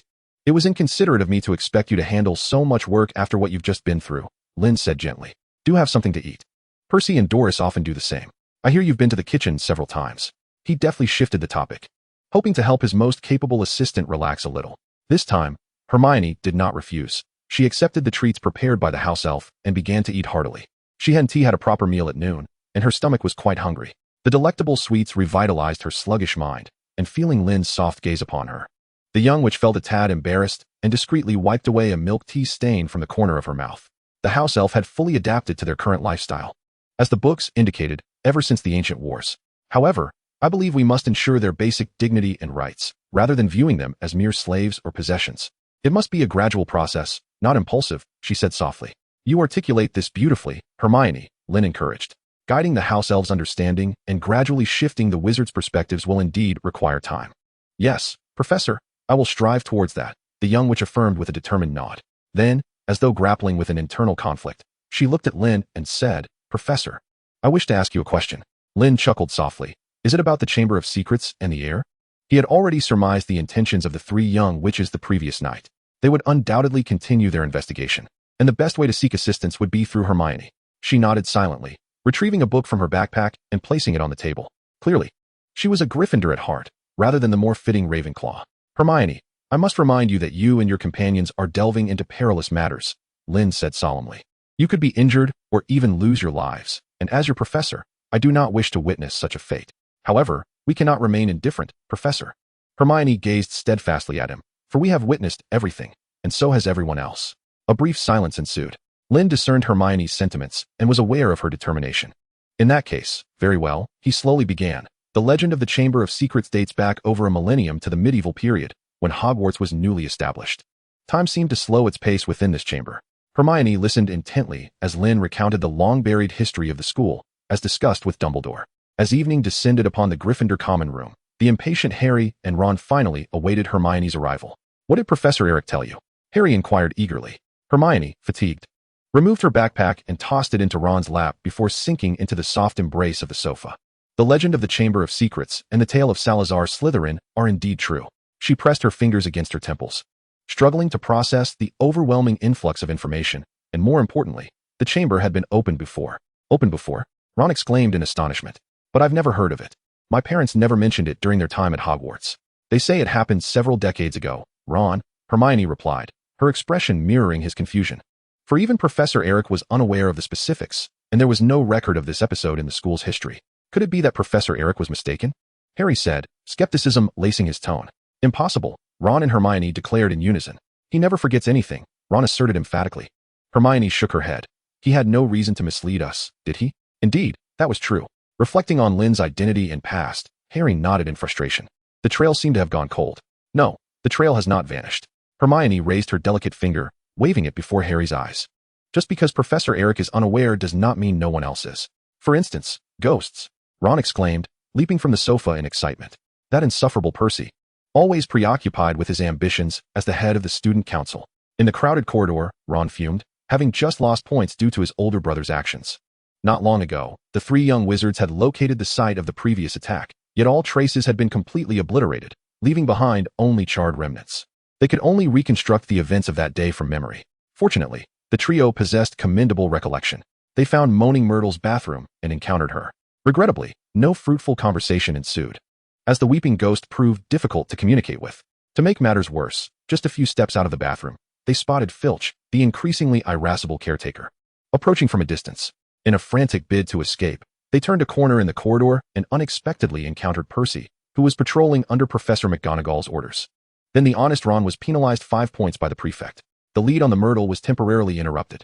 Reluctant to abandon their investigation, the trio could only search the castle for ghosts and gather information. Yet, their efforts were in vain. Most spirits showed little interest in their inquiries. The realms of the deceased and the living were starkly distinct. Days passed without any clues, leaving them in a state of aimless wandering, which only served to exacerbate the tension between Ron and Percy. However, Percy was momentarily too preoccupied to manage his younger brother, as his thoughts were consumed either by the tasks assigned by Lynn or by his slowly recovering sister, Ginny. Even while tallying the Stargazer Club's roster with Doris, he was distracted, causing him to drop a letter in his fluster. "Are you perhaps afraid of that message?" Doris teased with a sly smile. "Fear not, you are pure blood. Neither the professor nor I have uttered a word. I am not afraid at all," Percy retorted, though he faltered mid-sentence. His face flushed as red as his hair. The professor's club was to meet at the end of the month, and he needed to focus on his work. "Oh," Doris elongated her tone, casting a playful glance. Just then, Lynn, engrossed in writing, turned and said, "Doris, do not tease Percy. He has been having a rough time of late. His brother's troubles have reached me. Ron is just like Fred and George. Can't he set a good example for Ginny?" Percy shouted in frustration. "Percy, you genuinely care about your family," Lynn remarked, setting down his quill. "Sometimes, you might consider adopting a gentler approach, just as you would with younger students. You are family. There is no need for such rigidity." "Professor." Percy began but hesitated. Doris, in complete agreement, chimed in. "If I had an older brother, I certainly wouldn't want him trailing behind me daily, reprimanding me for breaking school rules. Just a suggestion," Lynn offered, handing Doris a pristine quill. "Take note of your family's virtues. By the way, I've noticed you've been struggling with grading lately. Don't be stingy with your studies." "Thank you," Percy replied, his cheeks reddening as he accepted the quill. Stowing away his worn one, his head bowed. "I appreciate your generosity." The pride of the Weasley family remained unwavering. "Is this a result of workwear?" Doris compassionately intervened, extending her palm. "I've graded quite a few papers myself, you know, Professor." "Indeed, wear and tear from work," Lynn affectionately replied. "If only you could be as efficient as Percy, I would be even more pleased, Doris. By the way, I have prepared new magic for the club activities," she added. "I'm not like him." Doris mischievously snatched the quill and scampered towards the door. "Don't forget our reward. I have seen the results of the magical translation test." With that, her figure vanished, leaving only the sound of her bright laughter behind. She was a proud and somewhat assertive witch. Yet she possessed a delicate side when in the presence of her acknowledged peers. She sensed that Percy still had more to express, but her presence was not conducive for such discussions. Once Doris departed, Percy visibly exhaled in relief. Putting down the list in his hand, he slowly voiced his concerns. "Professor, I believe something is amiss with Ginny lately." "Oh, hasn't she been recovering physically?" Lynn feigned ignorance. "Not entirely, Professor." Percy produced a metallic rune. "Last month I employed the peso rune you entrusted to me to alleviate her spirits, and at that moment, I sensed a peculiar aura. Now it has vanished." Lynn pondered. "It has disappeared. What do you intend to do?" "I wish to take her to see Madame Pomfrey for an examination, but she weeps uncontrollably at the mere mention of it. I am at a loss and must seek your counsel." Percy's expression was conflicted. He vaguely suspected that his sister might be connected to the incident. "Do you wish for many to be aware of this matter, Percy? To expose your sister to scrutiny, much like your brother and his friends?" Lynn inquired. Percy replied without hesitation, "Certainly not, Professor." "You are a commendable elder brother, Percy," Lynn remarked with a smile. "At least this is a positive development for Ginny. You should feel relieved. Yet I am deeply concerned about any disturbances affecting Ginny. She is merely a first year. Your younger brother is investigating this matter, Percy. Your focus is too singular on Ginny, neglecting Ron. The three of them are first-hand witnesses to the incident, and they have been the subject of much discussion lately." Lynn handed over a piece of parchment on which Ron's assignment was scrawled in a haphazard manner, clearly indicating a wandering mind. "What should I do?" Percy's countenance wavered. Although he had recently been hurt by his brother's words and bore the weight of his prefect duties, he was even more averse to the idea of any harm befalling his loved ones. He did harbor ambitions, seeking power, which could potentially lead to discord with his family in the future, but at present, that was not his inclination. Offer him some brotherly concern. Along with support as a prefect? Lynn suggested thoughtfully. Dumbledore has great trust in them, just as I trust the three of you. Dumbledore? What do you mean? Percy's eyes widened. This is something you must comprehend for yourself, Lynn replied with a smile.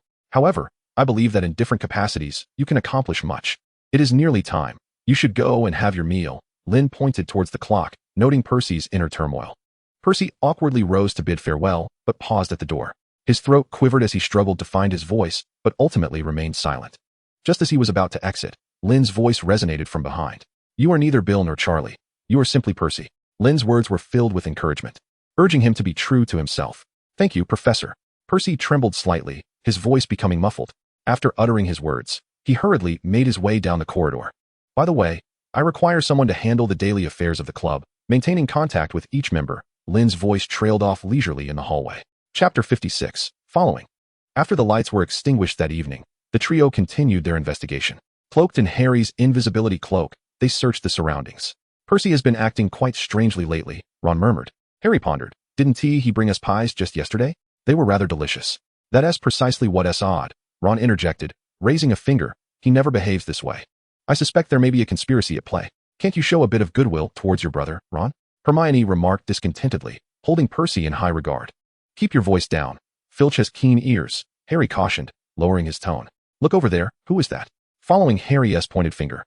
The trio spotted a tall figure hurrying towards the upper levels of the castle, clutching what appeared to be a thick scroll of parchment. It's Professor Lynn, Hermione exclaimed. Unlike his usual attire, he was clad in a simple, all-black wizarding robe. His office is on the second floor. What could he possibly be doing here at this hour?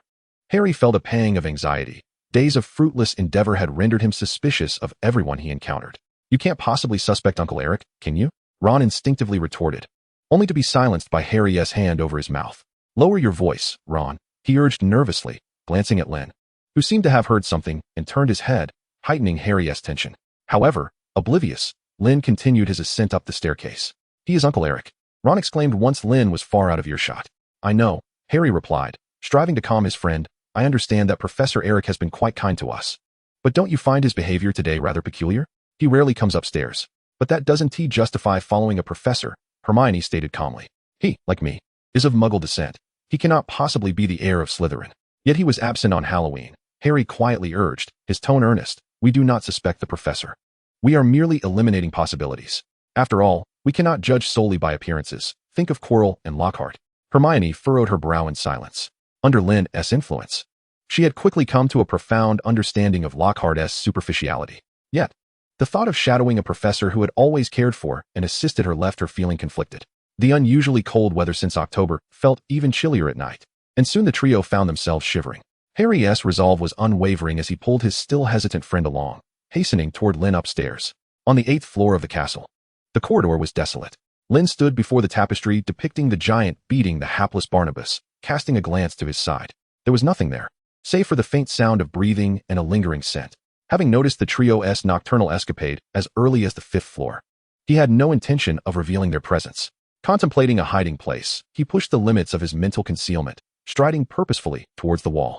3 times he knocked. Suddenly, a door, smooth and pristine, appeared before him. Lynn pushed open the door and vanished as if into thin air. The stunned trio, Harry, Ron, and Hermione, exchanged bewildered glances. What was this? Gazing at the spot where Lynn had disappeared, Harry exclaimed, could this be the chamber of Slytherin? This is impossible, Ron stuttered, struggling to comprehend that his childhood guardian, Uncle Eric, could be a descendant of Slytherin. We witnessed it with our own eyes, Harry asserted gravely. Yet this does not provide conclusive evidence. Hogwarts harbors many enigmatic chambers.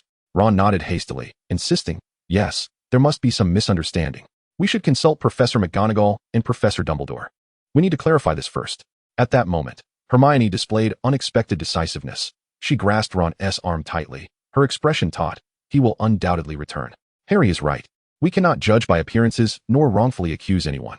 Moreover, he did not notice us. We are safe, Harry added. So, Ron felt his knees weaken. Therefore, we must find a secure place to continue our observation.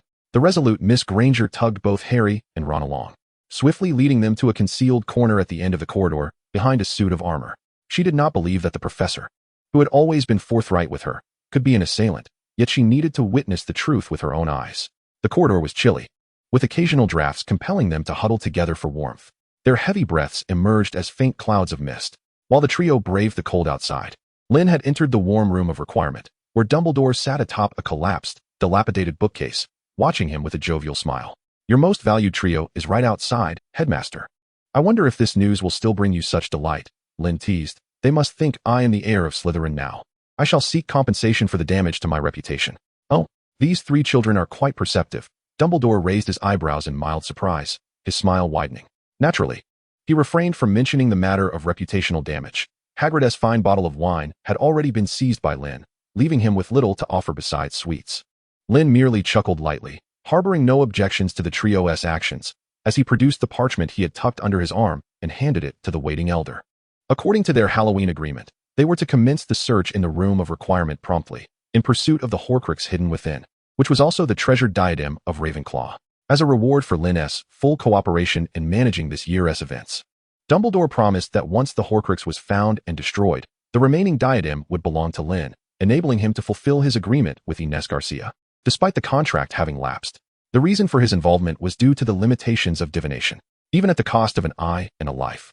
It could only pinpoint a rather vast range, which, at least for Lynn, felt akin to searching for a needle in a haystack. Time was of the essence, necessitating external assistance. Let us commence, Headmaster. He slowly unfurled the rolled parchment, revealing its densely packed script. With a gentle tap of his wand, he recited an incantation that even Dumbledore could not comprehend, beads of sweat forming on his brow.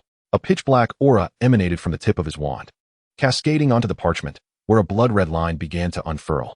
An eerie magic, imbued with the essence of distant lands, slowly ascended. Dumbledore, too, stifled his smile, rising with a solemn demeanor, standing vigil beside Lynn, wholly concentrated. Lynn was invoking an ancient magic that had been passed down for millennia in South America. Its singular purpose was to dismantle all seals and activate the hidden magic within objects, whether it be precious astrological divinations or the life sacrifices of wizardly rituals. Nothing was beyond its reach. The incantation, far more elaborate than contemporary spells, stretched on for a full 30 seconds, and beads of sweat now clustered densely on Lynn's brow. Activating two precious divination magics simultaneously drained immense magical energy, even for a wizard of his caliber. Yet, the moment the spell concluded, the wondrous surge of magical energy rendered all efforts worthwhile. A crimson beam burst forth, a prophetic bridge forged from the lives of African wizards. Following closely was a dazzling starlight, akin to a radiant Milky Way, slicing through the mountainous debris of the wish-granting chamber, which seemed endless. In an instant, the parchment was reduced to ash, and the bloodlight and starlight intertwined in the air, ultimately losing all color, transforming into the purest luminescence, illuminating the vast garbage heap. It was as if the boundaries of time and space had been anchored, casting light upon treasures of millennia. Regrettably, the illuminated area encompassed only about 1/10 of the refuse mountain. Headmaster, it is now your turn. Lynn wearily seated himself on the discarded bookshelf where Dumbledore had previously perched. The refuse mountain lay strewn with debris. Under ordinary circumstances, he would have tread carefully among the garments, but today he had donned his wizarding robes, allowing for a more relaxed approach.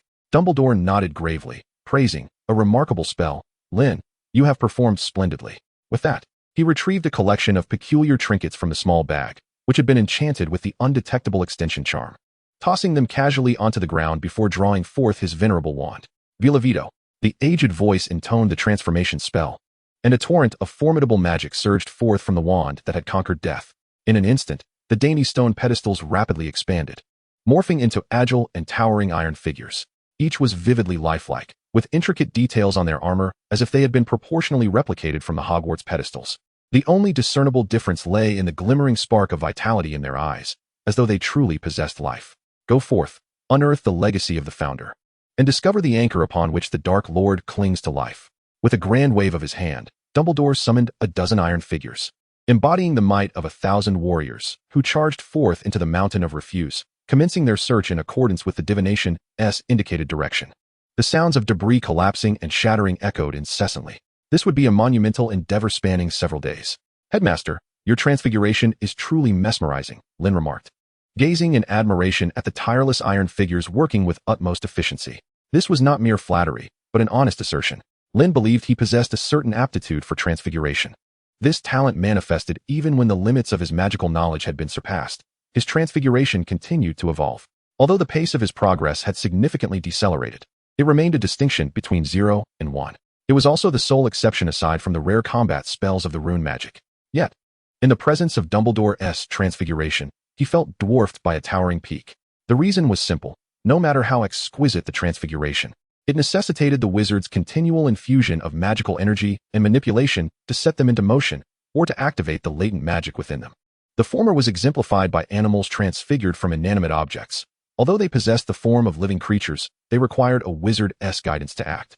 The latter was illustrated by the formidable defensive system of Hogwarts, meticulously refined by Professor McGonagall over her lifetime, where the magic concealed within the castle's stone sentinels would take over these indomitable guardians upon activation of the spell, ready to confront any invading foe. However, Dumbledore's transfiguration seemed to transcend this limitation, even brushing against the 5 exceptions to Gamp's fundamental laws of transfiguration. It cannot create life. The iron figures he conjured appeared to possess their own consciousness and rationality, capable of executing tasks independently. The objects of transfiguration were otherwise unremarkable, and the resulting iron figures bore no trace of magic. They seemed to have come to life. Lynn was certain that Dumbledore's transfiguration lacked any ostentatious flair. It was, as he suspected, simply at the zenith of mastery, surpassing even Professor McGonagall, himself, and arguably every living wizard. It was a profound art revealed only sparingly. Alchemy, magical materials, and charms. This preeminent white wizard had etched his name into the annals of history across various domains, yet without a doubt, transfiguration was his true passion, as evidenced by his tenure at Hogwarts. After much contemplation and an internal struggle, unable to contain his curiosity, he inquired, "Headmaster, I wish to understand why these iron figures are so remarkably intelligent." Dumbledore approached with an expression that suggested he had anticipated this very question, cheerfully taking a seat beside Lynn, undeterred by the cramped space. The narrow bookshelf creaked under the weight of the 2 towering wizards, emitting a lament of being overwhelmed. "What you wish to inquire about is whether I have indeed transcended the fundamental laws, correct?" Those profound azure eyes seemed capable of penetrating the very essence of reality. "I can unequivocally assure you that I have not. No matter how powerful a wizard may be, it is impossible to breach the rules. Yet, what is their current condition?" Lynn pondered with uncertainty. The inability to transcend the rules does not imply that one cannot explore the peripheries. At times, one might even venture to dip a toe beyond, much like the Weasley twins did when confronted with our school regulations. Dumbledore, with a gentle coaxing demeanor, shared a rather fitting example. Lynn, in contemplative thought, raised his wand, directing his gaze toward a half-remaining golden snitch that fortuitously lay nearby. On the brink of bestowing life, he murmured, his mind racing with intriguing possibilities. Crack! At that moment, the bookshelf beneath them could no longer bear the weight of 2 individuals, collapsing with a piercing sound of splintering wood. Both were caught off guard, tilting backward and landing amidst the debris. Ha ha ha. The elder, initially taken aback, soon erupted into hearty laughter, exclaiming that they ought to apologize to the unfortunate cabinet for having placed such strain upon it. His long white beard, now dust-laden, trembled with mirth, nearly transforming into a shade of gray. Lynn's robe appeared disheveled, a rare occurrence for someone so particular about appearances. The fact that 2 extraordinarily powerful wizards could be outsmarted by an ancient, dilapidated bookshelf lying in wait for centuries would likely be met with disbelief if shared. Once the chaos was cleared, Lynn dusted himself off and stood up, irked as he tapped his wand on both himself and Dumbledore, declaring, "It is your indulgence in sweets that has led to this. While my figure remains impeccable, Madame Pomfrey says the same. Yet I am reluctant to sacrifice my sole indulgence for the sake of health." Dumbledore, unperturbed by the jest, beamed with joy, remarking that this was a cherished hobby of over a century, akin to his own metamorphomagus abilities. "You will come to possess it too, though perhaps with a modicum of assistance from this old wand." In response, sparks flared from the tip of Lynn's wand, the phoenix feather within it boasting pride that rivaled even Fawkes. Chapter 58. Courage is not recklessness. It had been approximately an hour since Lynn departed from the room of requirement. Even with a dozen iron men, the search for the crown would be a protracted endeavor. Dumbledore resolved to linger within, under the guise of relishing the joys of his student days a century prior. This manifested in the restoration of the shattered remnants of the bookshelf, conveniently transforming it into a chair for future use. However, Lynn was well aware that the old man simply wished for him to serve as a shield. As he emerged from the wall, a chill in the air sent a shiver down his spine, prompting him to instinctively tighten his robe. Scanning the vicinity, he could not suppress a chuckle at the sight of a quivering mass of air, his gaze settling steadily upon the trio before him. "After following for so long, are you not cold? Come out." There was no response, only the air quivered more violently.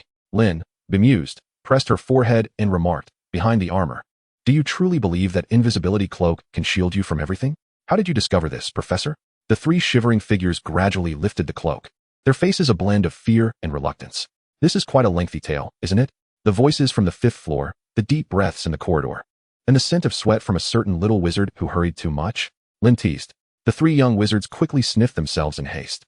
Although none detected an unusual odor, they collectively lowered their heads, their cheeks flushed. From Lynn's reaction, they had surmised that they had likely misjudged the culprit. After all, in such a secretive place, disguise held little meaning.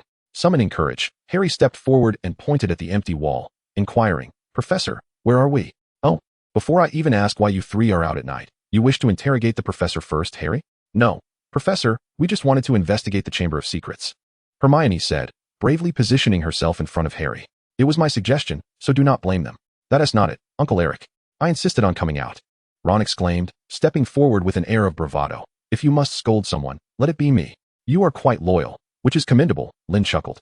Hermione and Ron trembled, yet Lynn continued. "However, I hadn't anticipated that you would suspect me. Has the past year's experiences made you too wary?" "Professor, we didn't tea." Hermione's face paled, her lips quivering slightly. "This isn't entirely a bad thing," Lynn calmly stated, "but I must remind you, if a dark wizard were to appear here, you might never see your families again. Have you considered this?" Harry stammered, unable to articulate a complete thought. Courage is indeed a virtue, but impulsiveness and recklessness are not. Lynn gazed into Harry's eyes and softly advised, "I hope you remain brave, yet rational. I shall deduct 10 points from Gryffindor." The trio instantly resembled wilted eggplants, especially Hermione, whose face turned ashen. "Now, before you return to sleep, I will clarify your confusion." Leading them to the opposite side of the tapestry, Lynn gestured to the wall. "This is not the Chamber of Secrets, but rather a hidden room in Hogwarts. A room of requirement." As she spoke, a waft of warm air brushed past them, causing Lynn to smirk, while the three young wizards remained oblivious. The ensuing moments felt dreamlike for the trio. They followed Lynn's footsteps into one enchanting room after another, a study with a roaring fireplace, a dueling arena filled with targets and dummies, and a grim laboratory brimming with potion bottles. There was even a dilapidated washroom that seemed vaguely familiar. It wasn't until they returned to the common room that they finally emerged from their astonishment. From start to finish, Hermione remained silent, her head bowed in sorrow. She was deeply upset. "He still took care of us, only deducting 10 points.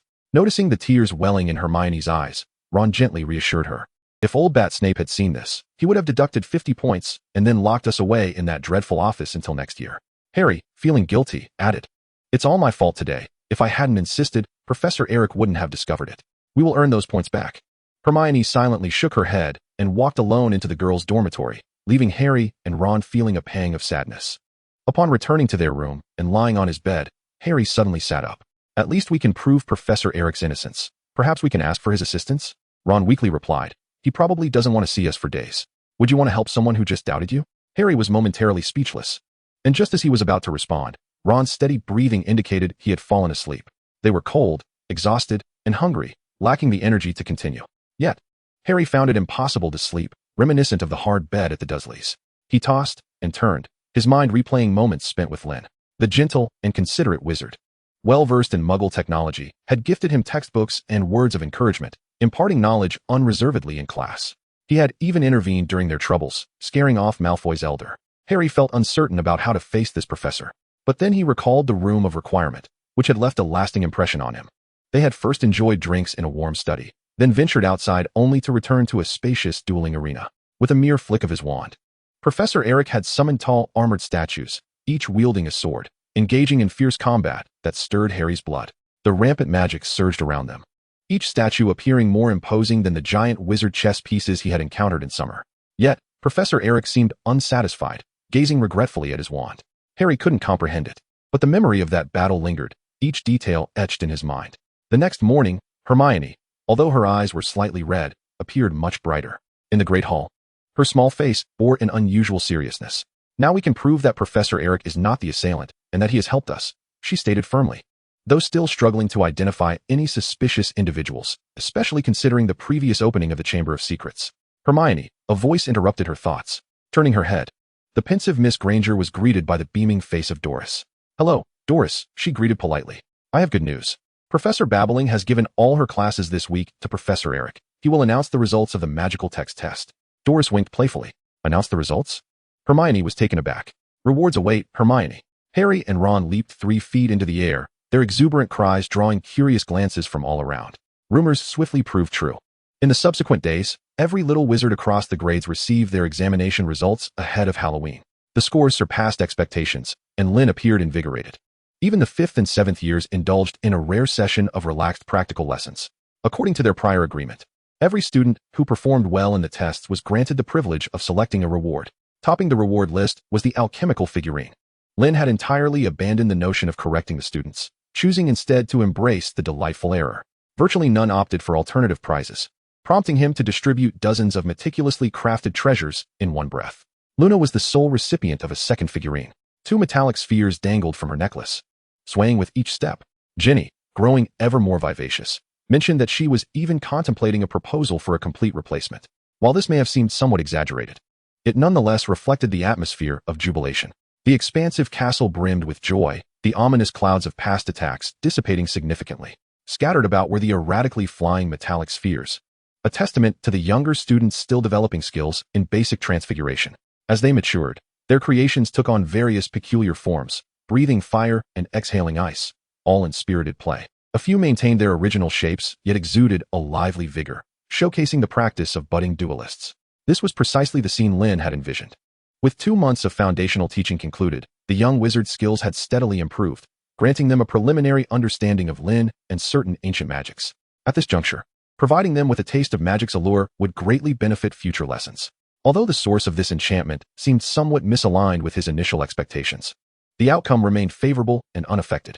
Everyone possesses an innate desire for beauty. Lynn was no rigid scholar, and with the futility of correction, he could only yield to the natural flow of things.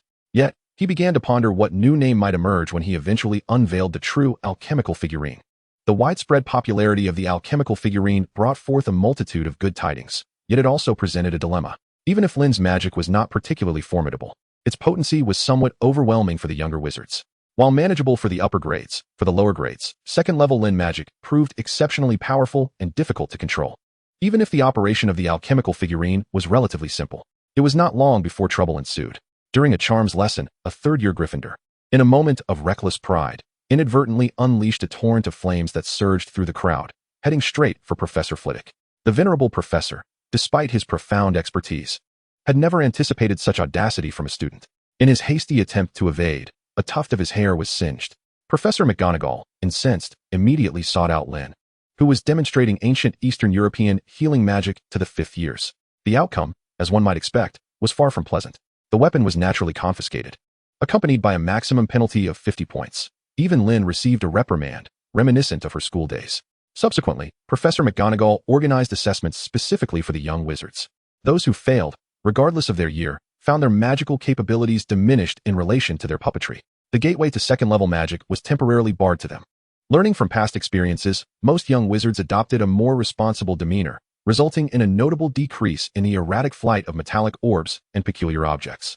However, some, like the Weasley twins, saw an opportunity for mischief. Yet, they had yet to acquire the coveted alchemical puppet, as their written exam results were far from commendable, so much so that Molly could hardly be bothered to engage with them.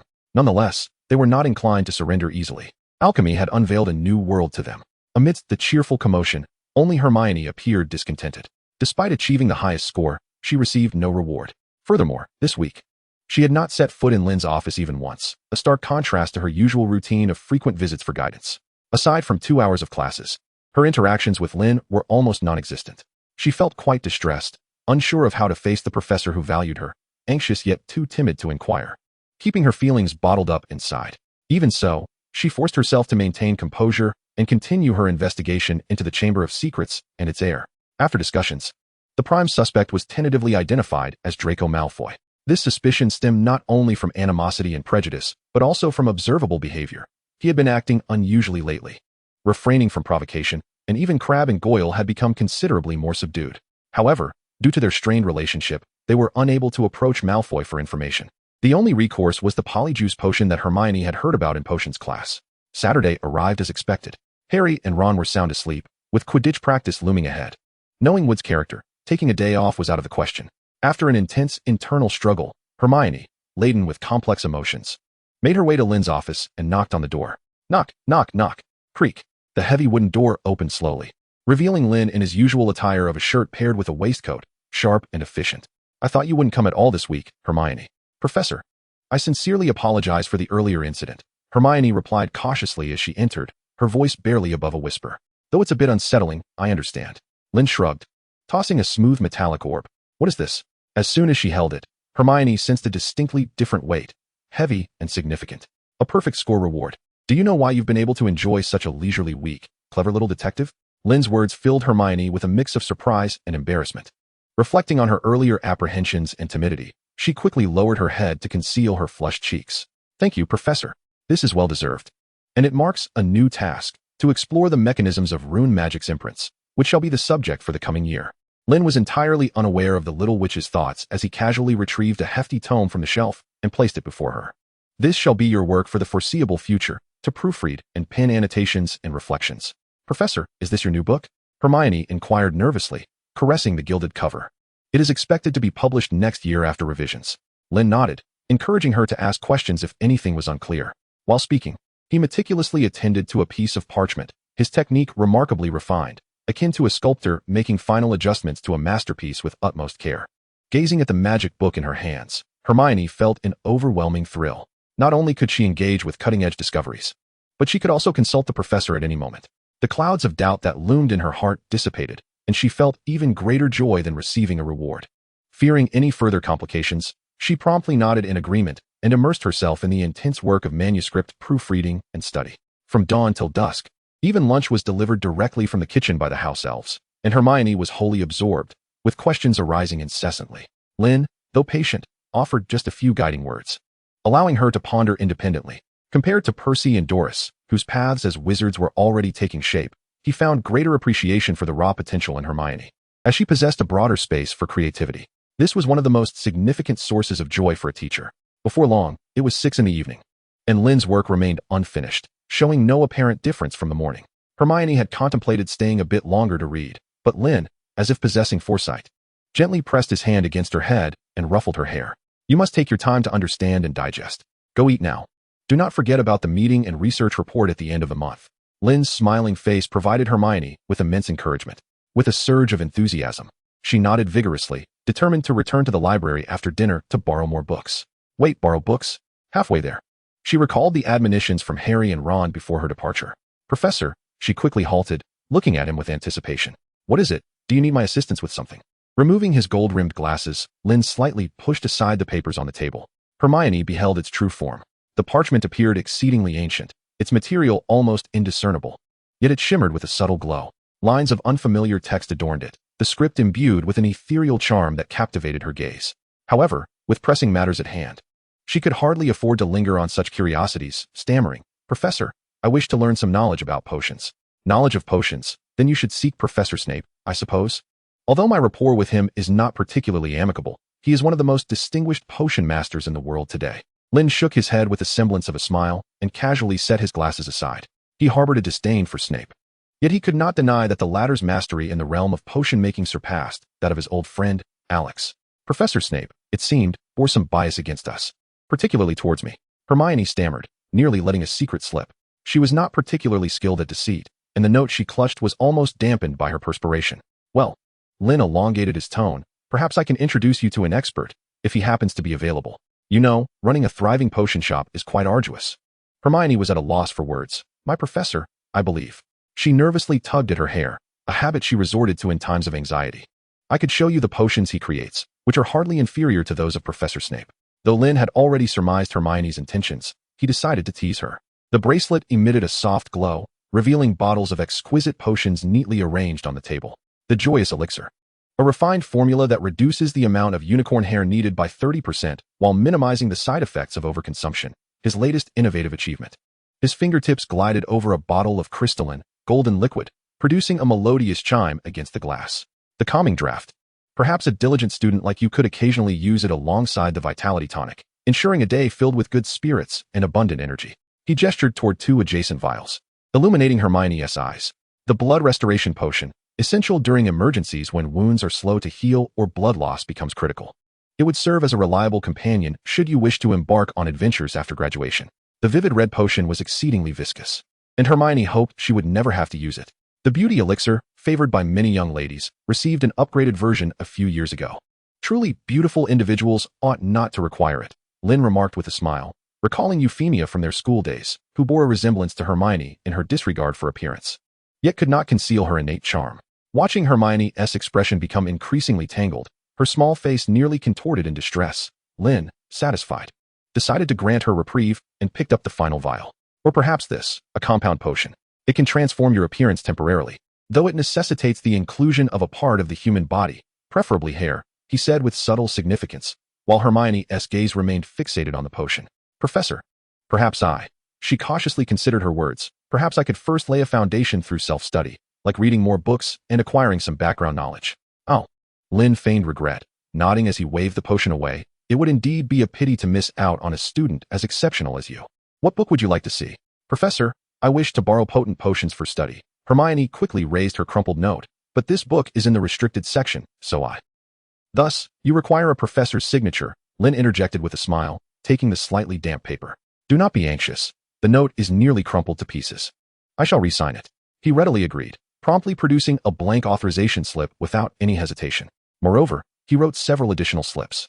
You will also need a few reference books, which are located in the restricted section.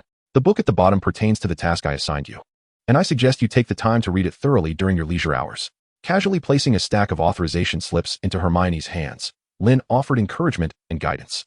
As long as safety is ensured, he did not oppose students taking the initiative to explore. After all, he was not always a model student during his own time at school.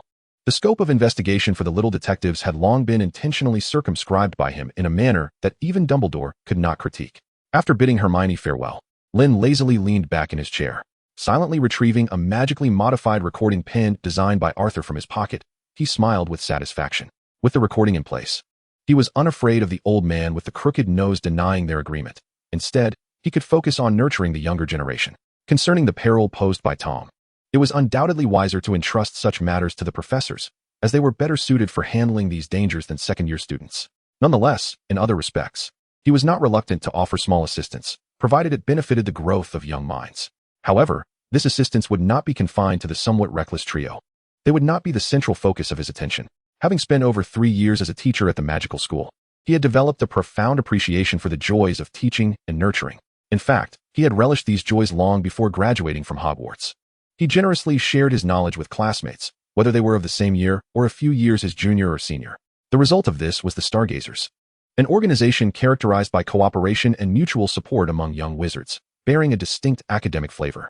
Most members received guidance and attention, subtle or overt, from their predecessors during their school years, thus seamlessly integrating into the group after graduation. Not to mention the promising members, Percy and Doris, Cedric, and Boyce, as well as Hermione, who were also the focus of Lynn's attention and guidance, similar to how Dumbledore continuously nurtured the growth of the Order of the Phoenix. The significant difference between him and Dumbledore might lie in the latter's advanced age, which diminished his energy and willingness to broadly attend to numerous emerging talents. Rather than solely focusing on cultivating the so-called Savior Squad, he aspired to empower overlooked yet exceptional individuals with more knowledge and strength. For instance, the initial membership list of the Stargazer Club, meticulously organized by Percy and Doris.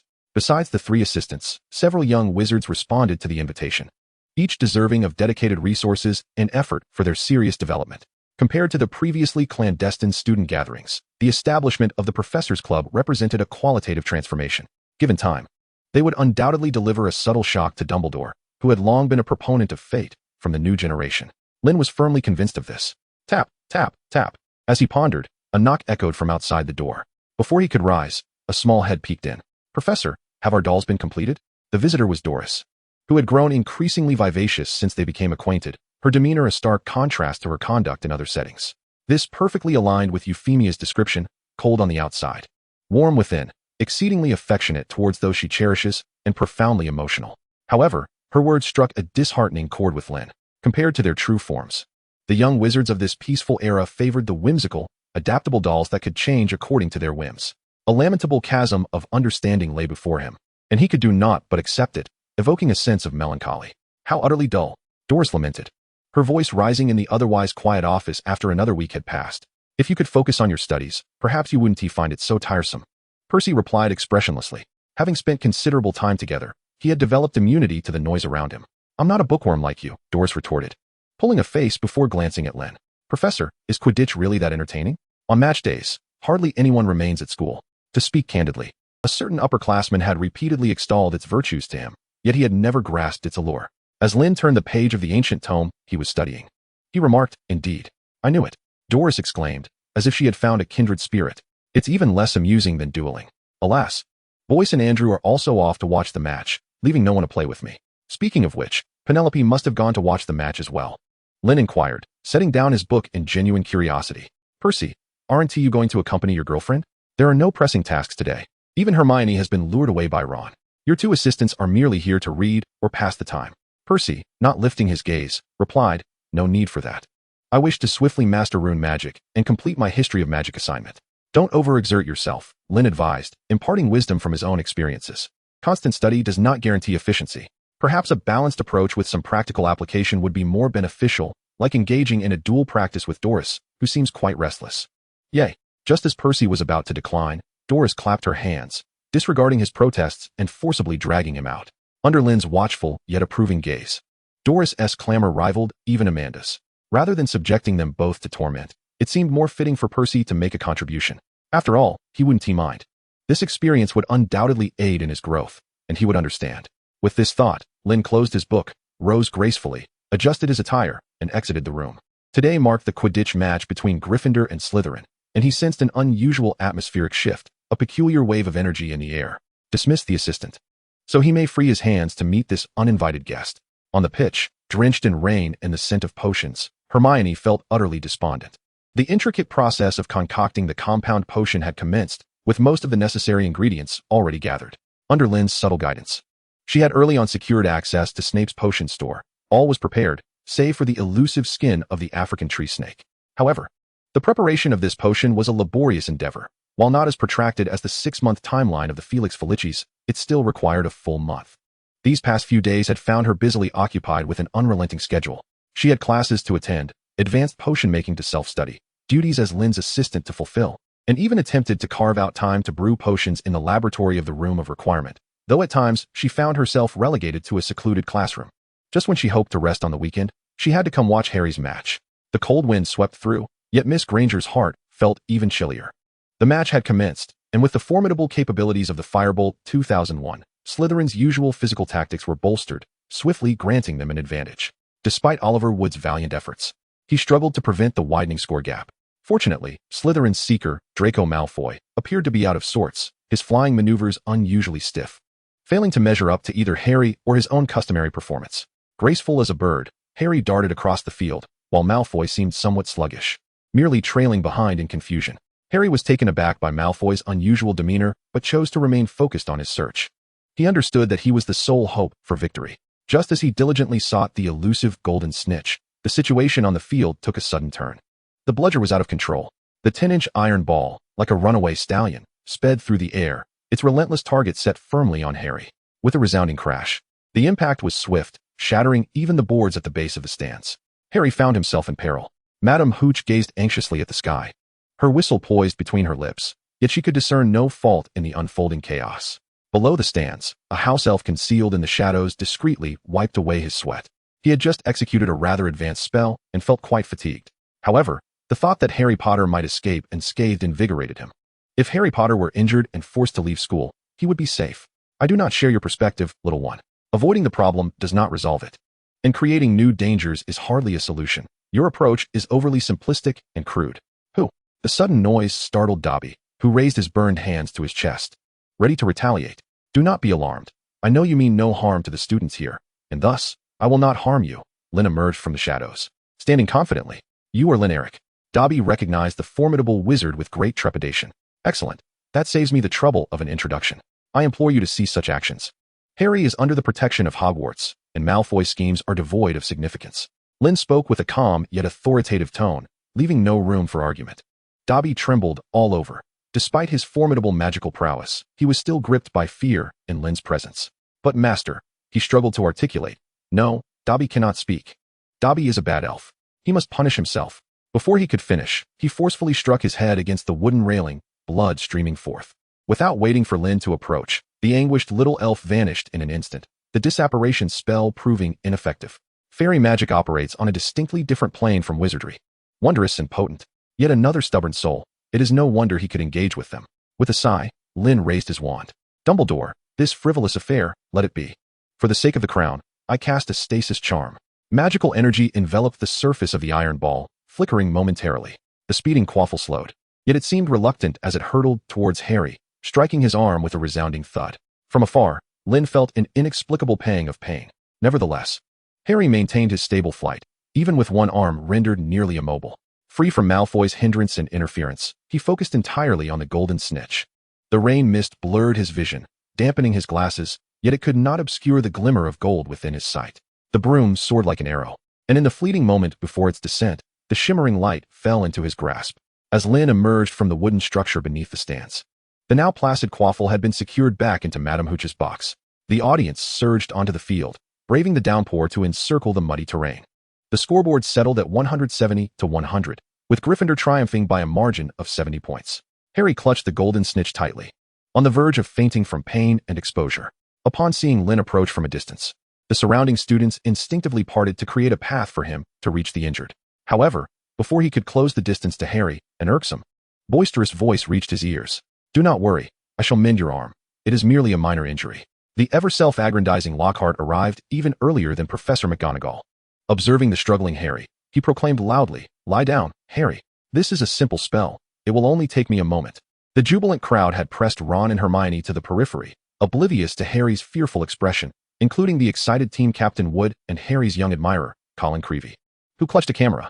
Lockhart eagerly rolled up his rain-soaked emerald sleeves, brandished his wand, and pointed it at Harry's fractured arm. "No, stop." Chapter 62, Hermione's Fury. "Lockhart, I advise you against taking any unilateral actions if you wish to avoid being expelled by Madame Pomfrey." In Harry's moment of utmost helplessness, Lockhart appeared as if frozen in time, rigid and awkward. Through the hazy veil of rain, he discerned the approaching amber eyes. Professor Eric spoke wearily. "I know. Don't worry, Madame Pomfrey is highly skilled and will remedy it swiftly." Lynn, seemingly oblivious to the stilled Lockhart, offered a word of comfort to Harry before raising his wand. Harry's body floated in midair, his arms secured by 2 wooden planks to prevent further injury. "Do not linger in the rain. Return to the castle," a booming voice commanded, prompting the excited young wizards to disperse. The chill of the winter rain gradually seeped through their wizarding robes, penetrating their very being. Achoo! The sound of sneezing echoed, one after another. The muddy raindrops stained Lockhart's eye-catching aquamarine robe, rendering him particularly disheveled among the crowd. Hermione and Ron squeezed through, hastily joining Lynn's side. "Professor, is his arm all right?" Ron asked, his brow slick with sweat from anxiety. "I know, Ron. I saw it all," Lynn replied steadily. "You two take him to the hospital wing. And please ask Madame Pomfrey to prepare extra tonics. There will be many suffering from colds these days. We will address other matters later." With that, he gently lowered Harry, retrieving a small vial of calming potion to hand to Hermione. "Have Ron be cautious with his injured arm. Avoid any bumps. If it hurts severely, give him this." After imparting his quiet instructions, he cast a glance at Ron, who had Harry slung over his shoulder, before hastily making his way towards Professor McGonagall, who was approaching from the stands. "Do not allow Lockhart near him. That incompetent fool will only cause further trouble." The solemn words carried through the storm, resonating with both Ron and Harry, particularly Harry, who felt as if he had narrowly escaped death. Moments later, in the Quidditch locker room, not only were Professors McGonagall and Hooch present, but even the pallid Severus Snape, whose team had lost the match, remained. This indicates a concealed form of special magic. McGonagall and Hooch exchanged glances, softly inquiring. No wonder the issue eluded detection. "Can you discern what this is, Lynn?" Lynn shook his head. "Regrettably, Professor. The distance is too great, but it is evident that the spell's immobilization effect is quite poor, which is why Harry was injured. Your intervention was timely, Lynn, otherwise that child would likely have suffered more than a mere fracture." McGonagall expressed her gratitude. "Beyond that, I am quite curious." Snape's tone remained as cold as ever. "These match balls should have been locked away since last week and not reopened. So where lies the issue?" The stadium's defensive enchantments showed no response. Hooch shook her head. "I will send these match balls for the most professional curse detection. Since Professor Snape is so interested, I trust you would be more than willing to inspect the traces of magic around," Lynn remarked with a sardonic smile, prompting Hooch to turn away. Unable to suppress her amusement, Severus Snape's complexion fluctuated between pale and flushed, and just as he was about to erupt, he heard Professor McGonagall say, "We can discuss the matter of the Quidditch pitch later, Lynn. Would you kindly relay the recent events to Albus? He may not be in his office at the moment." Snape could ascertain that the usually impartial vice principal was clearly biased. Yet, he lacked any evidence to substantiate his suspicion. "Of course, Professor, it would be my pleasure," Lynn replied with a smile, turning back to Snape as he departed, adding, If your energy is indeed abundant, perhaps you might utilize those bat-like eyes to observe Mr. Malfoy's current state. He has been rather peculiar of late, even in my class. Regardless of Snape's reaction, Lynn departed with a graceful air, fully aware that a certain wayward headmaster was not in his office and cognizant of his activities. The golden crown of Ravenclaw beckoned to him. Delighted with this thought, Lynn briskly traversed the rain-sheltered corridor back to the bustling castle. As anticipated, Dumbledore was well informed about Dobby's situation. It was precisely due to his tacit consent that this powerful, yet inexperienced house elf could traverse freely between the heavily guarded King's Cross Station and Hogwarts. However, Dumbledore himself had not foreseen that Dobby would devise such a simple, yet crude plan. Setting aside whether it would extricate Harry from his predicament, the power of the rogue ball could easily endanger the child's life.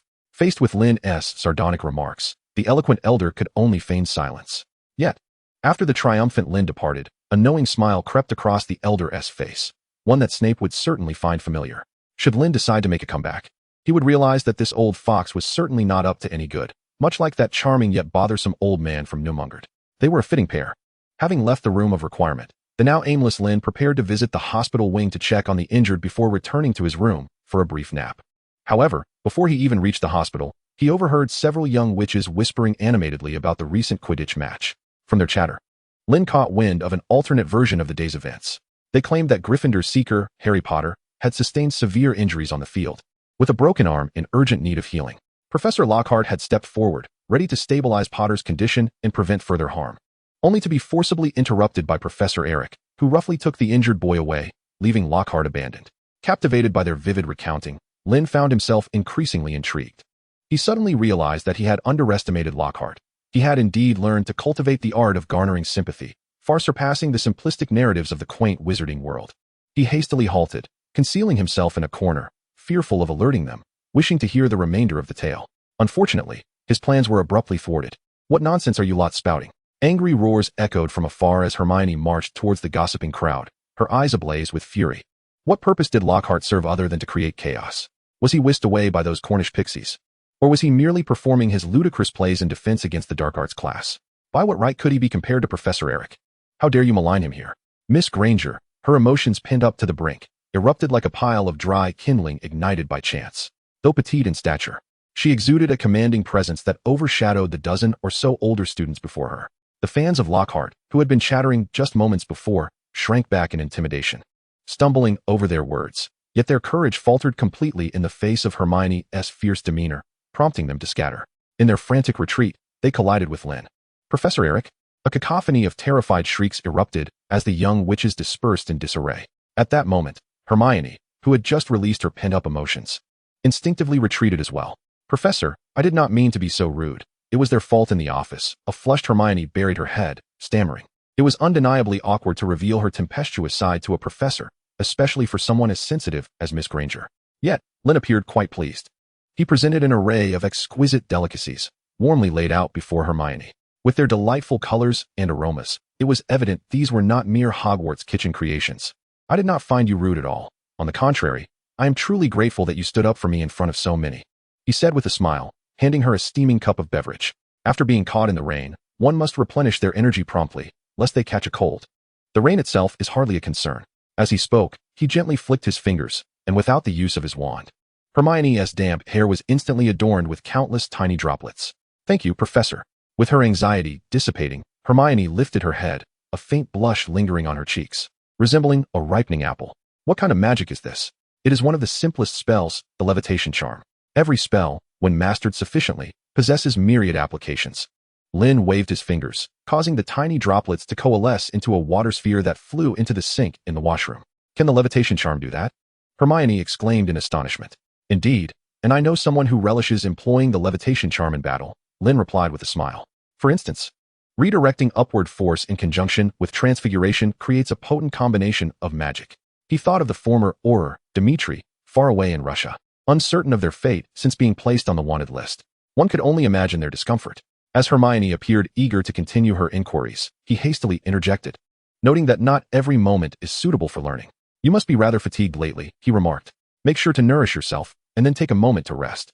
"I am, Professor, indeed quite weary," she replied, initially intending to defend herself. However, upon meeting Lynn's gaze, she found herself unable to utter a falsehood.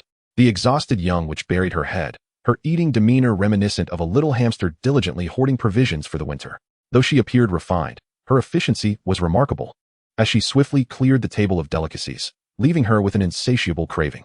Perhaps I have been imposing too much academic and work-related pressure upon you lately? Indulging in sweets can indeed be soothing for the spirit.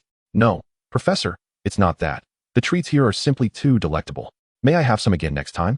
Lynn, half teasing and half serious, was met with Hermione's flustered gestures as she hastily redirected the conversation, discreetly licking the cream from the corner of her mouth. Of course, but only on weekends. These were specially sourced from Paris and are available only on Fridays. Now, you should return to rest, and do send my regards to Harry. I suspect he will need to remain in the infirmary for another day, regrettably missing the Gryffindor celebration without one of its chief contributors. He was quite valiant today. Professor McGonagall must surely take pride in him. Though Hermione's subtle actions were inconspicuous, they did not escape Lynn's notice. He blinked knowingly, gaining further insight into his little assistant, a clandestine enthusiast of confections. Perhaps she would find common ground with the old man with the crooked nose, Lynn mused slyly. The incident at the Quidditch pitch, the minor commotion caused by Lockhart's admirers, coupled with Doris's spirited return and her playful banter, rendered Professor Eric's Saturday not only devoid of tedium, but rather overflowing with excitement. It was undoubtedly far more vibrant than Euphemia's distant experience at Beauxbatons. After a day filled with bustling activity, Lynn had a sudden inspiration. He retrieved a bottle of wine sent by Euphemia, purportedly from the cellar of the Old Nicholas, thus ensuring its optimal use. After all, he had not enjoyed the privilege of indulgent drinking in decades, and keeping it would be wasteful. With fine wine in hand, he resolved to seek out Hogwarts' other two imbibers, Hagrid and Madame Hooch, for a casual revelry, conveniently to lift Madame Hooch's spirits. Without delay, two diminutive paper airplanes began to dart through the castle. Before long, Hagrid's hut welcomed two unexpected guests. After several rounds of drink, as the moon rose high, Hagrid's face flushed with merriment, his boisterous voice likely audible from hundreds of meters away. Madame Hooch, with a low tolerance for alcohol, lounged languidly in her seat, occasionally sipping a small amount. In contrast, Lynn remained composed, his demeanor unruffled and devoid of any scent of alcohol, as he confidently raised his glass to clink with Hagrid's. The wine in the cup had long since transitioned from the refreshing French vintage to the fiery whiskey brought by Madame Hooch, and subsequently to Hagrid's preferred brandy. It was truly a rarity for these three individuals, with such vastly different tastes, to share a drink together. Cheers to Gryffindor. They had triumphed once again over the team assembled by Slytherin. The half-giant tilted his head back, downing nearly half a bottle of brandy, which coursed through his esophagus like a fiery stream into his stomach. For such a colossal figure, only this could be deemed stimulating. It was evident that Gryffindor's victory today brought him immense joy, especially considering their rivals were Slytherin. As a professor dedicated to teaching, Professor Lynn could not interject. However, Madame Hooch raised her glass with a smile. This impartial referee also had her opinions. Suddenly, there was a dull thud as the heavy wooden door of the small room swung open, allowing the cold night air to rush in. Standing at the threshold was Snape, his expression darkened by what he had evidently overheard from Hagrid. Professor Snape, what brings you here? Hagrid asked, his inebriated state rendering him perplexed. I'm here to find someone, Snape replied tersely. Eric, the headmaster requests your presence immediately. If you are not as inebriated as these two. Lynn furrowed his brow, sensing something was amiss. What is going on? Why so much commotion today? Although skeptical, he rose, placing his cup upon the table, and beckoned for his coat hanging in the corner. The delicate letters of Luna materialized in the air, instantly dispelling the fog of intoxication, even rousing the drowsy Hagrid and Madame Hooch. Snape cast a fleeting glance back at him, lowering his voice as he moved toward the exit. There has been another attack. They are busy managing the scene. Your office is unoccupied. Dumbledore sent me to find you. This time, it is not a cat, but a student. His footsteps were brisk and resolute as he hurried towards the castle, as if eager to outpace Lynn, who followed contemplatively, his fragmented memories gradually stirring awake, albeit with a hint of surprise. The situation had clearly shifted. It was as if a shell had landed in the same crater. Things should not have aligned so coincidentally. Upon awakening, an intangible cloud of foreboding loomed over Hogwarts Castle. First, the heads of the student councils and the prefects from each house were informed, and soon the news reached every student. Last night, Colin Creevey, a first-year Gryffindor, had been attacked while wandering the castle corridors at night, his life hanging in the balance. From breakfast onward, professors and prefects commenced their patrols and shifts, which, while providing some reassurance to the anxious young witches and wizards, also underscored the fact that the assailant remained at large, heightening the collective anxiety. Even with Dumbledore personally addressing all students to announce the plans for rescue and investigation, panic spread uncontrollably throughout the school. The scope of adversaries to the air was simply too vast. Hogwarts is home to a multitude of wizards of Muggle descent, each of whom could potentially fall victim to an attack. On this course-free Sunday, the young wizards, devoid of any activities, are steeped in fear. It is conceivable that an array of eclectic magical items will see a surge in demand in the near future, despite the professor's repeated reassurances proving largely ineffective. Humans require psychological solace, not merely the capacity to fend off an unknown assailant. Having departed the infirmary early, Harry has absorbed everything Dumbledore has articulated. He possesses even greater knowledge acquired from the battered and cryptic house elf who visited in the dead of night. Furthermore, he has witnessed Colin, along with his shattered camera and the uneaten grapes meant for him. While he harbors a certain aversion to the overly enthusiastic younger student, the sight of his assault, particularly on the way to visit him, ignites an uncontrollable fury within him. In an inadvertent glance upward, he encounters the somber visage of Professor Lynn. Their eyes meet, and he comprehends that this gentle professor is equally perturbed. He contemplates the necessity of hastening his investigation to prevent further harm to his peers. He is indifferent to notions of innocence. However, his innate sense of justice and responsibility compels him to act. Yet, he is aware that the preparation of the polyjuice potion requires time, necessitating patience and endurance. Professor Lynn's ire is justified. Following the urgent meeting last night, Snape, who has harbored deep animosity towards him, summoned him and left Dumbledore behind. He bore tidings both good and ill. The good news was that he had, based on Lynn's suggestion, located Draco and confirmed that he had discovered a peculiar diary. The unfortunate news, however, was that as he and Draco set out to search for it, the diary had mysteriously vanished. The attack occurred after the diary's disappearance, which was neither in Ginny's possession nor with Draco, yet this diary, harboring a fragment of Voldemort's soul, still possessed the ability to act. The situation has spiraled beyond Dumbledore's control, causing this typically composed elder to exhibit a rare look of gravity. Snape, relentlessly probing, eventually uncovered the truth of the events and Dumbledore's clandestine schemes. In a fit of rage, he slammed his hand on the table. This man, once devoted to the pursuit of dark magic and idolizing Voldemort, now stands resolutely against the forces of dark magic and the Dark Lord himself. His position, born of hatred, and his courage are even more unwavering than Dumbledore's own. In the face of Snape's fury, even Dumbledore cannot maintain his usual composure, opting instead to avert his gaze and remain silent. Snape, receiving no response, stormed away, only to reappear in the corridors this morning, his expression dark as he led the Slytherin prefects on rounds. Meanwhile, Lynn and Dumbledore, having spent a sleepless night searching throughout the castle, found nothing. Even the Chamber of Secrets, accessed with the aid of Fawkes, yielded no traces whatsoever. Even during the breakfast gathering of all students, Lynn relentlessly activated dozens of rune symbols in search of answers, yet still found nothing. This most enigmatic Horcrux seemed to have vanished into thin air. After absorbing the mental energies of the young wizards Ginny and Draco, it may have accumulated some strength and exhibited a faint awareness.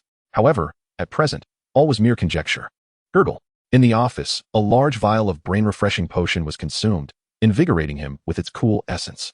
Why could that glutton not concoct a more palatable potion? It was both sour and spicy, yet astonishingly cold, with all flavors amalgamating to the point where Lynn struggled to endure it, having to down several cups of water for relief. After a fruitless night of searching, he calmed himself and began to meticulously review the myriad details of the past 2 months. Rather than engaging in futile searches, analysis was paramount.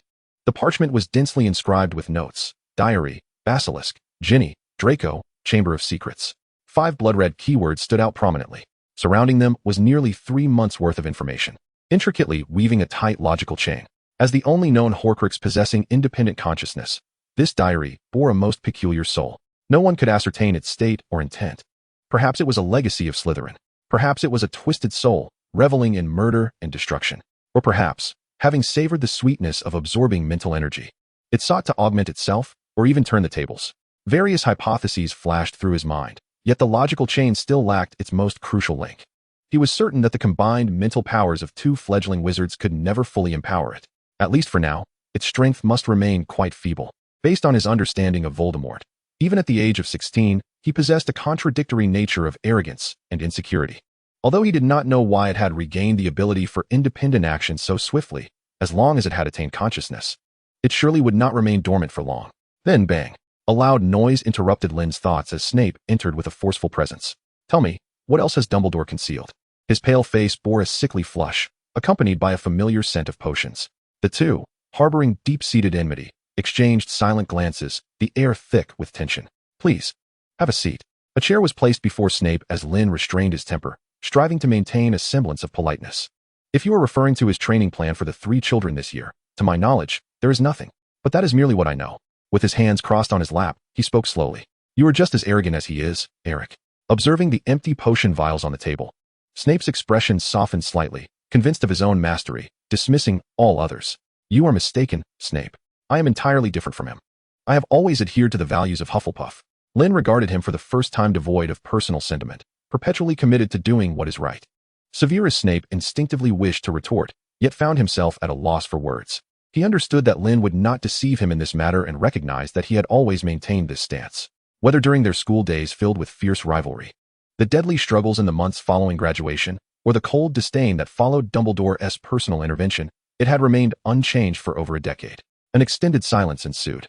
Snape averted his piercing gaze and withdrew a piece of parchment from his robes, slamming it onto the table. Though you are an absolute scoundrel, I suppose you are at least more trustworthy than that old fool, he uttered through gritted teeth, as though the words had been forced from between clenched jaws. This was a recollection of Draco, detailing all his conversations concerning that diary. We must ascertain that individual's intentions and eliminate him. So that's it.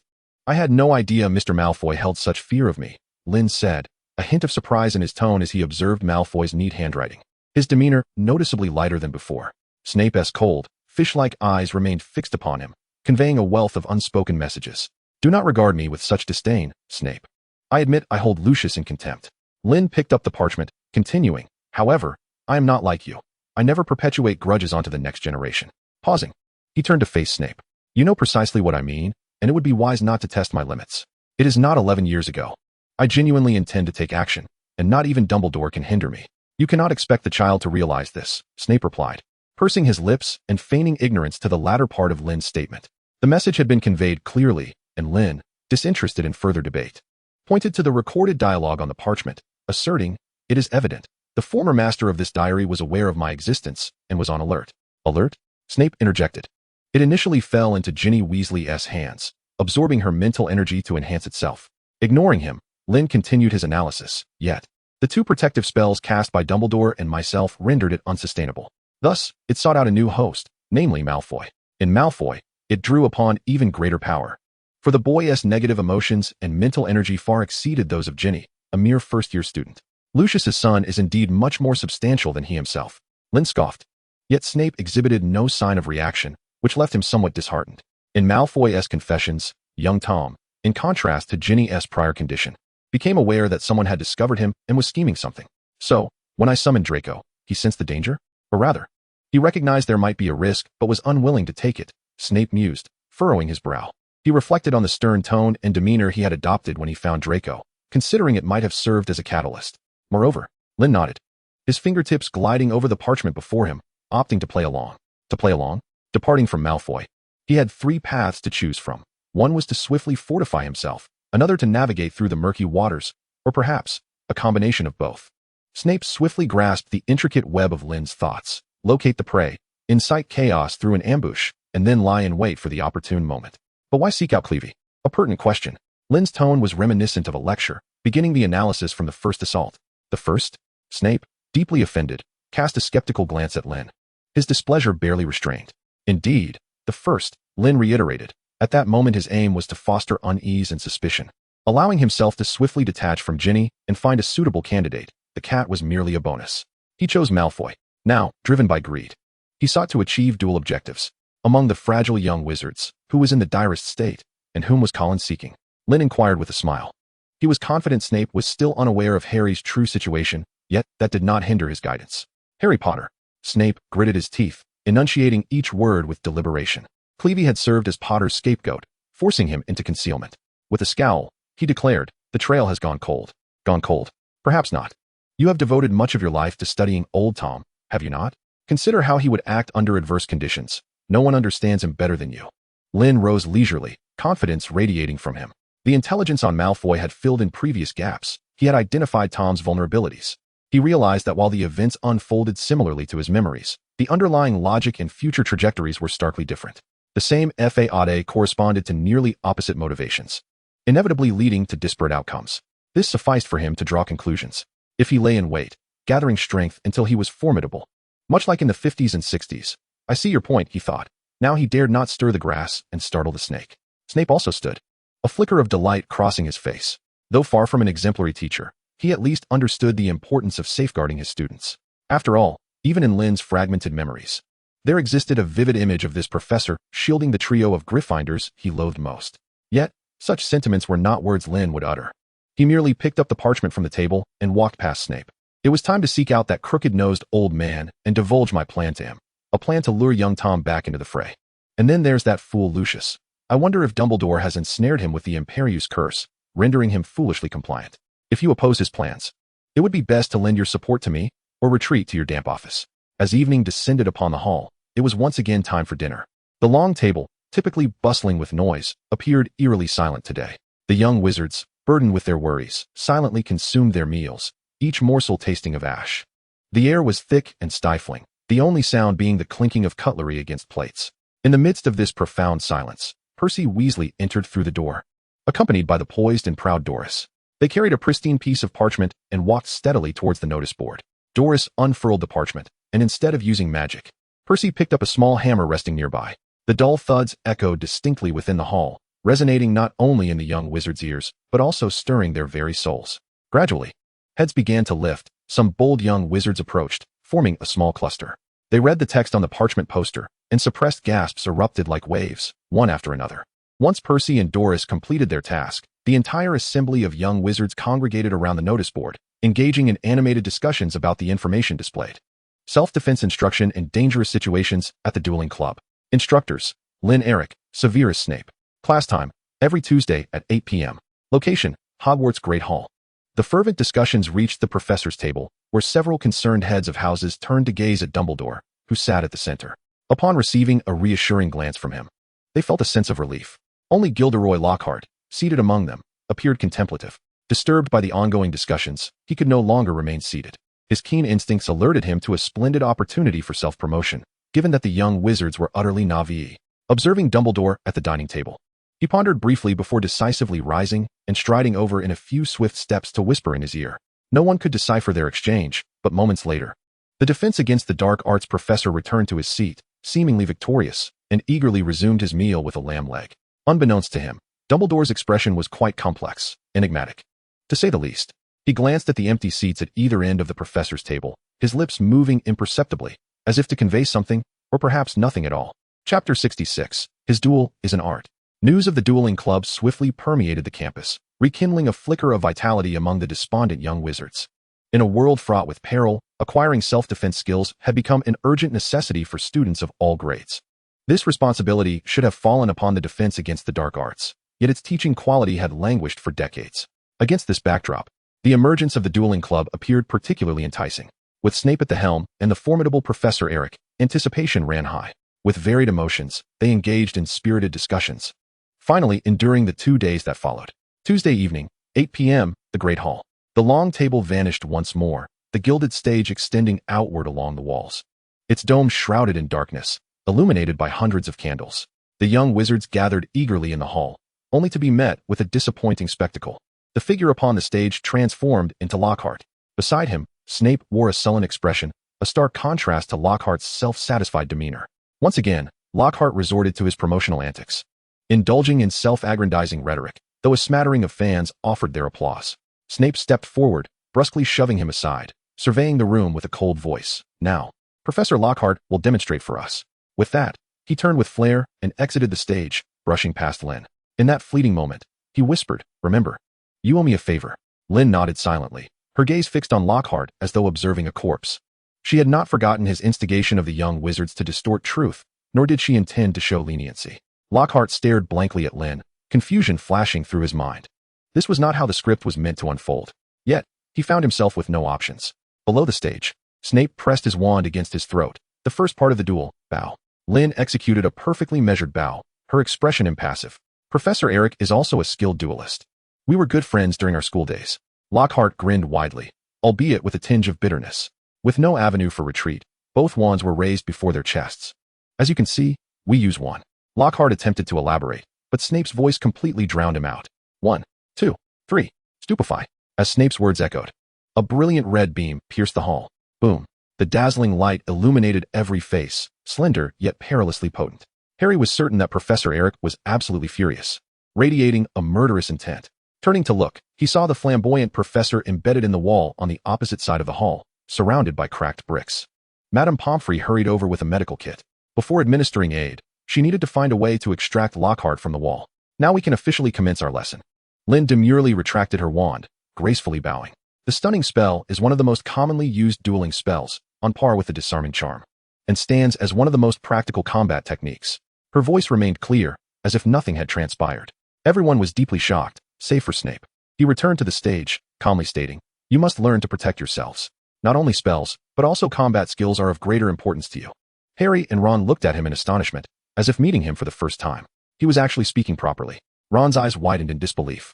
The previous duel may not have been clear enough. I will demonstrate once more with Professor Snape later, but for now, I would like to offer everyone a chance to duel with me, Lynn said softly. At this declaration, the hall erupted in surprise. As the figure of Lockhart remained embedded in the wall, the young wizards were drenched in cold sweat. Lynn's voice resonated at the opportune moment. "I will regulate the spell's potency to an appropriate level, and you 5 may engage together." It was then that the students comprehended the true purpose of the grand stage. Eager hands shot up swiftly. Those who had received the promise were keen to accept direct guidance. Snape silently positioned himself in the corner, surrounded by a group of Slytherins. "Andrew, Percy, Doris, boys, Cedric. You 5 shall do." Lynn surveyed the room, and although a few students appeared reluctant, even the top scholars of the 7th year could not deny that the proficiency of these 5 was commendable, at least on par with their own. The anticipated quintet swiftly emerged from the crowd, encircling Lynn from different angles as they took the stage. "Now bow." Snape's voice echoed from afar. 1. The meticulous Andrew and Percy stood firmly side by side. Eager Doris and boys raised their wands, shifting their feet in unison, one to the left and the other to the right. 2. Cedric clutched the rune in his left hand while his right hand brandished his wand. They were ready, however. Lynn's wand remained languidly at his side. 3. Disarm. 5 beams of light erupted simultaneously, igniting the atmosphere. The young wizards executed the classic opening move, casting the swift, disarming spell in a harmonious flurry. A web of spells enveloped the arena, fraught with peril. Yet, Lynn showed no intention of raising his wand. He merely stepped forward, tilting his upper body to the right, twirling as if in a dance, allowing the spells to sweep past him. The first point: always observe your opponent's movements. Do not act rashly, and ensure your own safety. Lynn's explanation reached everyone's ears at the perfect moment, and despite the duel, a sense of returning to the classroom permeated the air. "Cover us." Flames ablaze. Doris cried out, as a torrent of fire erupted from the tip of her wand. "Canas." Cedric's rune soared into the air, conjuring a grand serpent of flames racing towards them. This was evidently a well-rehearsed technique, executed with finesse and precision. Andrew and the others joined the fray simultaneously, unleashing 3 binding spells layered together, their magical energy concealed and treacherous. Although not entirely seamless, their coordination was commendably adept. The second point: conserve your magical energy and stamina. Assess the situation calmly. Lynn maintained a steady pace, gliding to the right and back, as if foreseeing the future, deftly slipping through the gaps of the binding spells. He lifted his gaze. The flames on either side were converging. Armored shield. A pale blue magical barrier illuminated, halting the fierce onslaught of flames. The surging magical energies clashed in midair, dissipating into nothingness, just as he had stated before the battle commenced. The spell's potency was perfectly calibrated, allowing him to conserve strength while deftly countering the assault. A rather ingenious strategy. The trajectory of the flames was cunning, and the timing impeccable. Indeed, they executed it admirably. Amidst the flurry of sparks, Lynn ambled with an air of leisure, even finding the time to offer critiques and commendations. Yet, it was evident that the few souls on the battlefield were not there for accolades. Their assault intensified like a tempest. Yet even Lynn's ironclad spell could scarcely be compelled to manifest. In the blink of an eye, the stage lay in tatters, and amidst the swift movements, the formation fell into disarray, revealing gaps in their encirclement. The third critical point: do not hesitate at pivotal moments. With a deft flick of his wand, he deflected Andrew's stunning spell, and with a sense of ease, Lynn struck again, delivering a decisive blow. Disarm your weapon. An unassuming red light pierced through the barrage of spells, striking Andrew squarely in the chest. Having just cast the stunning spell, he faltered momentarily before being sent hurtling off the stage, where he was caught by Snape. The young wizards erupted in fervent cheers, the chaotic battlefield suddenly becoming lucid. Before they could fully comprehend the scene, Lynn's offensive surged forth like mercury spilling across the ground. "Bois, are you still dazed?" The sharp reprimand jolted Bois awake, and, shaken by the grim spectacle, he hastily retreated, though it was too late. Nito, even with the remaining 3 launching their full assault, The ethereal letters of Lune continued to materialize beside Bois. The overwhelming magical force acted like invisible chains, binding him tightly, leaving him sprawled on the ground like a lamb awaiting slaughter. In an instant, 2 of the 5 attackers had been vanquished. Percy, hold him back. Doris, provide cover. Engage in close combat. In the midst of this turmoil, the unassuming Cedric advanced rather than retreating, charging towards Lynn. A flurry of sharp spells erupted forth. A formidable display of power. Lynn regarded him with admiration, gradually retreating while skillfully parrying and increasing the distance between them. He aimed to impart a lesson to this audacious novice. While commendable, mere bravado was insufficient. They required wisdom and experience. The most crucial 4th point, clarity of purpose. Fall unconscious. With a casual flick, he deflected Percy's stunning spell, sending him staggering backward in disarray. Was it flight? Disarm your weapon. With a deft sidestep, he evaded Cedric's assault, forcing Doris back with a single strike, immediately creating openings in their chaotic offensive. Was it to hold back? All petrified. Amidst the flurry of spells, the petrification curse struck Cedric's ankle, immobilizing him. Was it cover? Thunderous explosion. The unleashed magic surged through the air, and Cedric barely managed to shield himself with a protective charm, yet his robes were torn and tattered. Even Doris and Percy, flanking him, suffered collateral damage, the ricochet of magic leaving them in disarray. Was victory imminent? All restrained. At that moment, Lynn's tone shifted from calm to fervent, as invisible chains ensnared the unsuspecting Percy. What? Doris exclaimed, taken aback by Lynn's sudden change of direction. Yet Lynn offered them no time to process their astonishment. Canas. Amidst the fervent cries of combat, fiery serpents surged forth, splitting into 2, ensnaring the last 2 remaining participants. The victor and the vanquished were already determined. From the fierce encirclement to the relinquishment of resistance. Precisely 5 minutes elapsed, without a second to spare. It was not until Lynn sheathed his wand and bowed in acknowledgement that the onlookers, immersed in the battle, comprehended that the duel had concluded. The uproar of cheers and screams nearly pierced the ceiling, resonating endlessly. Harry and Ron struggled to maintain their footing, leaping repeatedly, their mouths emitting a cacophony of indecipherable sounds. With their rudimentary grasp of magic, they could scarcely comprehend the recent skirmish, only catching fleeting glimpses of Lynn's silhouette weaving effortlessly through the flurry of spells, exuding an undeniable aura of lethal intent. No spell exceeded the standard. Even the signature rune magic merely served as embellishment. Yet, against overwhelming odds, the numerous assailants could muster no counterattack. Throughout the encounter, whether in offense or defense, the 5 young wizards exerted their utmost, yet they could not even graze the hem of Lynn's robes. It resembled not a duel, but rather a performance, showcasing the art of magic in its most graceful form. With unparalleled precision, the mundane was transformed into the extraordinary. Hermione stood quietly beside Harry and Ron, her hands clasped tightly over her mouth, stifling the scream that threatened to escape. Her eyes sparkled with dreams and aspirations, reflecting the desires of many young wizards like herself. No one seemed to recall Gilderoy Lockhart, still suspended against the wall. The cheers persisted, a testament to the exhilaration etched on the faces of the young wizards. Lynn's fluid duel instilled a profound confidence within them. With such a formidable professor at Hogwarts, safety was assured. Countless young wizards entertained this thought, invigorated as if by a potent elixir. Professor Eric is truly remarkable, Harry murmured as he settled down after the fervor. He had yet to witness Dumbledore in action, yet his mind struggled to conceive how a wizard could become any more powerful. The image of Lynn's effortless mastery was indelibly etched in his mind. He recalled the inscription on the title page. I told you, Uncle Eric is far superior to Snape. Today, I am certain we shall witness Snape's downfall. Ron exclaimed excitedly, his expression brimming with delight and a hint of schadenfreude, inadvertently bumping into Hermione. Everyone, do not take dueling and self-defense too lightly, Lynn remarked with a radiant smile upon overhearing their chatter. What you must learn is how to protect yourselves, and how to utilize ordinary spells to their fullest potential. Much like Professor Eric, Severus Snape, with a serious demeanor, brushed past Doris and stood opposite Lynn. Today, he made a rare concession, refraining from the usual derision he displayed in his own house, instead choosing to offer his support. Lynn reciprocated, stating, Professor Snape is entirely correct.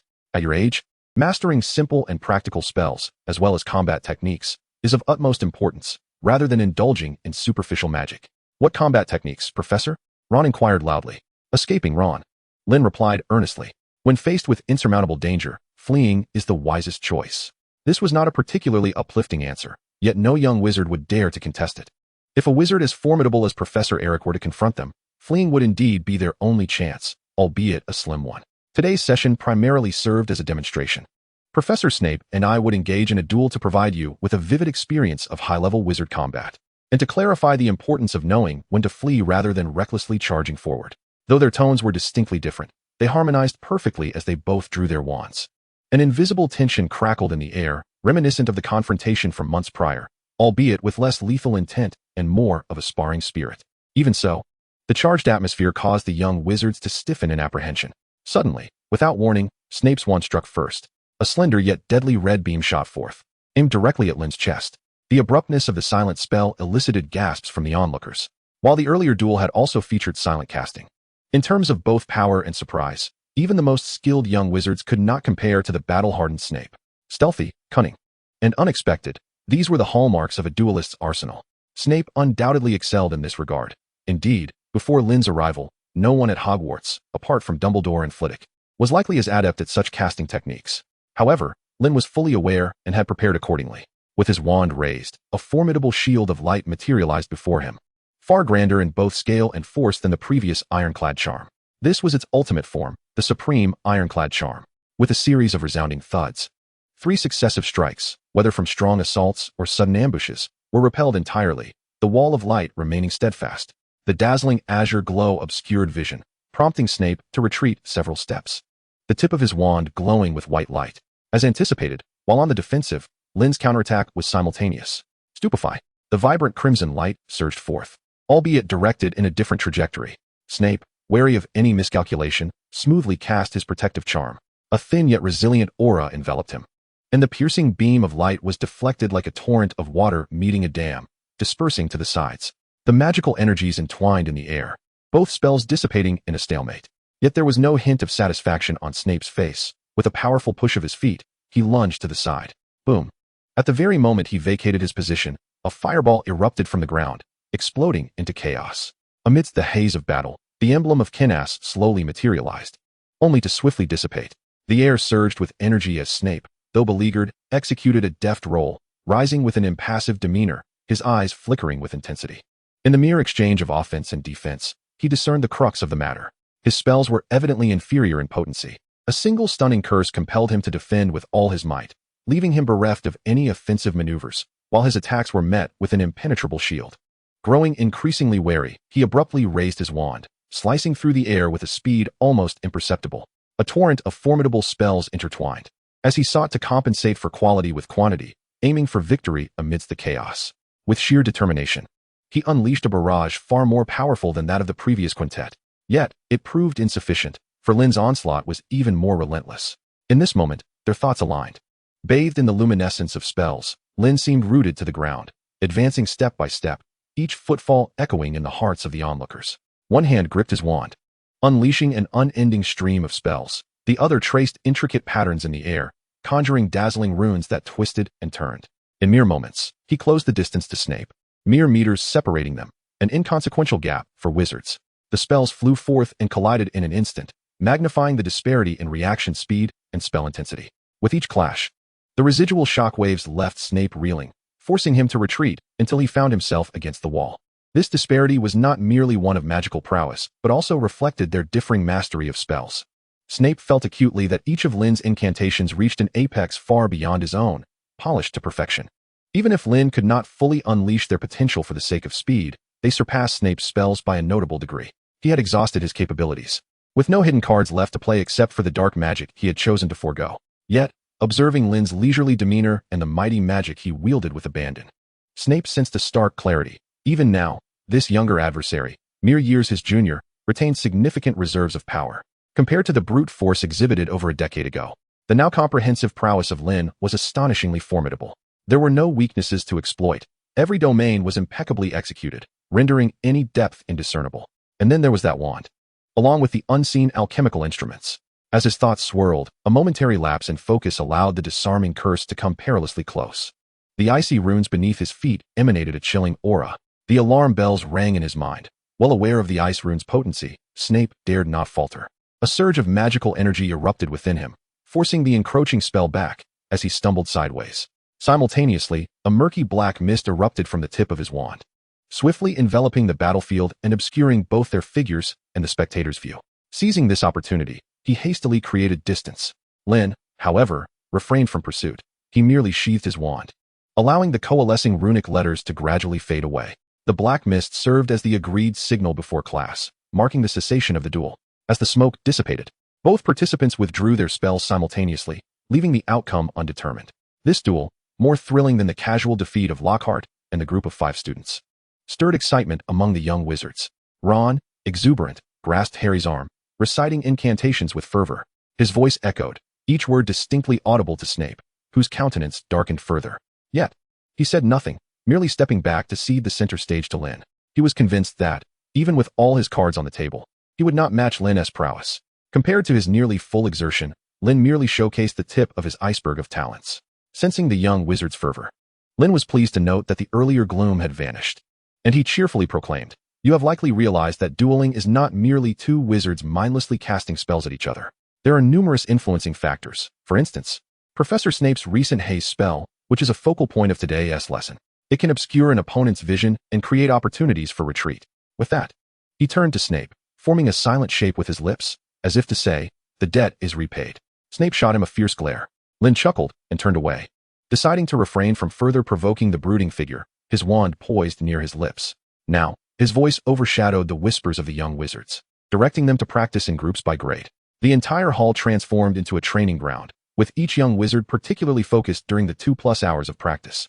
Nearing the conclusion, a third year witch paused her movements, glancing at Lynn with a conflicted expression. The soul of the usurper felt immense dread. Young Tom could barely fathom the dire consequences of a mere moment's hesitation.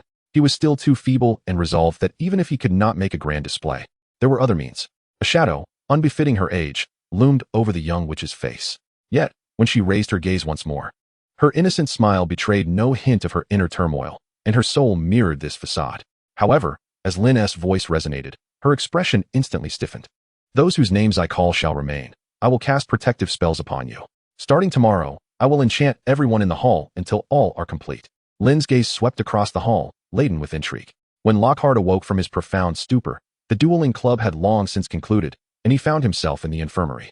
In the dim light of night, he was alone with the petrified Colin Creevey. The vivid red that had seared into his soul before his fainting spell haunted him, instilling a perpetual sense of dread.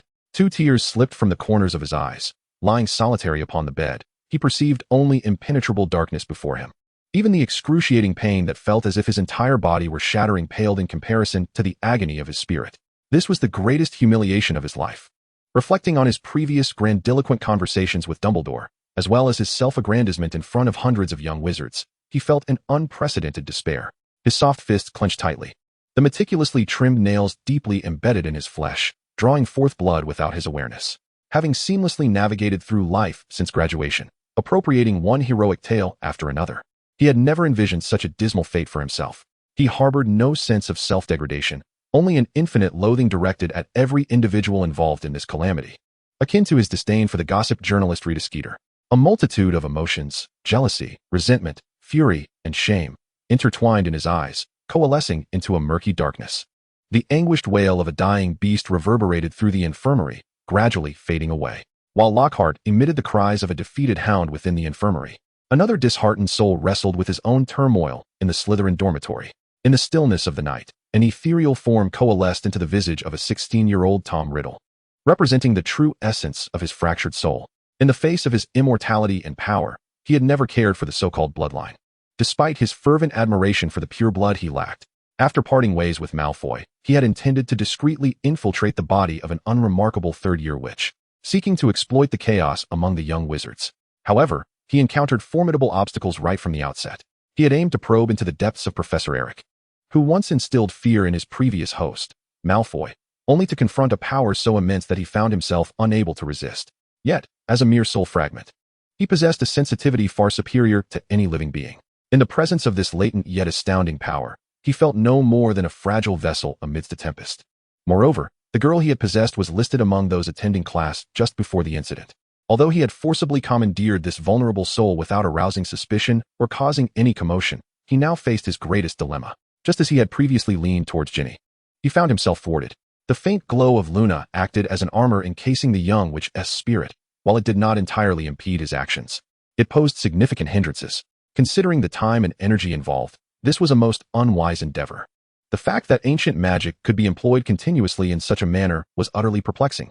Infuriated, he could only futilely clench his fists and mutter curses under his breath.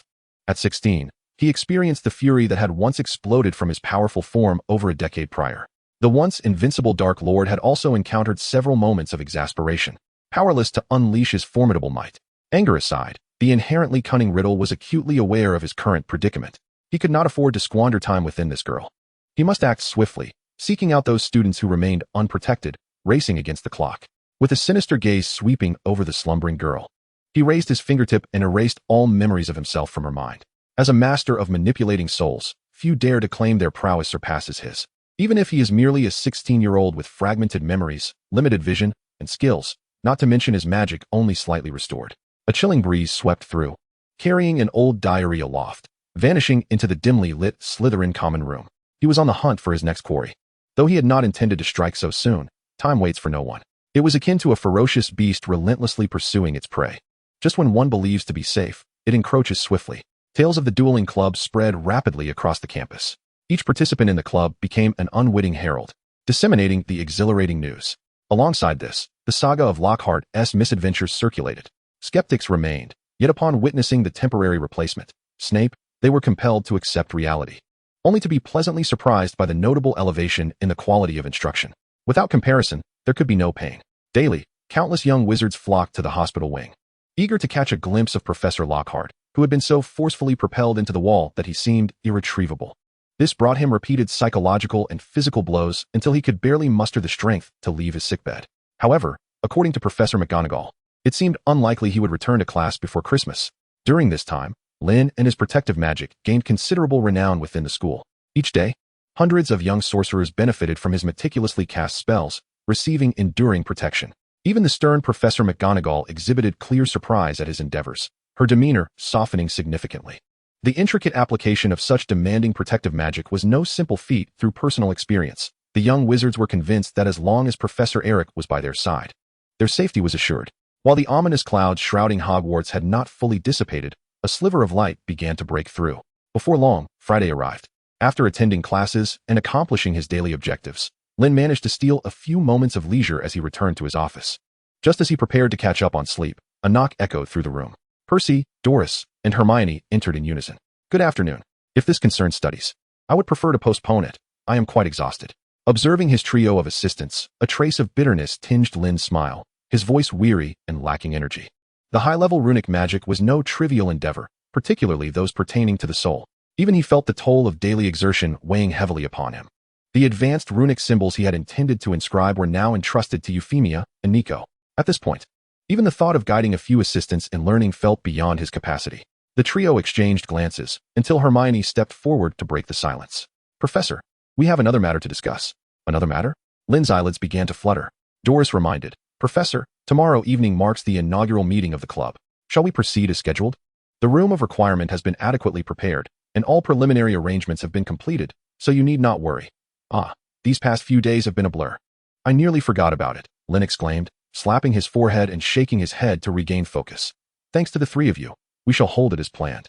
I appreciate your efforts." "Very well, Professor, we shall not disturb you further," Percy and Doris replied in unison before turning to leave. Observing their retreating figures, Hermione took out a vial of potion and softly said, "Professor, you provided us with a vial of vitality potion, and I attempted to concoct one myself. It may prove somewhat useful. Please accept it." "Oh," Lynn responded in surprise, marveling. "Alex would surely be delighted to guide you." He uncorked the vial and drank it down without hesitation. Hermione was taken aback by this display of trust. "I feel much better. This is an excellent potion. Thank you." He affectionately ruffled her hair, acknowledging that though there was considerable room for improvement to meet his discerning standards, it was the thought that counted. The ordinary potions could hardly compare. "Now, do take care of yourself, Professor," Hermione said, her head slightly bowed, her words imbued with joy as if celebrating a victory, before she skipped out of the office, gently closing the door behind her in a considerate manner. Within moments, the rhythmic sound of breathing emanated from the bed in the living room. Meanwhile, amidst the clutter of the room of requirement, Dumbledore was also taking a brief respite while practicing his transfiguration. More and more iron men engaged in their labor, raising clouds of dust. Chapter 69, The Club. After a prolonged slumber lasting 20 hours, Lynn was roused by the warm sunlight, invigorated.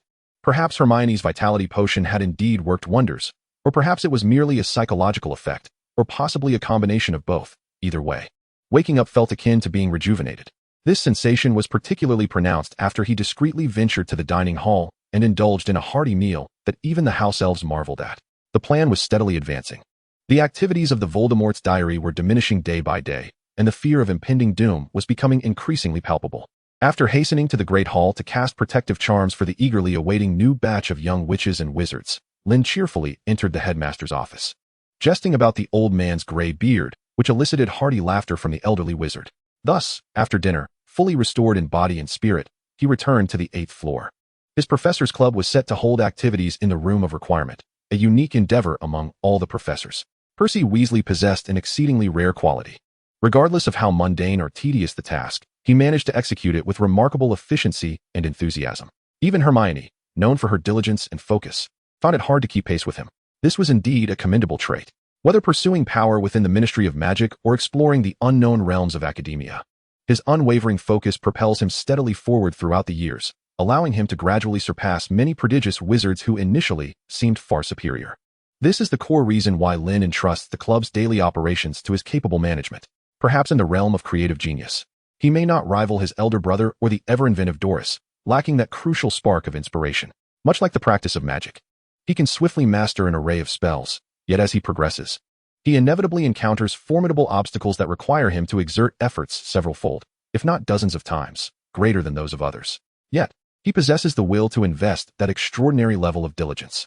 This is a quality that commands Lynn's respect, and simultaneously, it is the crux of the path that Percy may veer off in the future. He adheres rigidly to convention and harbors a relentless pursuit of power, genuinely seeking the order that underlies that power and the honor it bestows. This is not inherently erroneous. Rather, it may lead to extremism when faced with adversity. Lynn's guidance has always aimed to prevent this already thoughtful young wizard from straying. He firmly believes that Percy can comprehend this, not solely through his own contemplation, but also through the unwavering support of family and friends by his side. The possibilities for growth are manifold. Each individual's future is not confined to a singular path. Lynn, at least, has never subscribed to the notion of fate and is willing to act upon his convictions. Percy is neither the first, nor will he be the last. As Lynn entered the Room of Requirement, he was greeted by a chorus of uniform salutations. Professor Eric, a dozen young wizards had already gathered, seated in an orderly fashion around the round table, reminiscent of a gathering of Stargazers. All the chairs were identical, already filled to capacity. Good evening, everyone. Welcome to my Stargazers Club, Lynn said with a smile as he took his seat. Relax, this isn't a classroom. There are no extra points or exams. Upon hearing the mention of grades and tests, the young wizards exchanged knowing smiles, particularly those in the 5th and 7th grades. After enduring the most challenging initial 2 months, the students of these examination years had gradually begun to appreciate the value of assessments. The linear improvement in theoretical knowledge scores did not hinder their practical skills. Rather, it provided a solid foundation for their comprehensive abilities. Most of those present were top students from various grades, led by 7th grader Andrew, who, once acclimated to the rhythm, demonstrated an impressively high standard. The exception was one Mr. Boyce Springhall, whose practical prowess was matched only by his dismal theoretical performance, and he preferred to remain nameless. He could only sit stiffly, avoiding any distractions and striving to minimize his presence. Yet, his aspirations were destined to be dashed, for someone was already watching him keenly. Upon hearing Lynn's words, Doris, who had intentionally seated herself beside Boyce, playfully jabbed him in the side with her elbow, a mischievous grin spreading across her face. Professor, your words undoubtedly brought immediate relief to Boyce. I assure you, if an examination were to be held, he would surely dash off with even greater speed than he did on Tuesday. I share your sentiment, Doris. Lynn wholeheartedly concurred, believing that if Boyce's theoretical acumen possessed even half the prowess of practical application, I would be so elated that sleep would elude me. Ahem. The boisterous head of Hufflepuff felt a twinge of embarrassment and cleared his throat awkwardly. In response, a chorus of good-natured laughter filled the air. The atmosphere became instantly buoyant, easing the tension and unfamiliarity even among the younger wizards who were less acquainted with him. Amidst the light-hearted laughter, Lynn meticulously surveyed the room full of students, well aware of each individual's circumstances. Among the 3rd years, aside from Hermione, the only one he had specifically invited was Luna. In the 4th year, there were 2. Cedric and a Ravenclaw girl named Pavlofield, skilled in magical translation and arithmancy, with a commendable talent for ancient magic, making her a formidable peer. Second only to Cedric, most of the students hailed from the upper years, 4 in the 5th, 6 in the 6th, and 4 in the 7th, each, save Boyce, having received the alchemical figurine bestowed by Lynn. This figurine symbolized their theoretical prowess and indirectly represented the caliber of rune magic. Compared to other professors whose clubs boasted dozens or even hundreds of members, the Stargazers Club was quite modest in size, which suited Lynn perfectly.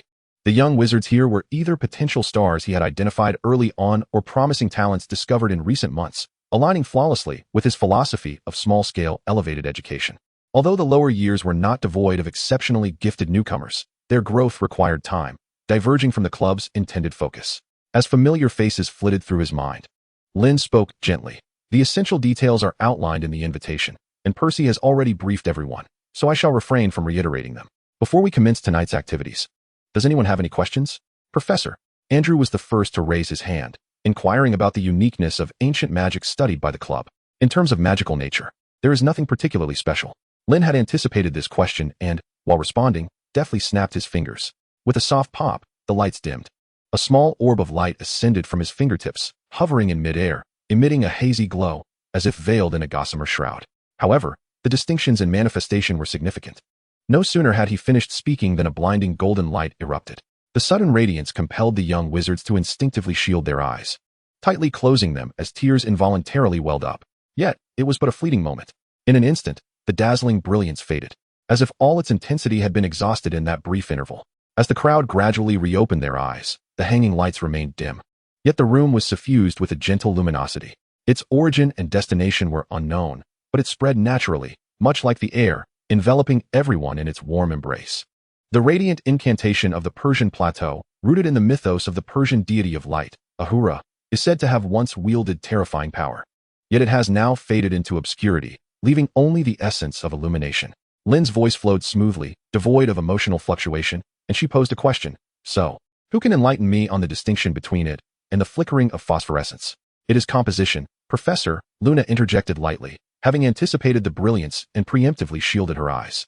Phosphorescence, she continued, raising her wand and gently swaying it in the air, where a bright orb coalesced at its tip, small yet substantial.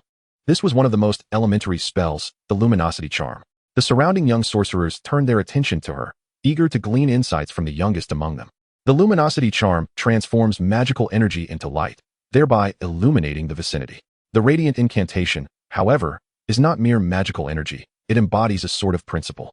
These silver-white eyes possess the ability to perceive what is invisible to the ordinary sight, as if viewing from an alternative perspective. Her melodious tone elucidated concepts that the young sorcerers had yet to grasp. Principle? Percy murmured, furrowing his brow in skepticism at Penelope beside him. Luna was endowed with a clarity of vision that every wizard envied. Lynn nodded approvingly. Yet this incantation is not the principle itself, at least not in its current state. What then is it? Hermione inquired. It is matter, disguised as a principle, Lynn replied, sweeping her finger through the air, where countless motes of light were drawn to her magical influence before gradually dimming into dust imperceptible to the naked eye. Does it illuminate the dust? Doris asked curiously. Like turning on a light? No. This leads us to its origin. Lynn interlaced her hands on the table, her tone gentle. It is a magic from a sorcerer settlement in the Persian plateau I encountered 5 years ago, where traditions of travel still endure. This is one of their few remaining legacies, passed down alongside mythic tales throughout the ages. In the eternal struggle between benevolent and malevolent deities, the good deities created matter and imbued it with light. Like this, the luminous orb coalesced once more, not ascending but instead landing upon the parchment Hermione was using for notes. In a soft, undulating motion, the parchment seemed to transform into a source of light, radiating a golden glow. Is this paint? Hermione blinked, recalling moments from her childhood watching her father paint the exterior walls. Not paint, Luna shook her head, but a catalyst, akin to a flame and kindling. With a radiant smile, Lynn expressed her admiration, an apt metaphor. Luna, this is the form of magic I wish to demonstrate today. A higher application of magical prowess. Boise raised his hand and asked, Forgive me, Professor, but I do not comprehend how its level is elevated. Boise, I recall suggesting that you revisit the 4th-year spellbook. Lynn's smile became tinged with bitterness, for it contains a crucial principle. Percy, she continued, prompting him. Percy immediately recited verbatim. Magical energy is the wellspring of magic, the fundamental condition for spells to manifest, and the foundational basis for their potency. Using Luna as an example, your magical essence should embody both a flickering flame and dry timber. Typically, transfiguration stands as an exception to this rule, earning its reputation as the most intricate and occasionally the most formidable branch of magic. Lynn, caught between exasperation and fondness, turned her gaze toward Boyce, patiently elucidating her point. Boyce was not lacking in intellect. Otherwise, he would not have been summoned by Lynn to the dueling arena for instruction. Rather, he devoted his mental acuity entirely to the practical applications of magic, much like one of his second-year peers. Upon hearing Lynn's explanation, the Hufflepuff prefect clapped his hands in realization, suddenly enlightened. Yet, a new perplexity soon arose. But this incantation appears quite ordinary, given its level of power. Shouldn't there be a more pronounced manifestation? Cedric articulated the remainder of Boyce's thoughts. That is precisely why I chose it as the first spell. Lynn replied with a smile. It is imperfect, perhaps merely a fragment of ancient magic, which is why you all can learn and comprehend it so swiftly. The young wizards fell silent, somewhat disheartened by this candid revelation. Gradually advancing is the norm in the study of magic. Everyone follows this path, including the most extraordinary prodigies. Lynn stated earnestly, snapping her fingers to reignite the hanging lamps. Is this true for you as well? Inquired a fifth-year Slytherin. While I too have experienced this. My example refers to a predecessor from Gryffindor. Lynn's tone was imbued with nostalgia, recalling that her ancient magical prowess was unparalleled, capable of rivaling some of the mightiest wizards of all time. Her words piqued the curiosity of the young sorcerers, yet no amount of contemplation yielded any insight. Even Hermione and Percy were left in the dark. However, Lynn had no intention of recounting tales. She retracted her thoughts and calmly stated, if you are interested, you may seek the information yourself. My purpose in sharing this is to instill in you the understanding that the exploration of magic must be methodical. And who says it is truly ordinary? Doris interjected eagerly. Could it possibly have other forms? No, it does not, Lynn replied succinctly. But as the young witch's spirits began to sag, she shifted her tone, yet the role of light is not as simplistic as it may seem. With that, she stood and walked to the far side of the spacious room, where a fully equipped training ground awaited. Historically, the utility of the Lumos charm has been quite limited, serving primarily for illumination, or at best, providing a blinding flash in combat to catch opponents off guard. Surely, you all think the same, do you not? Lynn inquired, standing beside a towering practice dummy. The young wizards nodded in agreement, particularly Boyce and Doris, the duel enthusiasts, while Luna rested her chin on her hand, lost in thought. This is the trap of conventional thinking, Lynn remarked, patting the dummy. Not a mistake, but it can sometimes hinder your creative divergence. Buzz. Before she could complete her thought, the dummy's body trembled at her touch, and its dim, lifeless eyes suddenly ignited with light. Ah! Doris gasped, hurriedly covering her eyes, her body instinctively leaning against Boyce. Her gaze had just fallen upon the effigy. Those artificial eyes seemed to harbor a certain enchantment, causing her vision to sting. Immediately, the cries of the young wizards resonated in unison, each one feeling the power of the effigy's gaze, akin to a flame sweeping past, causing discomfort without inflicting harm. They looked at Lynn, bewildered, uncertain of his intentions. Gaze, at times, serves as a conduit of magic. It can silently traverse the expanse of space, often difficult to withstand. Much like the mental curses that many dread, relying on the convergence of gazes. Luna, you must have discerned it by now. He fixed his gaze meaningfully upon her amidst their puzzled expressions. From the outset, this girl had appeared more composed than anyone else. Indeed, Professor, she replied softly, rising gradually and surveying those gathered around the round table. The Lumos charm can disrupt the magic concealed within the gaze, as it precisely intersects the trajectory of all sights. As she spoke, she raised her wand, a delicate orb of light laboriously lifting into the air. Within the dispersing radiance, the piercing gaze gradually softened until it settled into tranquility. After merely 2 observations, she intuitively grasped the essence of this simple spell. Well done, Luna. Lynn applauded her, exclaiming that this was another application of the Lumos charm, an invisible protection. Perhaps one day in the future, you will come to appreciate its significance. For now, I believe we can endeavor to experiment with it together and explore new facets of magical application. He cast a meaningful glance at Hermione before beckoning the remaining attendees still seated. The Lumos charm is not a complex incantation. It lacks a formal spell and operates with simplicity and directness. As a fragmented ancient magic, it might be simpler than many contemporary spells, almost devoid of any learning barrier. This is precisely why Luna was able to decipher its principles and replicate it in such a short span of time, under Lynn's personal guidance and demonstration. Within half an hour, each young wizard successfully mastered it. A multitude of orbs of light floated about, their gentle luminescence illuminating every face. The effigy became encircled, its eyes flickering as the eager young wizards playfully tested their newfound skill. Under the influence of the Lumos charm, the weakened version of the ocular curse posed no real threat. The restless Doris and Boyce even began testing the limits of interference with their own ocular curses.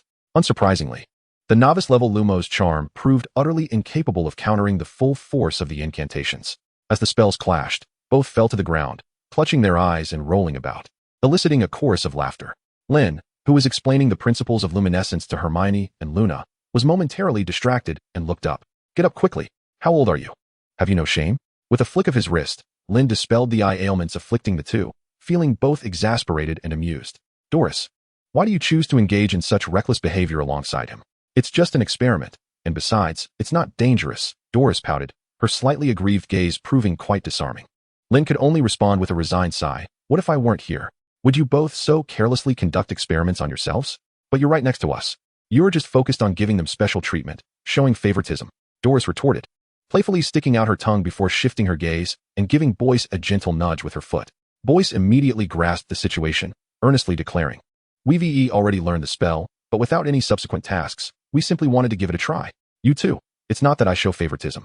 They sought me out on their own. Lynn sighed again, pointing to Percy and Penelope in the corner, who were engaged in lively discourse. Look, this is the essence of research, identifying problems and contemplating solutions. Oh, Doris replied, but you haven't been idle either. Understanding the limits of spells is equally vital.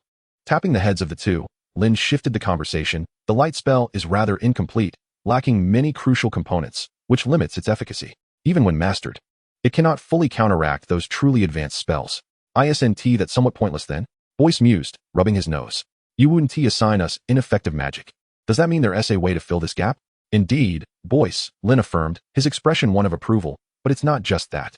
The light spell serves as a foundation. I hope you delve deeper into the mechanisms of ancient magic and truly master them. As he spoke, he gently clapped his hands, and the young wizards surrounding him promptly set aside their tasks and gathered around. Having grasped the basics of this spell, has anyone contemplated what makes its magical application unique? Lynn inquired with a smile. It consumes less energy, a fourth-year Ravenclaw girl answered without hesitation. Miss Field is correct. Any other insights? He encouraged the group with an inviting gaze. It's easier and more direct to cast, another chimed in. It's more versatile and intricate than the light spell, adapting well to various environments. Responses flowed from the young wizards, initially presented as individual answers, then blossoming into a discussion that led to spirited debates sparked by differing viewpoints. The clash of ideas served as a wellspring of inspiration, and Lynn silently observed from the sidelines, preferring this interactive quest for answers over mere one-sided instruction. Throughout his final 2 years at Beauxbatons, many of his students had cultivated this aptitude. The young wizards at Hogwarts would require more time for growth and training. The club provided the perfect setting for such development.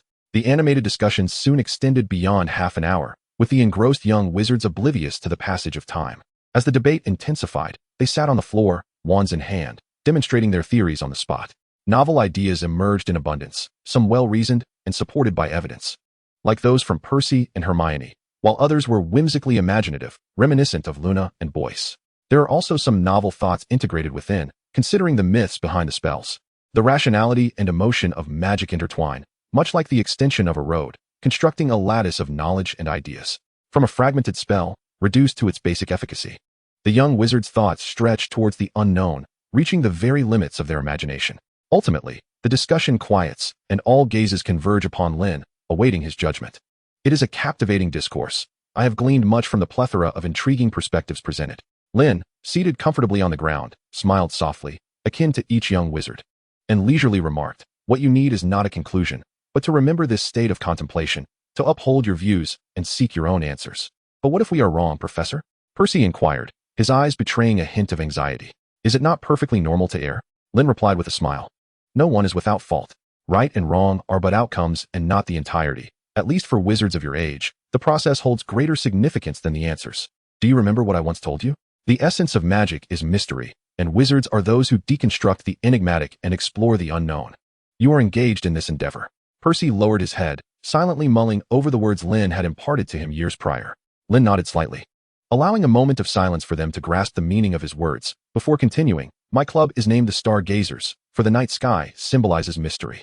We must observe it, and thus comprehend and deconstruct it. This is exploration, rather than a classroom where students pose questions and professors provide answers. What must we do, Professor? Cedric inquired excitedly. Maintain focus and acuity to discover and delve into issues. Lynn surveyed the group with an appreciative gaze, adding, and most importantly, have the confidence to tackle challenges. You are all exceptional. I believe you will soon succeed. This represents Lynn's genuine inaugural lesson for these gifted young wizards, not imparting knowledge, but rather introducing them to concepts absent from conventional classrooms. Hermione and Percy furrowed their brows, as did Andrew, while Doris and Cedric appeared contemplative. Lynn was not in a hurry for results, nor did he ever expect a single activity to lead to universal understanding. With a smile, he raised his wand and cast a spell that produced a light far brighter than before. The dazzling radiance seemed to give rise to a sun within the room. Everything within sight was imbued with a soft golden hue, not glaring, but rather suffused with gentle meaning, as if every particle in the air had been enlivened with a vibrant essence. This was one of the answers the young wizards sought, the key to the question hidden within. However, the path to the answer must be paved by themselves. 3 hours of club activities swiftly elapsed. The young wizards formed several distinct groups to conduct their studies. By the end of the session, the outcomes, however, converged upon a singular truth. Myths serve as the vessels of ancient human belief, with their essence being the natural world. To discover, to harness power, and to ultimately conquer nature. This encapsulates the essence of ancient magic from the Persian plateau. Perhaps it also reflects the very nature of the ancient Mesopotamian civilization. The prolonged hours of intense contemplation left the young sorcerers utterly exhausted, yielding results that were both surprising yet entirely expected. Through their self-reliant quest for knowledge, they unlocked the gateway to ancient magic and took their first steps forward. This is merely the beginning. Before disbanding, Cedric, still yearning for more, turned to Lynn and asked, "Professor, when is the next gathering? I must prepare in advance. I almost forgot." Just then, Lynn suddenly slapped his forehead, remembering he had something to present to them. He reached into his pocket and pulled out a small, exquisite badge, placing it upon the table. The hexagram design shimmered with a soft glow, flickering under the light, delicate yet unobtrusive. "What is this?" Cedric inquired, puzzled. "You may consider it a symbol of your club membership," Lynn replied. "I have cast a simple spell upon it. Should a number appear, it will indicate the date of our next meeting." Lynn winked playfully, adding, "If you take an interest in studying it further, you might uncover new secrets." With enthusiasm, the young sorcerers eagerly seized the badges, pinning them proudly to their chests. Luna included. Amidst their lively chatter, they departed in high spirits, their minds brimming with fresh and wondrous ideas. Yet, shortly after their departure, a sinister shadow quietly emerged behind Lynn. "Severus, your animagus must surely be an old viper," Lynn remarked confidently, tidying up the now-soiled dummy as he sensed the approaching figure. "Spare me the trivialities. Has that know-it-all girl mastered her craft yet?" Snape inquired, his lips pressed together, devoid of any inclination for banter. "Indeed, she possesses great talent," Lynn replied, turning his head. "Are you prepared on your end as well? After all, you are no stranger to playing the villain. That hinges on your forthcoming spell. Are you certain this ancient incantation can encompass the entire castle?" "Absolutely. While the expanded range will inevitably dilute its power, it should suffice to contend with those watchful eyes, at least more reliably than his plan, wouldn't you agree? I hardly expect to have such fortune every time. Finding stagnant water and a camera like that. Indeed, I retract my earlier statement. You are unlike him." Snape turned stiffly, reluctantly offering a remark that barely qualified as praise, and made his way toward the door, eager to depart. However, just before leaving, he paused, turning back to Lynn. "It appears you are ready to call in your favors." Without turning his head, Lynn replied, "Whenever you deem it appropriate, that child may come to me. I shall assist him. Additionally, keep a close watch on our thespian." "Understood." As time flowed onward, Lynn journeyed to Beauxbatons, spending an entire day enhancing the runes, marking the commencement of a new week. Sunlight bathed the castle's exterior, infusing its millennium-old stones with a vibrant breath of life.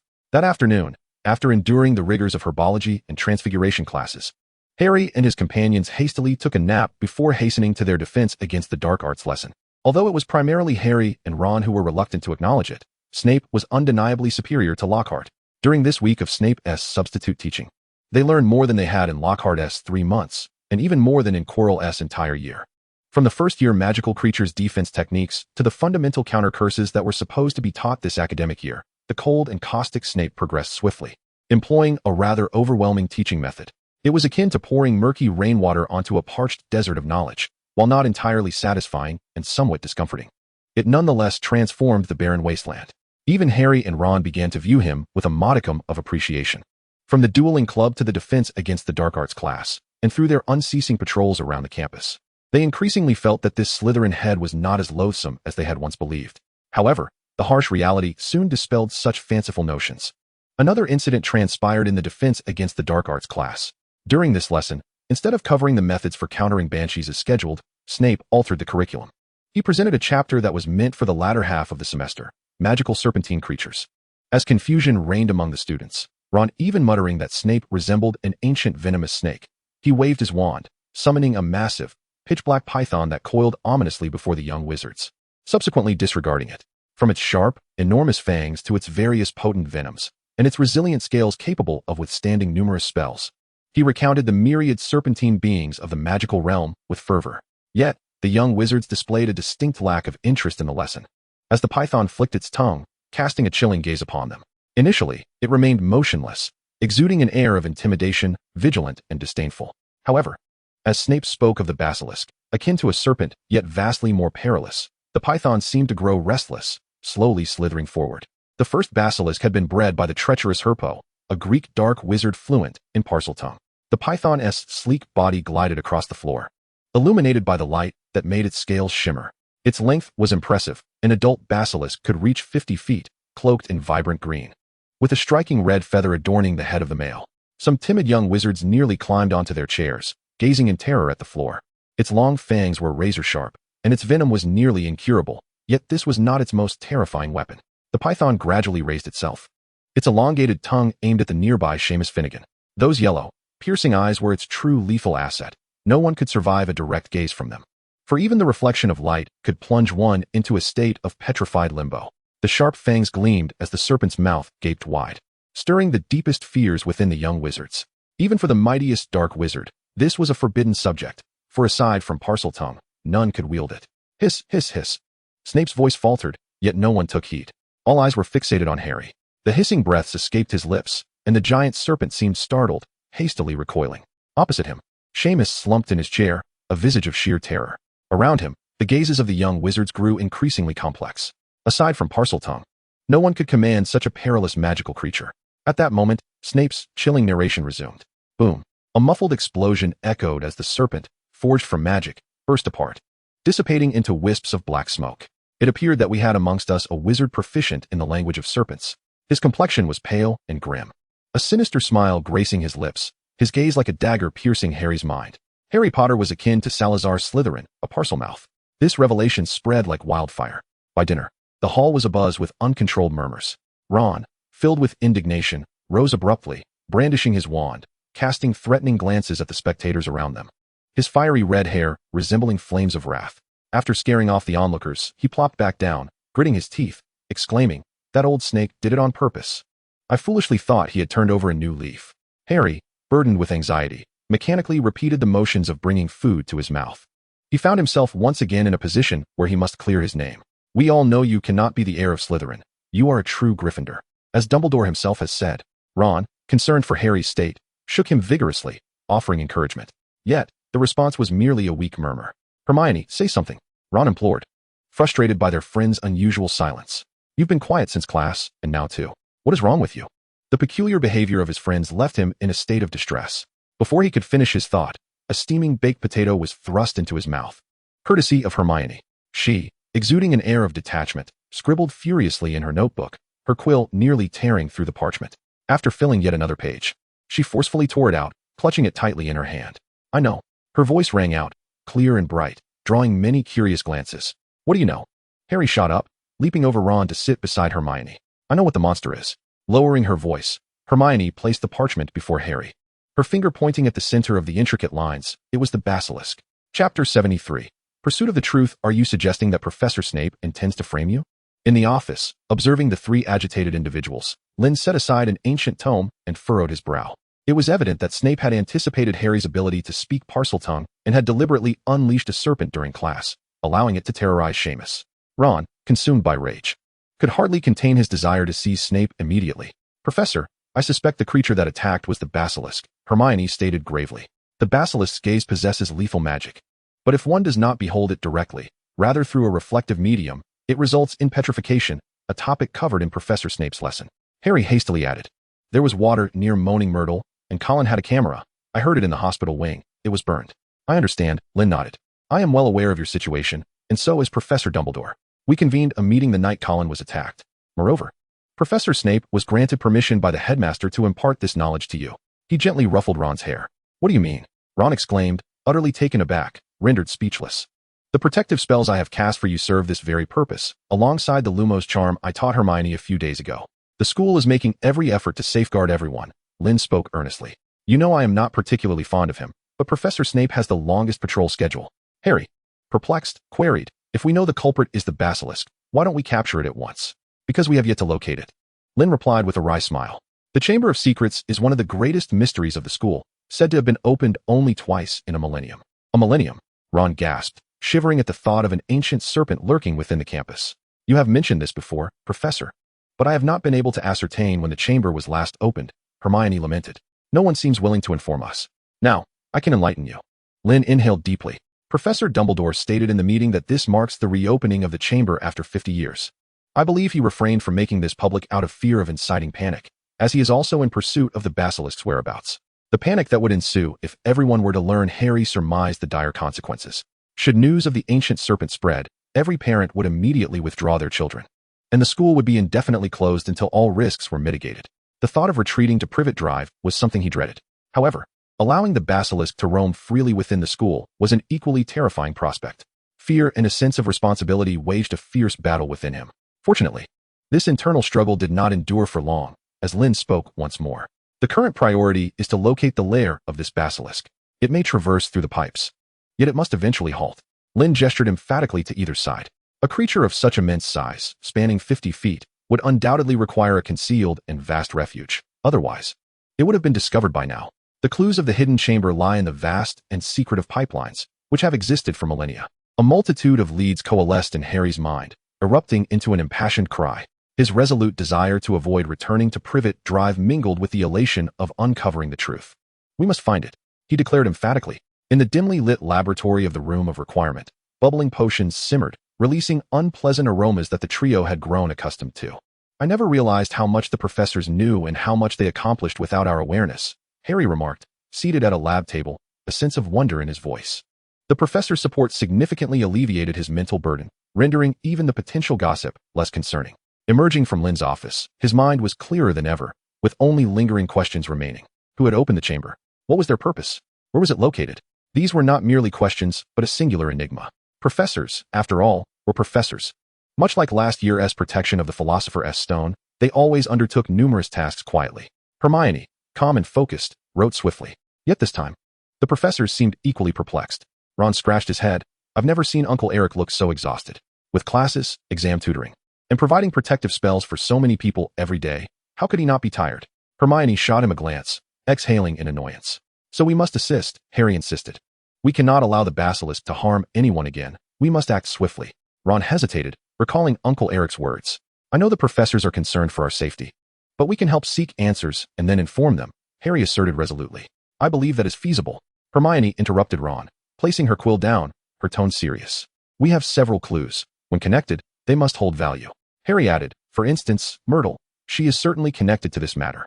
And Malfoy, even if he is not the heir of the chamber, must know something." In contrast to Ron's usual boisterousness, Harry and Hermione were the ones who preferred to charge ahead in critical moments. "Very well, Malfoy it is. Besides, we have nearly completed the Polyjuice potion. We cannot let it go to waste." Under the watchful eyes of his friends, Ron displayed a conflicted expression but ultimately expressed his agreement. He was a loyal companion. Currently, the Polyjuice potion required 2 more ingredients, which, to his knowledge, only Professor Snape would possess. Nodding in satisfaction, Hermione turned to the two, stating seriously, "Therefore, we need a plan to procure the ingredients." An unyielding flame ignited in the hearts of the trio. In the defense against the dark arts professor's sitting room, the injured Lockhart limped from his bed to his desk, barely managing to sip half a cup of water while forcing himself to sort through a mountain of fan mail. He now appeared perpetually distracted. Half of the anguish stemmed from pain, while the other half was fueled by a deep-seated hatred towards Lynn, Snape, and even Dumbledore, as well as all the students present that day. His once handsome visage had become quite haggard, with unkempt hair and a disheveled beard, and the smile that once adorned his face had long since vanished. The gossip columnist named Skeet loomed over him like a shadow, an ominous cloud that refused to dissipate. Everything occurring within the school pushed him further towards the abyss, an inevitability he felt powerless to halt. This overwhelming sense of helplessness plunged him into profound despair. Sharing in his plight was Tom, who had already taken refuge in the Hufflepuff common room. Just today, the last batch of young witches and wizards below 4th year had all been protected by enchantments. He had barely begun to grow when he lost the safest of his quarry. Despite being in an empty dormitory, he felt as though several gazes were fixed upon him from afar. A palpable sense of crisis enveloped him from all sides, though temporarily secure. He felt like a cornered beast. Perhaps leaving Hogwarts was a possibility he considered, yet he was reluctant to abandon the pursuit. In the past, he had not inherited the true legacy of Slytherin, even though it appeared tantalizingly within reach. The death of that girl had disrupted everything, forcing him to seal the Chamber of Secrets prematurely, thereby forfeiting any chance to explore those hidden realms. Until now, this fortuitous resurrection had presented itself. To stay or to leave, that was the dilemma. Since his brief encounter with Professor Eric in the office, Harry and his companions had been unable to locate him for an entire week. The dueling club, conducted by Snape, had imparted the techniques of disarming spells. The classes on runes and ancient magic were solely handled by Professor Babbling, including weekend tutoring for 5th years. Even Hermione, Percy, and Doris, the trio assisting with the runic magic training, along with the eagerly anticipated Stargazers club activities, had been postponed. He had departed in haste, as if racing against time. During this week, news of Harry's ability to speak Parseltongue spread rapidly throughout the school, causing many Muggle-born witches and wizards to regard him with trepidation. Even pureblood Hufflepuffs like Ernie Macmillan. This left Harry feeling disheartened, yet resolute. He was determined to uncover the mastermind behind the chamber's opening and the attack, and bring them to justice, rather than futilely attempting to prove his innocence. Such a direct approach suited him far better. Hermione took charge of brewing potions and devising a plan to procure African snake skin, while Harry and Ron kept a vigilant eye on the happenings within the school, particularly concerning Myrtle. The trio had clearly defined roles, and their concise plan progressed swiftly. It appeared to be going smoothly, except for one thing. "Hermione, could you please stop writing? It's giving me a headache."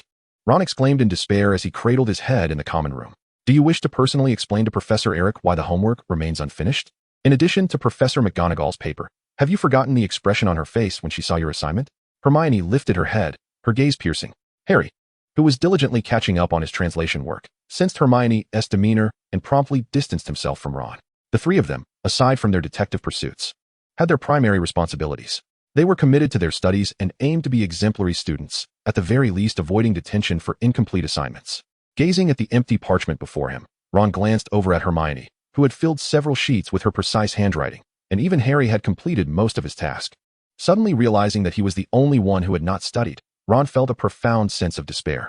He could foresee the reactions of Professor Babbling and Uncle Eric, as well as that of his older brother, who, despite becoming more reasonable lately, still frequently chastised him. In the Pyrenees, Beauxbatons welcomed Lynn with warm hospitality. Compared to Hogwarts, which only admitted students from Britain, Beauxbatons had a far grander scale, with multiple professors collaborating across various disciplines. As the pioneer and leading figure of ancient magic studies for the past 3 years, he was held in high esteem here. Wherever he went, enthusiastic faculty and students engaged him in nostalgic conversations, including Fleur, who seized every opportunity to inquire about her studies, causing Euphemia to frown discreetly. Yet, Lynn always appeared hurried.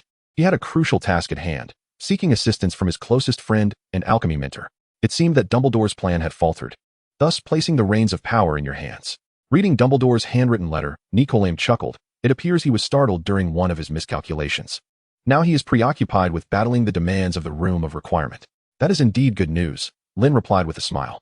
Nicolaim raised a glass bottle from the table and took a small sip, a look of delight gracing his features. "I have long held a disdain for that little rascal. Having schemed against so many, it is high time he faced some consequences." "I share your sentiment." Lynn laughed in agreement, but then suddenly raised an eyebrow. "Wait. Isn't this the elixir of immortality I brought you last time? I recall you." "Hush." The old man urgently interjected, raising a finger as if facing a formidable foe. "Keep your voice down. If we are discovered, it will be disastrous." The faint aroma of wine wafted through the air, and Lynn quickly understood. The bottle no longer contained the elixir of immortality, but rather a carefully concocted beverage that bore a similar appearance. Old Nicolaim scanned the surroundings anxiously, relieved to see Euphemia, who had stepped out for alchemical materials, had not yet returned. "Do not divulge this, and I shall share a bit with you." The reluctant alchemy master passed the bottle with a semblance of bribery. This esteemed and legendary figure was, in private, even more childlike than when he was in high spirits with Dumbledore. Unbeknownst to him, behind the sofa, a kind elderly lady was gesturing for silence towards Lynn. "I shall refrain for now. I suspect Fleur may still require my assistance. I will return shortly. Do take care. This project is no small endeavor, and neither Fleur nor I can manage it alone." Lynn rose to his feet, speaking as he made his way outside. "What does this little bit of alcohol mean to me?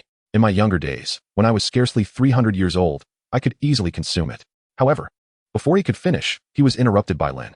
With a sincere gaze that swept past him, Lynn cautioned, "Do be careful when you act." "What did you say, Perenelle?" Old Nico looked up in confusion, only to catch the icy smile of his partner. In the blink of an eye, Lynn had vanished without a trace. leaving only the faint symbols of redo lingering in the air. He had even employed rune magic solely to hasten his escape from the bloody battlefield. Among companions who had been together for over 6 centuries, there typically existed a form of both affectionate and friendly communication. By the time Lynn returned, assisting Euphemia in retrieving a mountain of alchemical materials from Nikomir's private storage, the minor disputes within the elderly home had been perfectly resolved. It was evident from Nikomir's expression that his little hobby had once again faced relentless sanctions. The plans that had been brewing for days had barely begun before they were abruptly brought to an end. Furthermore, he now had to endure Euphemia's lectures, his face a portrait of grievance as he sought Lynn's assistance. Yet, he was acutely aware that, given Lynn's audacity, there was no courage to come to his aid. Merely refraining from adding insult to injury was commendable enough. With a moment's distraction, Nikomir found Lynn's silhouette had vanished from his sight. The ungrateful lad, old Nico, wore a frown, casting sorrowful glances at Euphemia and Perenelle. On November 30th, a Monday, snow began to fall upon the Scottish Highlands, enveloping the entire castle in a silvery shroud. Lynn, having returned from Beauxbatons, arrived punctually at Hogwarts, ready to deliver an engaging lesson on alchemical puppet duels to the second-year witches and wizards. The malleable metal, capable of self-repair, melted and shattered under the interplay of ice and fire, only to swiftly restore itself, providing endless amusement to the young sorcerers, who were at an age enamored with playful brawls. Even Draco Malfoy, who had been in a slump for over a month, managed to display a hint of a smile as he seized an alchemical puppet provided during class to engage in spirited combat with his 2 ever-present companions. After class, as the young witches and wizards prepared to indulge in a delightful snowball fight on the playground, they were astonished to discover something new at the castle's exit. It appeared to be a silver metallic bar wedged in the doorframe. The bewildered young sorcerers approached it one by one, inspecting it with curiosity, yet they offered no reaction. That was until Lee Jordan arrived to join the commotion.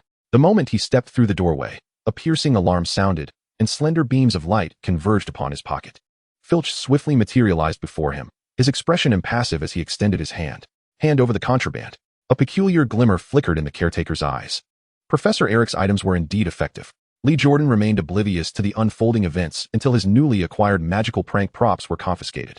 As he rounded the corner in the corridor, witnessing the scene before him, Lynn subtly nodded in acknowledgement before disappearing into the shadows. This is the gift he prepared for little Tom, and it is not just one. The focus for this year is on the Freya AET, as they are the simplest. The subsequent 2 groups of AET are generally more challenging, with only a few relatively easy ones, such as the Ice Rune ISA that you are familiar with. As for the Iwas, the purple shirt rune is regarded as the pinnacle of the 24 runes, possessing the strongest protective efficacy and the highest level of difficulty. Do not assume that just because I can use it, anyone else can as well. Having lofty aspirations without the skill to match can be perilous. First, solidify the foundations. The Freya AT is the most practical. Everyone should learn from Percy, diligently researching and observing, for that is the path to discovering one's own suitable rune, yielding greater results with less effort. In the advanced class, when faced with requests from the young wizards for new spells, Lynn merely cited Percy as an example, subtly educating some of the more arrogant students. They had completed their studies of the Freya AET, and the Hage AT had also commenced. Each student had grasped a few simple runes to varying degrees. Cedric, without the need for runes, could even invoke the fire rune, albeit with limited power. However, Lynn had no intention of relenting. Instead, he picked up a cup and took a generous sip, reclining comfortably in his chair, rocking back and forth. Professor, have you changed your cup? The observant Doris teased. Are you perhaps indulging in tea for health, like Professor McGonagall? There's no need for such indirectness. Lynn shot her a sidelong glance, not concealing the truth. It is merely a gift from a friend. Is it from a friend you met on your recent outing? Sensing the gossip, Boyce eagerly inquired. A multitude of expectant gazes converged from all directions. Little wizards seemed to prefer gossip over practicing magic. Although Christmas was still more than half a month away, some minds had already strayed from lessons, growing increasingly merry and carefree. Even Cedric, with his pronounced brows and bright eyes, quietly perked up his ears, oblivious to the runes that had fallen on the table. It appears the workload is still insufficient, Boyce. This weekend, seek out Professor Babbling for 2 sets of papers to be submitted to Percy next Monday. Lynn narrowed his eyes, his gaze taking on a more dangerous edge. And you all, have you completed your tasks? Do not forget that there will be exams upon your return after Christmas. With the looming threat of exams, the young wizards promptly scattered like birds, and Boyce looked as though he might weep. Only Percy and Doris lowered their heads, sharing a knowing smile, showing no sorrow for their friend's plight. Cedric and Penelope were perhaps the only ones showing a semblance of kindness, offering a sympathetic glance. As for Lynn, he naturally lifted his cup again and took another hearty sip, smiling with genuine delight. Ever since returning from Beauxbatons, his spirits had remained high. When the class bell rang, Boyce seemed to have forgotten all about the papers, reverting to his usual jovial self as he sauntered out of the classroom, arm in arm with Cedric. Their raucous laughter could be heard distinctly even from halfway down the corridor. As other young wizards gradually departed, only Percy stepped forward, clutching his notes, to inquire about the perplexing details and hypotheses discussed in class. Seeking confirmation from Lynn regarding the time and content of the next club meeting, his expression meticulously serious. Penelope, well accustomed to her boyfriend's demeanor, gathered her belongings and left first, for she had other commitments. Only Doris remained, languidly sprawled across the table. Small, deft fireballs darted from her fingertips, landing steadily on the target and scoring a series of ones. This was her recent mastery of wandless magic, modest in power yet remarkable for its agility and stealth. She had previously played tricks on Boyce, who now sported a tuft of hair that had yet to fully regrow, aptly illustrating the adage that what goes around comes around. Soon, boredom overtook her, and she disdainfully remarked to Percy, honor student, why do you have so many questions? Can't you solve a few on your own? I still wish to learn the fire spell from the professor. This was indeed the topic for the next club meeting. Percy replied calmly. The integration of the rune of fire with the fire spell. Hermione and I have researched it thoroughly. There have been similar cases in the past, involving the fusion of curses and disarming spells. Oh, this left Doris momentarily speechless, her gaze flitting between the two. Lynn nodded with a smile. Their investigation is quite meticulous. I believe it is feasible. You and Andrew should certainly consider exploring this. Oh, Doris muttered, somewhat sulky, thank you. I am genuinely interested. Percy shook his head. I must take my leave first. I have patrol duties. Wait for me, Doris exclaimed, hastily grabbing her backpack to follow. I am headed to speak with Professor Flitwick. Weren't you supposed to consult the professor about the fire spell? Percy furrowed his brow slightly. You've already set everything up. Why should I ask more? I heard Professor Flitwick will be attending the club next week. I intend to gauge the situation. Besides, rather than engaging in research, you should focus more on your dueling practice to avoid jeopardizing your own safety during patrols. She reverted to her usual dignified and haughty demeanor. Striding through the corridor with unwavering poise, her gaze fixed ahead, yet her words remained sharp. Percy felt a pang in his heart. But reflecting on his own struggles with fourth-level magic and observing Doris's impressive progress in spellcasting, he could only sigh and resign himself to fate. The mundane life on campus continued through the cold winter days. The attack incidents, Parseltongue, the Chamber of Secrets, and the heir of Slytherin had rendered this year rather tumultuous for most young wizards. However, with the Christmas holiday approaching, the festive atmosphere began to dispel their anxieties. Dumbledore remained infrequently seen, while the dueling club organized by Lynn and Snape flourished in popularity, inviting various professors to showcase their distinct dueling styles and strategies. The dueling magic of Flitwick, McGonagall's transfiguration, and Sprout's herbological enhancements left the students in awe of their professors' remarkable skills. Soon, it was time to compile information regarding students remaining on campus. That afternoon, having just completed her class, Lynn was engrossed in analyzing test papers, her spirits lifted by the students' progress. Suddenly, the door swung open with a loud bang. Such a brusque entrance could belong to only one individual. You ought to learn some manners, Snape. Lynn removed her glasses, a hint of dissatisfaction etched on her face as she looked up. Fix the door before you leave, she instructed. My potion ingredients were stolen during the potion class. Snape's brow furrowed in concentration. Lynn raised an eyebrow. If you need money, consult Dumbledore. This is not my doing, and I too am a victim. That is not the point of our conversation, Snape retorted, his gaze fierce. The quantity stolen is sufficient to concoct dozens of potions. Ah, I see, Lynn chuckled softly, finding amusement in the audacity of the children involved. It is undoubtedly the style of these youngsters. Surely, it was Hermione's cleverness at play. She has always been astute. Rest assured, her intentions are not vindictive. Few possess the pettiness you do. Under Snape's perplexed and irate gaze, she rose, casually tossing her glasses onto the table. She retrieved a bottle of French wine from the cabinet and 2 tall glasses. I am not a stubborn old fool who wagers students' lives. Otherwise, you would not be cooperating with me, would you? Let us have a drink. With a disgruntled demeanor, Snape sat down and gulped a hearty mouthful, resembling a cow chewing cud. Can those trinkets you brought truly locate him? Of course not, Lynn replied decisively, though unperturbed, savoring the exquisite Beauxbaton vintage. She smiled and added, but do you think little Tom is willing to gamble with his life? Until he is cornered, he would not dare take such risks. Thus he must dance to my tune until it is too late. A chill ran down Snape's spine, his eyes reflecting apprehension. He felt increasingly unable to decipher Lynn's intentions. Professor McGonagall had been exceedingly busy and fatigued these past few days. Before dawn, she awakened to the sounds of young wizards frolicking and engaging in snowball fights. With Christmas approaching, the festive atmosphere had softened her disposition, significantly lowering her expectations. mirroring the students' exuberant enthusiasm for learning. The first semester was nearing its conclusion. Simultaneously, she was acutely aware that the students had endured much over the past months, particularly the 2 attacks that had accumulated considerable stress, necessitating an outlet for their pent-up emotions. Observing an increase in Christmas leave requests compared to previous years, her feelings became somewhat conflicted. Although there had been no new victims for several days and Colin had received proper treatment, the majority of young wizards still yearned to return home. Contemplating the recent unrest and Dumbledore's vague statements, the stern deputy headmistress felt unsettled. This was also the reason she gladly accepted Lynn's invitation to demonstrate transfiguration combat techniques at the dueling club. She hoped to contribute to the protection of her students to the best of her ability, despite her busy schedule preventing her from patrolling daily like other professors. Seemingly aloof, she might very well be the professor most devoted to her students, transcending the very concept of house allegiance. In the Ravenclaw common room, within a 6th-year girls' dormitory, her housemates had all departed early, utilizing the time before class to prepare a snowman, leaving only the frail witch behind. At the break of day, she wearily rose from her bed and ambled to her desk, slumping into her chair, only to succumb to slumber once more. At that moment, her ethereal essence wafted from her head like smoke, gradually coalescing into a humanoid form. Compared to a fortnight prior, Tom Riddle had taken on a slightly more corporeal presence, yet remained largely unchanged. From Slytherin to Hufflepuff, from Hufflepuff to Gryffindor, and back to Slytherin, he now manifested in the Ravenclaw dormitory. Akin to a lost hound wandering aimlessly with his diary, he infiltrated the bodies of young wizards using his advanced soul magic, desperately siphoning their vitality. However, that accursed Eric resembled a cat toying with a mouse, methodically casting spells upon each young wizard, leaving Tom at a near-permanent loss of a source of life force and constricting his operational space.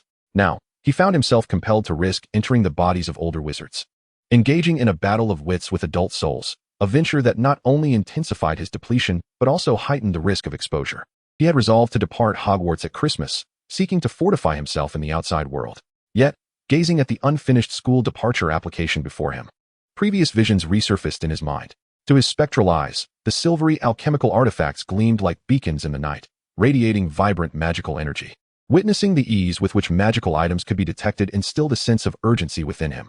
Though he was confident that his Horcrux was far from an ordinary magical object, it remained a creation of his student days. More importantly, it housed his very soul, leaving no room for error. He was unwilling, afraid, and could not afford to take risks. The balance of his sense of security began to tip in another direction. He cast one last glance at the slumbering witch, pure magical energy drawing the diary into his essence, his form becoming a mere shadow as he vanished into the dark threshold. This witch, soon to depart, was no longer a suitable refuge, unable to provide the magical sustenance he required, serving instead as a contingency for future plans. Presently, the entire school seemed devoid of any entity capable of nourishing him. He needed to search meticulously to discover a fitting host. In the corridors of the early morning, his ethereal form wandered, stretching his perceptive abilities to their limits in pursuit of potent negative emotions. Suddenly, after passing a gaggle of cheerful young wizards, he halted, his gaze fixed upon a closed door. Knock, knock, knock. Bang. The dull sound of knocking echoed. The door swung open, and a tattered diary fell to the ground. On the 8th floor of the castle, in the room of requirement, after a month of meticulous brewing, the intricately complex potion finally reached its final stage. Thanks to Hermione's deft touch, Harry and Ron, yawning incessantly, stood silently by, observing the potion in the cauldron bubbling with fine, even bubbles, while thick black smoke rose steadily, causing Hermione, who was diligently stirring, to wear a troubled expression. This was the signal that was about to be completed. However, the odor was truly unbearable, reminiscent of boiling a murky sludge, permeating the air with a distinct earthy scent. Hermione, is this truly the Polyjuice potion?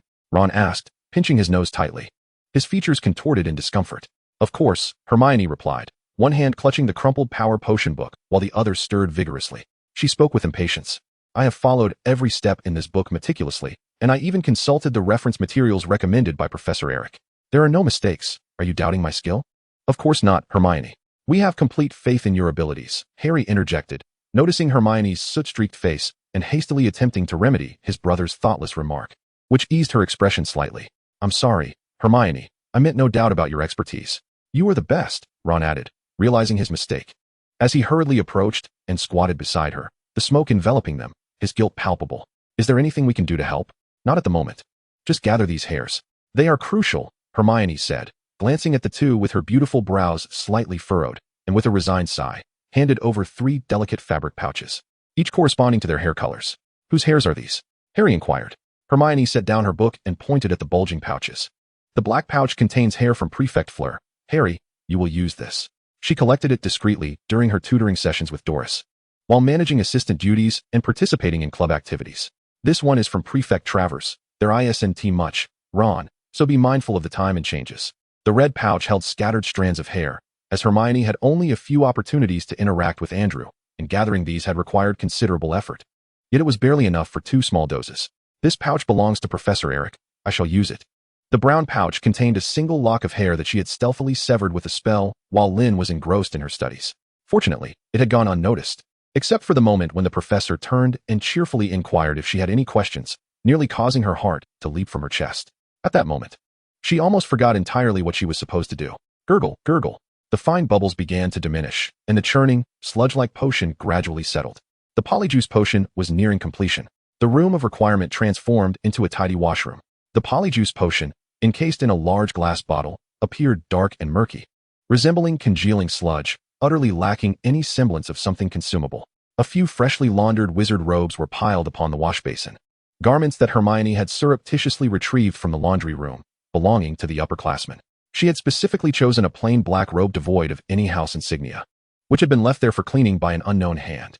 As someone who frequently assisted in grading assignments, she distinctly recalled that a robe of this modest style hung in Professor Eric's office. Sitting cross-legged, Ron fixed his gaze upon the potion, swallowing hard. The mere thought of consuming such a concoction filled him with an overwhelming sense of anxiety and aversion. Nevertheless, he had no intention of retreating. He would never abandon his companions, regardless of the plan at hand. After all, he was Harry and Hermione's closest friend. So, Hermione, what shall we do? He inquired dryly. We shall split into 2 groups. Hermione inhaled deeply, the uncertainty in her eyes dissipating. Harry, Ron, you must act together. The club meeting is at 8 this evening. They will certainly not be in the common room. Harry, you will transform into Prefect Flitwick, and Ron, you shall become Prefect Travers. With determination, she pressed 2 fabric bags into the hands of her friends, her demeanor exceptionally grave. Andrew Travers was the head boy of their year, and Ron was tasked with seeking information from Malfoy. Harry, you must assist Ron. Do you understand? Flitwick? Harry exclaimed, holding a bag containing Doris's hair, his expression conflicted. I know. I will provide you with notes detailing their characteristics and mannerisms. I do not wish to shirk my duty. I have a more pressing assignment.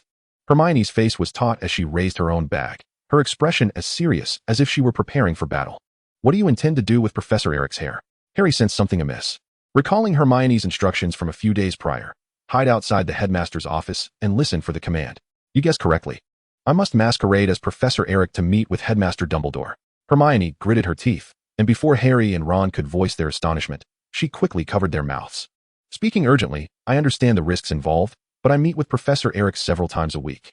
You cannot know him better than I do, including you, Ron. But Ron began, his eyes wide with anxiety. The notion of impersonating a professor to meet the headmaster was a scheme even his rebellious brothers would scarcely conceive. He could only imagine the expression on his mother's face upon receiving a letter from the school if they were discovered. Yet Hermione merely shook her head, exhibiting her Gryffindor resolve.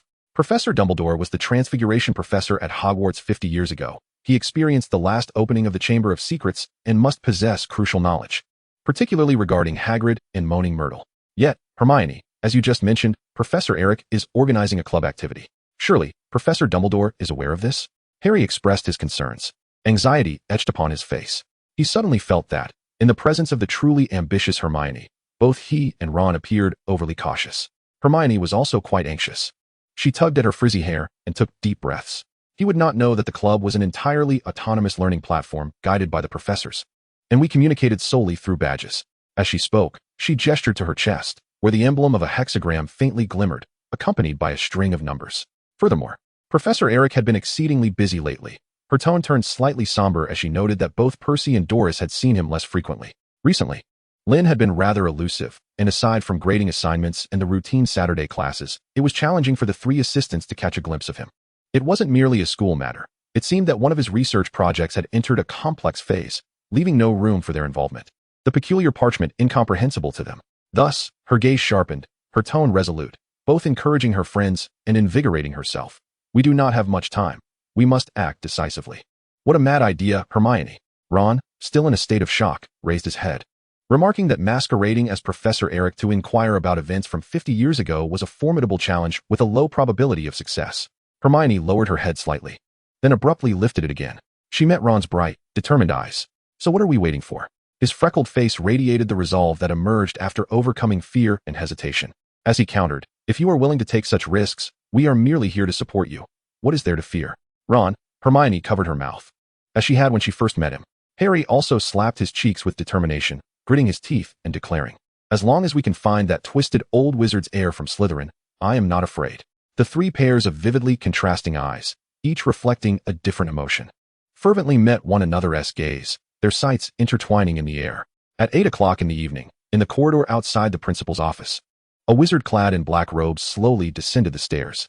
His chest rose and fell, rhythmic, deep breaths calming his restless heart, allowing his mind to gradually empty. The slightly oversized robe fit perfectly, neither appearing baggy nor failing to conceal much of his figure. As he approached his destination, Hermione's emotions began to settle. She even recalled the sensation of drinking the potion just moments earlier. The potion, initially resembling mud, reacted instantly upon the addition of Lynn's hair, transforming into a clear blue liquid speckled with pristine white dots, reminiscent of a serene night sky. The anticipated bitterness and off flavors failed to manifest. Instead, it bore a faint, pleasant fragrance akin to minty toothpaste, with a slight coolness. Reflecting on this, Hermione lowered her gaze, observing Lynn's hands from this newfound perspective. They were not particularly fair, showing faint traces of sun and wind, yet they appeared long and strong. It is difficult to fathom that such hands have conjured a plethora of extraordinary and wondrous magical artifacts, and penned an array of astonishing articles and works. The incantation. At the end of the path, the stone creature inquired calmly. She instinctively brushed her neatly arranged hair, softly uttering the information about Harry. Lemon sorbet. Please enter, Professor Eric. The headmaster is inside. The stone creature cleared the way, revealing the grand door behind it.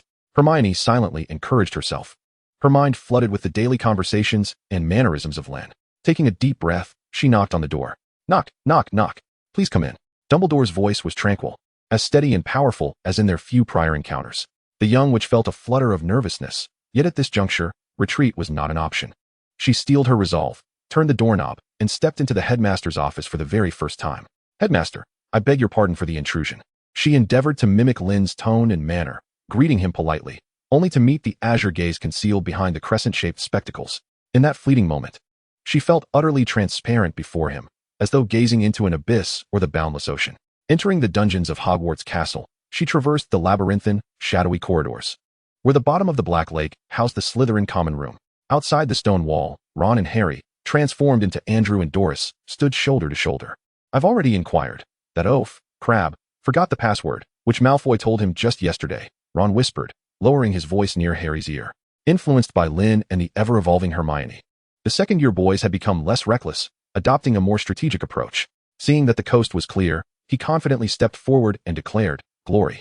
The stone wall responded, parting to reveal the interior of the Slytherin common room. In stark contrast to the bright and spacious Gryffindor, this space felt narrow and low, the air infused with the dampness of the Black Lake. The greenish light cast an inky ambience throughout the area, as if they were aboard a grand shipwreck at the ocean's depths. Occasionally, glimpses of the lake's inhabitants, such as the giant squid, could be seen through the windows. This was Harry and Ron's inaugural venture into Slytherin's private domain, and everything before them felt foreign. On a notice board nearby, the passwords for the upcoming 2 weeks were displayed. During the last fortnight of the term and the Christmas season, the stone walls would maintain the pure-blood passwords, without alterations, until all students had returned from their holiday. At present, most young witches and wizards were either out exploring or seeking places to complete their assignments, leaving the common room sparsely populated, except for Malfoy and his loyal followers seated in a corner. Ron and Harry exchanged glances and took the initiative to approach. In Draco Malfoy's view, Andrew Travers, the 7th-year head boy, second only to Dean Snape, was approaching with a grave expression, indicating that something was amiss. Though it hardly seemed favorable, he hastily rose to his feet, overwhelmed with trepidation as he made his way to meet him. Opposite him, Ron was equally ill at ease, even teetering on the brink of laughter. However, recalling that he was facing Percy of Slytherin, Ron managed to maintain his composure, adopting a neutral expression as he sat on the sofa, casting a casual glance at Crabbe and Goyle. Crabbe, Goyle, you may leave for now, Draco urged, mustering his spirits to dismiss the 2 imposing figures flanking him, before turning to inquire, Travers, do you require my assistance? Malfoy, Ron rasped, not long ago. I heard certain rumors concerning you. Do you have a fondness for the title of Slytherin's heir? Head boy, that is not the case. It was a long time ago, and I regret it now, Draco stammered, a hint of panic rising within him. He instinctively sought to explain himself, yet the words caught in his throat, leaving him dejectedly lowering his gaze. The assailants are perilous. The headmaster has made it abundantly clear that I need not reiterate. Ron's countenance remained somber, his gaze sharpening with an undercurrent of intensity. According to Hermione, Andrew had exhibited this very demeanor during group discussions. In the midst of their conversation, he discreetly gestured with one hand behind his back. Feeling the weight of scrutiny, Draco quickly asserted, I understand. Head boy, rest assured. I shall. Isn't that Andrew again, lecturing? A tall figure approached, an ever-present smirk of mockery and disdain glimmering in his eyes, causing Draco's heart to tremble anew. He felt a greater apprehension towards this rare half-blood witch of Slytherin, especially in light of the recent events surrounding the Muggle-born incident. Dorcas, I am inquiring about the Chamber of Secrets and the heir, Ron stated calmly. Harry, in tandem, halted his steps, casually seating himself and tauntingly asked, would he even possess such knowledge? I have been informed that he has previously spoken of certain matters, Ron replied, his indifferent gaze locking onto Draco's face, tinged with barely concealed ire. Head boy, I truly have no knowledge of the chamber and the heir, Draco exclaimed, his shock palpable. After 2 months of internal turmoil, he was thoroughly disoriented, beads of cold sweat forming on his pale visage. I only heard my father mention it, but I did not divulge anything. Oh, it seems you indeed possess some knowledge. Harry's eyes gleamed with newfound intensity, pressing for cooperation with the so-called heir's actions. I truly do not, Draco lamented, nearly in tears. All I know is that the chamber was opened 50 years ago, and a Muggle-born perished. What did you say? Harry's eyes widened in disbelief, and Draco quickly covered his mouth, retreating and shaking his head fervently. He had already been reprimanded by Dorcas for that very term back in September. I see. Ron pondered for a moment, then stood to grasp Harry's arm, stating, since you are unaware, we shall not pursue accountability. Any unusual incidents must be reported immediately. Let today conclude here. Do you understand my intent? As he spoke, he cast a significant glance at Malfoy before turning to leave. He had already noticed the subtle change in Harry's hair, though it remained quite inconspicuous. Traversing the dungeons had consumed too much time. The effects of the potion were waning, and they needed to depart immediately. Harry understood the unspoken urgency, yet, in a bid to maintain the facade, he darkened his expression and insisted, do not let me hear that word again.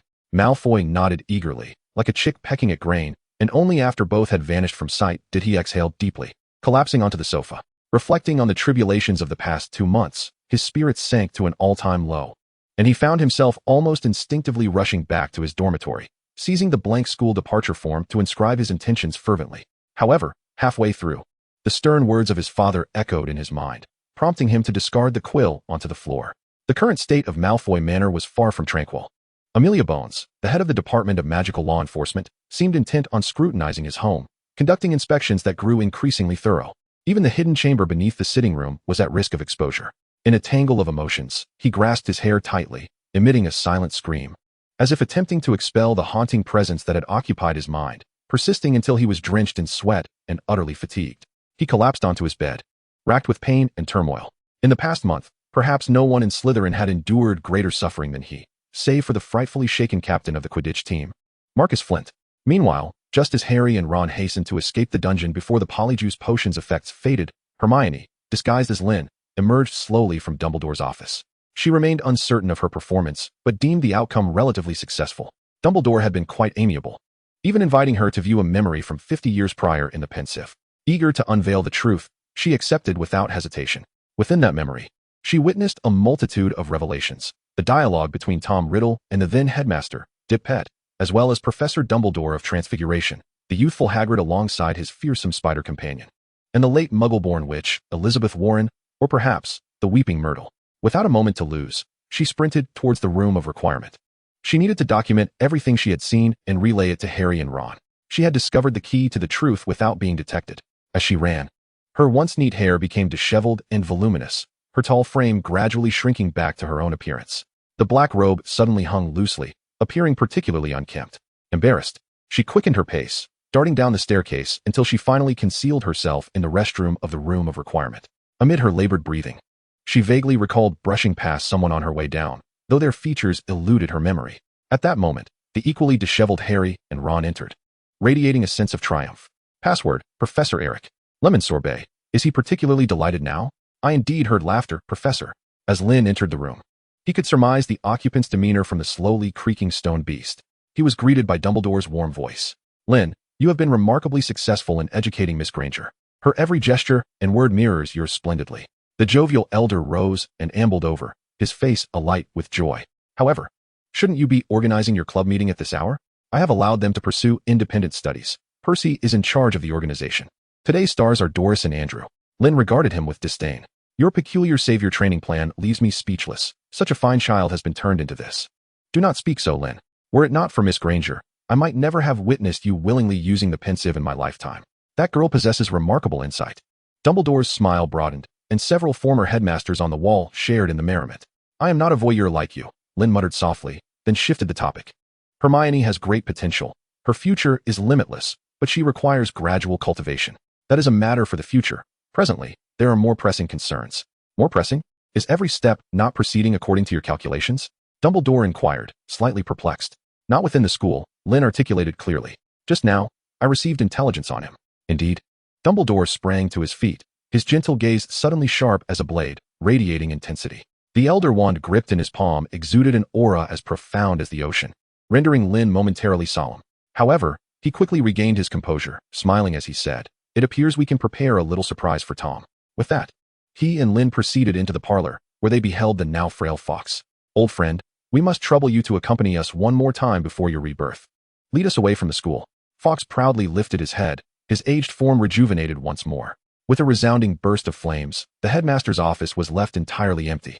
In the deep night, in the northern region of Finland, the landscapes of the Mansanelgia Hills lay rugged and complex, marked by a dearth of human traces throughout history. Yet, this was only from the perspective of Muggles. For many years, this area has served as a significant retreat for wizards in Northern Europe, with tales suggesting that even until the 20th century, numerous wizarding settlements maintaining their primitive ways of life thrived here. However, these were mere whispers among adventurers. In Rovaniemi, at Santa Claus Village, within a secluded little house, the mingled aromas of butterbeer and brandy filled the air. It was a wizarding pub, bustling with patrons during the peak of the evening. The travel-worn Dumbledore and Lynn pushed open the door, instantly capturing the attention of the familiar faces within.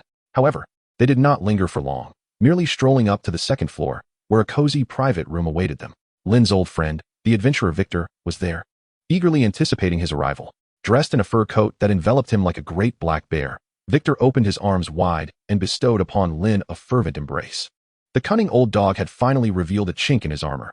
Had he stayed any longer in this frigid locale, I fear I would have succumbed to the cold. His weathered face bore a rosy hue, a testament to the chill, as Victor remarked with a hint of nostalgia. "I owe you my gratitude, Victor," Lynn said warmly, patting his old friend's back in appreciation. "I have saved your life on several occasions. Why the formality? If anything, it is you who ought to be scolding me and requesting that Figo be lenient," Victor replied with a grin, playfully thumping his fist against Lynn's chest. Just as Dumbledore entered the room a moment later. "Good day, Professor Dumbledore," he greeted, his smile fading into a polite, yet somewhat distant acknowledgement. "Long time no see, Victor." Dumbledore replied with a gentle smile, as 3 mugs of butterbeer floated behind him. "I apologize for the delay. I believe we need to replenish our warmth." "Are you suggesting that Voldemort murdered a dozen wizards in one go to mend his soul?" Dumbledore exclaimed, his eyes widening in disbelief. "I have never heard of such a malevolent and terrifying magic." He had already devised a means of siphoning wizards' life force by the age of 16, Lynn replied calmly. "However, this indicates a certain urgency. He must restore himself post-haste." He exchanged a meaningful glance with Dumbledore, both aware of the subtle connection between Voldemort's corporeal form and his Horcruxes. "Are you referring to that diary?" Dumbledore furrowed his brow. "Perhaps, for I had expected to wait several more months," Lynn nodded. "Victor, please elaborate on the specifics." "The man's condition is dire. Though the signs of manipulation are exceedingly subtle, it is evident that the handiwork is not his own, but rather that of another," Victor declared confidently, finishing his drink. "Bellatrix Lestrange. Figo's assessment is quite accurate.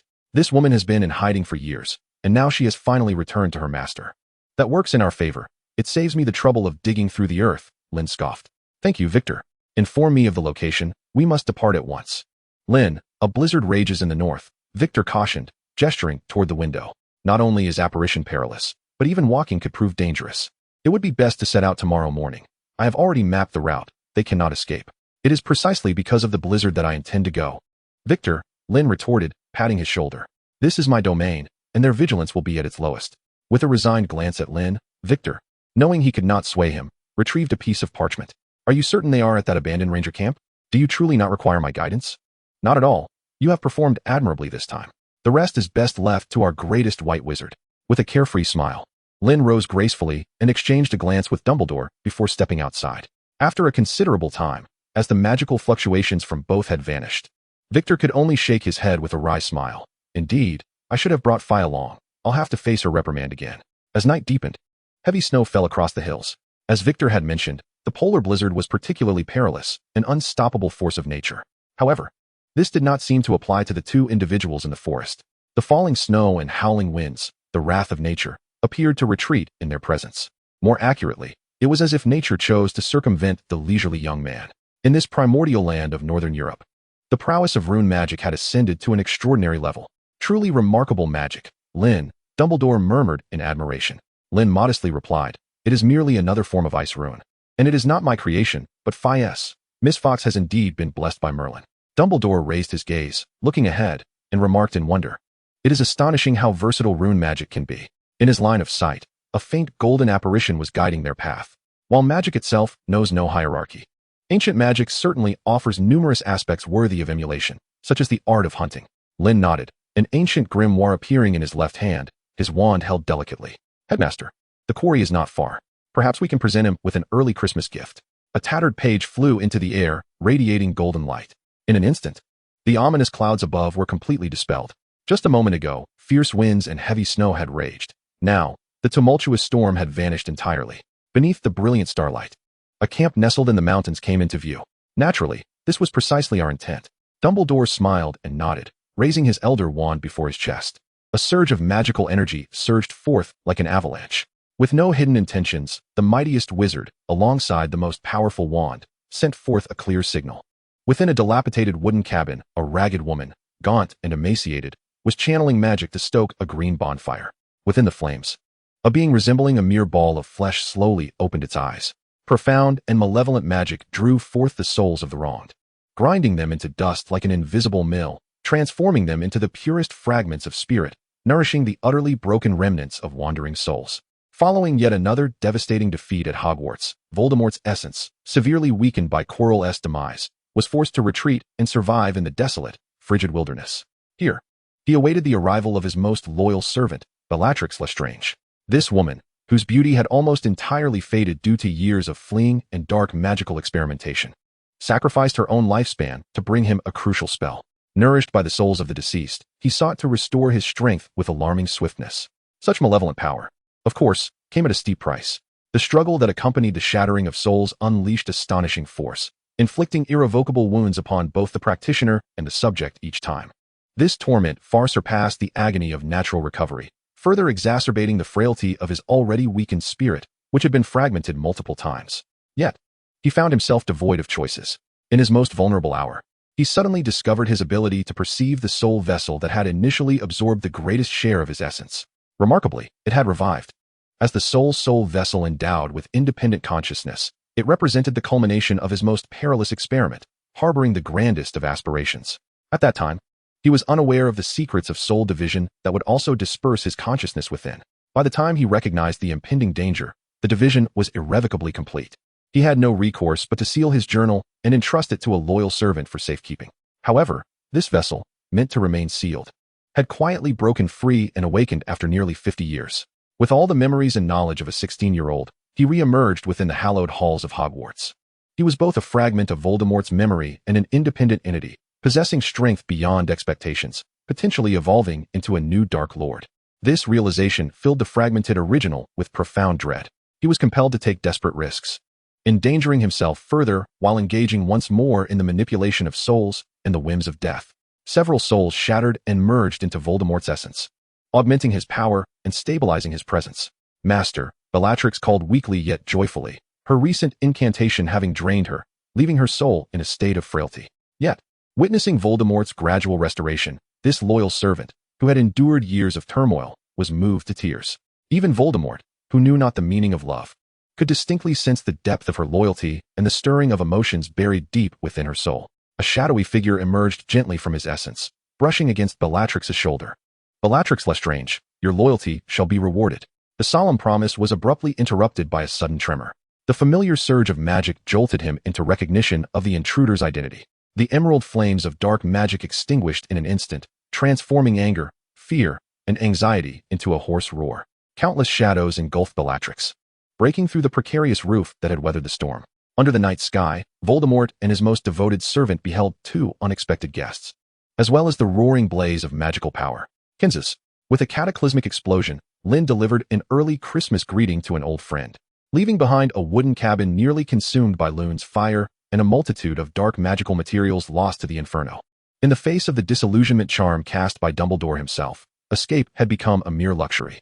A tempest of anger and fear surged within Voldemort, who could scarcely cast a spell at Lynn before a water sphere, imbued with unimaginable magical power, ensnared his battered soul and body, drawing him hundreds of meters into the depths of the forest. His eyes emitted a crimson light, as if he aimed to tear both Dumbledore and Lynn asunder. Yet he could only be futilely pulled away. "Tom, it has been many years. I wish to reminisce with you," Dumbledore said nonchalantly. "So let us not disturb our two old acquaintances over there." "Dumbledore," Voldemort roared, dark magic surging from within him, violently assaulting the water prison that confined him. A thunderous crash erupted, and a magnificent fire dragon weaved through the trees. Fully aware of his predicament, Voldemort spared no effort in unleashing his magic, channeling it through a spell akin to the peak of his power, aimed squarely at Dumbledore. Yet it was all in vain. Before the seemingly all-consuming flames, Dumbledore merely raised his wand with a casual flick, casting a pale blue circle that enveloped the fire and the two of them entirely. Magic surged and intertwined, as spells raced across the landscape, threatening to reduce the entire forest to ashes in the duel between the two most formidable wizards of their time. Meanwhile, at the abandoned camp, illuminated by flames, Bellatrix leaped from the burning rooftop, landing heavily in the snow, her teeth clenched as she glared at Lynn. "Lynn Eric." She enunciated his name with venom, as if she wished to rend him apart. "I should have slaughtered you without hesitation back then." "Regrettably, you did not," Lynn replied coldly. "And soon you will be reunited with your worthless husband and his foolish brother. That incompetent noseless old man cannot save you. Mark my words. How dare you insult the master? You said the same 11 years ago." Bellatrix's fury abruptly cooled, a mocking smile curling her lips. "But you cannot. You can only watch as your best friend lies in the hospital, never to emerge. If your intention was to provoke me, congratulations, you have succeeded." Lynn raised his wand. "So, farewell, Bellatrix Lestrange. This name shall meet its end. Dream on. Die. Avada Kedavra." With a twisted visage, Bellatrix swung her wand fiercely, a blinding green light shooting forth, mingling with the dark shadows that lent a more odious aura to the already sinister curse. Having not languished in Azkaban, despite her wretched and hunted state, she fervently studied dark magic, infusing her malevolent spells into the most vile of curses. Moreover, during her quest to find Voldemort's remnants, she had received his rewards and personal tutelage. Undoubtedly, though her soul and body bore the toll of recent spells and exertion, she remained the most formidable of the Death Eaters in that moment. Before the unparalleled might of the life-taking curse, even the most formidable sorcerers could only evade or transform objects to shield themselves. This, one would assume, is the natural order of things. Yet, Lynn stood undaunted, merely observing as the beam approached with relentless inevitability. "Ivas." The clear utterance reached Bella's ears, and a cruel grin froze in an instant. To her terror, a towering yew tree erupted from Lynn's being, its every intricate detail sharply defined in the ethereal manifestation enveloping him. In that fleeting moment of confrontation, the deadly light shattered, leaving behind only a rift. To Bella's eyes, what lay before her was not merely a spectral yew, but an unassailable realm. The yew tree. The world tree. This was Lynn's most formidable defense, akin to Voldemort's silver shield. It also represented the pinnacle of his decade-long mastery, the culmination of 24 runes. Both magical and corporeal, it served as an effective countermeasure against the soul and mana-seeking curse, albeit at a significant cost. Any imperfection in the world tree would exact a toll on Lynn, the vessel, in terms of both magical and physical energy. As he steadfastly resisted the curse, his expression shifted subtly, though he feigned calmness. "Is that all you can do?" The derisive inquiry drove Bella into a frenzy.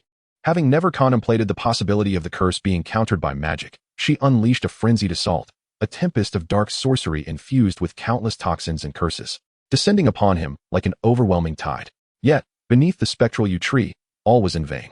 Lynn advanced towards Bella with measured steps, unleashing a series of runic spells: the rune of strength, Eurus; the rune of gift, Keef; the rune of harvest, Jera; the rune of victory, Diwas; the rune of self, Manaz; the rune of balance, Ingwas; and finally, the rune of growth, Dagus. 7 is a number imbued with power. 7 hues of light entwined around Lynn's form, enhancing his well-proportioned and robust physique. With each step forward, Bella's trepidation intensified. Amidst the bombardment, her fear escalated, her manic expression fading, her movements becoming increasingly erratic. She longed to flee, but invisible bonds rose from the ground, anchoring her in place. These were the runes of binding, Nido, and restriction, Hagelas. Soon after, frost enveloped her, transforming her withered lower half into a sculpture of ice. Her eyes, filled with madness, turned vacant, her pupils dilating in confusion. Lynn had reached her, the oppressive presence of the spectral you looming large before her. She could even discern the marks of the curse, the fissures slowly mending before her eyes. The wand vanished silently, a fist rose high, while the floating cannon morphed into a formidable claw. "I shall crush you in the least wizardly manner," Lynn declared with serene conviction, as the runes transformed into light and seeped into his being. "For Frank and Alice." Thud, crack. The sound of a muffled collision reverberated through the air. The ice shattered, revealing the bones of the fallen. Bella's body shot through the air like an arrow released from its bow, mingling blood and tears as she collided with the outer wall of the camp. The ground trembled. The stone wall crumbled in response, leaving her battered and bloodied. A wail, more haunting than human, echoed through the night sky. Even with the assistance of Rune, her fists were not weapons of a wizard. This strike merely caused external harm, yet it shattered her dignity. The glow of fire illuminated Lynn's figure, casting light on Bella's deepest fears. The slender wand reappeared in her palm, its gleaming tip brewing a new spell. "Tom, your fiend fire remains so crude, far inferior to Gellert's." In the forest, facing a Voldemort who was far from his prime, Dumbledore waved his hand dismissively, and the fiend fire extinguished instantly. Following that, a slender red beam shot forth from the tip of his wand, aimed directly at Voldemort's spectral form. It was one of Dumbledore's most formidable attacks, its true name known to none. Dumbledore. Amidst a piercing scream, the dark soul exploded, nearly half of its essence consumed by flames, transforming into a silvery shield adorned with the emerald emblem of Slytherin. Sensing the imminent threat, the Dark Lord hesitated not a moment, invoking Salazar Slytherin's absolute defense. A desperate act. Clang. The sound resonated like a heavy gong as the red light shattered, yet the shield remained unscathed. In the clash of spear and shield, Voldemort regained a moment of advantage, but his expression was a mask of fury. He glimpsed the red light of the Elder Wand, unyielding. His shield, however, was nearing collapse as his magical reserves dwindled. Without a corporeal form, even the burning of his soul could scarcely fuel such ultimate techniques. "You cannot triumph, old fool. You cannot kill me." In his desperate plight, Voldemort's remaining soul screamed in vain, unable to suppress the terror within. "When I return, I promise to rend you limb from limb." "You shall not return, Tom," Dumbledore replied calmly. "We will track down each of your Horcruxes one by one, ultimately bestowing upon you a true death, like the most ordinary of mortals." His gaze was profound, exuding authority and sharpness. "You shall not."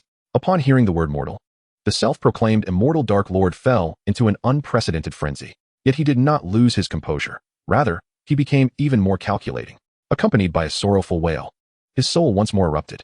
The surging magical energy transformed into a black mist, mingling with toxins and curses that spread instantaneously. Even Dumbledore was compelled to pause, extinguishing this formidable and insidious dark magic thoroughly. In mere seconds, amidst the back and forth, Voldemort's remaining essence took advantage of the chaos to traverse the barrier of light, fleeing into the distance. Like snow exposed to sunlight, his soul rapidly dissolved, the excruciating pain eliciting continuous howls. At that moment, he was even more disheveled and feeble than in summer, knowing he would require a year and a half to recover. Yet he ultimately cannot be completely obliterated. As long as there exists even a single soul vessel in this world, his spirit shall not face utter annihilation. A fragmented soul will inevitably seek out a host and merge with it, be it its original body or a soul vessel. Save for your weapon. A flash of crimson light fleetingly pierced through Bella's chest. Debris scattered as her body soared once more into the air before crashing to the ground. Even in the midst of her greatest agony, her wand was wrenched from her grasp, claimed by Lynn. With a mere thought, an ancient tome unfurled itself, revealing a seemingly pristine piece of parchment. Again, this accursed book. Bella struggled to rise, one arm grotesquely dangling, her chest marred by a grievous indentation. Ice had pierced through her robes, blood flowed incessantly, mingling with the melting snow. With each utterance, violent coughs expelled frothy blood, which turned to delicate ice crystals before touching the ground. No one could fathom the number of bones she had fractured. Years of exile and dark magical experiments had not only honed her powers, but had also nearly drained her corporeal form. Countless reversible and irreversible injuries manifested. Much like Voldemort's lost nose, both subtly and overtly. Bereft of her wand and grievously injured, she was left defenseless. Her gaze fixed fiercely upon Lynn and that indelible ancient book in his possession, the grimoire of Lynn Eric. This remarkable artifact, crafted by Lynn himself, drew inspiration from a neglected, tattered tome in the restricted section. Fragmentary snippets of knowledge, when encountered with a proficiency panel capable of transmuting decay into wonder and verifying the authenticity of hypotheses, bore fruit. From his 2nd to his 6th year, he devoted 5 arduous years and boundless effort to create the embryonic form of the grimoire. This name bore both his pride and ambition. He believed he could forge an item of legendary status, rivaling that of Hogwarts' 4 founders. At that time, the book was still a far cry from its potential, lacking in both materials and function. Yet for him, it was a treasured ace up his sleeve. Each page within the tome contained a potent spell. In his earlier years, lacking overwhelming power, it was this wondrous grimoire that enabled him to emerge victorious from countless bloody battles, vanquishing formidable foes. In the climactic battle of 1981, Rodolphus Lestrange willingly took the final page's magic upon himself to shield Bella's escape, witnessing himself turn to ash amidst unrelenting flames, struggling for nearly half an hour before he succumbed. By that time, the Death Eaters who had failed to escape the manor had all perished. Now 11 years have passed, and Lynn and his grimoire have undergone a profound transformation. The parchment, weathered by time, is now inscribed with powerful spells far surpassing those of yore.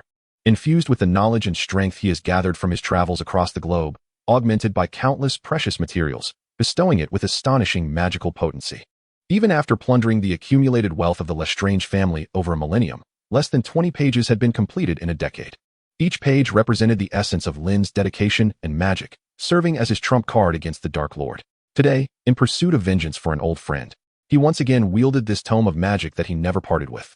You will find it familiar, for it was crafted from the riches of you and your husband's lineage. And I shall bestow upon you and him a death identical to that which you inflicted upon Frank and Alice. The parchment, which had evoked awe and fascination in Hermione, fluttered from the book and ascended into the air. While I could not ensure that Frank and Alice receive their just rewards, I vow that you will face retribution for your malevolence. Flames ignited, and the paper was reduced to ashes. As the last corner burned away, the fire surged once more, a conflagration blazing fiercely. This was the most ordinary of fire spells, neither a rune nor a fierce flame, and certainly not an ancient magic long lost to time. It lacked the agility of 4th-level magic and the intensity of 5th-level spells, appearing unremarkable at first glance. Yet, to the discerning eye, it was no less formidable than any other flame, possessing a terrifying and unique nature. No, amidst the wretched howls, the flames cascaded downwards. The inferno did not consume any trees. Instead, it seemed to envelop Bellatrix, as if she were in hell itself. Each flicker of fire danced vivaciously across her form, leaving no crevice untouched. In an instant, a dreadful darkness spread forth. Yet she still clung to life, her consciousness remarkably intact under the spell's influence.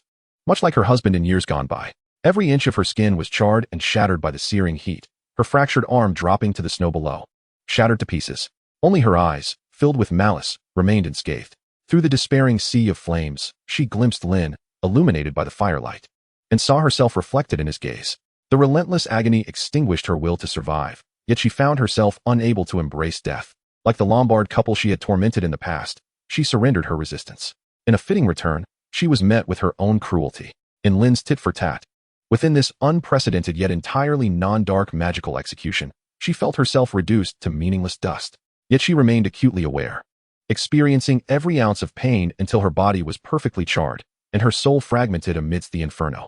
In her final moments, as memories flickered like a carousel, she suddenly realized that she had fallen into a trap from the very beginning. She believed she knew Lynn intimately, yet she was wholly ignorant of his growth. Her intelligence had stagnated for 11 years, merely adding fragments of outdated information. The dark magic she took pride in seemed utterly transparent before him, devoid of significance. The towering shadow of the world tree loomed before her, and she could see no hope of victory. Thus, she descended into madness, ultimately losing everything. What should have been a prolonged struggle crumbled at the first touch. If only she could have held on until her master arrived. In her final moments, she gazed towards the distant battlefield, her heart brimming with regret and unwillingness. There are no ifs in this world.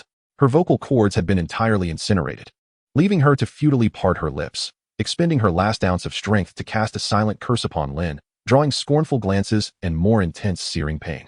Compared to Rodolphus, Bella's ravaged form resembled dry kindling in winter, swiftly meeting its demise. Soon, in her eyes, the entire world was reduced to silence and irreversible darkness. Suddenly, she beheld Lynn's trepidation and astonishment. Perhaps it was her master, she thought to herself, forcing her eyes open, yet her consciousness ebbed away like retreating tides, never to return.